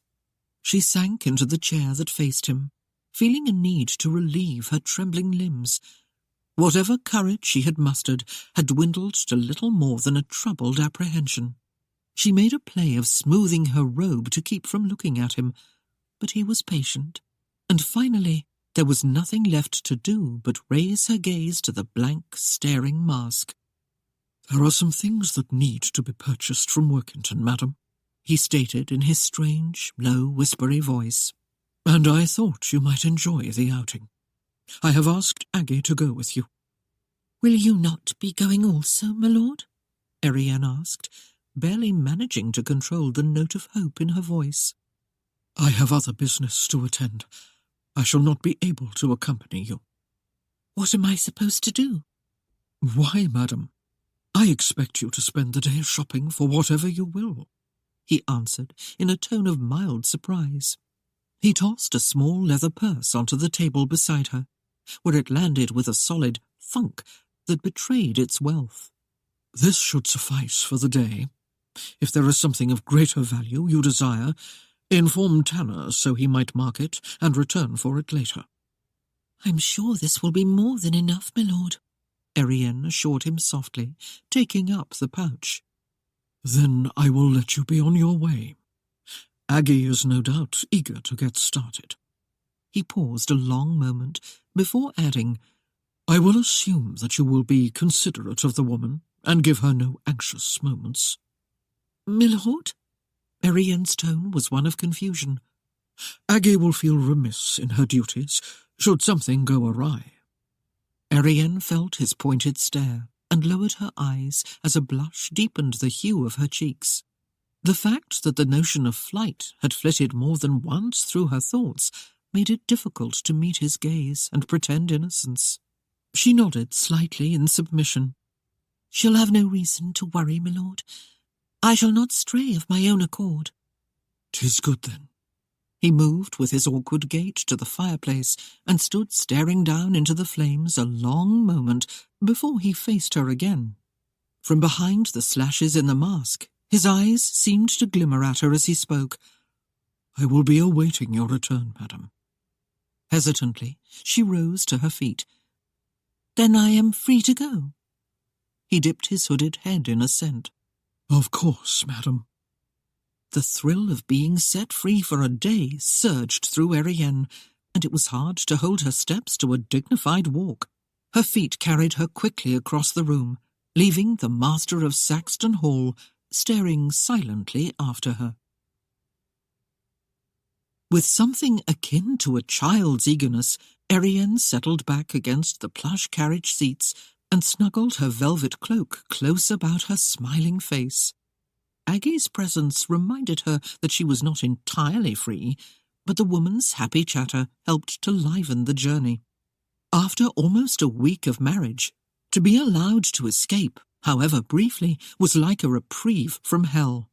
Not that Lord Saxton had treated her unkindly. Indeed, despite his terrifying appearance, he had been most gentlemanly.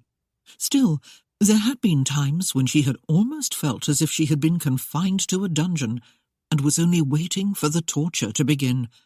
It had been a strained, tense week, but now, at least for a few hours, she could relax without the threat of his presence. The coach eased through the narrow streets of Workington, winding its way to Farthingale Inn, where it halted.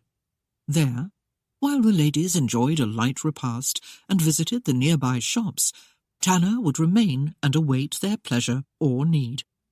Once fortified with the warming tea and nourishment, Erienne inspected the list of goods that were to be purchased. Then, with Aggie at her side, promptly set to the task. In the confident manner of a mistress of a great house, she went to the different stalls and shops, inspected the items, and bargained for the best prices until the merchants begged for mercy. She listened patiently as they praised their goods.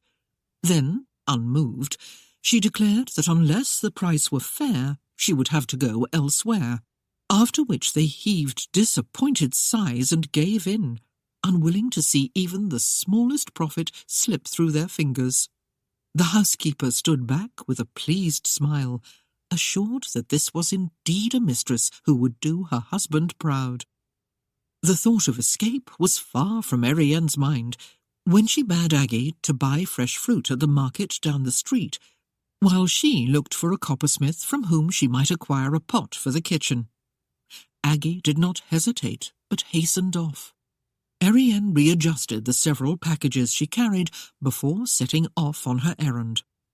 She was not immediately successful in her quest, and was contemplating a return to the coach to rid herself of her burdens, when from a nearby shop several overdressed and overexposed strumpets bustled onto the cobbled thoroughfare. Erienne struggled with her packages to avoid the oversized skirts and petticoats and the dangerous ribs and tips of the parasols that seemed to jab her from every hand. Before the women could move on, a group of seamen descended upon them, and to her horror, Erienne found herself seized from behind.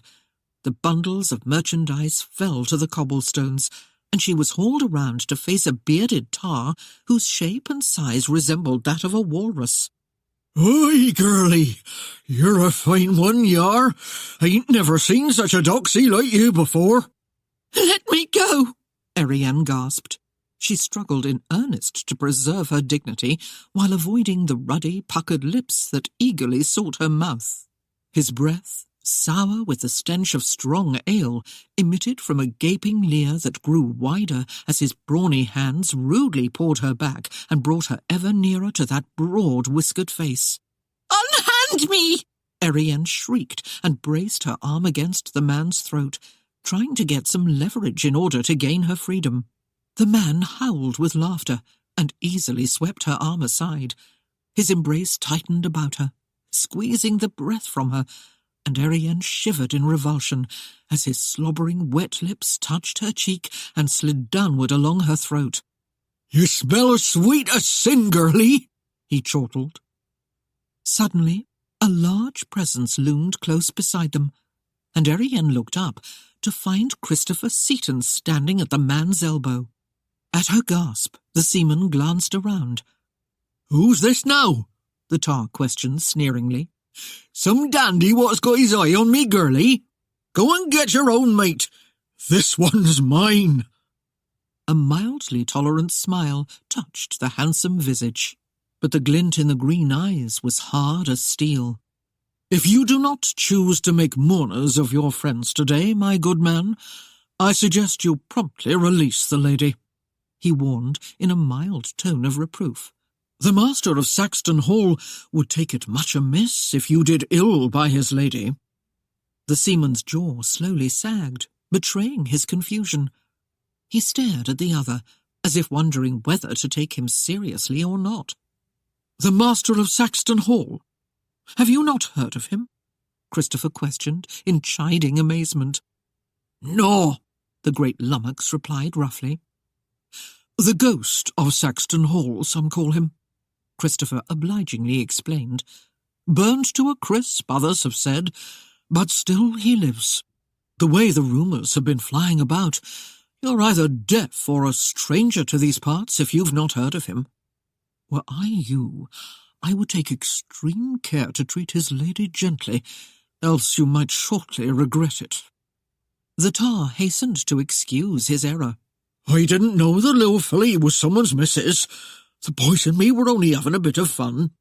He set Erienne from him, and in an anxious scramble restored her packages to her. "No harm done, you see." "If that is the case, perhaps Lord Saxton will be lenient with you."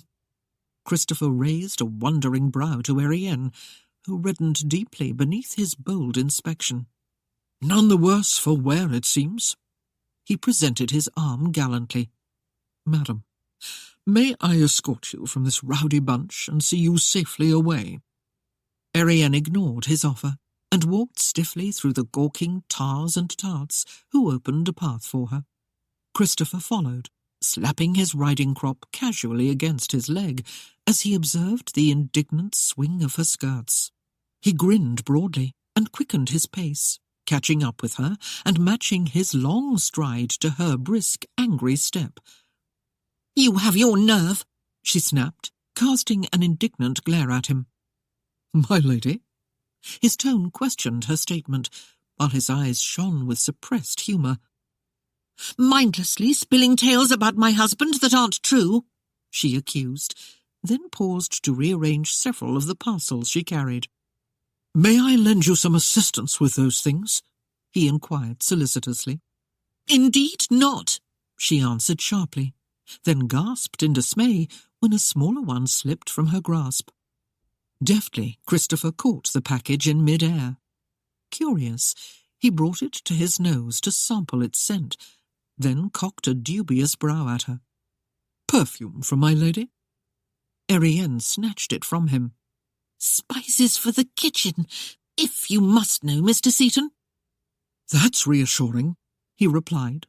"The scent was rather pungent, nothing like your usual sweet fragrance." "We were discussing my husband," Erienne reminded him pertly. "And so is everybody else. Indeed, the merest mention of him is likely to send a shiver of fear through the stoutest of hearts." "You do much to fan the flames with such foolish talk of ghosts and devils." "I only meant to convince the seaman to free you, so there need be no shedding of blood. I gained your disfavour by defending myself against your brother. To avoid any further wounding of my reputation, I simply plied gentle words and warnings. Did I err? Would you have seen me give the man his due and deal him a death blow?" "Of course not," Erienne exclaimed in frustration.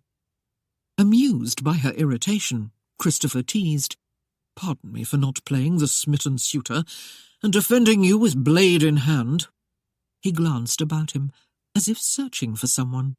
"I'd have thought your husband would still be panting about your skirts. Where is the chap anyway?" "He didn't come with me," Erienne answered haltingly. "Indeed?" Christopher's tone held a strong, undisguised note of hope as he turned to gaze down at her expectantly. "He had business elsewhere," she hurried to explain. "And do I dare hope that you've come here unescorted?" he asked eagerly. Our housekeeper came with me." Erienne glanced down the street, not wanting to meet the warm, humorous glint in those grey-flecked green eyes. "She should be here somewhere." "You mean you are not yet ready to leave Saxton Hall?" Erienne's head snapped up in surprise, and her eyes searched his. Christopher smiled pleasantly. "Lord Saxton is well known to me. Hardly the sort a beautiful young woman would enjoy having as her husband." He saw the flash of fire in the blue-violet depths, but he continued undisturbed. "Despite your avowed hatred of me, Erienne, would you not find my company more enjoyable than that twisted excuse for a man? My apartments in London are certainly more comfortable than a cold and draughty manor house." "And what, pray, would be the rents on such an establishment?" she queried with icy sarcasm. He disregarded the sardonic edge to her voice. Indeed, his smile would have been one of great compassion, except for the leer in his eyes. "That question could be settled with almost no discussion at all. Though words tumble prettily from your lips, my sweet, to talk with you is not what I have in mind." Erienne turned and stalked away with an abruptness that gave him cause to quicken his step as he followed her. When he took a place beside her again, she gave him a glare that should have shriveled his heart to a nub. "You amaze me, sir. You truly amaze me. I've not been a wife a full week, scarce enough to know my husband well." "If at all," he scoffed in muted tone. "And yet," she raged on, ignoring his interruption, "you insult the man, knowing him not at all, I'd wager. I must firmly tell you that there is more to him than others see. He has been kind and courteous to me, providing for my every comfort, and has never stooped to rudeness, unlike others, I might mention." She gave her head a toss, reminiscent of a high-spirited filly. "He has been most civilized and gentlemanly." "Pray tell, sweet lady," The unquenchable rake chortled close to her ear. What else could he be? Has he taken you in his arms and proven his manhood? Erienne faced him squarely, her mouth agape at his crude affront. A half-smile twisted a corner of his mouth as his eyes warmly caressed her. I assure you, my love, he murmured softly, I would not have wasted the time. By now, you would have had no doubt as to the readiness of my passion. Erienne gasped and felt a scalding hotness creeping up from her bosom. You insufferable, boorish knave! She stammered in angry amazement. In the last few moments, you have proposed that I take a place as your mistress, and now you confront me with your open lust. Can you honestly believe that I take my vows lightly? Indeed, I do not. I am firmly bound by my word. But if you would do me honour, however small, then take yourself from my sight, and henceforth restrict me from your company. I fear 'tis met that I cannot, he sighed in overstated apology. You have boldly captured my deepest desire, and with that, most probably my heart. Most probably? Most probably? Oh!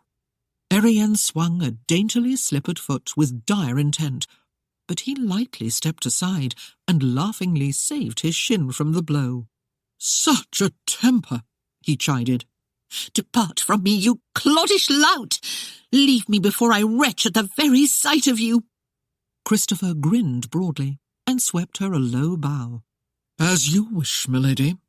Since I perceive that Aggie is that one over there craning her neck in an effort to find you, I shall leave you and be about my business. Erienne caught a glimpse of the housekeeper down the lane, doing much as he had described. Grinding her teeth in vexation, Erienne strode away from him and fairly seethed with hot anger as she heard his last comment. If my lady should change her mind, my ship will be here or in London. Captain Daniels will know where to find me. Erienne refused to gratify him with a retort, but it was a dire struggle she made for composure as the housekeeper joined her. Mum, are you all right? Aggie questioned in anxious worry when she saw her mistress's reddened countenance. Her next statement was almost an understatement. You look a bit flushed. Yes, of course, I'm fine, Erienne answered stiffly. There are just too many scalawags abroad for a decent woman to be straying off alone. She cast a glance back down the street, but could see no sign of her detractor. With his absence, some semblance of sanity returned, and she relaxed, but only a trifle. Her temper was too badly frayed to allow her to devote too much attention to shopping. After we find a kettle, I should like to return home. But, Mum, you haven't bought anything for yourself yet. Lord Saxton has been generous. I can think of nothing I lack. Very well, Mum. A pot was found and purchased a short time later, and when they came from the shop, Erienne was astonished to find the coach waiting for them a short distance away.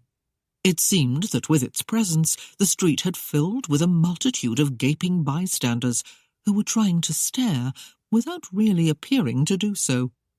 Several groups of whispering women bent their heads together, but when her gaze came upon them, they quickly straightened and began to peruse the wares of a nearby peddler. Erienne's bemusement vanished abruptly when the carriage door swung open and the cloaked form of her husband descended to await her. Acutely aware of the sudden silence on the street and the weight of many stairs, she hurried toward him. Bundy stepped to meet her, and, taking the packages, carried them to the boot. She released a trembling breath as she faced Lord Saxton. "My lord," her voice quavered only slightly, "I was not expecting to see you here." I had business with Mr. Jagger, and since he was leaving for London, I begged a ride from him. He contemplated her a moment. Have you finished here, madam? Aye, my lord. He raised his arm, half blocking the entrance to the carriage as he offered his assistance. Erienne stared, unable to move. Take my arm, madam, he urged softly. 'Tis unseemly that you should embarrass me before so many. She quelled a shudder, and reluctantly placed her hand on the proffered arm. She was surprised to find it well formed and firmly muscled beneath the cloth of his coat, not at all unpleasant to touch. The strength she had feared, but never doubted, was evident. Yet strangely, touching him made it all seem less sinister, as if for the first time she was able to think of him as a flesh-and-blood man, and not some cold, scarred creature from the netherworld. His other hand, briefly resting on her waist, helped brace her ascent into the carriage. Aided by Bundy, Aggie climbed to the top of the coach and settled herself beside Tanner, purposefully leaving the privacy of the interior to the wedded couple. Bundy squeezed his bulk in beside the woman. Caught between the two hulking men, Aggie displayed a momentary distress before she gave first one and then the other a sharp jab with her elbows. "Keep to your places now," she warned. "I won't be crushed to smithereens by the likes of both of ye." A buzz of voices rose along the street as Lord Saxton made his entry into the carriage.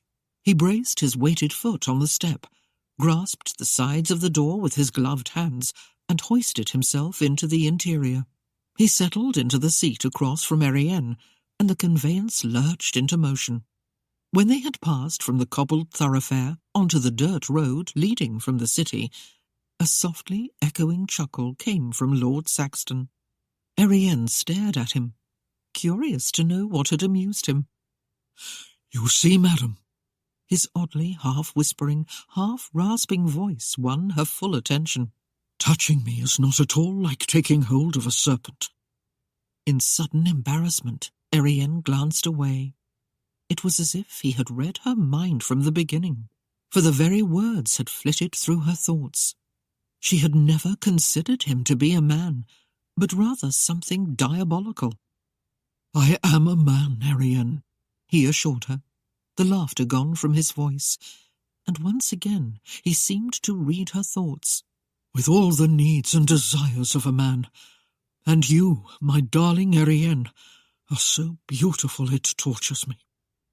Though she felt the eyes behind the mask resting heavily upon her, she could not look at the leather visage. Her answer was barely audible. "I struggle with myself, my lord. My imaginings run rampant, and I think it eases my fears no more to see your mask than to glimpse whatever lies beneath it. Perhaps if I could see your face—" "You would recoil in rage and horror," he interrupted her curtly. "Wild imaginings might one day be conquered by a dream, but the surest knowledge of my face would forever bar the door between us. I would rather let darkness and uncertainty be your wooer than have sure knowledge of the fact haunt you.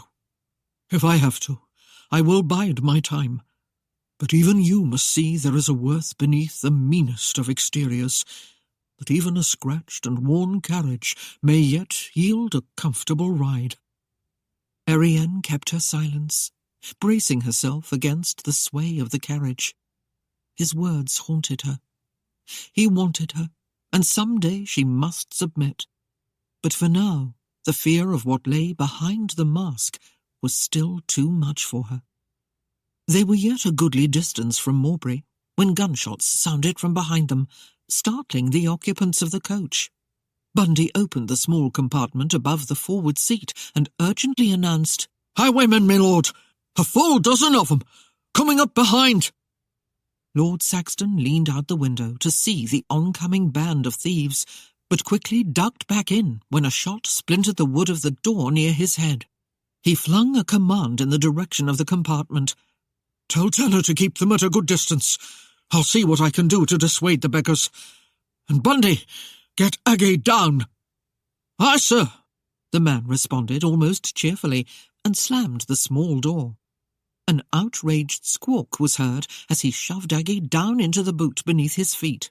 In angry protest, the woman sputtered a stream of curt insults, but ceased the invective abruptly when a stray ball whined off a roadside boulder. Without so much as another snort, she scrunched deeply into the boot. Lord Saxton faced his young wife with an apology. "Madam, I am sorry to inconvenience you, but I must ask you to move here to the forward seat." Erienne hurriedly obeyed, as Tanner urged the horses into a faster pace, and Bundy fired a few wild shots from the top of the carriage. As soon as she had cleared the rear seat, Lord Saxton grabbed the front part of the cushion and pulled up. To her amazement, a trunk-like compartment was revealed. Within it was a neat stack of over a dozen muskets and a box of pre-measured charges in silk tubes. Her husband hefted a flintlock out and reached across to the top of the seat, flipping a pair of latches that held a short, wide panel over the seat closed. He cocked the flint and checked the priming pan, then sat forward so that he was free of the swaying sides of the coach. A long moment passed as he waited. Then he lifted the gun to his shoulder. It seemed it had no more than touched in place than a cloud of smoke, accompanied by a deep-throated bark, filled the coach. Erienne jumped at the ear-wrenching explosion, and a brief second later she saw one of the highwaymen swept off his mount as if by a puppeteer's string. Lord Saxton set aside the fired piece and took another. The musket came up, and before Erienne could brace herself, the hammer fell, filling the coach with another deafening roar. Again the charging brigands suffered a loss, as another rider sprawled in the dust. Taking up another musket, he glanced Erienne's way briefly and rasped out a command. "Madam, stay behind me." The hatch above their seats was pulled open, and Bundy's voice called down, "Almost to the bridge, my lord." Lord Saxton debated the statement briefly before he nodded and replied, "Good. Just to the other side, then." The small door was snapped shut without further comment from above. Lord Saxton tucked two of the muskets beneath his arm and took hold of the door latch with the other hand. "Brace yourself, my dear," he calmly informed Erienne. Glancing through the rear portal, she could see that one of the riders, bolder than the rest, had spurred his horse to the fore, and now raced a good length ahead of his more cautious fellows. He was beginning to gain on the speeding carriage when the conveyance careened around a sharp curve, and he was momentarily lost from sight. Erienne struggled to maintain her balance through the wildly lurching swing, but no sooner had it ceased than a sustained hollow roar assailed her already ringing ears, and she realized they were crossing a narrow wooden bridge with low post rails on either side. The roar ceased, and another lurching and heaving began as the driver stood on the brake lever and hauled at the reins to bring the team to a halt. Before they were at a full stop, Lord Saxton threw open the door, and with a hand on the sill swung himself out and down, skidding to a halt in the middle of the road. Going to one knee, he laid one of the muskets beside him and casually checked the pan on the other before he pulled back the heavy snap-lock. He waited in the sudden stillness as the thunder of hooves in the distance drew nearer. The lead rider came around the bend into view, and Lord Saxton bided his time until the horse's hooves struck the bridge floor. Then he flipped the gun to his shoulder and fired. The heavy ball took the horse square in the chest. The animal's forelegs collapsed beneath him, and he fell nose downward toward the dirt, then somersaulted hooves overhead through the air, sending his rider hurtling in a high arc. The man landed with a bellow of pain, then rolled along the bridge for a short space, while his dying horse thrashed in the dust. The highwayman struggled to his feet and shook his head as if dazed. He was slow to look around, but when he did, he gave another loud bellow as he saw the rest of the charging band being funneled onto the bridge by their speeding steeds. The unseated one dove toward the rail and cleared it in an ungainly leap just ahead of the racing group, landing a fraction of a moment later flat on his face in the icy water below. The last that was seen of him, he was struggling to stay afloat as his heavy clothes dragged him down and the swift current tumbled him over and over in the shallow bed. His companions gave no thought to helping him as the first one ploughed into the dying horse and was rapidly followed by the others. The last rider avoided the tangle on the bridge, but his mount took the bit and raced off into a growth of briars. The horse screamed and bucked as the thorns raked his legs. On the third energetic leap, the steed and rider parted company, and the latter sailed high into the air before coming down with flailing limbs, and, as he disappeared into the briar bushes, a crescendoing shriek. Chuckling, Lord Saxton came to his feet and discharged the second musket into the air. The brigands completely lost heart for the charge and redoubled their efforts to extricate themselves from the chaos on the bridge. A loud, cackling laugh came from the top of the carriage, and Bundy hooted, "You did it, my lord!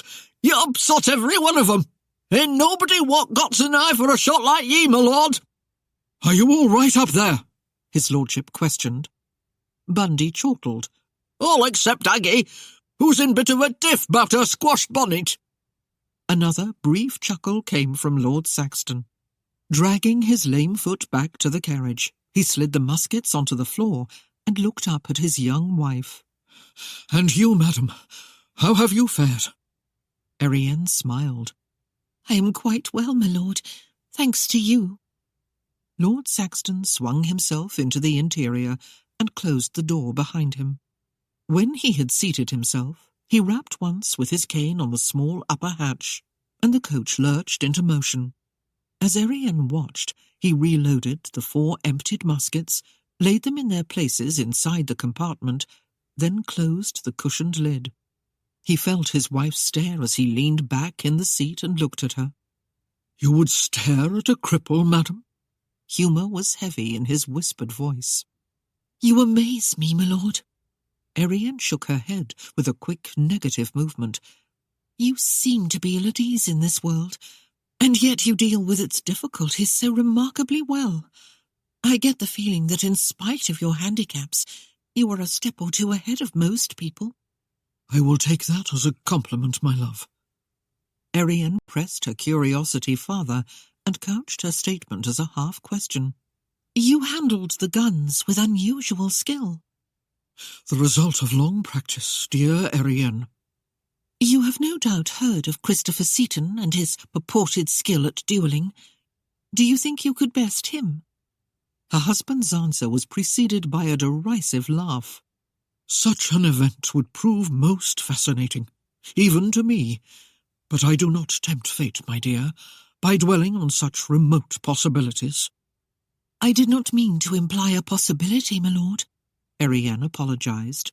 "I only meant to learn where you would place a man of such skill." "By my side, had I the choice.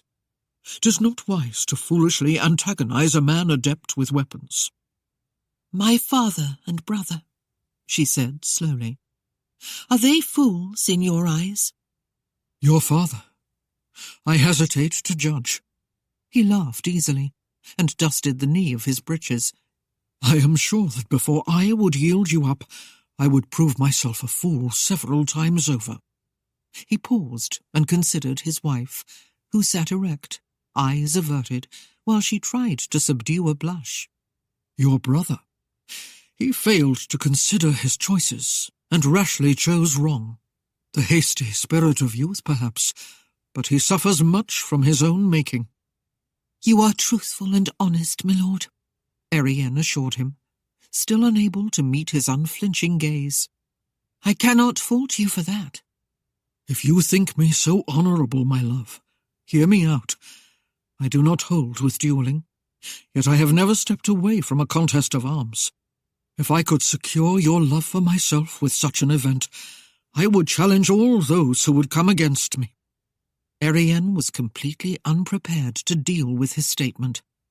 When she had given voice to the wedding vows, it had been with a bitter, acrid taste of betrayal in her mouth. The week of marriage that had gone by had brought her no closer to an attitude of yielding. She was perpetually impaled on the horns of her dilemma. Turning her face aside, she stared out of the window and could think of no worthy comment. Lord Saxton's eyes moved along the delicate profile, then dipped lower, to where the parted cloak revealed the full shape of her breast. His gaze lingered there for a pleasurable moment, before gliding downward to where her gloved hands lay primly folded in her lap. He mentally sighed. "Do you wish to stop in Mowbray to visit your family?" he asked after a moment. "I have nothing to say to them, my lord," she murmured. "I would rather continue on to Saxton Hall." Lord Saxton braced his palms against the head of his cane while he mused on her answer. If she entertained some fears about what he might demand of her when they reached Saxton Hall, then she was not willing to spare herself by delaying it with a visit to her relatives. The sun began to sink behind the horizon, bathing her face and bosom in the soft golden light. Erienne knew he watched her, for she felt the heat of his gaze more firmly than the warmth of the sun. A time later she was relieved when the light faded from the heavens and darkness shielded her from that unswerving attention. But even then there was that strange quality about her husband that made her wonder if he was something more than human, if his eyes could penetrate the ebony shadows, and if she would ever cease to feel the unsettling timidity she experienced in his presence. When Erienne awoke the next morning, she found that Lord Saxton had taken his leave of the manor and left word that he might be gone for several days. She considered his absence as something of a reprieve, but her conscience was not totally free. Rolling up her sleeves, she set out to prove that she was a capable mistress of the house, if not yet a wife. She organised the servants, and while some were given the task of maintaining the living quarters of the manse, others were set to cleaning areas that were still bound by dust and time. Though some of the tenants paid their rents in edible items, there were always spices and other precious and rare condiments to be purchased, and the kitchen had to be restocked with supplies. She compiled a list of necessities that warranted another trip to market, this one to be undertaken by Payne. Curious about the tenants themselves, Erienne bade Tanner to bring the coach around. Armed with healing herbs, teas and medicinal salves, she took Tessie and began visiting the cottages to see if there was a need that she could fill. There were grins aplenty to welcome her, and their bubbling laughter and beaming faces were visible proof that, despite his frightening appearance, they were thankful for Lord Saxton's return. She was amazed by their fierce loyalty to the family, and she did not miss how their mouths tightened when Lord Talbot's name was mentioned. The last years had not been easy for them, but with a rightful lord in his place, they were quick to express a new hope for their future. Erienne came away with a newly sprouted seedling of respect growing within her for her husband, for in the brief visit she had learned that he was already easing their plight by reducing their rents and had done away with the laws imposed upon them by Lord Talbot, and in their stead had presented statutes that were fair and easy to live with. He had also imported a pair of bulls and nearly a dozen rams from Scotland, all of which promised to produce healthier, sturdier stock for the tenants. In more ways than one, she began to understand why the people welcomed her husband's coming. Chapter 10. Lord Saxton's insistent rap on the door of the mayor's cottage was answered by an impatient shout. After a brief stumbling sound, the portal was swung open to reveal a badly dishevelled Farrell. The young man had his eyes downcast and was obviously not feeling his best. His face was ashen, and sagging red pouches underscored his eyes. When he raised his gaze, he stared in mute surprise at the darkly clothed one, seeming to forget his present malady. "I have something to discuss with the mayor," Lord Saxton announced bluntly. "Is he home?" Farrell gave a lame nod and stepped back from the door, pulling it wider to admit the forbidding presence into the cottage. Farrell caught sight of the waiting landau and hesitantly gestured to the driver. "Would your man care to come in and wait by the fire in the kitchen? 'Tis a brutal day to be sitting out." "My business here will be brief," Lord Saxton answered, "and Bundy seems to prefer the cold." "I'll get my father," the younger man offered. "He's trying to cook up something to eat." Either that or burning something, Lord Saxton remarked dryly as he caught a whiff of scorched grease that wafted from the rear of the house on a brown haze. Farrell glanced toward the kitchen in chagrin. "'Tis a rare day that we have a decent meal. I think Father is only now beginning to consider Erienne's real worth." A harsh laugh came from the mask. "Ha! A late hour for that." The muscles in Farrell's cheeks tensed, and he massaged his crippled arm as he turned slightly away from the other man. "I guess now that you've got her, we won't be seeing her any more." "That's entirely up to my wife." Farrell gave him a challenging look, daring to lift his gaze to that black mask. "You mean you'll let us come and see her?" "There are no chains on the doors of Saxton Hall." Farrell scoffed. "Well, there must be some reason why she's not running. She did hear quickly enough, and you're not exactly—" He gulped as he realized the insult he had been about to give. "I mean—" "Fetch your father," Lord Saxton bade tersely.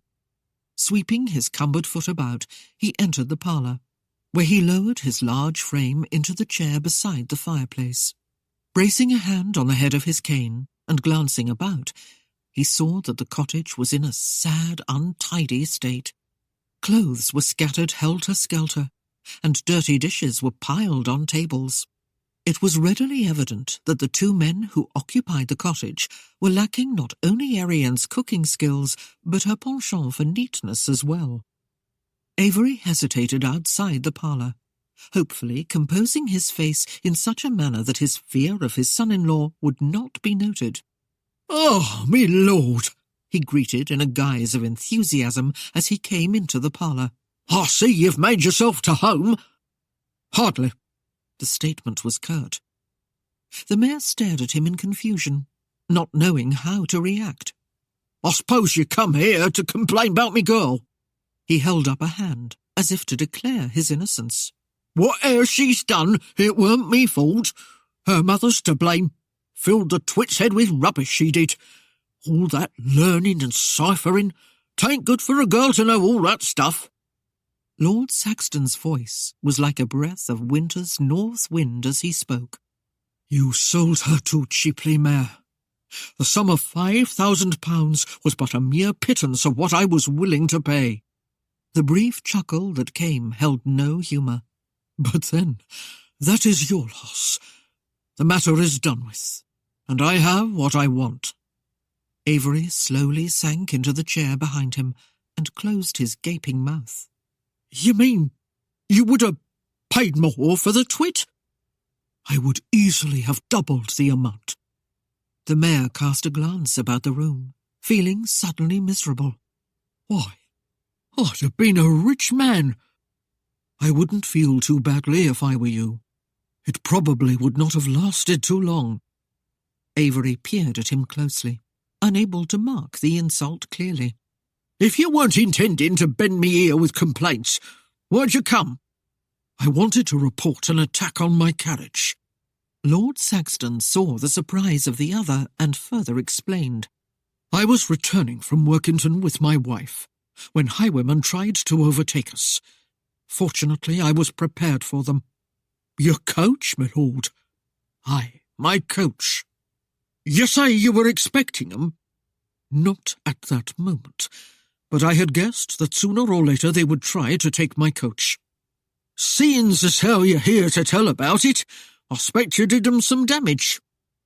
"2 of the highwaymen were killed, and I would guess the rest were badly shaken." "I ain't heard a word about it." "For a mayor, you're not very well informed." Avery blustered in hot anger until he felt the cold, unfaltering stare that seemed to pierce him through, and he promptly lost courage. "'Tis the sheriff's duty to tell me what happens here." "Then perhaps I should have sought the sheriff out instead." Lord Saxton's voice had grown no warmer. "But I thought you might be interested in learning that Erienne is safe." "Oh, well, she always seems to do all right for herself. I never worry much about her.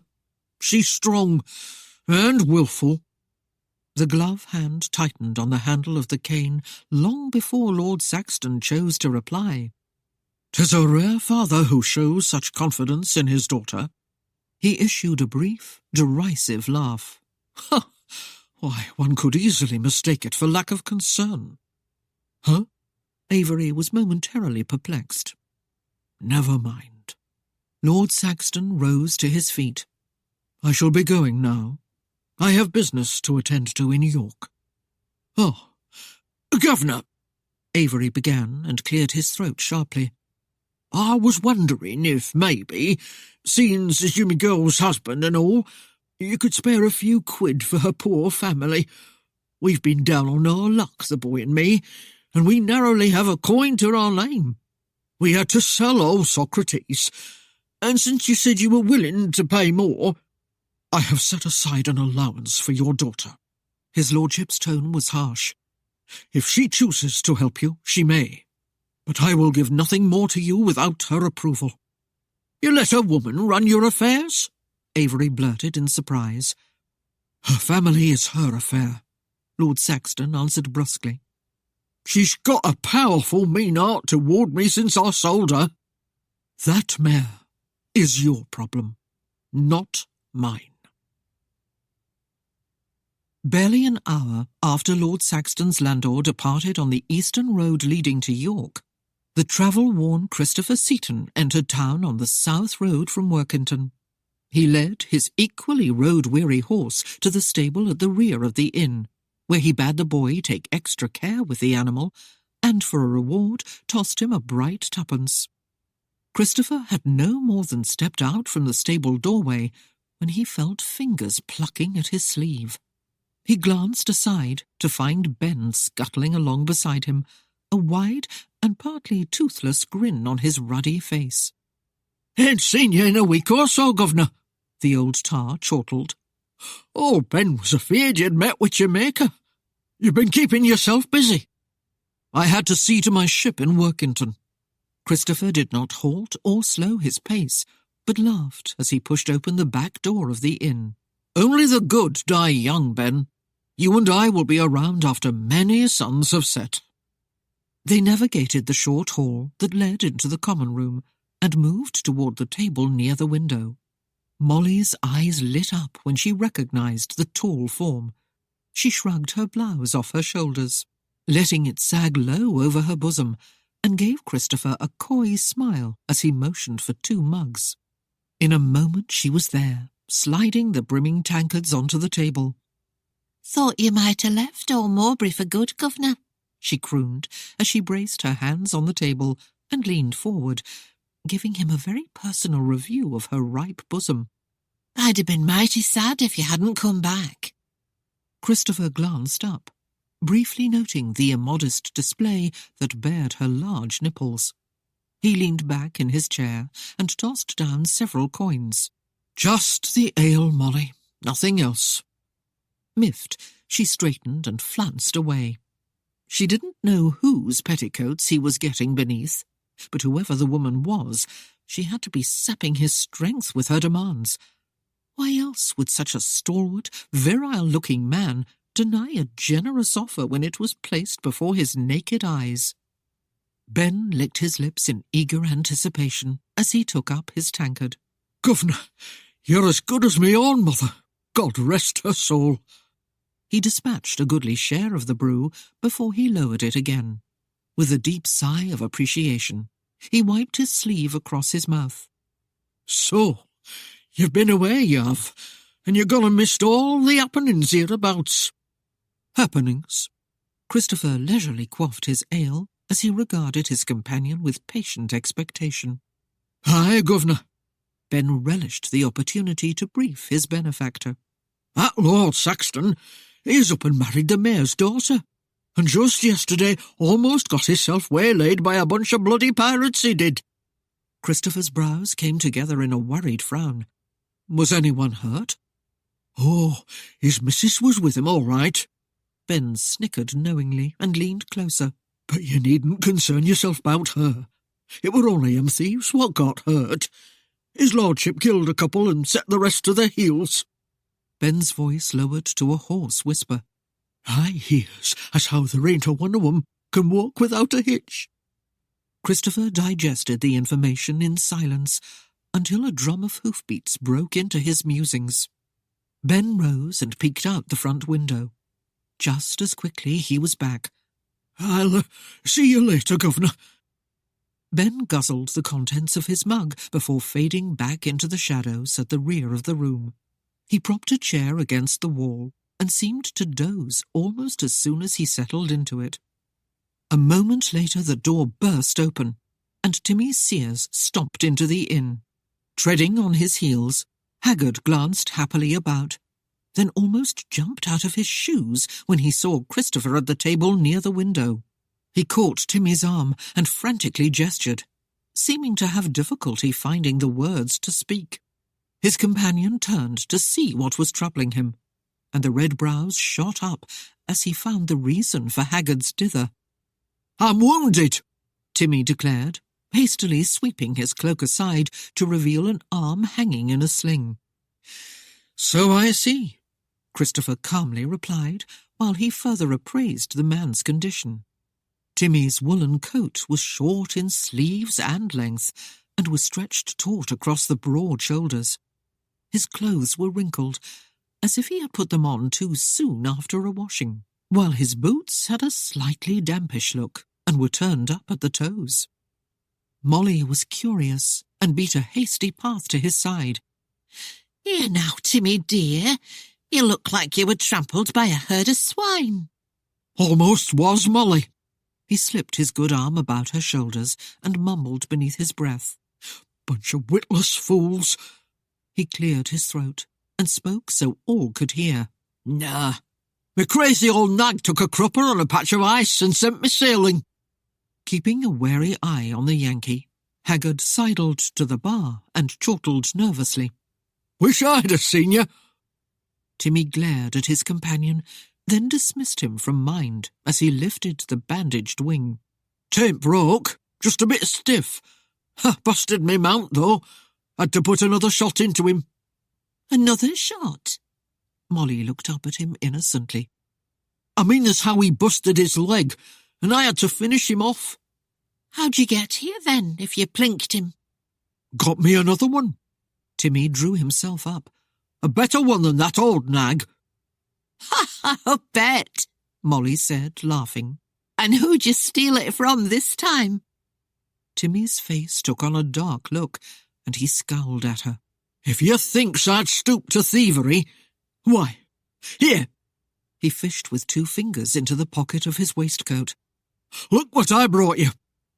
He held a pair of gold earrings and dangled them in front of her eyes, which immediately grew large and soft. Molly forgot all about teasing him, and even put Christopher Seaton out of mind for the moment. "Oh, Timmy, you're too good to me. Always bringing me trinkets and whatnots." She took one from him and held it to her ear. "Want to come up?" She indicated the stairs with a tilt of her head. "And see how they look on me?" Don't know, Timmy replied casually. Where'd you have it in mind to wear 'em? "Why, in me room, of course." Molly stared at him with a puzzled frown, then thumped his shoulder with a light blow, eliciting a wince of pain. "Oh, Timmy, you're always funning. Come on." Molly hitched up her skirt and took the stairs in a prim gallop. Timmy needed no further urging to lope at her heels. The night was dark, and Timmy Sears was restless. His life had not been much fun lately.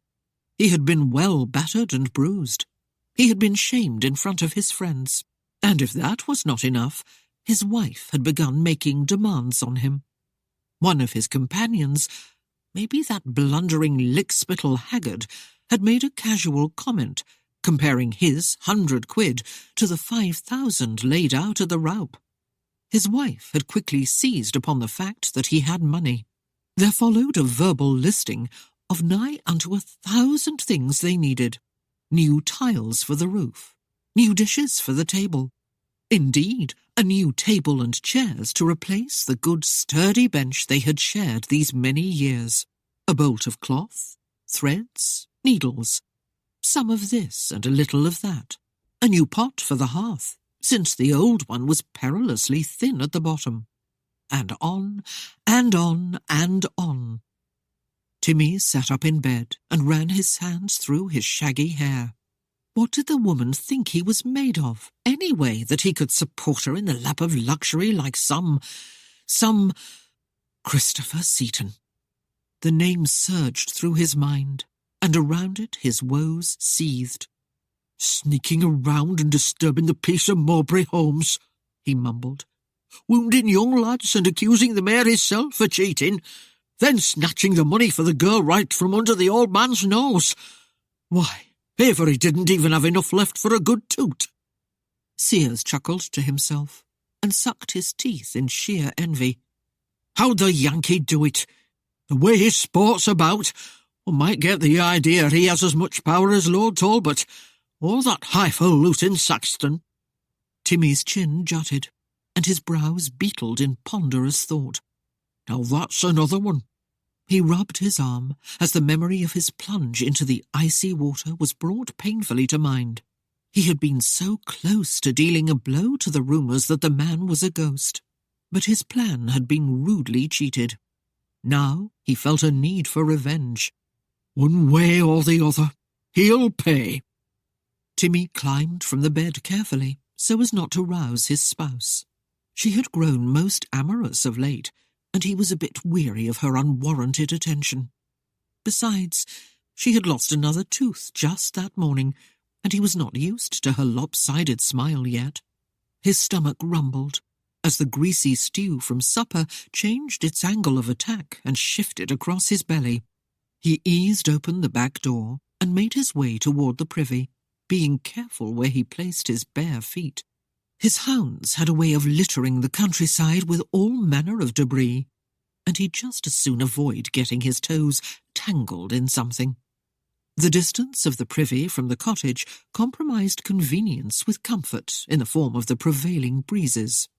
He made his way unhindered and swung open the creaky door.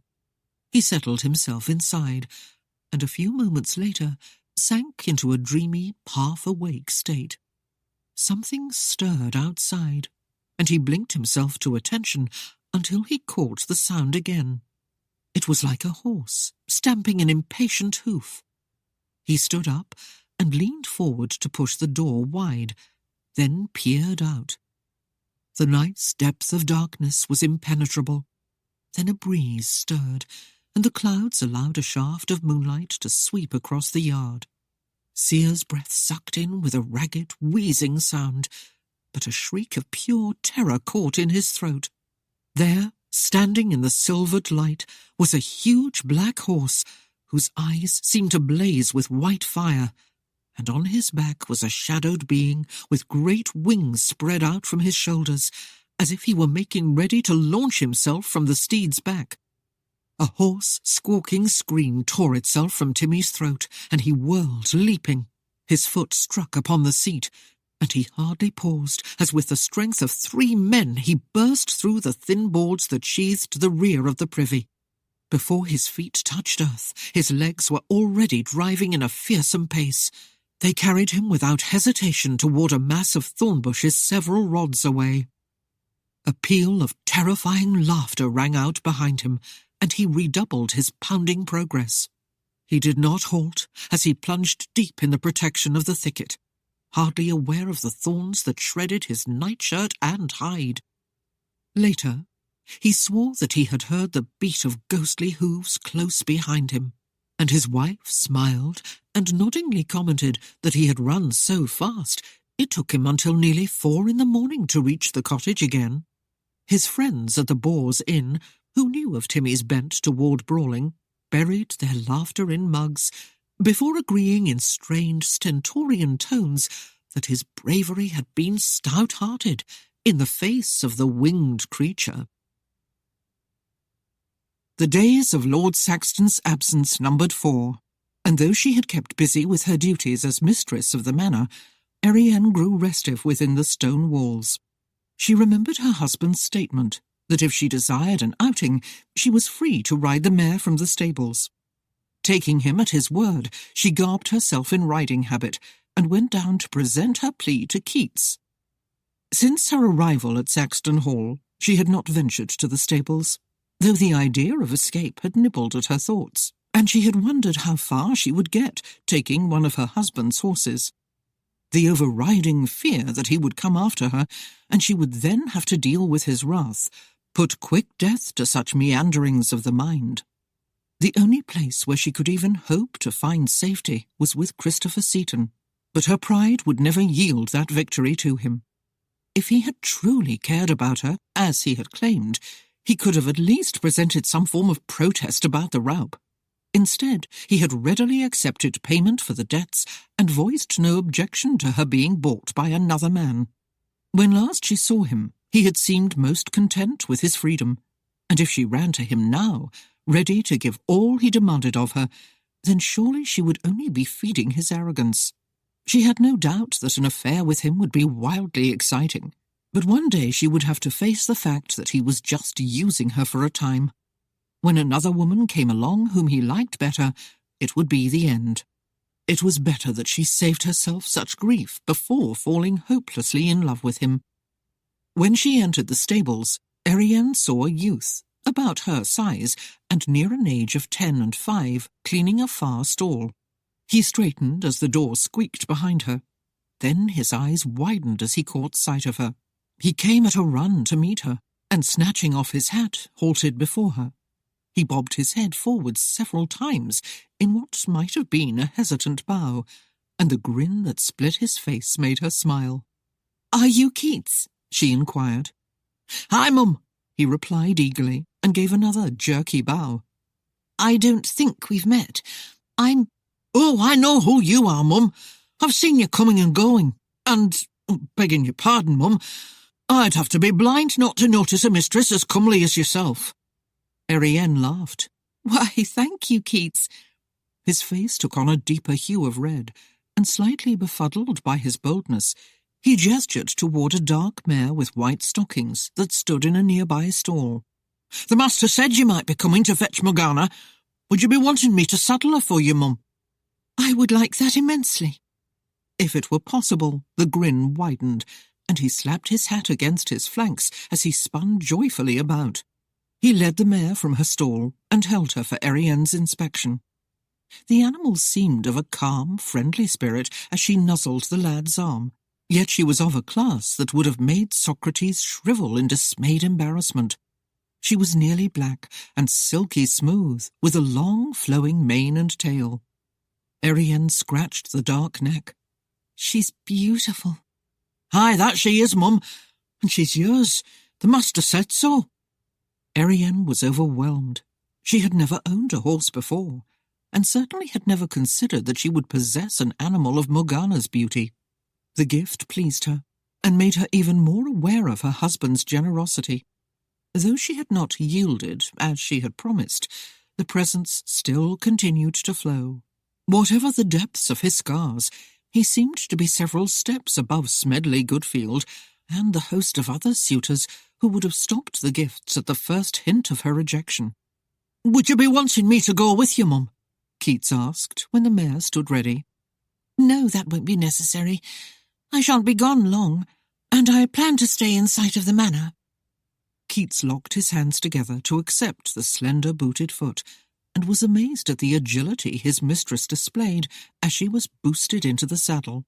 Indeed, she was like a feather briefly touching his hands. As she rode away, he stood at the door of the stables and stared after her, until he felt assured that she could handle the mount. Then he turned back to his labours, whistling an airy tune. He had already come to the conclusion that the master was as gifted at choosing a wife as he was at selecting horses. They certainly were a right fine lot to look at, every last one of them. Erienne avoided the black rubble of the east wing as she passed the manor, for it reminded her of her husband's stark mask and her own inability to conform to a wifely state. The air was cold against her face as she raced over the moors, yet she found it exhilarating, and she inhaled its freshness. The mare was swift and agile, quick to respond to her hand. Erienne felt in unison with it, and the tension that had chained her the past 2 weeks began to slip away. Nearly an hour later, she was in a valley to the east of the manor, in an opening that was banked by a wooded area on 3 sides. She had slowed the horse's gait to a walk, when the distant sound of baying hounds caught her attention. Her heart doubled its beat, as the memory of snarling jowls and sharp fangs flashed through her mind. A sudden foreboding descended upon her, and though she could see the manor on the hill behind her, it was too far away to lend any comforting thoughts of protection. She had to fight an overriding panic as she turned the mare about and retraced her path across the valley. Her fears were diminishing as she neared the wooded copse. In another few moments she would be safe at the manor, and she began to relax, unaware of the eyes that watched her from the woods. Timmy Sears chortled to himself and rubbed his bruised arm. Vengeance on this so-called Lord Saxton would taste sweet, as he took his pleasure on the girl. Seeing as how the Yankee had wanted her too, the revenge would be twofold. He kicked his horse, sending it thrashing from the trees and onto the lane in front of Erienne, startling a cry from her. The mare danced away at this unexpected confrontation, and she had to fight to keep her control over the animal. Timmy's broad hand reached out for the reins, but Erienne was incensed at his boldness and brought the quirt slashing down across his wrist. "Get away from me, you lout!" She swung the mare around until the reins were well out of Timmy's reach, then glared at him over the steed's neck.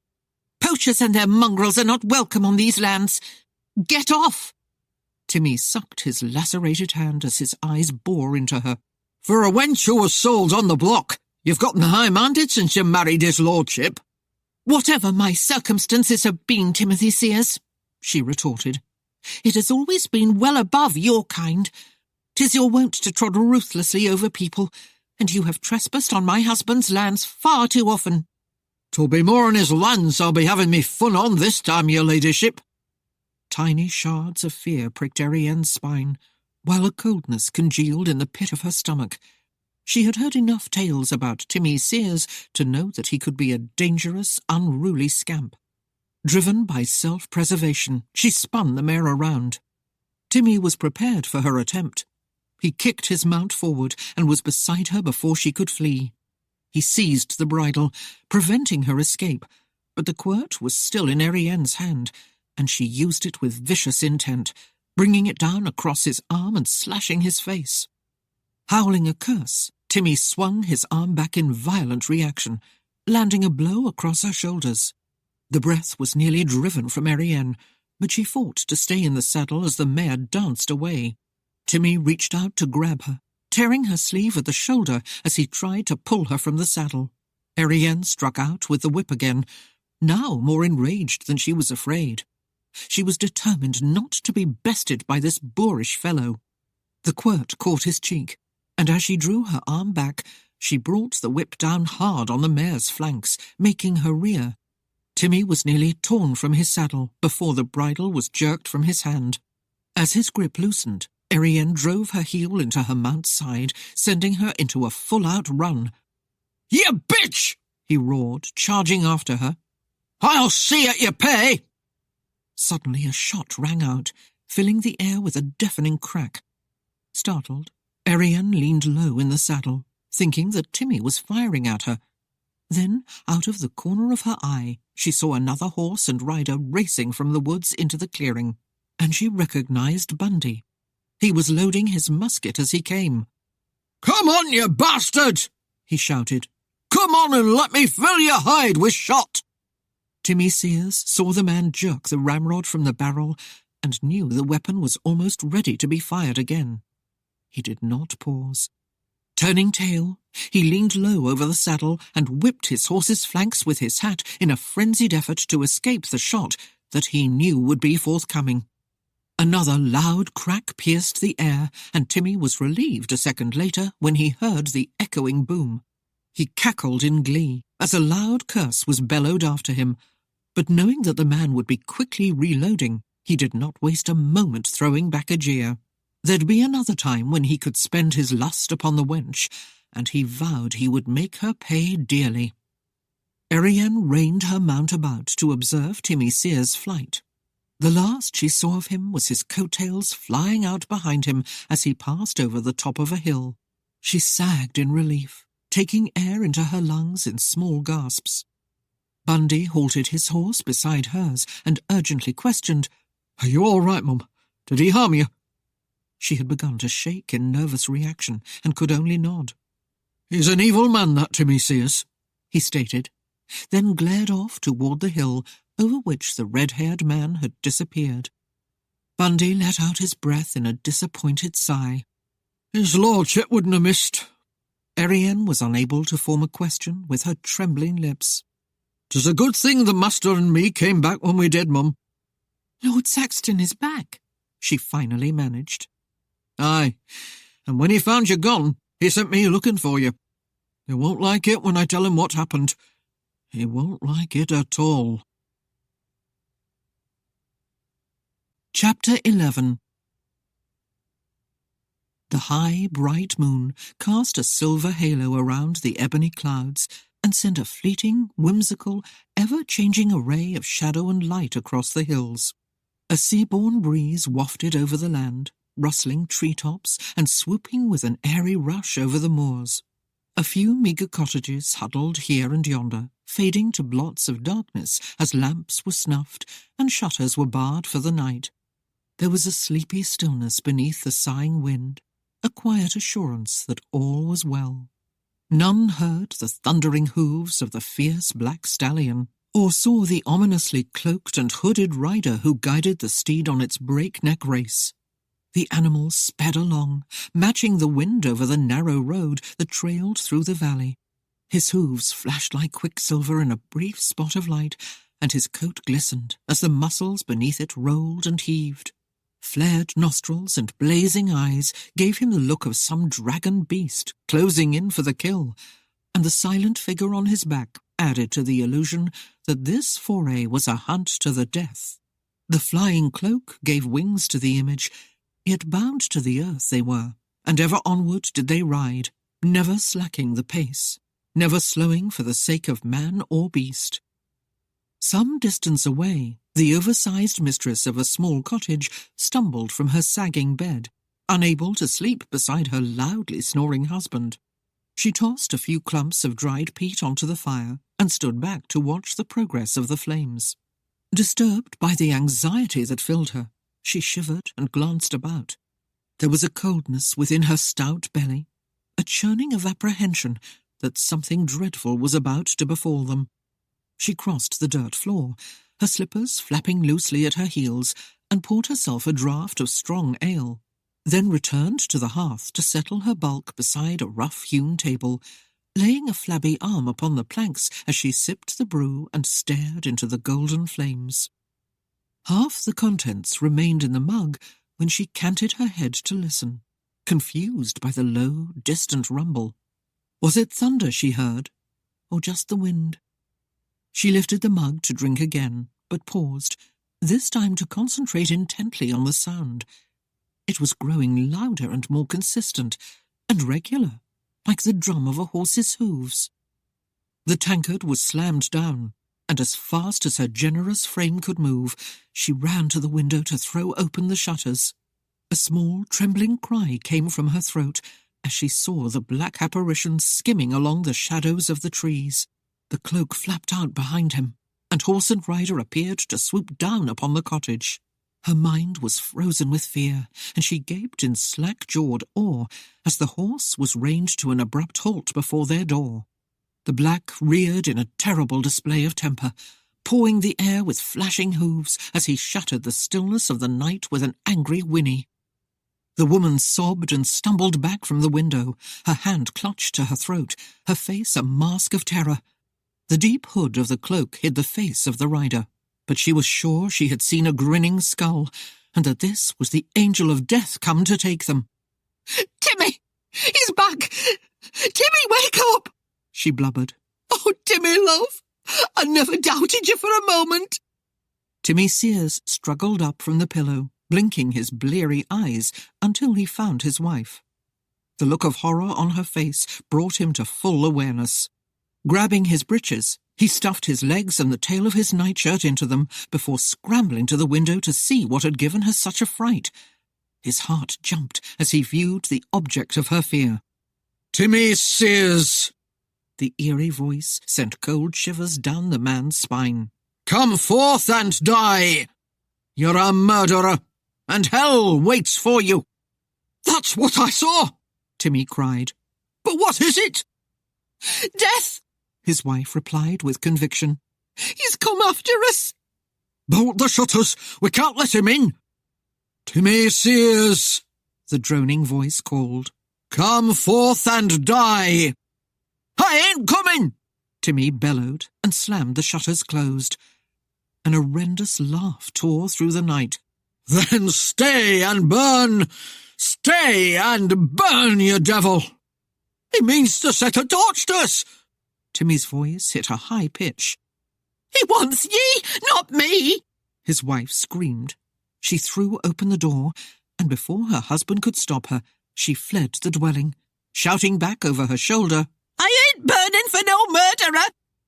Timmy seized an axe and bolted through the door, considering the torment of fire far worse than a quick slaying. He had seen a man die in flames once, and though it had amused him at the time, he would just as soon avoid that same end. But then death had to catch him first, and he had always been rather handy in a fight. "Stand your ground, you black-hearted Orson!" he roared. "I ain't dying easy!" Booming laughter rang through the valley. "Timmy Sears, for murder I've come to avenge.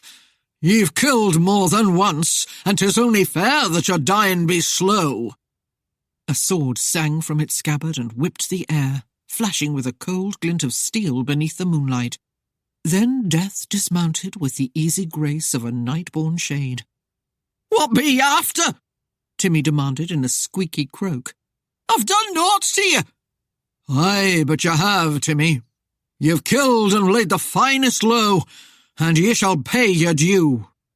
"Who are you? Who are you?"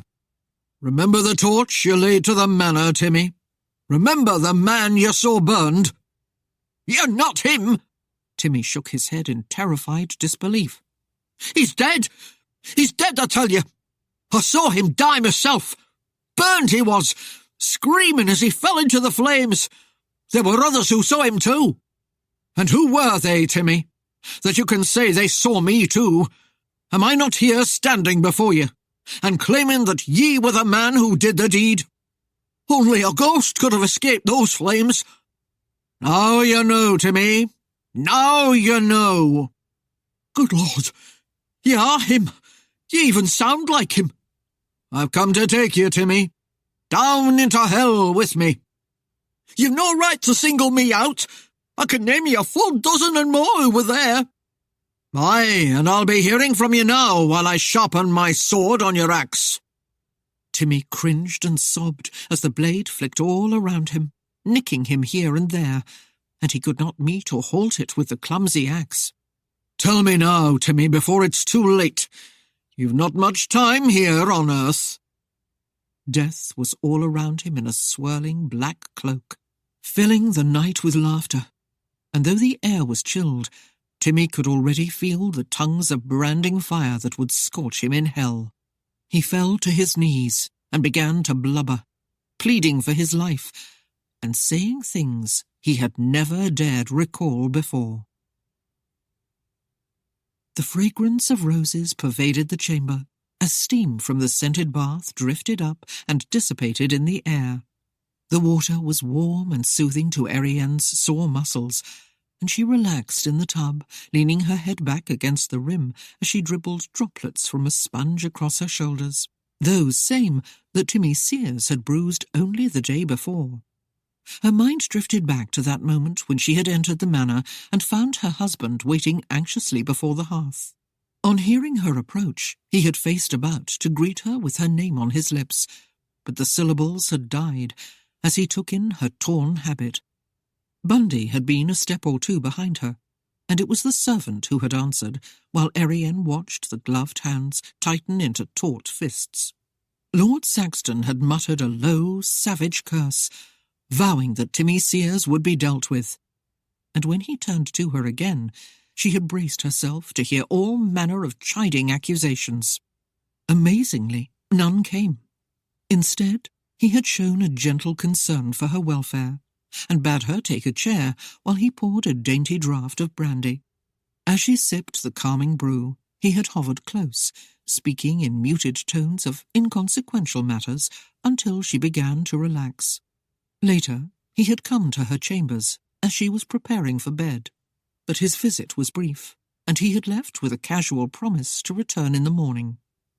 The chamber door opened, causing Erienne considerable consternation, until she recognized the quick, energetic footsteps of Tessie.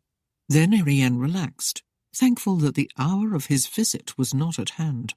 The footfalls were muffled as the girl came across the rug that had been recently placed in the room, and the arras swayed as she entered the small bathing chamber. A light bundle of clean, fresh-scented towels was carried in over her arm, and she placed them beside the tub before setting out a light perfumed oil in preparation for the grooming. Erienne yielded to Tessie's penchant for methodical orderliness and rose from the bath. The maid was there immediately to pat her skin dry, using several of the linen cloths and tossing them away as they became slightly damp.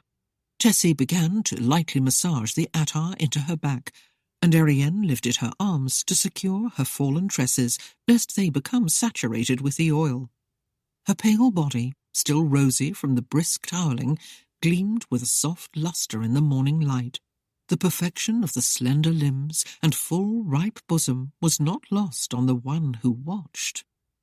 Suddenly, Tessie gasped, and Erienne looked around to see what had startled the girl, and found the dark form of her husband filling the opening provided by the velvet hangings.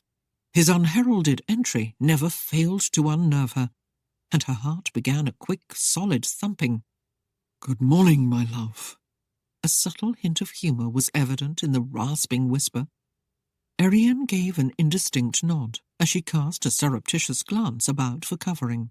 The towels lay in a discarded heap near his feet on the floor, and her robe had been left on the bench in front of her dressing table, well out of her immediate grasp. Casually, Lord Saxton entered, crossing to that same bench and lowered his weight to the cushion, entrapping the garment beneath his hip. Erienne quickly gave up the idea of retrieving it and attempted to appear unaffected as Tessie sought equally as hard to continue with her task. An increasing nervousness overtook the girl when the featureless mask turned directly to face her. The master's awesome presence contrasted sharply with the stark nakedness of his mistress, and it proved too much for the young maid to bear. Murmuring a flustered, indistinct excuse, she hurried from the room.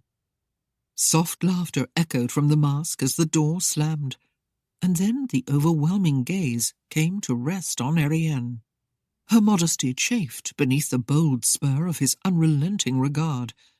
A deepening scarlet crept downward to the delicate pink of her breasts, yet her attempt to cover herself with her arms was met with another chuckle. "Actually, my love, until you blushed, I was watching your face." Not really knowing what to do with her hands, Erienne stared at him, fighting a deepening embarrassment. It was impossible to see behind the mask, but the heat of his gaze burned her to the core. "Not that I would ignore everything else you seek to hide." Amusement softened the harsh edge of his voice. "Indeed, madam, were you to crook your finger in the slightest of welcome signs, I would in avid lust bear you to the bed and fulfil the requirements of a husband." "My lord, you jest with me," she stammered, clasping her hands together, lest he take some minor gesture for a sign. "Would you test me?" He half rose from the bench. "A simple yes will do." He waited until Erienne forgot her modesty and spread both hands in front of her as if to ward him off. "My lord, The words of denial caught in her throat. "I thought not." Sweeping her robe aside, He sank to the seat again and tossed the garment to her. Clutching it close in grateful relief, Erienne looked at him hesitantly, feeling as if she had just betrayed a friend. "My lord," she murmured softly, seeking to assuage her own guilt, "I rest myself on your patience and understanding."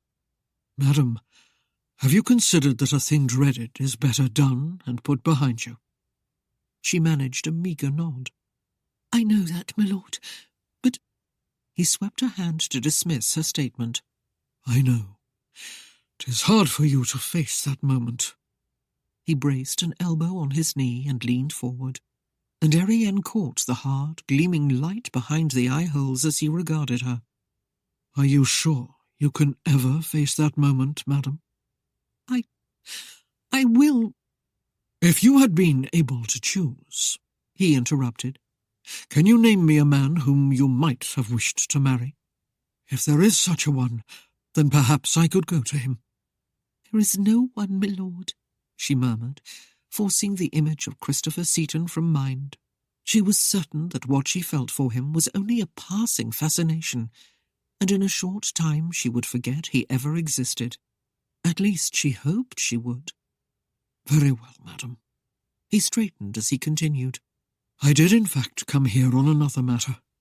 I have business in London with the Marquis Leicester, and I have made arrangements to take you with me." "The Marquis Leicester?" "An old acquaintance of the family, my dear. I'm sure you will enjoy meeting him and his charming wife. We shall be staying with them for several days, so you'll be needing clothes packed for you. I would suggest something for social affairs." "And would you have a preference for what I wear today, my lord?" "You seem to have a fine knowledge for what is appropriate, madam. 'Twill be your choice, since my preference would not be in the realm of practicality." Her dark, delicately shaped brows arched in an unspoken question. "You are very lovely as you are," he explained, "but I fear you would draw more attention than I prefer." Erienne glanced away from those hidden eyes, not knowing what to answer. By every turn of a conversation, he made it obvious that he desired her, and was impatient to claim his due as husband. "Dress yourself, madam."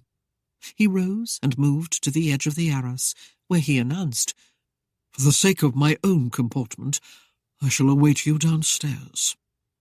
Erienne found the preparation for the journey unexciting, and the grooming tedious, and without merit. If her husband chose to cast her off for another woman, she would be greatly relieved. She did not wish to be presented at her best. Yet Tessie worked diligently toward that end, and left no detail wanting. The raven tresses were curled into a sedate cluster of ringlets that was secured at the nape of her neck. Frilly garters were donned to hold the knee-length silk stockings in place. A corset was tightened over the delicate chemise, and then a travelling dress of deep, rich peacock velvet was eased in place. The lower half of the sleeves and the standing collar of the garment were ornately stitched with silken threads. Froths of delicately pleated pink lace lay against her throat and filled the slashed and flared cuffs. A small, padded, false rump supported the fullness and longer length of the skirt at the back. Lastly, a pert hat with a sweeping plume was placed at a saucy angle over the carefully constructed coiffure, and it was here that Erienne made a protest. Though the hat was in excellent taste, she did not wish to give the slightest impression that she was competing with Claudia Talbot for the most extravagant millinery. "But, Mum, you're the wife of a lord now," Aggie argued. "'Tis your duty to dress yourself accordingly. You would not have folk whisper that the master is tight-fisted with you now, would you? Especially when he's spent such a fortune for your garments. See for yourself how grand you look in the clothes he bought you. 'Twould be a waste not to indulge yourself in the luxuries he's provided. Go on, take a look." She urged Erienne to the long pane of silvered glass, and waited while her young mistress contemplated her reflection.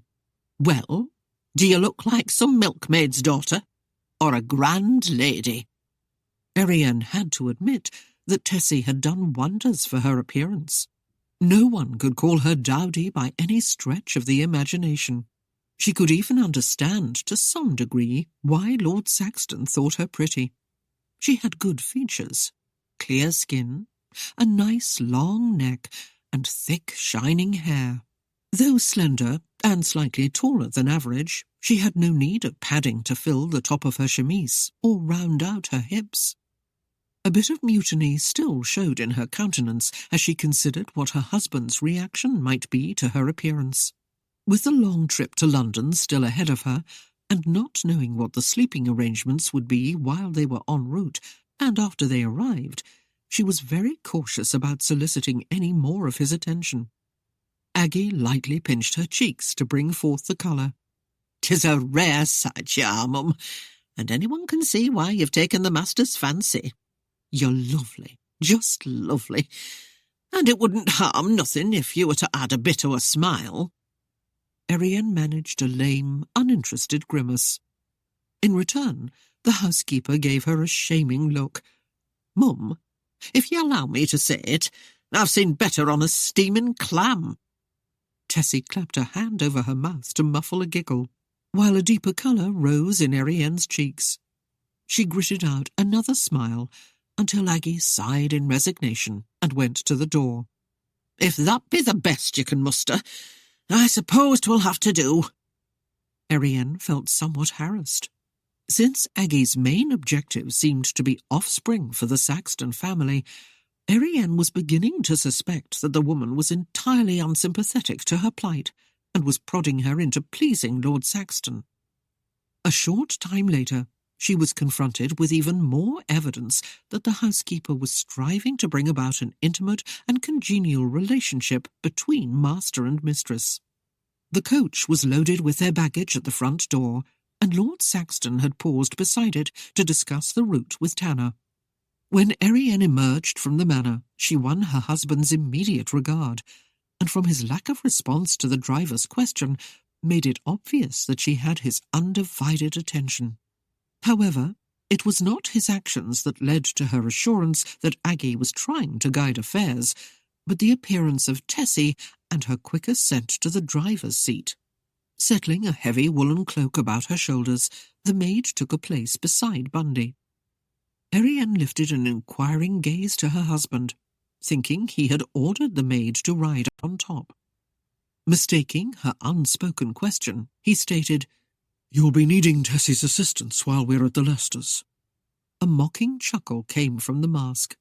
"Unless, of course, you can abide my assistance at your bath."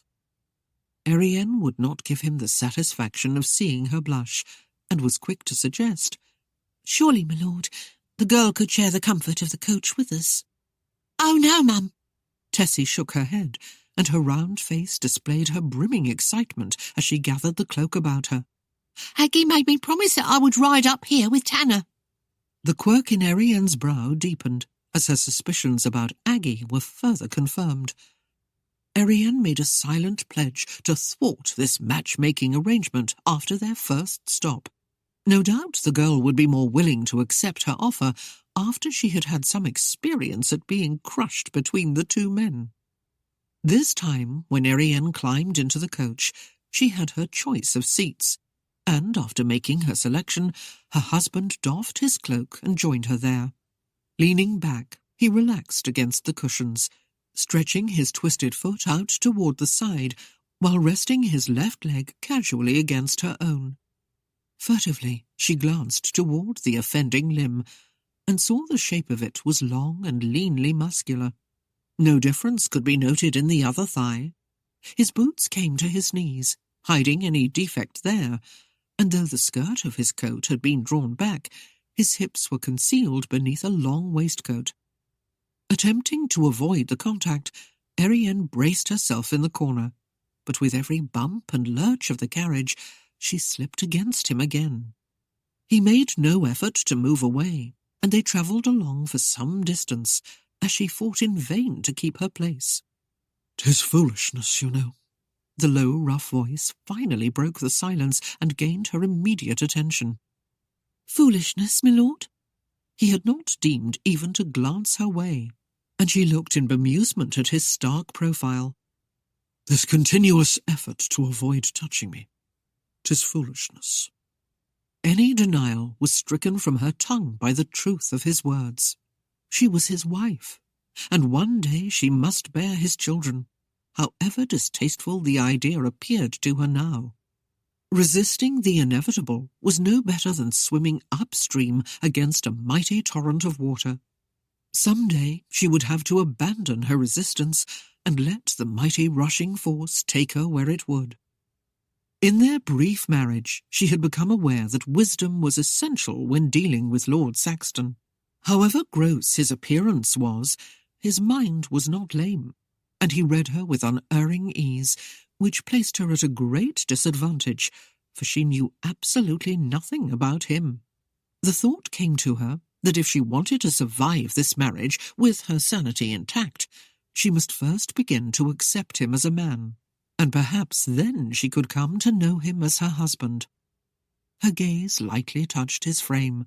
She had so much to learn about him, and to gain the knowledge she had to rely upon a more pragmatic form of learning, and to make inquiries, since she was not adept at guessing his thoughts. Much as it frightened her, she took a deep breath to steady her trembling nerves, and broached the subject that most intrigued her. "I have been wondering, my lord, how it was possible for you to survive the fire. There is nothing left of the manor's east wing but rubble, which seems to indicate that it was no small blaze. I have tried, but I cannot imagine how you managed to escape." "I am no ghost, madam," he replied bluntly. "I have never believed in ghosts, my lord," she murmured softly. "Neither do you believe me a flesh and blood man." A long silence ensued before he asked, "Are you afraid I'll prove to be some deformed monster in your bed, madam?" Erienne's cheeks burned with the heat of her embarrassment. Her gaze dropped to the thinly gloved hands clenched tightly in her lap, and she spoke in a small voice. "I did not mean to rouse your ire, my lord." He gave an odd shrug. "All brides are curious about their husbands. You have more reason than most."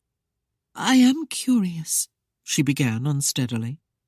"Not because I'm concerned about going to bed with you, but—" Suddenly realizing how her words could be misconstrued, she bit her lip worriedly and awaited his reaction. It was as she suspected. He pounced on her statement with zeal. "If that be the case, madam, then perhaps you will welcome me in your chambers tonight. I will be more than happy to prove myself a capable husband. I can request only a single room for us at the inn, and we can warm each other through the night." "I would rather not, my lord," she replied in a strained whisper. His hooded head dipped briefly. "As you wish, my love. I shall await your pleasure."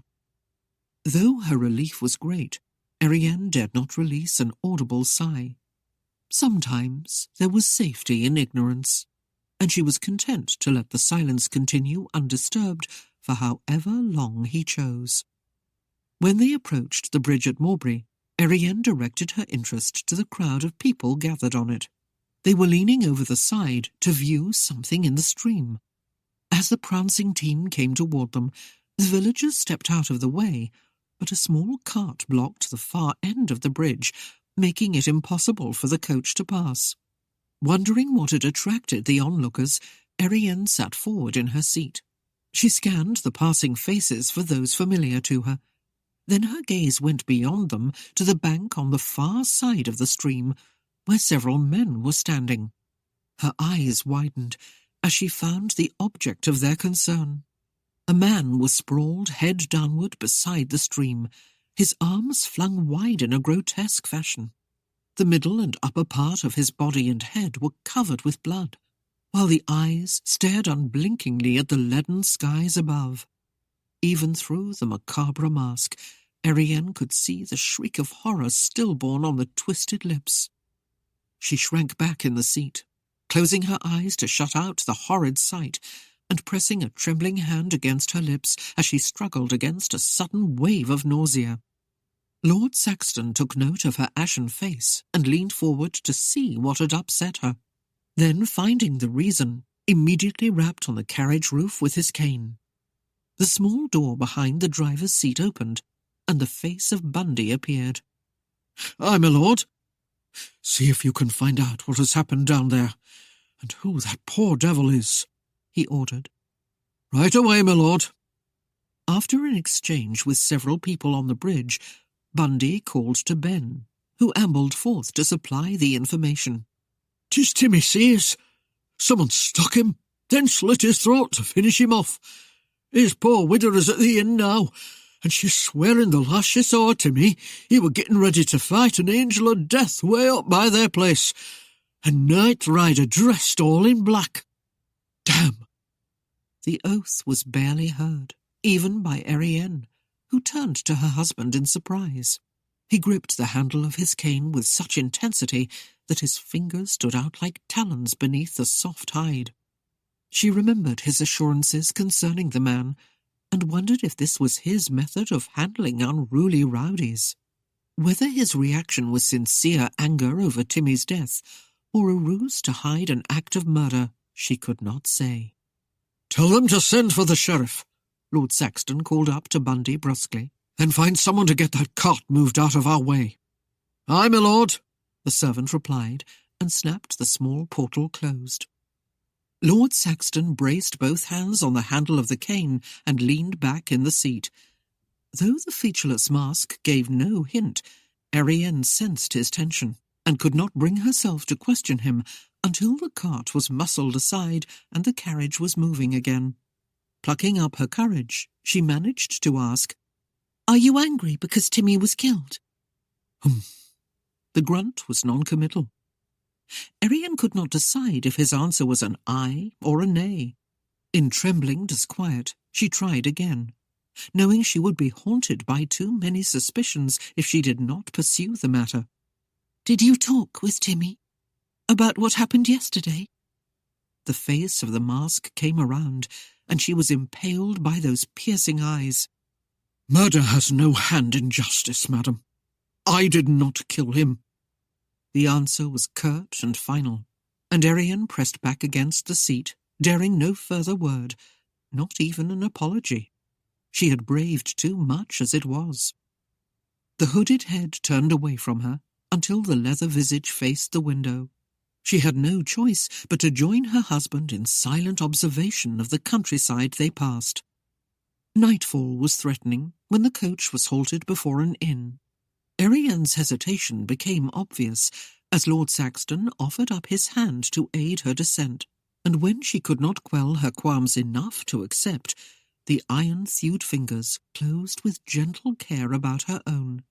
When she stepped to the ground, he made no attempt to release her hand, and a long moment passed as he stared down at her. Unable to control the quaking that had seized her, she searched the fearsome mask for some hint of his intent, but the deepening dusk forbade any glimpse of the eyes. He drew in a breath as if to speak, but as she waited, he released it again in a heavy sigh and shook his leather-garbed head. His hand dropped away from her own and swept aside in an invitation for her to follow Bundy.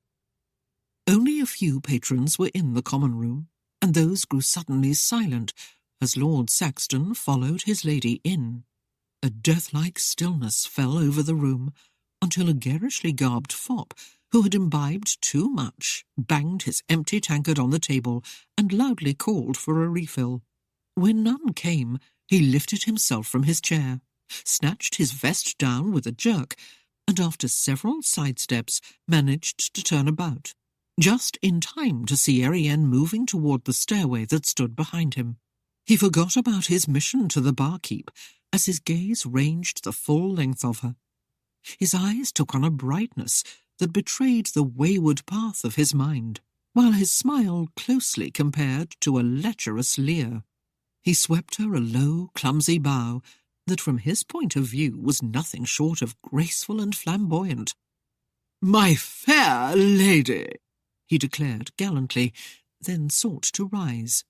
His limbs refused to respond adequately, and disturbing his balance by his attempt, he teetered precariously on one foot before falling into a nearby chair.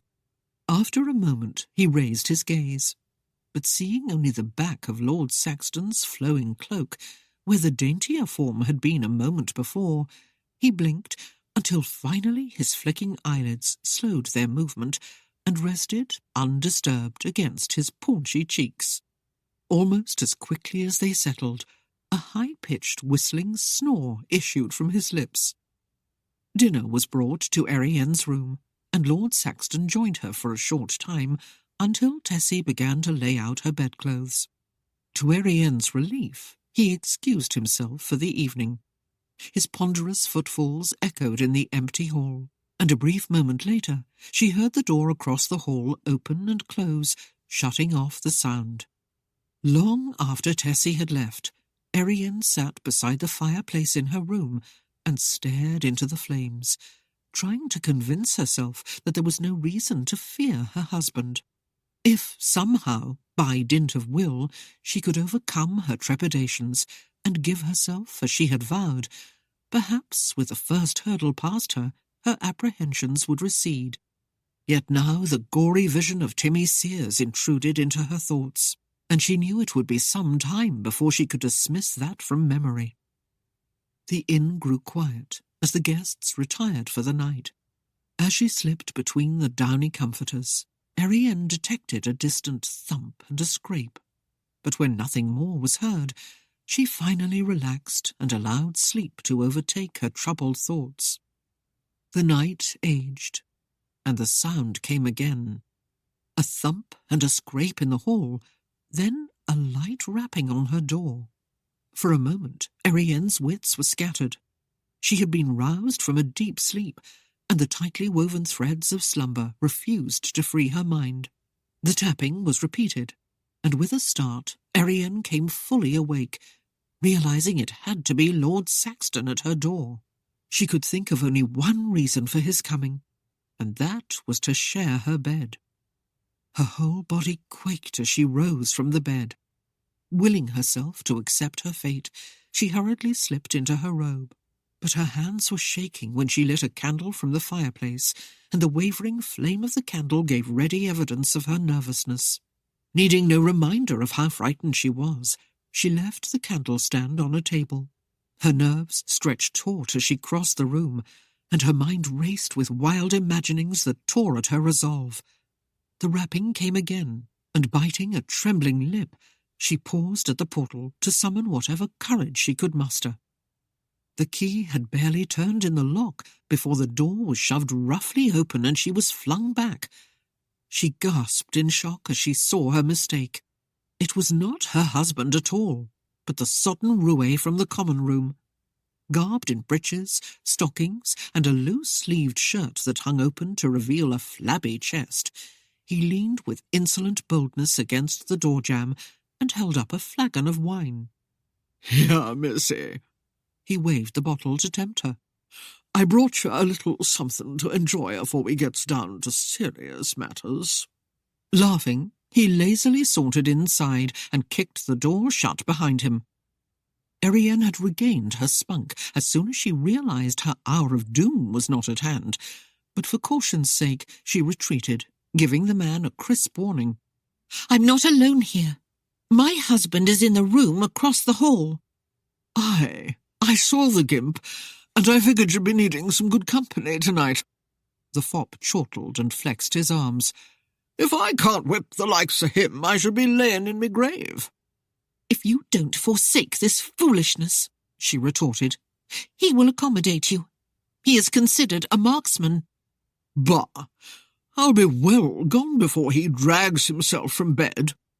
The drunk set the bottle aside, and his eyes fastened on her in burning lust. He lifted his chest to lessen the girth of the soft paunch that overran the top of his breeches, and pulled his shirt free. "You know, if your husband were any kind of man at all, he'd be here with you. I wouldn't leave a pretty little thing like you alone. No, indeed." "I will most certainly scream if you don't leave," she cried, outraged at the audacity of the man. "Oh, come on, ducky." The fellow was unabashed by her threat. He was sure she would enjoy what he had to offer. "No need to get yourself up in a ruffle. I'll just have me due and be off. No harm done to you, except a touch of wear and tear." He lunged at her, but Erienne had avoided many a grasping plunge and stepped nimbly from his path. Before he came around, she snatched up the fireplace poker and laid it firmly across his backside, eliciting a muffled yowl from the man. He came up hard against the panels of the wall and whirled, rubbing his posterior where the poker had cruelly bruised him. "Oh, so you want to play it mean, do you?" He glared at her. "Well, old Giles can be just as rough as milady wants." Spreading his arms, he came after her. His eyes spoke of vengeance as strongly as his voice had, but Erienne was undaunted. The fire of defiance snapped in her own eyes, and she faced him, weaving the poker in front of her as she fell back, until, much to her dismay, she came up against the side of the bed and was trapped there by the advancing debauchee. Seeing his goal near, Giles chortled in glee and dove at her. Erienne was quicker. She ducked low and spun to one side, avoiding his far-flung reach, but the poker was swept away before she could strike. Giles collided with the bed and bounced once on the mattress, then came to his feet again as she started toward the door. His arm stretched out, and he seized her by the scruff of the neck. Erienne wasted no moment fighting over the loose robe. She jerked free of its flowing sleeves, leaving it in his grasp. Raising his bewildered gaze from the empty garment, Giles saw the sleek body, barely concealed by the diaphanous gown, fleeing toward the door. The lust flared brighter in his eyes, and he ploughed after her, disregarding the sheet that twined about his foot until it was snared tight. Erienne heard the solid crash of the heavy body against the floor, and in a quick movement she turned and flipped the blankets over him. His muffled curses filled the room as he twisted and roiled in an effort to get free. Erienne did not stay to help him, but flew toward the door. When Giles managed to free his head, he saw only the hem of her gown flit through the open portal. Muttering a lewd promise, he struggled up and staggered after her. Pausing in the hall, Erienne glanced about in indecision. Though she feared the man himself, Lord Saxton was the only one who might provide some haven for her. She heard the plodding gait of the man behind her, and, making up her mind, ran across the hall. After a quick rap on the door, she twisted the latch and bolted into her husband's room. The room was shaded in deep shadows, with only a dull shaft of moonlight streaming in through the window. It was enough to outline dimly the shape of the man who rose naked from the bed. Seeing him thus, Erienne halted in sudden confusion, not knowing whether to stay or go. The fop took the choice from her. Plunging through the doorway behind her, he saw her silhouette framed against the window and eagerly sought to throw his arms about her. He failed to see the larger shadow that moved in the darkness. As Giles swooped to take her, Erienne spun about to avoid his reach, but stumbled to her knees as his hand caught the back of her gown. The delicate fabric split down the front, and before the rending tear was complete, a savage growl came, bringing the lusting roue upright with a start of surprise. Giles gasped as another's hand gripped his wrist in a painful vice, and in the next instant he felt the solid jolt of a hard fist in his belly. He doubled over, holding his middle, and as he moaned in pain, a bare knee came upward, striking his chin and flipping him backward onto the floor. He rolled and blindly scrambled for the door, crawling on his hands, belly and knees until he gained the safety of the hall, and there sobbed in relief at having escaped that ill-tempered demon in the room. The door was slammed behind him, and Erienne clutched her gown together as her husband limped back to her. The indistinct glow of the moon cast more shadow than light, but a dull, silvery-hued ray slanted down across his body from mid-waist to upper thigh, showing more detail than Erienne cared to view. She saw no deformity. The hips were slim, the belly flat and taut, and, despite her innocence, She was inclined to believe he was as much of a man as any could hope to be. He must have felt her gaze, for his reaction brought a sudden hotness flooding into Erienne's cheeks. Quickly dropping her gaze, she pushed herself up from the floor, thankful for the fall of long hair that formed a blanketing shield about her hot face. He stepped to lend his assistance, slipping a hand to her waist as she rose.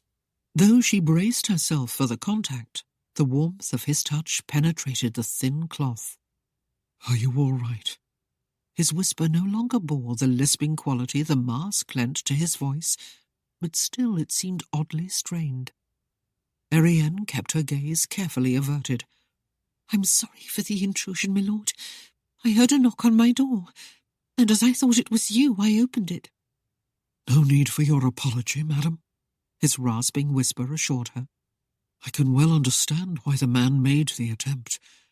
You are a rare prize indeed, and I cannot be offended by your willingness to admit me into your chambers."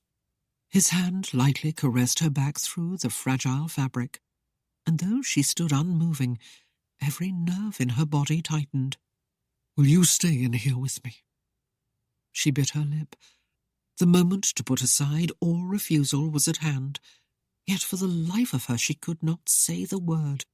Even after seeing him unclothed, and being assured that he was at least partly unscarred, the sure certainty of the hideousness that remained held her at bay. I would rather go back to my room, my lord, if you don't mind." His hand dropped away. "If you will then wait a moment, madam, I will see that the innkeeper is informed about this man's penchant for attacking his guests." He reached for the robe lying across the end of the bed and shrugged into it. Erienne's gaze lifted, but the darkness cloaked his form, and her curiosity, as uncertain as it was not appeased. She came quickly to the determination that it was just as well, for she might regret seeing his scarred face. He pulled on his mask, boots, and gloves before entering the meagre pool of light shining through the window. Moving to the bed, he tossed back the bed covers. "You might as well stay warm while you wait," he said, and as Erienne hesitated, his mockery surfaced as a gentle jibe. "You're not opposed to sharing my bed after I leave it, are you?" Daring no comment, she crawled into the warm softness of it, and was at once reminded, by the lingering essence, of the time she had awakened in Saxton Hall to find herself in his bed. That same pleasant but elusive scent had teased her senses then, just as it did now. There was some strange quality about it that she could not quite lay a finger to, a hauntingly vague memory of another time and place. Yet she could not quite bring the moment into focus. It was beyond her grasp. Chapter 12. When the carriage turned up the lane, leading to the sprawling country estate of the Leicesters, Erienne realised that her husband was not without influential friends. Here the grounds were well tended and orderly, a far cry from the wildness and rugged terrain surrounding Saxton Hall. The mansion reigned in stately splendour, and at her first glimpse of it, Erienne became immensely thankful that Tessie had enticed her to wear a rich costume of deep red velvet. Lord Saxton spoke without preamble as they neared the house. "Though you may abhor and detest the form that is thrust upon me, madam, I assure you the Leicesters are exceptional people.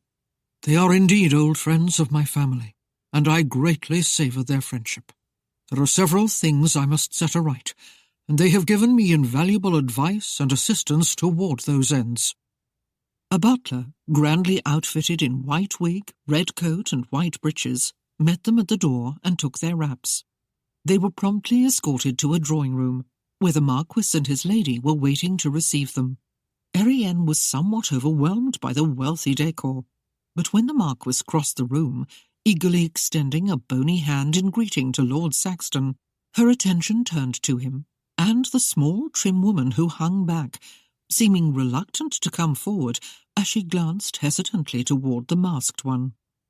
White of hair, narrow of frame, and slightly stooped, the Marquis gave the physical impression of age, yet his rosy cheeks, twinkling blue eyes, and ever-willing smile were the epitome of eternal youth. "So kind of you to come this soon after your marriage, Stuart," he said warmly. "I was hoping I would be able to meet your young bride, and now that I see her, I can understand what has driven you in such a fever lately." Lord Saxton slipped his gloved hand beneath his wife's arm. "The fever must be contagious. We had to fight off at least one smitten swain en route." The Marquis's eyes twinkled as he gallantly bestowed a kiss on Erienne's hand.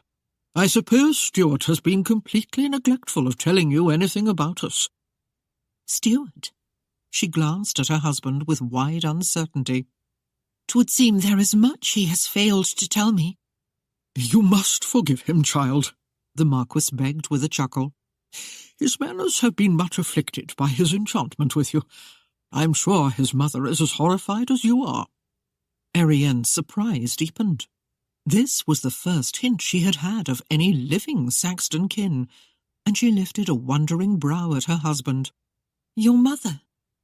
Lord Saxton gave her arm a gentle squeeze. "You will meet her in good time, my love. His father and I were as close as brothers," the Marquis interjected. "His death was a most dreadful thing, simply dreadful. And, of course, the burning of the manse, vicious. I shall not rest until we find the culprits responsible for the deeds." He shook his head, for a moment seeming troubled. Then suddenly he brightened and patted her hand. "You are a lovely little thing, as lovely as my own Anne." His wife laughed chidingly as he held out a hand to her. She came to stand beside him and rested a long, slender hand on his arm. "Oh, Philip, your eyes deceive you. I have never been as beautiful as this child." She took Erienne's hand in her own. "I hope we shall be the best of friends, my dear." For the most part, Anne kept her gaze averted from Lord Saxton, but whenever she did deign to glance at him, she almost frowned. Her distress did not escape his notice. "Have you come to hate me in my absence, Anne?" he questioned. Angrily, she flipped her hand toward his mask and stated quite brusquely, "I hate that thing." Erienne was amazed by the woman's reaction, but had little time to dwell on the reply, as Lord Saxton pulled her arm through his. He patted her hand gently, while holding it firmly in place against her attempts to withdraw it. "Believe me, Anne, when I say that my own wife hates what is beneath it even more than you do the mask." Turning, he bowed over the hand he had entrapped. "We shall return to you as soon as our affairs permit. Until then, my love, I leave you in the tender care of our gracious hostess." He straightened, and, with his halting gait, followed Philip from the room. Anne seemed to grit her teeth and flinch at each thump of the thick-soled boot. When the door closed behind the men, she glared at it a long moment. Erienne could not be sure, but she thought she heard the woman mutter beneath her breath, "Stubborn whelp." "Madam, did you speak?" Erienne asked in surprise. Anne faced her with wide, innocent eyes and a bright smile. "'Twas nothing, my dear, nothing at all. I was only murmuring to myself. It comes with age, you know, talking to oneself."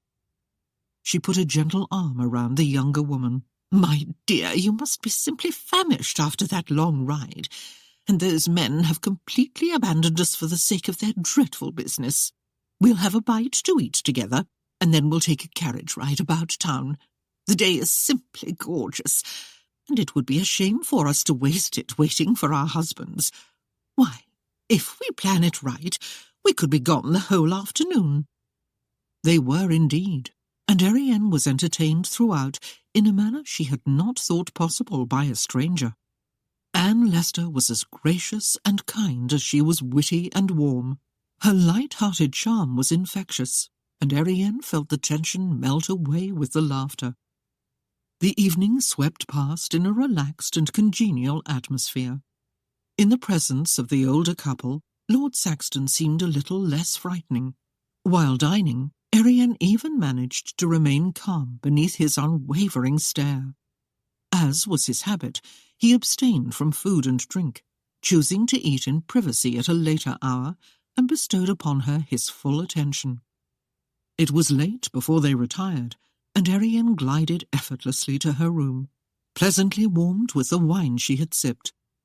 She was aware of her husband following at his awkward pace, but the sharp edge of her fear had been blunted since their arrival at the Leicesters, and the sound failed to send the usual shiver running through her. Lord Saxton was the one who felt the bite of discomfort as he admired the gentle, swaying hips and the incredibly narrow curve of her waist. His restraint was tested far beyond any limit he had ever considered, and fully aware that another disrobing might see the end of it, he took refuge in the adjoining chambers. As she snuggled in bed, Erienne gave a great deal of thought to the proximity of her fearsome husband, for that awkward pacing continued until her eyes sagged with sleep. Her dreams were widespread and fleeting, like the clouds that chased the moon beyond the terrace doors. At times she floated in a vague, half-awake awareness, or sank deep in the nether realms of Morpheus, and was never quite sure through which she wandered. Shadows flitted across her bed, as streams of silvery light flooded through the crystal panes, casting images that intertwined with her slumbering ventures. A more manly form took shape in the thickening fog of her mind, and she strove to find the detail of him in the darkness.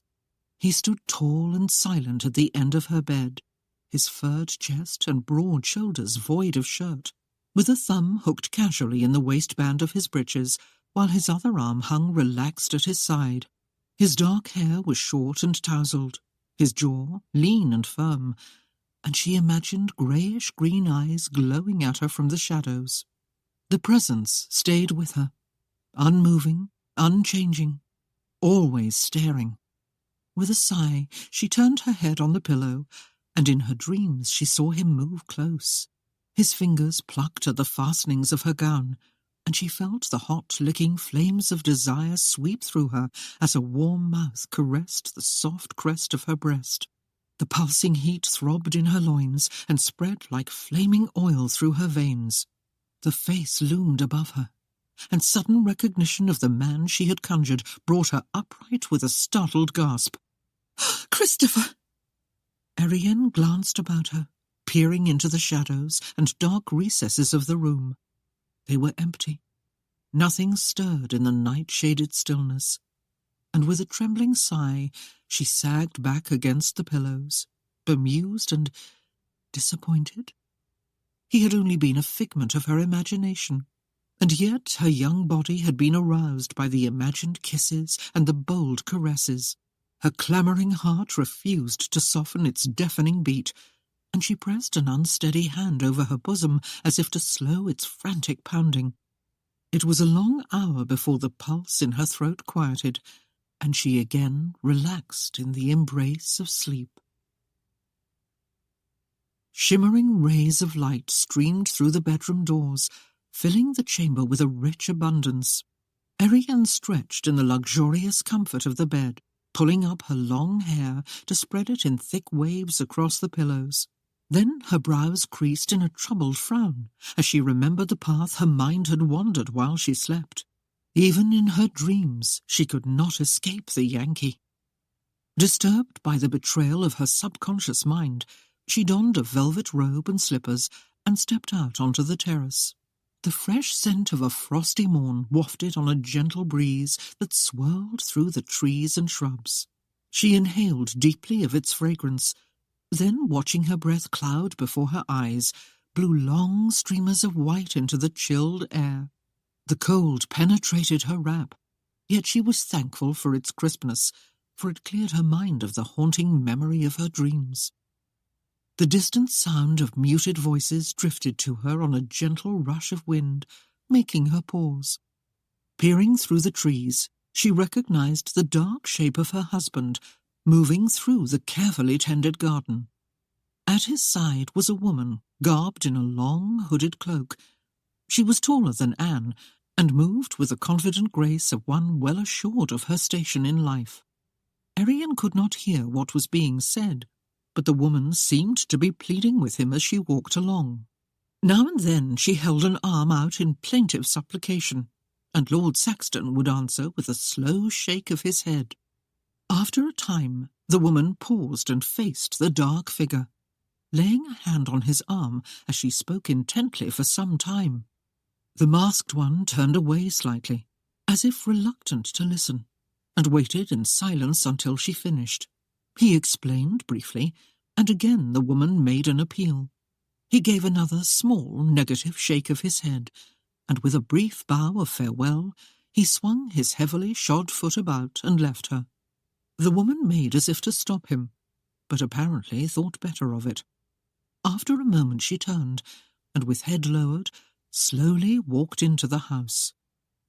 Confused by what she had seen, Erienne returned to her chambers. It was none of her business, of course, what her husband discussed with anyone. She had gained no right to question him, nor had she the nerve to do so. Still, the scene she had just witnessed left her curious. The woman had obviously felt no fear of Lord Saxton, for she had touched him freely, something his wife could not do. A short time later, Erienne joined the Leicesters for the morning meal, and her bemusement deepened when she was informed that Lord Saxton had left. Since they had connecting rooms, she thought it rather strange that he had refrained from visiting her in her chambers and delivering the message himself. "Did he say when he would be back?" she inquired. "No, my dear," Anne replied kindly, "but I assure you, you'll have no time to miss him. We shall be attending an assembly this evening, and you'll be too busy enjoying yourself even to think of your husband." Erienne doubted the possibility of the woman's statement. Stuart Saxton was not a figure one could easily forget.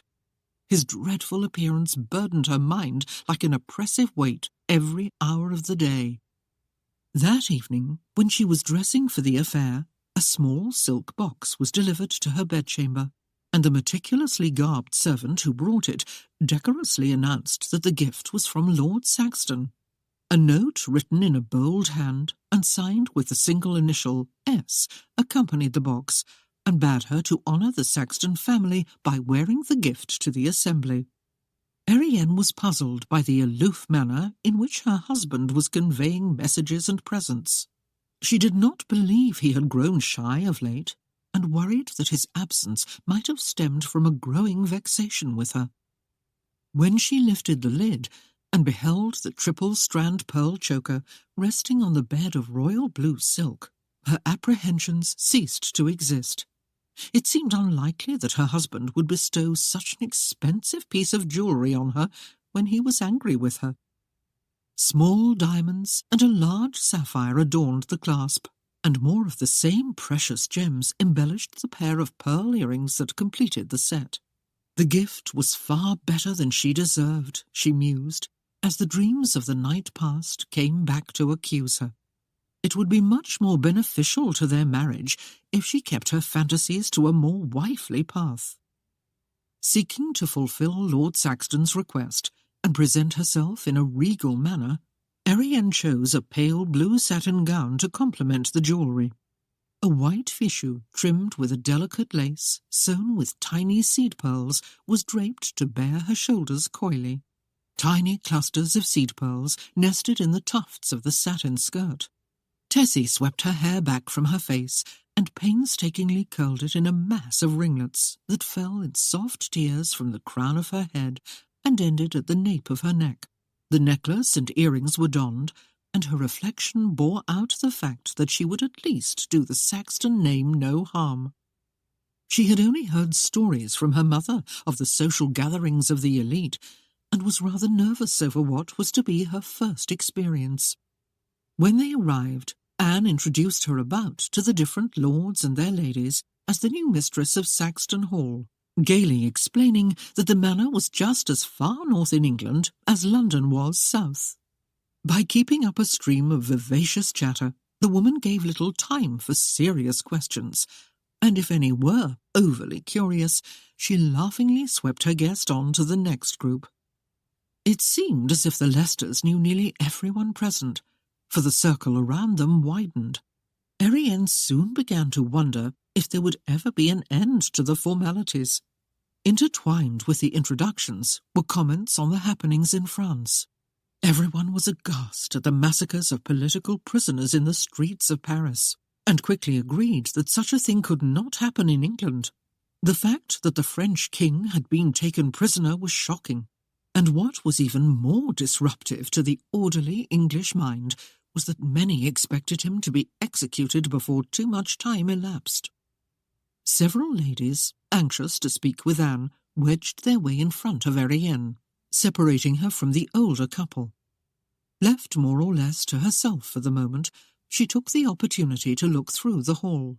The rooms, though elegant, were a trifle stuffy, and feeling in need of a breath of fresh air, she moved toward the tall French doors that led out onto the narrow balconies. She had almost gained her goal when a satin-garbed gentleman seized her arm. Surprised, she looked around and found herself staring into Lord Talbot's smirking grin. "Why, 'tis Erienne! Sweet little Erienne!" He was astounded at his good fortune, and made only a small effort to subdue the lust that shone in his eyes as he warmly appraised her. "My dear, you are simply ravishing. 'Tis amazing what the proper clothes will do for one." Erienne tried politely to disengage her arm, but he glanced about imperiously, appearing not to notice as he arched a darkened eyebrow. "You came unescorted?" "Oh, no, my lord," she rushed to assure him. "I am here with the Leicesters. We were separated." "You mean your husband didn't—" He let the incomplete question hang with heavy innuendo. "No," Erienne stammered, feeling the full weight of the implied neglect. "I mean, he had pressing business elsewhere." "Tisk, tisk." Lord Talbot twitched the ends of his thin, waxed moustache as he pursed his lips in mild disdain. "The idea! Leaving such a lovely wife to fend for herself. Well, from what I hear of him, I can well understand his reluctance to appear in public, and why he chooses to wear that hideous mask. Poor devil!" Erienne's spine stiffened, and she was rather amazed at the hot indignation she experienced at this slur against her husband. After all, the statements had been very much a part of her own thinking. "I have seen no evidence that Lord Saxton is anything but human, my lord." Nigel Talbot pulled back his coat, and, resting a hand on his hip, flexed a knee and leaned close, in the process gaining a clear downward view of the upper curves of her bosom underneath the fichu. "Tell me, my dear," he half whispered, "what does he really look like beneath that mask? Is he the horribly scarred wretch everyone thinks he is?" Erienne stood rigid, stunned by the affront. "If he wanted people to know, my lord, I'm sure he would give up wearing the mask." "Is it possible?" Talbot straightened and glanced quickly to either side, then pressed a heavily scented lace handkerchief to his lips, as if to squelch a threatening giggle. "That even you don't know what he looks like?" "I have seen him in the dark," she stated, chafing under his snickering arrogance. It was one time she wished Lord Saxton would appear. She had no doubt that by his mere presence he could silence the muffled chortles and pale even the painted blush on the man's cheeks. "In the dark, you say?" His eyes gleamed knowingly. Lifting her slim nose to a lofty height, she refused to answer him.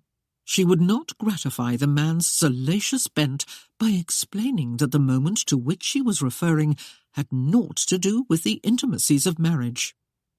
Talbot was undaunted. His gaze was slow and pointedly bold as he perused her soft and exquisite radiance. "There is something about marriage that always enhances the beauty of a woman. I must compliment your husband on his excellent taste, at least in choosing a wife. However, I will chide him on his neglect of such a fair creature."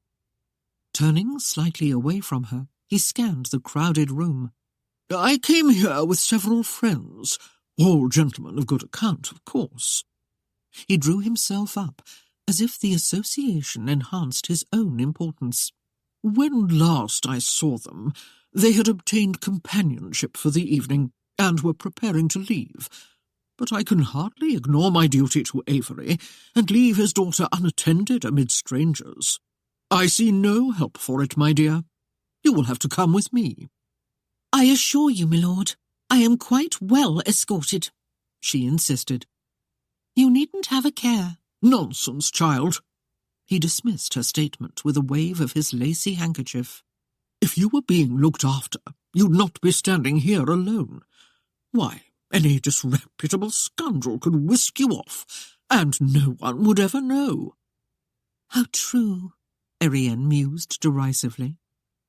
Suddenly, Talbot waved to someone across the room, and Erienne spotted 3 richly garbed men, each with a lavishly gowned woman on his arm. One of them returned Nigel's gesture and pointed toward the entrance with a leering, knowing grin.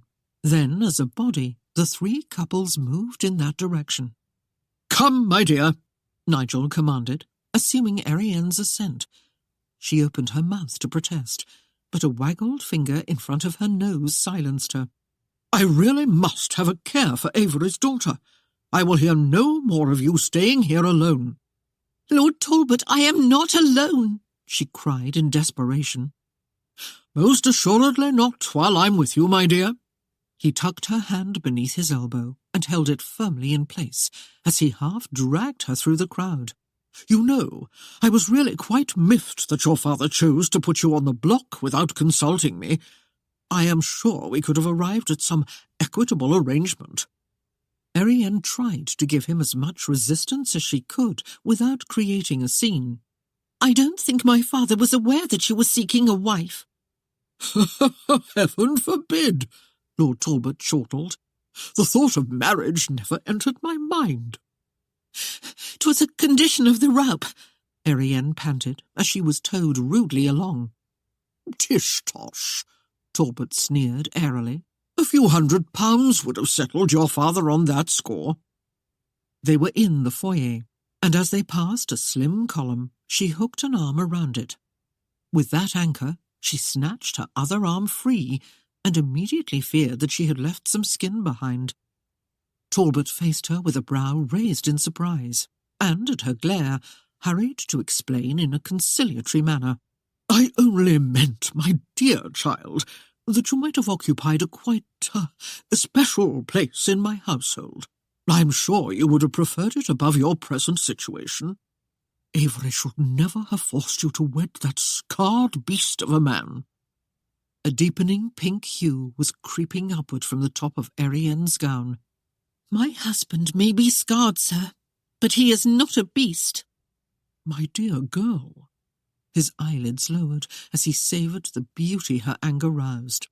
"I only wish to assure you that should the horror of your bondage become more pressing than you can bear, such a position in my household could still be arranged. I, for one, do not consider marriage to be a blemish, as many do." He snapped his fingers loudly, winning the attention of the butler away from several guests who were just entering. "My cloak and hat," he demanded arrogantly. "And fetch the Lady Saxtons too."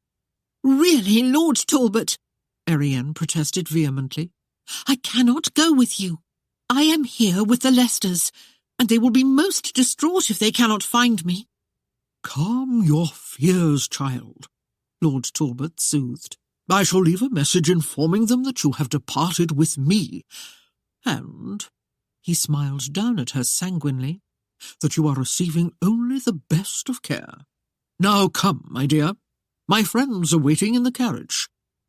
He caught her arm as she tried to turn away, and he ignored her attempts to pry his fingers away.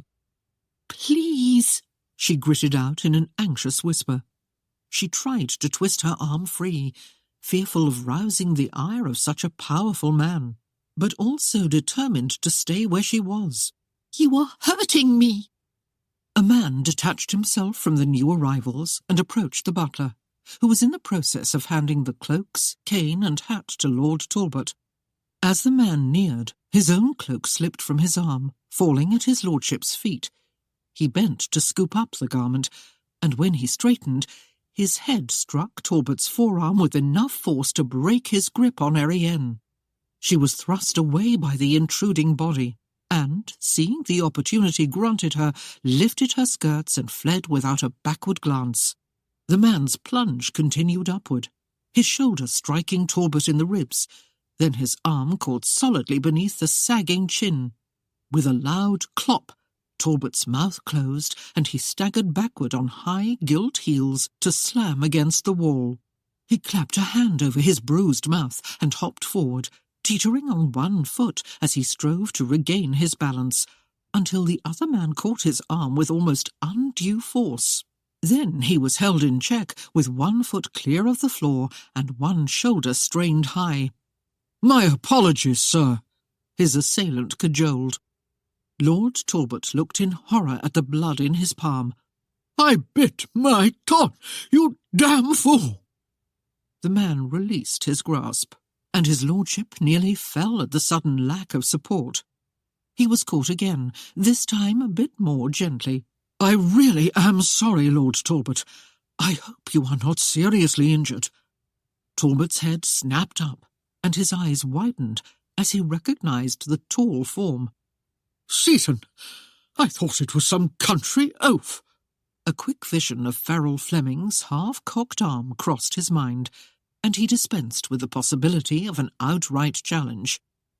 Christopher faced the butler, laying his cloak over Erienne's, which the man still held, and nodding to the man to put them both away. Christopher grinned ruefully as he turned back to his lordship. "Again, my apology, Lord Talbot. I must admit my eyes were on the lady you were with. 'Twas the mayor's daughter." Talbot's tone was brusque and curt. After searching the room, and failing to catch any glimpse of her, he grunted in derision. "Or should I say, the Lady Saxton? She is very lovely. But then, I expect Lord Saxton is more aware of that than anyone else. 'Twould seem that wealth agrees with the wench." He missed the slight lowering of the lids over the greyish-green eyes, and with a brief sigh he resigned himself to a momentary defeat. "For a man who can't even mount a horse, how can he do justice to that little filly?" "Mount a horse?" Christopher repeated with a query.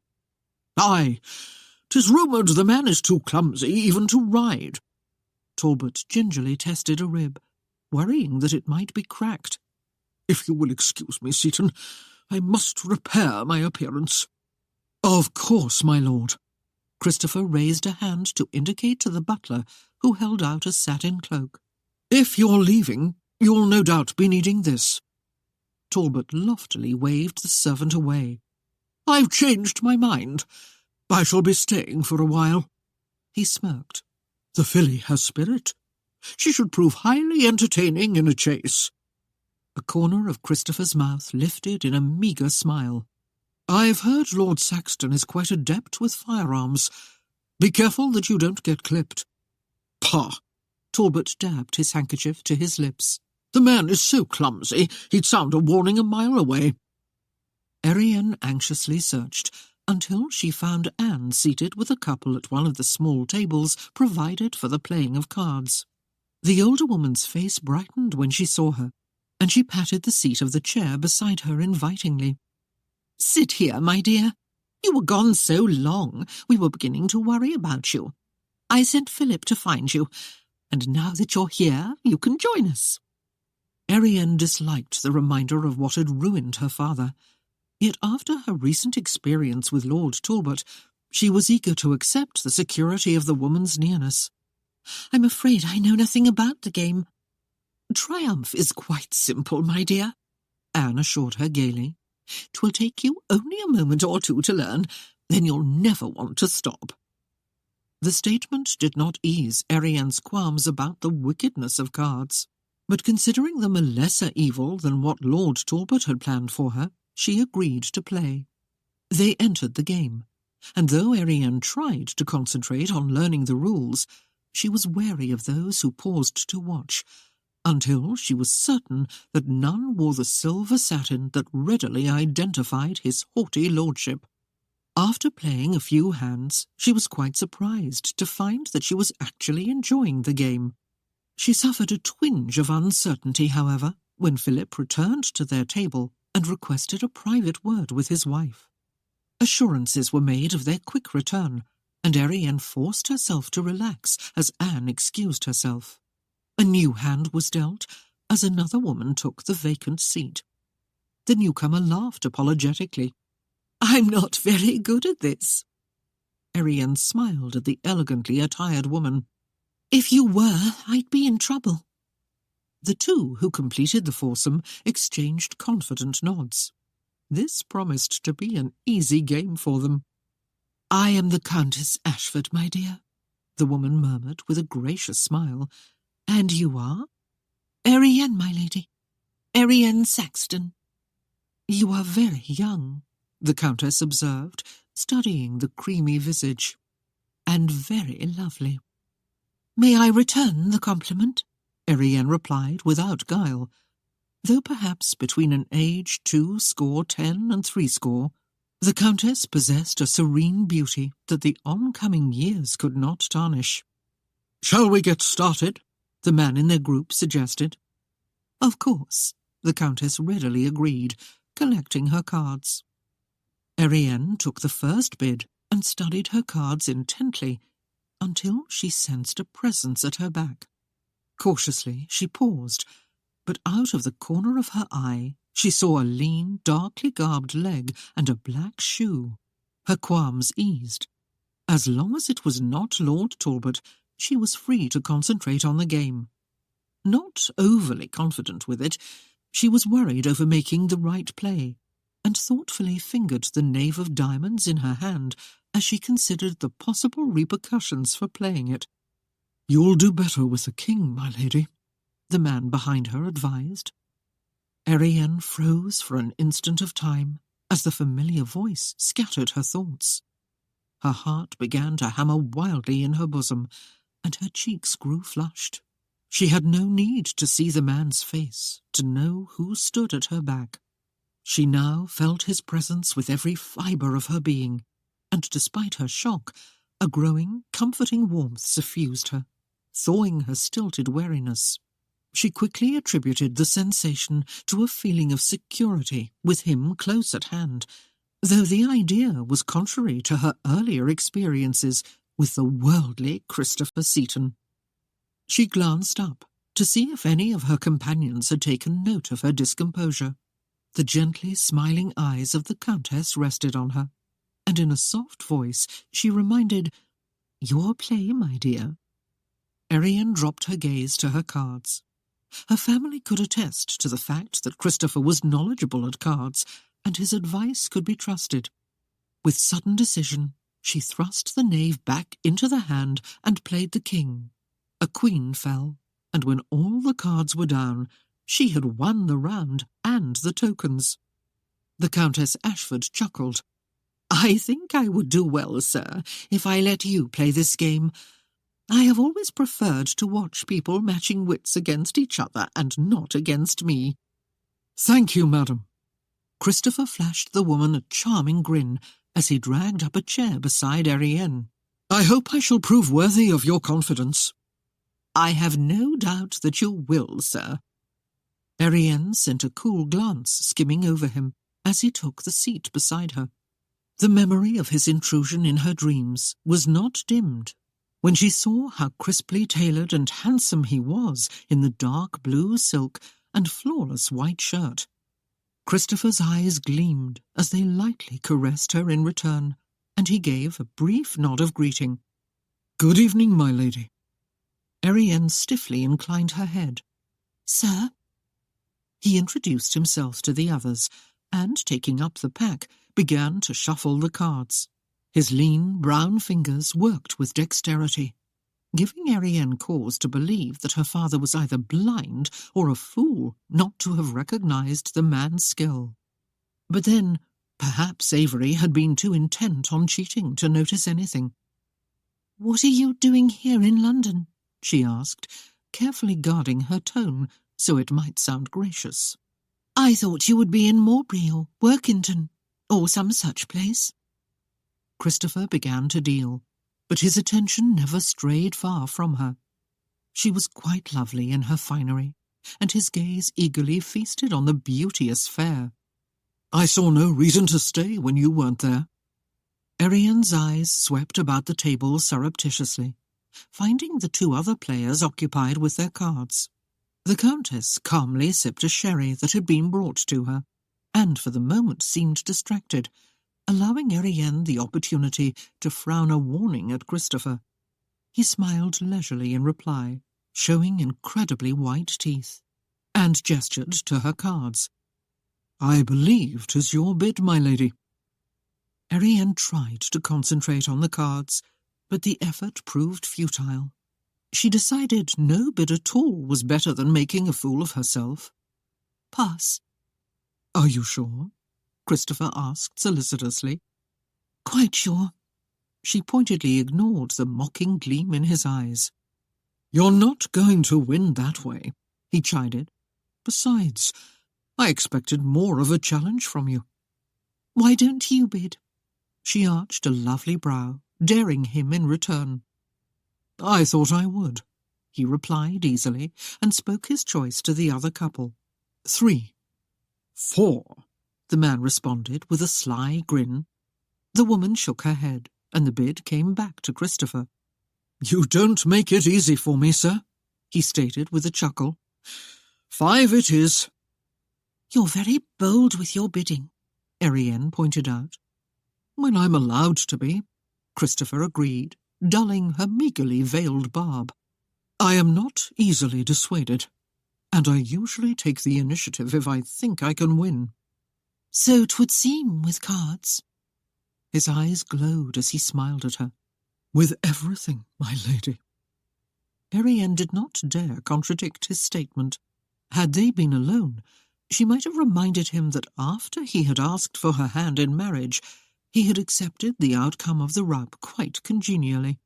He had been like a passive church mouse who had lost a coveted portion of cheese to a more determined rodent, and then had blandly continued on his own way, content in recouping his debt. Seeking some way to undermine his ambitious bid, she watched the game carefully. He led out with an ace of spades and waited for the other cards to fall. The other man slammed down a king and groaned in mock frustration. 'Tis your good fortune that I have no other spades.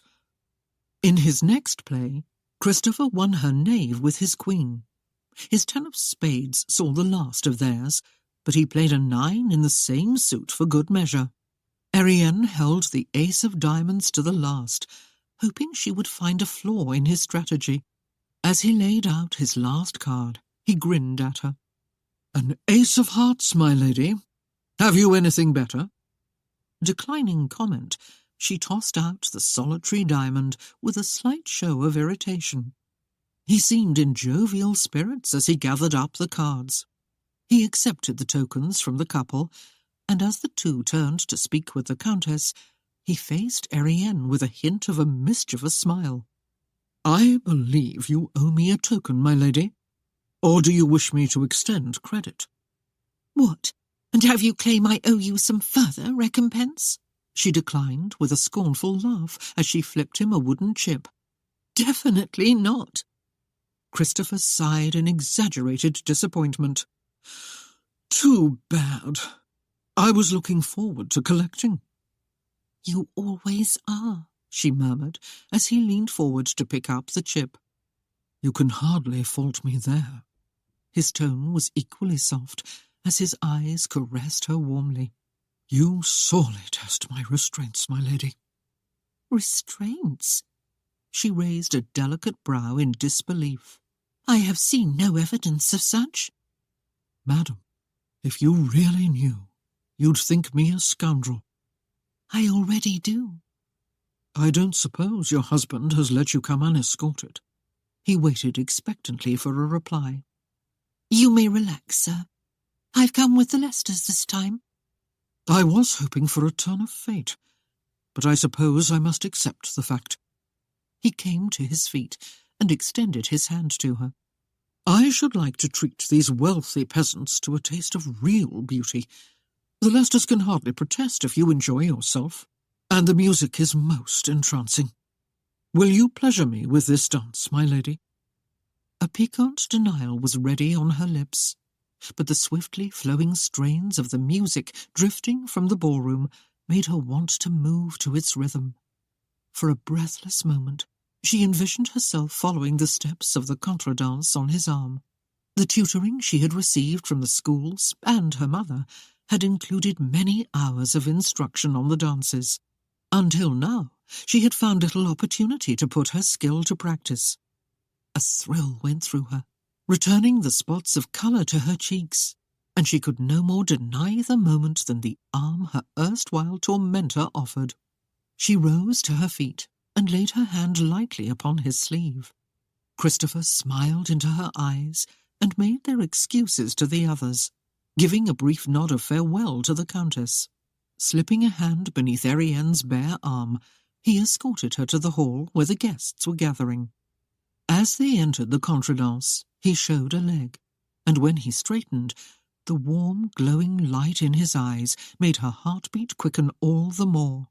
She sank into a deep curtsy, feeling positively wicked. She was a married woman, newly wedded at that, and here she was with a man who had to be the most envied rake in all of London. She suffered a momentary twinge of conscience when Lord Saxton's darkly masked face loomed up in her mind, and she wondered what he would say of a wife who cavorted like a mindless maiden on the ballroom floor with such a man as Christopher Seaton. "You dance divinely, my lady," he observed in passing her. "May I ask who was your instructor? Some handsome suitor, perhaps?" Erienne's lashes lowered as she gave him a sidelong glance. How he liked to tease her about the poor assortment of petitioners who had plied for her hand. "In the main, my mother, sir." "A great lady, no doubt. Did you inherit your beauty from her?" "I'm something of a curiosity in the family." She waited until he came near again before continuing. "My mother was quite fair." His mouth tilted upward in a roguish grin. "You certainly bear no resemblance to your father."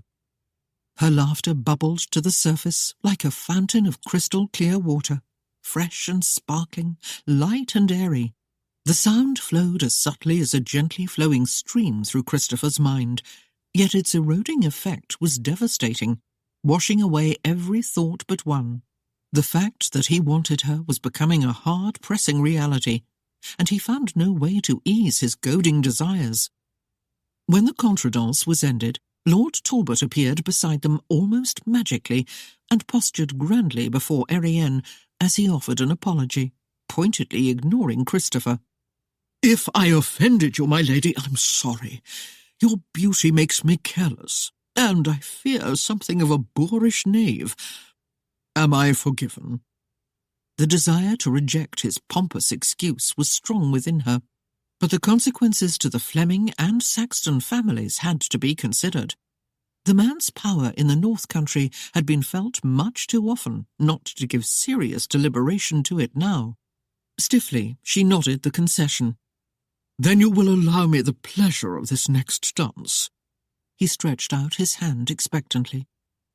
Though Christopher's manner remained stoic, Erienne could sense his growing agitation with the man, for his eyes rested on the dandified lord with a total lack of charity.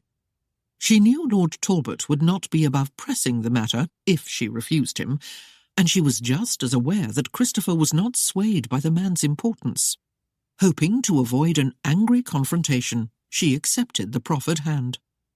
Having won her, Lord Talbot raised a hand and motioned for the musicians to begin a waltz, a scandalous dance which had its beginning nearly a century before in the Austrian court, but still managed to raise more than a few brows in England. It caused Erienne some consternation when the man placed a hand on her waist and took her fingers into a firm grasp. She was stiff and mechanical for the first few sweeping circles, until the graceful rhythm eased some of her tension. "You are a very gracious and lovely lady," Talbot commented. His eyes briefly marked Christopher, who stood watching them with his arms folded across his chest. Talbot had the distinct impression that the Yankee would not let the wench out of his sight, not even for a moment. "How well do you know Mr. Seaton?" Erienne did not trust Talbot, even when it concerned the one whom she had so often professed hatred for. "Why do you ask?" "I was wondering how he came to be here. Does he hold a title?" "Not that I'm aware of," she answered uneasily, as his hand crept up her side. "Usually these affairs are only for titled gentlemen and landed lords," Talbot stated with a lofty air. "He must be the guest of some erring soul." She pointedly replaced his hand on her waist as she gave answer. "The Leicesters said the assemblies are becoming more relaxed, that any gentleman of credible manners and means can attend with proper invitation." "Aye, it is so, and I am appalled that we must allow commoners to attend. They lack so many of the social graces. Why, the way that fellow came striding into the place and knocked me around, I shall be sore for a week." "Christopher?" "Aye, that bumbling buffoon," Talbot sneered, then flinched as he tested his still tender tongue. Erienne glanced between the two men in amazement, and remembered the glimpse she had had of deep russet hair and broad shoulders just before she had been thrust free. An amused giggle threatened to burst forth as the identity of her protector dawned. "The man should be grateful that I chose not to call him out." She refrained from comment, considering he had made a wise decision for the sake of his own health. "Look at him," Talbot jeered in derision. "He's like a stallion straining at the bit." Intentionally, Talbot waltzed her around in front of the mentioned one before sweeping her away again. He derived a certain pleasure at dangling the delectable sweetmeat before the other's gaze, perhaps for the same reason one teases a youngling by holding a treasured bauble just out of hand's reach. Lord Talbot's statement was not far from the truth, Erienne realized. Christopher's brows were gathered in a harsh frown as he closely observed their flight about the room, as if he had some special right to be jealous when she danced with another man. Before the last note of the music quivered and died, he was there beside them. "I claim the next dance." His voice was flat, his statement blunt. Lord Talbot was the one left frowning, as the younger man led Erienne away. Much in the manner of his lordship, Christopher gestured to the musicians, and another waltz began. Laying his hand on her waist, he faced her, and his eyes shone with a purposeful light as he swirled her about in wide, graceful circles. Like the man himself, his movements were bold and sweeping, with none of the mincing steps his lordship had demonstrated. Erienne was very much aware of his arm about her waist and of the strength and power of the shoulder that flexed beneath her hand. As they glided across the floor with seemingly effortless ease, others paused to watch in admiration. They were an uncommonly handsome couple, and muted whispers rose as the onlookers exchanged questions and conjectures about them. Between the pair, however, there was almost a stilted silence. Erienne would no longer meet his gaze, and resisted being held too close, much too conscious of the magnetism of his powerful frame and the uneven beat of her heart. "My lady is displeased over something?" he finally queried, with a slight twist of a grin. For a turn or two she debated her answer. For the sake of pride, she could not tell him how well he disrupted her thoughts, and that the calm serenity she displayed hid emotions that were well roiled by the fact of his nearness. Shielding herself against his mockery, she chose to attack rather than reveal her weakness. "You treated Lord Talbot most rudely." "Rudely?" Christopher laughed in sharp derision. "The man was ready to drag you off, and I assure you, my lady, he had nothing honourable in mind." She lifted her chin, displaying the long, graceful throat with its jewelled adornment, and leaned back against his arm. "He apologized, and for the most part was a gentleman in the dance. 'Tis obvious you need serious counselling on the definition of gentleman, madam. Lord Talbot is a rake of the first water, and I caution you to be wary of his attention. Miffed, she turned her face aside and answered loftily, He is probably no worse than others I know. Would you explain the same to Lord Saxton, if he were here to warn you of the man? Erienne almost halted as she glanced up at Christopher, feeling a trifle hurt by his barb. I have always been as truthful and honest as I can be to my husband. And of course, he smiled lazily, you have told him all about us. This time, Erienne did stop, her ire rising. It was bad enough to be plagued by her own thoughts and dreams, but to have him taunt her, it was too much. She would see his suspicions put to quick death. Us? Pray tell, sir. Just what is there to say about us? He leaned close and spoke in a low voice. If you'll remember, madam, you were not exactly cool to my kisses. Oh! The single syllable escaped her lips, while other words failed her. Abruptly, she turned and started to leave the floor. But he seized her wrist and half-guided, half-dragged her through the open doors that led to a dimly lit, foliage-bedecked gallery. Once they had passed from sight of the other dancers, Erienne snatched her wrist free and rubbed the smarting member, groaning through gritted teeth. Men! She presented her back as he stepped near, and though she could not dismiss him from any part of her awareness, she managed an attitude of cool disdain. Christopher's mood softened as his eyes feasted on the beauty of the long, shining ringlets and the soft, delicate creaminess of her shoulders. The fragrance of her perfume drifted through his senses, and the throbbing hunger began anew. He was seized by a strong yearning to hold her against him, a desire that burned through him and cauterized his very mind with his need. He slipped an arm about her slender waist, pulling her back against him as he bent to murmur close to her ear. Erienne, my love. Don't touch me! She gasped and jerked away as his whisper stabbed to the roots of her being, tearing holes in the thin facade of her composure. Shaking, she faced him, holding up both wrists accusingly. You see, they are both bruised. You are no better than he is. For most of this evening I have been dragged hither and fro by men who declare they only wish to protect me. Christopher recognized her anger and gave a brief, mocking bow. Your pardon, my lady. I only sought to tell you about a man whose intentions are less than honourable. And what of yours, sir? She scoffed. If we should venture to the warmth of yonder stable, would you then withhold yourself, or see my virtue to an end? He moved close, but carefully refrained from contact, though his eyes devoured with ravenous hunger all that he saw. You have guessed the truth, madam. His voice was husky and warm. 'Tis my dearest yearning to take you in my arms and have done with this damned virginity. If your husband cannot do the thing, then in mercy let it fall to me. But do not waste yourself on that strutting cock Talbot. He would use you to the limits of his boredom, then hand you to his friends for whatever end they could conceive. Erienne stared up at him, and when she spoke, it was almost in awe. And what of you, Christopher? If I were to yield myself to you, would you then honour me? Honour you, he breathed. Sweetest Erienne, how could I not?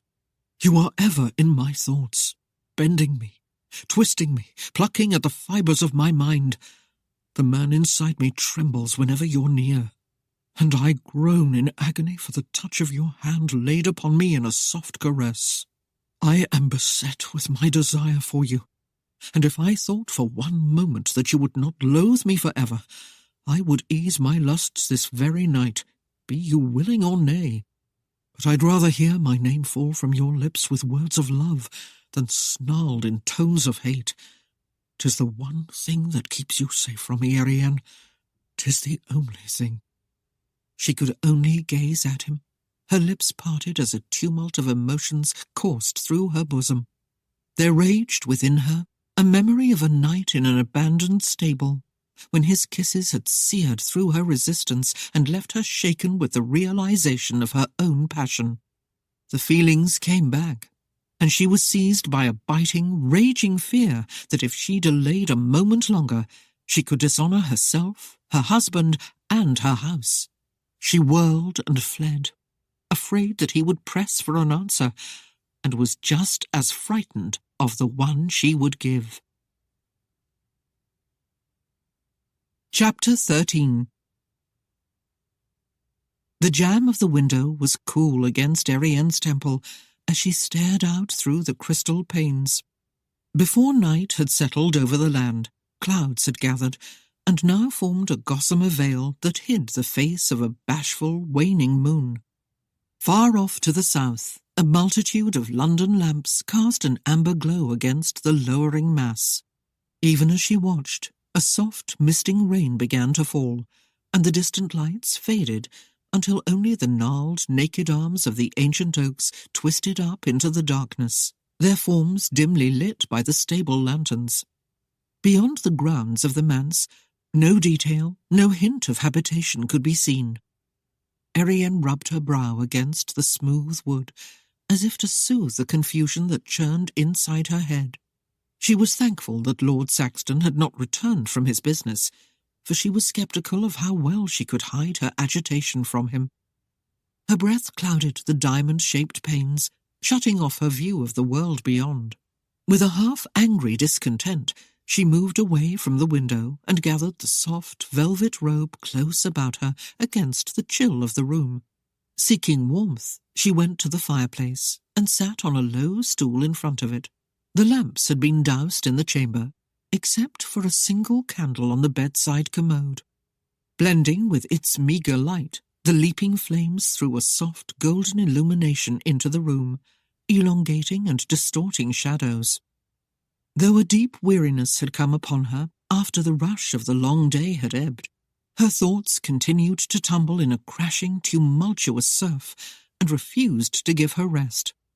Christopher's words would not remain interred in the back of her mind, where she wished to bury them. Instead, they crept forward, like grey, thin ghouls to torment her and maul her peace of mind. "That rakish Yankee attacks me from every side," she moaned, and shook her head in abject frustration, setting the long tresses swaying with fluid motion. "His boldness knows no bounds. Why won't he leave me alone?" No answer came from the dancing flames, and she shifted to another rationale in a desperate attempt to bring her roiling discontent to heel. "'Twas the music," she excused. "The rhythm and the dance which excited me." Even as she spoke them, the words sounded hollow and without substance. It was his arms that had warmed her, his voice that had shot tiny little bursting shards of delight through her, his nearness that had sent her senses reeling. She fought against the whirlpool of unwelcome emotions that threatened to drag her down to a new depth of despair. There was a tremor in her breast that would not obey the command of her will. Then, slowly, a darker shape took form, and the ghosts dissipated before its threat. The featureless leather mask, though unchanged, stared at her with an accusing glare. Erienne's head came up with a jerk, and her eyes were wide as they searched the room for the one whose stealth had oftentimes brought him in unheeded. Though the chamber was empty, she rose to her feet and began to pace nervously, her restless strides measuring the width and breadth of the bedroom. There seemed to be no escape from her plight. The more she tried to find some reason and logic in her feelings, the more confused she became, until finally, with a moan of hopeless frustration, she tossed aside her robe and fell back upon the bed. She lay without moving, letting the cool air seep through the thin gown and touch her body.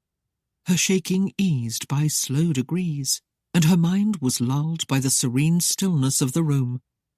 Her eyelids sagged as her mind drifted where it would, swirling through the dances and the moments when sparkling greyish-green eyes had held hers prisoner. The shadowed form came back to stand at the end of her bed, but this time she could conjure no manly features in the gloom. The thing stared at her with a fixed smile and red glowing eyes that pierced the darkness, paralyzing her with a sudden fear. Then a log fell in the fireplace, and in the flare of light, her eyes caught the broad shoulders, the black garments, and the smooth mask of her husband. With a startled gasp, she sat upright. The smile and the red eyes were nothing more than dark holes in his leather visage. Yet her terror did not wane as she thought of what he might have seen in her. "My pardon, Erienne," he rasped. "You were so still, I thought you were asleep. It was not my intent to frighten you." The frantic throbbing of her heart would not be calmed by his assurance. She sought to steady her voice as she answered, "You've been gone so long, my lord. I was beginning to think you had either forgotten or deserted me." Wheezing laughter came from the mask. "Unlikely, madam." She felt the bold touch of his hungry gaze, and inwardly she shivered. His gloved hand reached out, and she froze as it pushed aside her tumbling hair. His fingers moved in one long, slow, unending caress along her arm, and even through the light covering of her gown, she was sure she could feel the inhuman coolness of his touch. Her pulse quickened when he stepped nearer, and in one scrambling leap she was out of the bed. Flying across the room, she fetched a small jewelled box that Anne had presented her earlier in the evening. "Look at this, my lord," she bade, bringing it back to him and giving no mind to the transparency of her nightgown as she stood before him with the box resting on outstretched palms. Her only thought was to avoid his caresses, and, if she could, to placate his temper. "Isn't it lovely?" Lord Saxton opened the velvet-lined box, momentarily displaying an interest in it. Then, without looking up, he startled her with a hoarsely murmured inquiry. "Do you realize how much I want you, Erienne?" She lowered the box, then stared helplessly into the eye-holes of the mask when he raised his head. Tears filled her eyes as she struggled with the turmoil that writhed within her. She knew she had no right to deny him, but neither could she bring herself to the point of yielding. The fear of what lay beneath the mask could not be easily set aside. His breath sighed through the openings in the leather. "Never mind. I can see you're not yet ready to become my wife." She raised a hand to him in plaintive appeal, but as hard as she tried, she could not make herself touch him. She could not think of him as a husband. Lord Saxton rose and made his laborious way to the door, where he paused and spoke over his shoulder. "I have more business to attend on the morrow. I will be gone before you waken." With that, he left and closed the door behind him, leaving Erienne to stare in rampant misery at the portal. Her shoulders began to shake as muted sobs welled up within her and tears streamed down her face. When she joined the Leicesters for the morning meal, Erienne was surprised to find them already in the drawing-room with another visitor, one who managed immediately to turn her emotions into a jangled knot of sensations. When she first saw him, standing tall and dashing beside the window, her heart quickened, and she had to squelch a surge of excitement. Then anger and resentment began to well up in her breast, as she thought of the man's audacity in presenting himself to her husband's friends. Anne came across the room where Erienne had halted beside the door and took her arm. "Come, my dear, I have someone I'd like you to meet." Erienne resisted being drawn forward, and, avoiding Christopher's amused gaze, replied in a muted tone, "Your pardon, my lady, but Mr. Seton and I are already acquainted." "Acquainted, perhaps, Erienne," Anne responded pleasantly, "but I'll wager never properly introduced." She led the reluctant young woman across the space and halted before the man. "Lady Saxton, may I present Mr. Christopher Seton, a kinsman of yours, I believe?" Erienne looked at her hostess in astonishment, not quite sure she had heard her correctly. She gingerly repeated the word that had caused her distress. Kinsman? Oh, yes. Let me see now. The Seatons and Saxtons are related in several ways. Anne pondered the matter for a moment, then waved a hand as if to dismiss it all. Well, no matter. The latest was by marriage, and I believe there was a common ancestor back there somewhere. That would make you at least cousins. Cousins? Erienne's dismay leaped through in her voice, and she felt as if someone had just closed a heavy gate to bar her escape. At the very least, Anne assured her earnestly. And quite possibly something else as well. But he's a Yankee, Erienne protested. Humour shone brighter in the translucent orbs, and a warming ire at his effrontery stirred in her. Really, my dear, Anne reproached the young wife gently. We cannot all be so fortunate as to live out our lives on good English soil, but one can hardly ignore the ties of blood. I, for one, have completely forgiven my sister. The Marquis interrupted his wife's chatter abruptly. Let's not get into a detailed review of the family tree, my dear. I'm sure Christopher can explain it all in simpler terms. He turned to his guest expectantly. Actually, Christopher's shoulders lifted in a lazy shrug. Stuart's mother was a Seaton before marriage.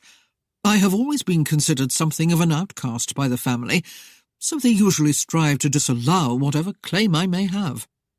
I believe I understand their reasoning, Erienne quipped in subtle sarcasm. Grinning roguishly, he inclined his head. Thank you, cousin. I am not your cousin, she corrected crisply. Indeed, had I known you were kin, I would never have consented to this marriage. You mean you haven't fallen madly in love with Stuart yet? He chided. His eyes gleamed with mischief, and when she opened her mouth to retort, he put up a hand to hold her. No need to explain, cousin. I have no great love for him myself. We tolerate each other only because the situation demands it. In fact, we seem to exist only to antagonize the other. I envy him his newly acquired bride, and he is jealous of my good looks, which, he shrugged, simply makes us both quite incompatible. Philip turned to his wife, seeking to ease the tension of the moment. We'd better have breakfast, my dear, if we are to be about our affairs. Christopher, will you bring Erienne along? Anne urged sweetly, as she took her husband's arm and moved towards the dining room. Of course, madam. Christopher gallantly presented his arm to the dark-haired beauty, at the same time catching her hand and pulling it through the crook of his elbow, not giving her a chance to deny him. Erienne yielded, rather than make a scene, but behind Anne's back she glared up at him and hissed, "You're outrageous!" "Has anyone told you this morning?" he breathed, blithely ignoring her irritation as he bent his head near hers.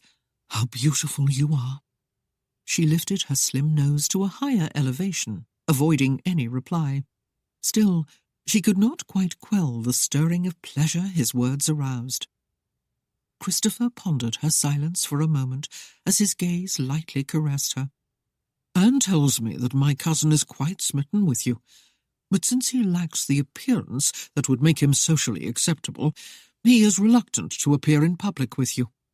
His smile widened into a grin as she looked at him in surprise. "I am therefore considering offering my services as your escort." A crisp, cool smile was briefly bestowed upon him. "You seem to have it well planned, except for one thing. I have no intention of going anywhere with you." "But you'll have need of a capable chaperone," he argued. "Thank you for your offer, but I think I would rather take my chances alone. I believe I would be safer." "The Leicesters have an appointment this morning, and since Stuart is not here, I've asked if I might take you for a ride about the city." Her mouth came open with her surprise, and she searched the tanned visage, taken aback by his nerve.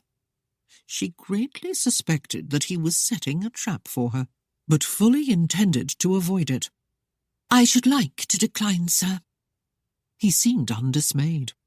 I thought you might enjoy the outing, but if you would rather stay here with me, I'm sure we can find something to do while the Leicesters are away." Peering at her askance, he awaited her reaction. Irate sparks flashed in the blue-violet eyes as Erienne became aware that she had been snared. She knew the folly of remaining in the manse alone with the Yankee rake. By the time the Leicesters returned, there would be serious doubt as to the continued state of her virtue. Cousin or not, she would be hard-pressed to avoid his amorous bent. "Your persistence amazes me, sir." "I simply know what I want, that's all," he answered warmly. "I am a married woman," she gritted. "How well I know." At the table, Christopher held her chair as she slipped into it, and then he went around the table to take a place opposite her. For Erienne, his presence caused as much distress as when her husband sat across from her. With those glowing eyes constantly on her, she felt as if she were being devoured instead of the excellent fare. Shortly after the morning meal, the Leicesters made their apologies and hurried on their way, leaving Erienne no choice but to let Christopher escort her to the waiting coach. It was evident that he had expended a goodly amount of coin in the hiring of such a fine livery, and he was most gallant as he handed her into its plush interior. "Since I favour your company, madam, I shall try to be on my best behaviour," he said as he settled into the seat beside her. "If you are not, my husband will hear of it, sir," she warned direly. He chuckled. "I shall try to remember everything my mother taught me about proper decorum." Erienne rolled her eyes in wide disbelief. "This should prove to be an interesting day." Relaxing back in his seat, Christopher smiled at her. "Might I start off by saying that I am honoured by this privilege, madam? You are an exceptional-looking woman, and 'tis a joy to see you appropriately gowned. At least Stuart is not stingy with you." He was right, of course. Lord Saxton was generous beyond the measure of most husbands. It made her even more cognizant of the fact that she had never given him anything in return, not even his rightful due as a man or as a husband. Erienne smoothed the cream-coloured skirt of watered silk, feeling very much a lady of worth. The emerald-green velvet bodice was cut in the manner of a short vest, but with a stiff standing collar and long fitted sleeves. Puffs of silk adorned the velvet hat that Tessie had encouraged her to wear, and a long streamer of creamy silk swept gracefully beneath her chin and over her shoulder. The creation combined rich, stylish flair with discriminatingly good taste, something both the Talbots lacked, but which was applied with almost casual ease in everything her companion essayed.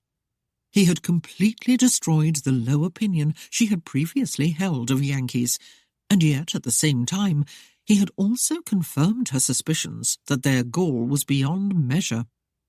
"Would it be improper for me to ask where you were taking me?" Her question carried more than a hint of satire. "Anywhere my lady wishes. Vauxhall Gardens might do to begin." "'Tis really not the best season for it," she commented. Christopher glanced at her in surprise. "You have seen it?" "My mother took me there several times." He tried again. "We might have tea at the Rotunda." "I wonder if it's changed much." "You've been there too," he stated with deflated enthusiasm. "Why, Christopher," she said, and laughed, detecting his disappointment. "I used to live in London. I really can't name a sight that I haven't seen." He mulled over her reply for a moment. Then a slow smile came upon his face.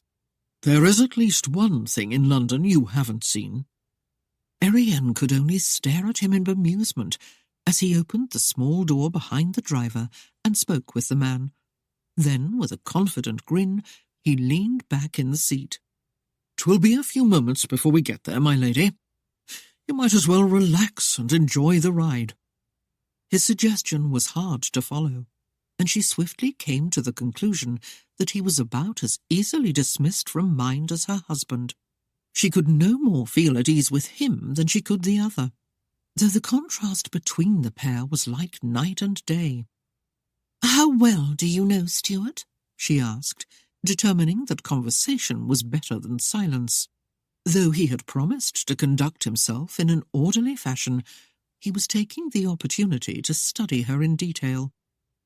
"As well as anyone, I guess," he replied easily. "But then, no one knows him very well at all." "Are you aware that Timmy Sears is dead?" He gave a brief nod. "I had heard as much." "Stuart seemed distressed over the man's death." Christopher's answer was slow in coming. "Perhaps Stuart realizes the possibility of someone accusing him of the killing. A few of your husband's tenants voiced their suspicions that it was Timmy Sears who torched Saxton Hall, mainly out of spite because of the many times he had been chased off the lands. Nothing could be proven, of course, but the man was into constant mischief. Stuart lost a great deal because of that fire." "Do you really think Timmy set fire to the manse?" A shrug conveyed his indecision, and he replied with care. "I have heard a wide variety of tales about that.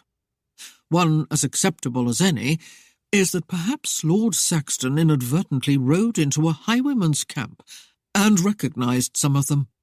The Marquis received a message to that effect, but before the authorities could arrive, the new wing, wherein Lord Saxton had made his chambers, was torched." Christopher glanced out the window as he added, "He had often complained of the draughts of the old house, and now I suppose he has to endure the cold." Erienne sensed a poignant sadness in him in that moment of silence, but could find no reason for it, except that he sympathized with his cousin. The mood seemed completely out of character for the man himself. "But if Stuart knows who was responsible for the torching of the hall, surely he could call them before the courts to make them pay their due." Again, there was a long pause before an answer came. "Lord Saxton is not the same man he once was. He thinks differently. He saw his father slain, and he remembers hiding beside his mother, afraid to let out a frightened whimper for fear the men would find and kill them too. The burning of the manor brought it all home to him. 'Tis possible to see a long series of apparently unrelated events in the happenings, from the slaying of the old lord and the driving of his family away from the hall to the burning and even the piracy that has laid hold of Cumberland. Perhaps Stuart sees a single hand behind it all and seeks a meticulous justice that can extend to the leaders and the highest one involved." Erienne gave serious thought to his answer, and was uncertain as to what part she played in all of it.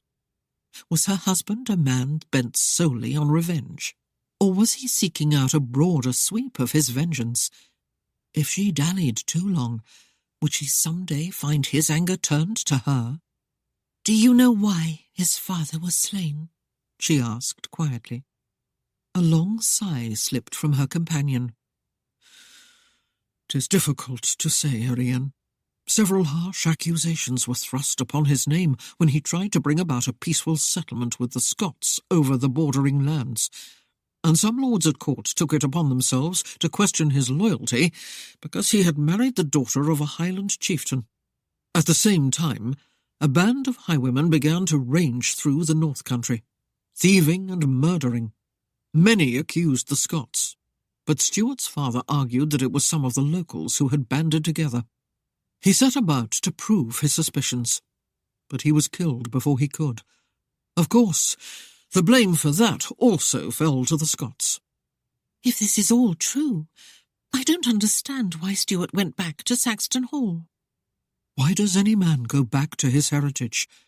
To clear the family name, to take his rightful place as lord of his lands, to avenge the murder and destruction of his family, and bring to task those who were responsible. "You seem to know a great deal about my husband after all," Erienne pointed out. Christopher smiled wryly. "As much as I hate to admit it, my lady, I'm kin to the man, and I've learned all the family secrets. What of his mother? Where is she? After the death of her husband, Mary Saxton took what remained of her family and left the North Country. She spent many years a widow, then married an old friend of the family. She will no doubt arrange a visit to Saxton Hall after her son puts his house in order. She does not wish to intrude until then. She must have been greatly saddened by what happened to her son. She is quite a woman. I think you'll like her. But will she like me? A wife bought on the block? I can assure you, my lady, you have naught to fear. She despaired that Stuart would marry at all, and since you're such a fine choice for her son, she can't help but like you. His grin broadened. If she doesn't, I hope she makes Stuart give you up so I can have you. After being married to such a beast, perhaps you could tolerate me a little better. Stuart is not a beast, Erienne protested impatiently, and I dislike the fact that everyone calls him one. You rise quickly to his defence. He regarded her closely as he teased, I hope you're not falling in love with the man. From what I've heard, he needs someone to love him. And what better person to do that than his wife? You distress me, Erienne. His mouth twisted in a lightly mocking grin. You give me no cause to hope for myself. Nor should I, she retorted pertly. I am a married woman. He laughed briefly. You seem to take special delight in reminding me.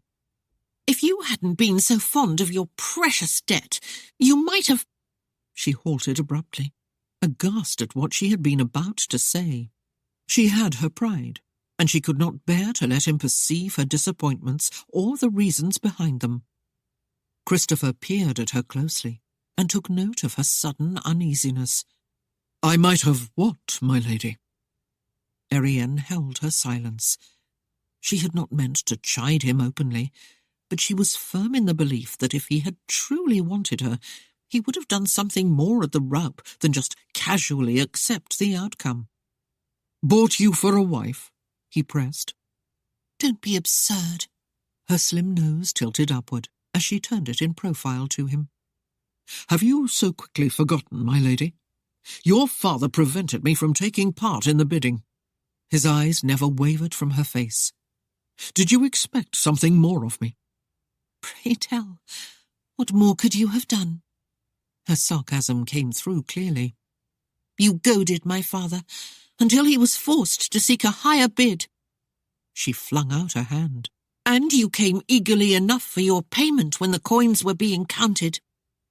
Madam, can it be that you resent me because I failed to snatch you away from your father and carry you off to some hidden valley? His tone was one of amazement. Indignant colour stained Erienne's cheeks. You're right, of course. I do resent you, but not for the reasons you state.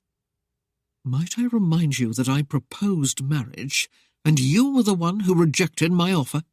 In no uncertain terms, you let me know how you loathed me. Was that a lie? No. The word was lashed out in anger. You seem to be content with Stuart, he began slowly, and saw a frown flicker across her lovely brow. Do you indeed prefer the cripple above me? The tiny nod she gave was stiff and difficult. Stuart has been very kind. Useless as a man, he muttered scornfully. That's not fair, she cried. He stared at her curiously. The statement is fair, unless you're the one who keeps him at bay. A livid blush swept into her cheeks, and she quickly directed her attention out the window, unable to meet his probing gaze.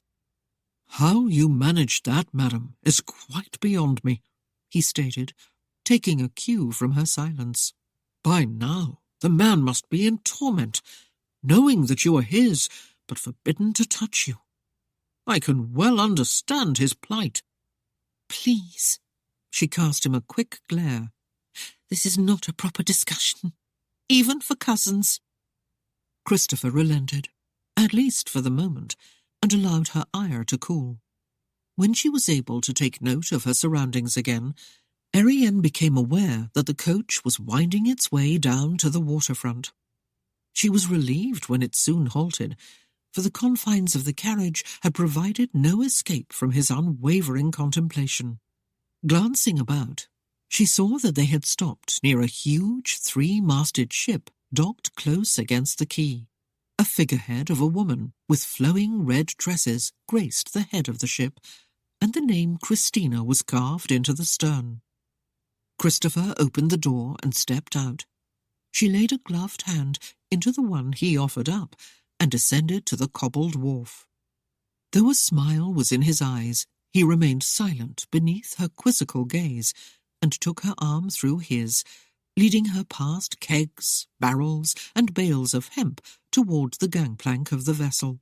Other ships were in dock, but none compared to the Lady Christina. Like a proud queen, she stood tall and serene amid her consorts. On board, a man in a blue coat came to where the gangplank touched the ship. When he espied the couple, he smiled and waved a greeting that was immediately returned by Christopher. "Captain Daniels, have we permission to come aboard?" he called. The man gave a throaty chuckle and beckoned them aboard. "At your pleasure, Mr. Seaton." The wind ruffled the dark russet hair as Christopher swept off his hat and gave her a rueful grin. "Madam, may I entice you aboard?" Her gaze flicked over the faces of the men who had come to the rail to appease their curiosity. She could not hear what was being said as they murmured and chuckled together, but she sensed that she and Christopher were the topic of their animated conversation. "With so many to come to my aid, should you prove incapable of continuing your gentlemanly performance, I suppose I shall be safe enough," she quipped. An amused chuckle came with his reply. "Madam, if we were cast upon a lonely isle with these same men, I'm sure the stress of your beauty would soon overwhelm them, and you would have to depend upon me to provide protection for you. There is not always safety in numbers, my sweet, and sometimes circumstances play a heavy hand upon the actions of men." Finding no appropriate retort, she accepted the arm he offered and allowed him to escort her across the plank. When she glanced down and saw how far they were above the water, she tightened her grip and tried to dismiss the fact that his arm pressed casually against her breast. The captain greeted Christopher with a broad smile and a hearty handshake. "Welcome aboard, sir." Christopher kept her near as he made the introductions. "Erienne, may I present Captain John Daniels, a man I have often sailed the seas with. John, this is the Lady Saxton. I believe you have heard me mention her." Captain Daniels took the slender gloved hand between his own and spoke with jovial warmth. "I thought Christopher had lost his senses when he talked about how lovely you were. I am relieved to see that his claims are quite well-founded." Erienne was not displeased with the compliment and murmured her gratitude before she met Christopher's steadfast gaze. "This is your ship?" she queried, and raised her gaze along the tallest mast to where it seemed to touch the underbelly of the sky.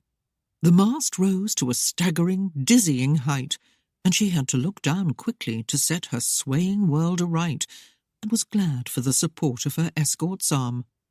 "Aye, my lady," Christopher replied. "This one is the largest of the 5 ships I own. Would you care to see her?" the captain offered. She sensed the man's pride for his ship and laughed gaily. "I was hoping I could."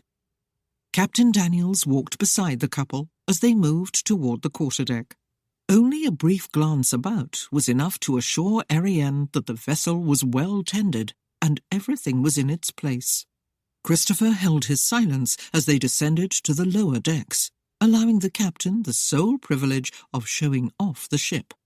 No more than 1/3 of the hands were aboard, and some of them stared outright as the lady passed, while others cast surreptitious glances in her direction. But each, in his fashion, paused to admire her beauty. When the tour of the lower decks was complete, The captain led Erienne and Christopher to his cabin, where he poured a light cordial. He gave a nod to each of the 2 bedrooms that lay at either end of the main cabin and made a casual comment. "The quarters might seem a bit cramped, madam, but this is where Mr. Seaton and I have passed many an hour on the high seas." "Do you have a voyage planned for the near future?" she asked, and hoped she was successful in disguising her interest in whether Christopher would soon be leaving England or not. "I am at Mr. Seaton's disposal while we're here. When we leave will be up to him." Erienne was somewhat astonished by the man's statement. To think that a whole vessel and its crew catered to the whims of one man seemed most extravagant, and she could only wonder at the wealth that could afford such luxury. The 3 of them shared lunch on the ship. Captain Daniels had as many amusing yarns and stories as he had accounts of actual happenings at sea. Erienne was entertained thoroughly by the deft humour of the men, and despite her earlier qualms, could not think of a specific time of relaxed conversation that she had enjoyed more. In comparison, the rest of the afternoon passed quite serenely. Vauxhall Gardens was for a summer stroll, but the quietness of it on a wintry day could not be denied. Erienne was content to let her escort lead her through the Baroque pavilions and the tree-lined lanes. As promised, Christopher lent himself to a most gentlemanly comportment and treated her in a grand style, making her feel as if she were the only woman in the world. In the Rotunda's enchanted palace, tea was served in arched alcoves around the perimeter, while an orchestra provided soft music as a background for a congenial conversation. In all, it proved to be a most enchanting day, and Erienne experienced a tinge of regret when it came to an end. She knew on the morrow she would be journeying back to Saxton Hall with her husband, and it left her in a melancholy mood as she watched the rented livery pull away from the Leicester mansion, carrying her escort with it. Christopher had held her hand briefly at the door, and brushed a cousinly kiss against her cheek before making his departure. It was a simple contact, but the memory of it lingered far too long for her to be able to discount its effect on her. The mists hung stubbornly in the low spots as the Saxtons' coach departed the Leicester mansion and ventured northward in the chill, brisk morning air. The sun, barely piercing the day with its light, was heavily swathed in fuchsia clouds that hung close over the horizon. The carriage rattled past farms that lay north of the Thames and crossed stone bridges, where thickly curling vapours hovered over streams and marshes. As the day aged, the skies became grey and bleak, the air decidedly crisp. Tessie had relented to her mistress's pleas to take shelter inside the coach. Though Erienne understood the girl's timidity in the presence of Lord Saxton, not even the bulk of the 2 men who rode above could provide enough warmth to equal the interior. The young maid avoided glancing in the master's direction, and was content to nap in her corner, while her mistress chose to do the same in the seat beside her. At noon they paused at an inn, and though the place had several guests, the common room fell deathly quiet as Lord Saxton guided his young wife to a table. His presence never failed to quicken the service, for all were wary of inciting his wrath. As usual, he declined to sample the fare, and after escorting Erienne back to the coach, excused himself briefly from her company. They were on the road again, and settling themselves for another long jaunt, when there was a shout in the distance, and the small hatch behind the driver's seat opened. "A coach coming up from behind, my lord," Bundy called down. "A big un with a small troop of riders." Lord Saxton gave him a quick reply.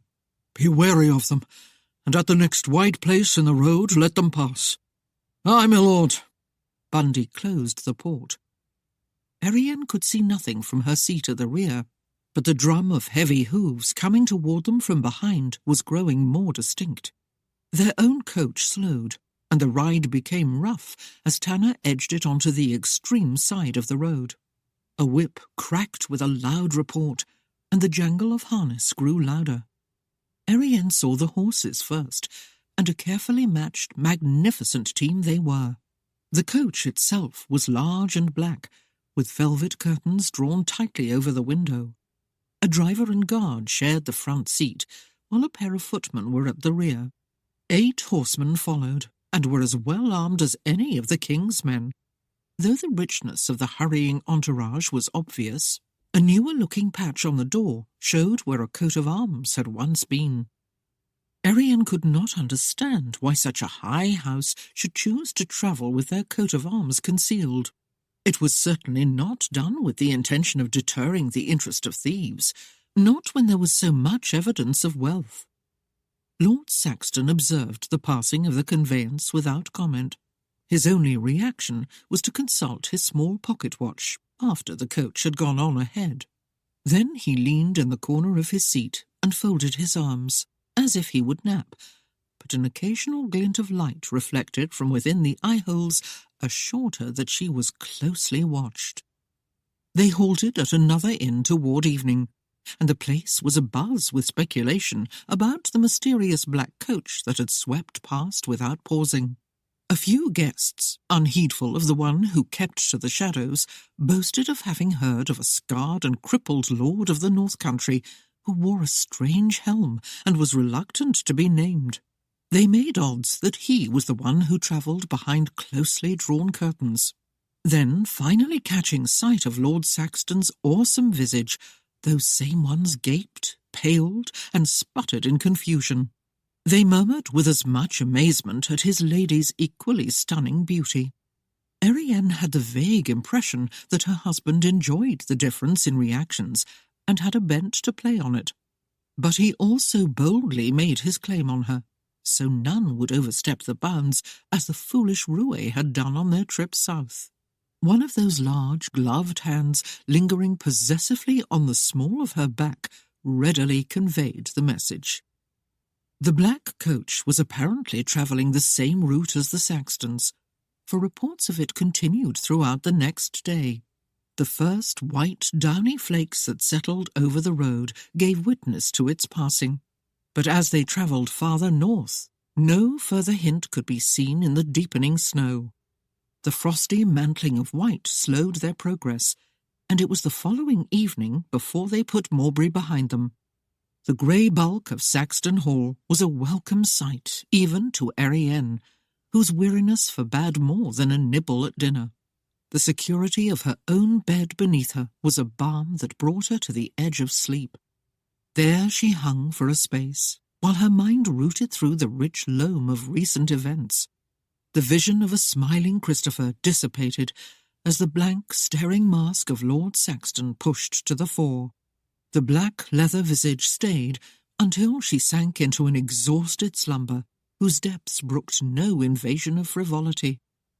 The number of days since their return had not fully aged into a week, and yet it seemed that hardly an evening passed without some claim that a night rider was seen roaming the northern hills. Doors of cottages, formerly left unbarred while the occupants slumbered in their beds, were now bolted hard and fast against any intrusion, casual or otherwise. Haggard was one who came panting to the sheriff and breathlessly told about the thing that had chased him in the night. His eager declaration that he was ready to bear arms against the creature, should he be so fortunate as to be gifted with a weapon, won him a position as one of the sheriff's men. From then on, it seemed that Alan Parker could not move or turn without stumbling over the loyal man. Having lost Timmy, Haggard was eager for companionship, and he liberally displayed that readiness toward Alan. Haggard's constant presence bore at the patience of the sheriff. Only a harsh command to "Stay put!" seemed to penetrate the thick skull. Christopher Seaton came back to Mowbray, and word of the Yankee's return filtered to the hall.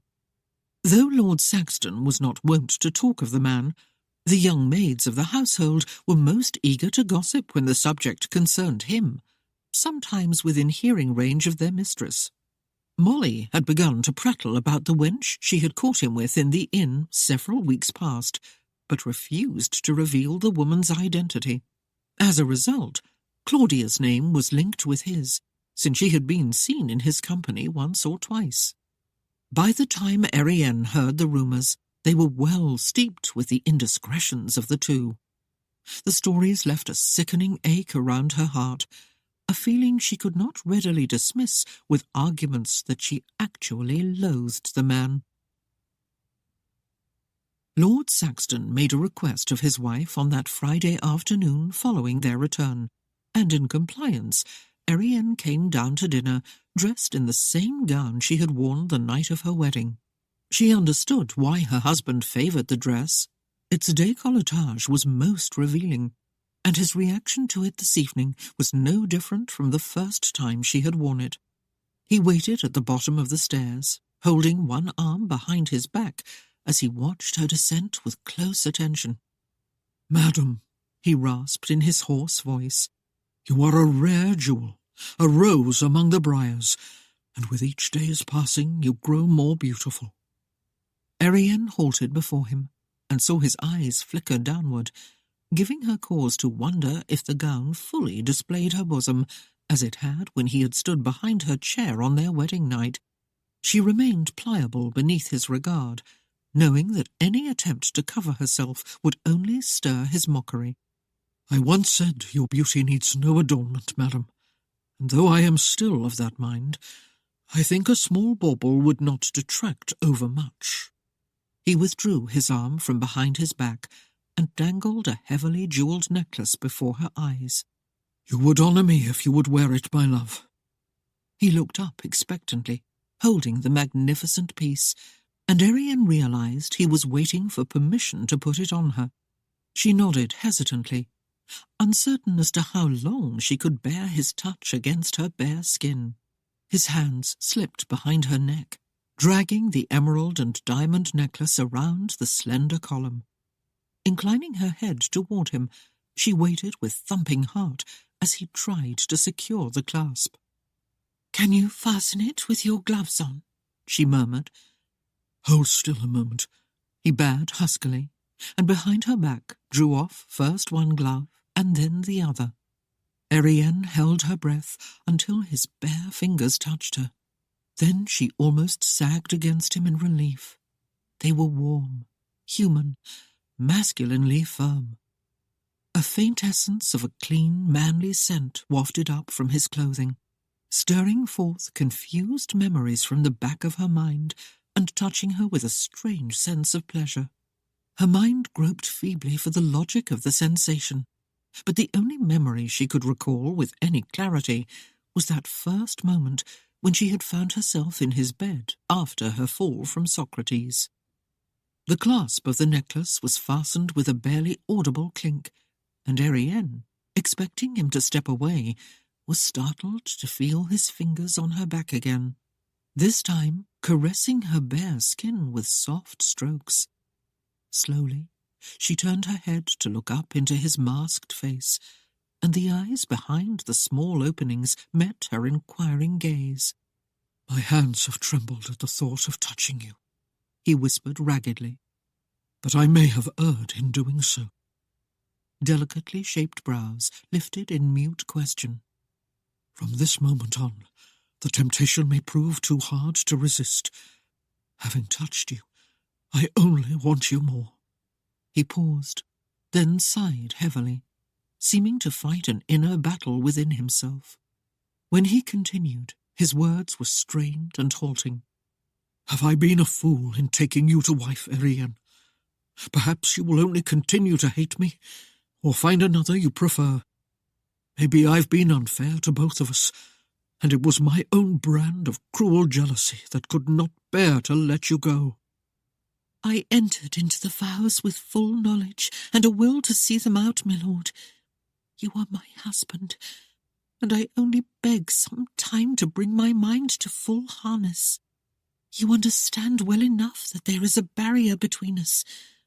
My fears are as difficult to me as your scars are to you. But in time, perhaps both will cease to be the obstacles that keep us apart. If you will wait upon my adjustment, I have it in my heart and mind to be nothing less than a good wife to you, in every way." His hand, as if on its own volition, came upward from her back and hovered out of range of her vision. As if he yearned to caress her cheek, but fought against the urge.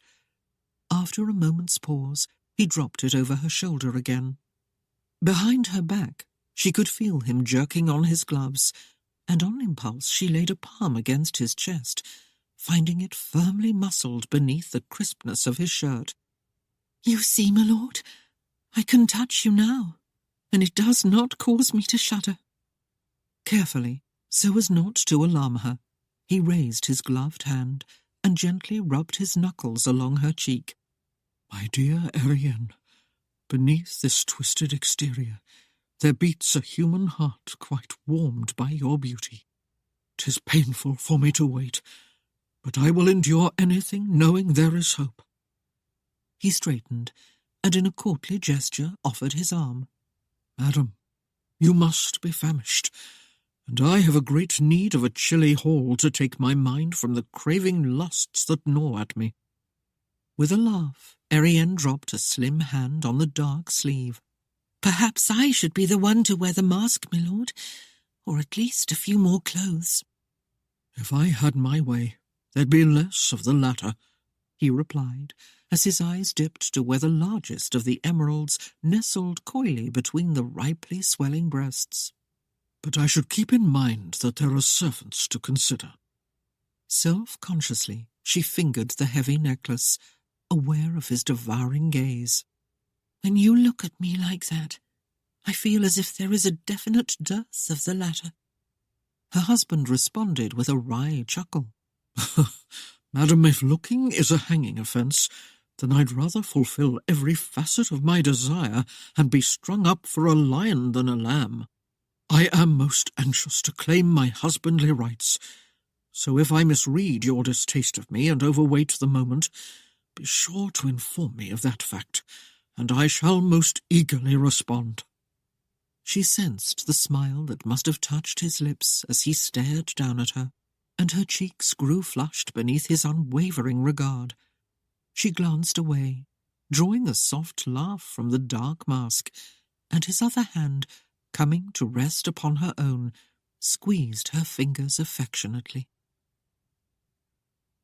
Erienne knew she was dreaming. She saw her own dark curls as she knelt in rapt attention beside her mother, who was seated at the harpsichord, playing, as was her wont, for the children. The impossibility of this awakened Erienne, and she lay without moving, totally confused, for the twanging tones of a harpsichord still floated eerily through the manse, drifting up from below. The instrument was out of tune, and the notes were struck with such force and intensity that the back of her neck crawled. She could almost feel the rage conveyed in the music. Several moments passed before she recognized the melody. It was an olden air, and the words taunted her with their bitter poignancy, drifting through her mind with the haunting refrain, "Alas, my love, you do me wrong to cast me off so discourteously." Erienne rose from the bed and quickly donned her dressing gown. She could not remember having seen a harpsichord in the house, but there were many rooms still unused, and she had not yet lifted every dust cover to view its treasure. Following the sound of the violent chords, she was led to a wing where the house had not yet been made habitable. Once in the hall, a soft light guided her to where a door stood ajar, and she carefully pushed it wide. A tall candelabrum sat on a small table in the middle of the room, its yellowed stumps of candles providing the light that had drawn her. The nape of her neck crawled again. The furniture was still draped with the heavy dustcloths, except for one piece sitting across the room, and there the covering had been thrown back. Seated before the keyboard, half facing her, head and shoulders mercifully masked in shadows, was the silhouette of a man. The leather helm and black gloves were cast aside on the mantel of the harpsichord, and she could see the wildly tossed hair that must have grown in patchwork locks between scars. He almost attacked the instrument, seeming to rip the notes from it as he vented his frustration with the world at large, and, Erienne feared, with her in particular. As if, with a will of their own, her feet moved forward, slowly, haltingly. Then, of a sudden, the music stopped, dying off in an unmelodious chord as the man's head jerked up. The eyes, she thought, gleamed with a half-mad feral glint. "Lord Saxton?" she queried in a breathless whisper. "Stand back!" The command was coarse and harsh. "Come no closer, lest your sanity depart you, woman." Erienne halted as his tone brooked no disobedience, and realized for the first time that she had left her slippers upstairs. The stone floor was cold beneath her feet, and it sent a chill creeping up her limbs. Lord Saxton snatched the gloves and hid his hands while he donned them. Then he grasped the leather helm and tugged it down, pulling the collar of his robe snug around the base, ignoring the laces that tightened the mask. He braced his hands wide apart on the mantel as he asked, "Do you play?" Erienne laughed. "Once upon a time, my lord, but then only a few simple pieces. Certainly nothing with the emotion you display." With a heavy sigh, he waved a hand in a gesture of impatience. "I can't seem to make it come out right any more." "You have too much anger in you," she said softly. He scoffed. "Are you, in addition to your beauty, a seer of the ages that you can read me so openly?" For the first time, Erienne felt as if she could understand a small part of him. "No, my lord, but I have known grief and anger and hatred, and I have seen them in others around me. Indeed, Stewart—" His name did not come easily in his presence. "I have known precious little else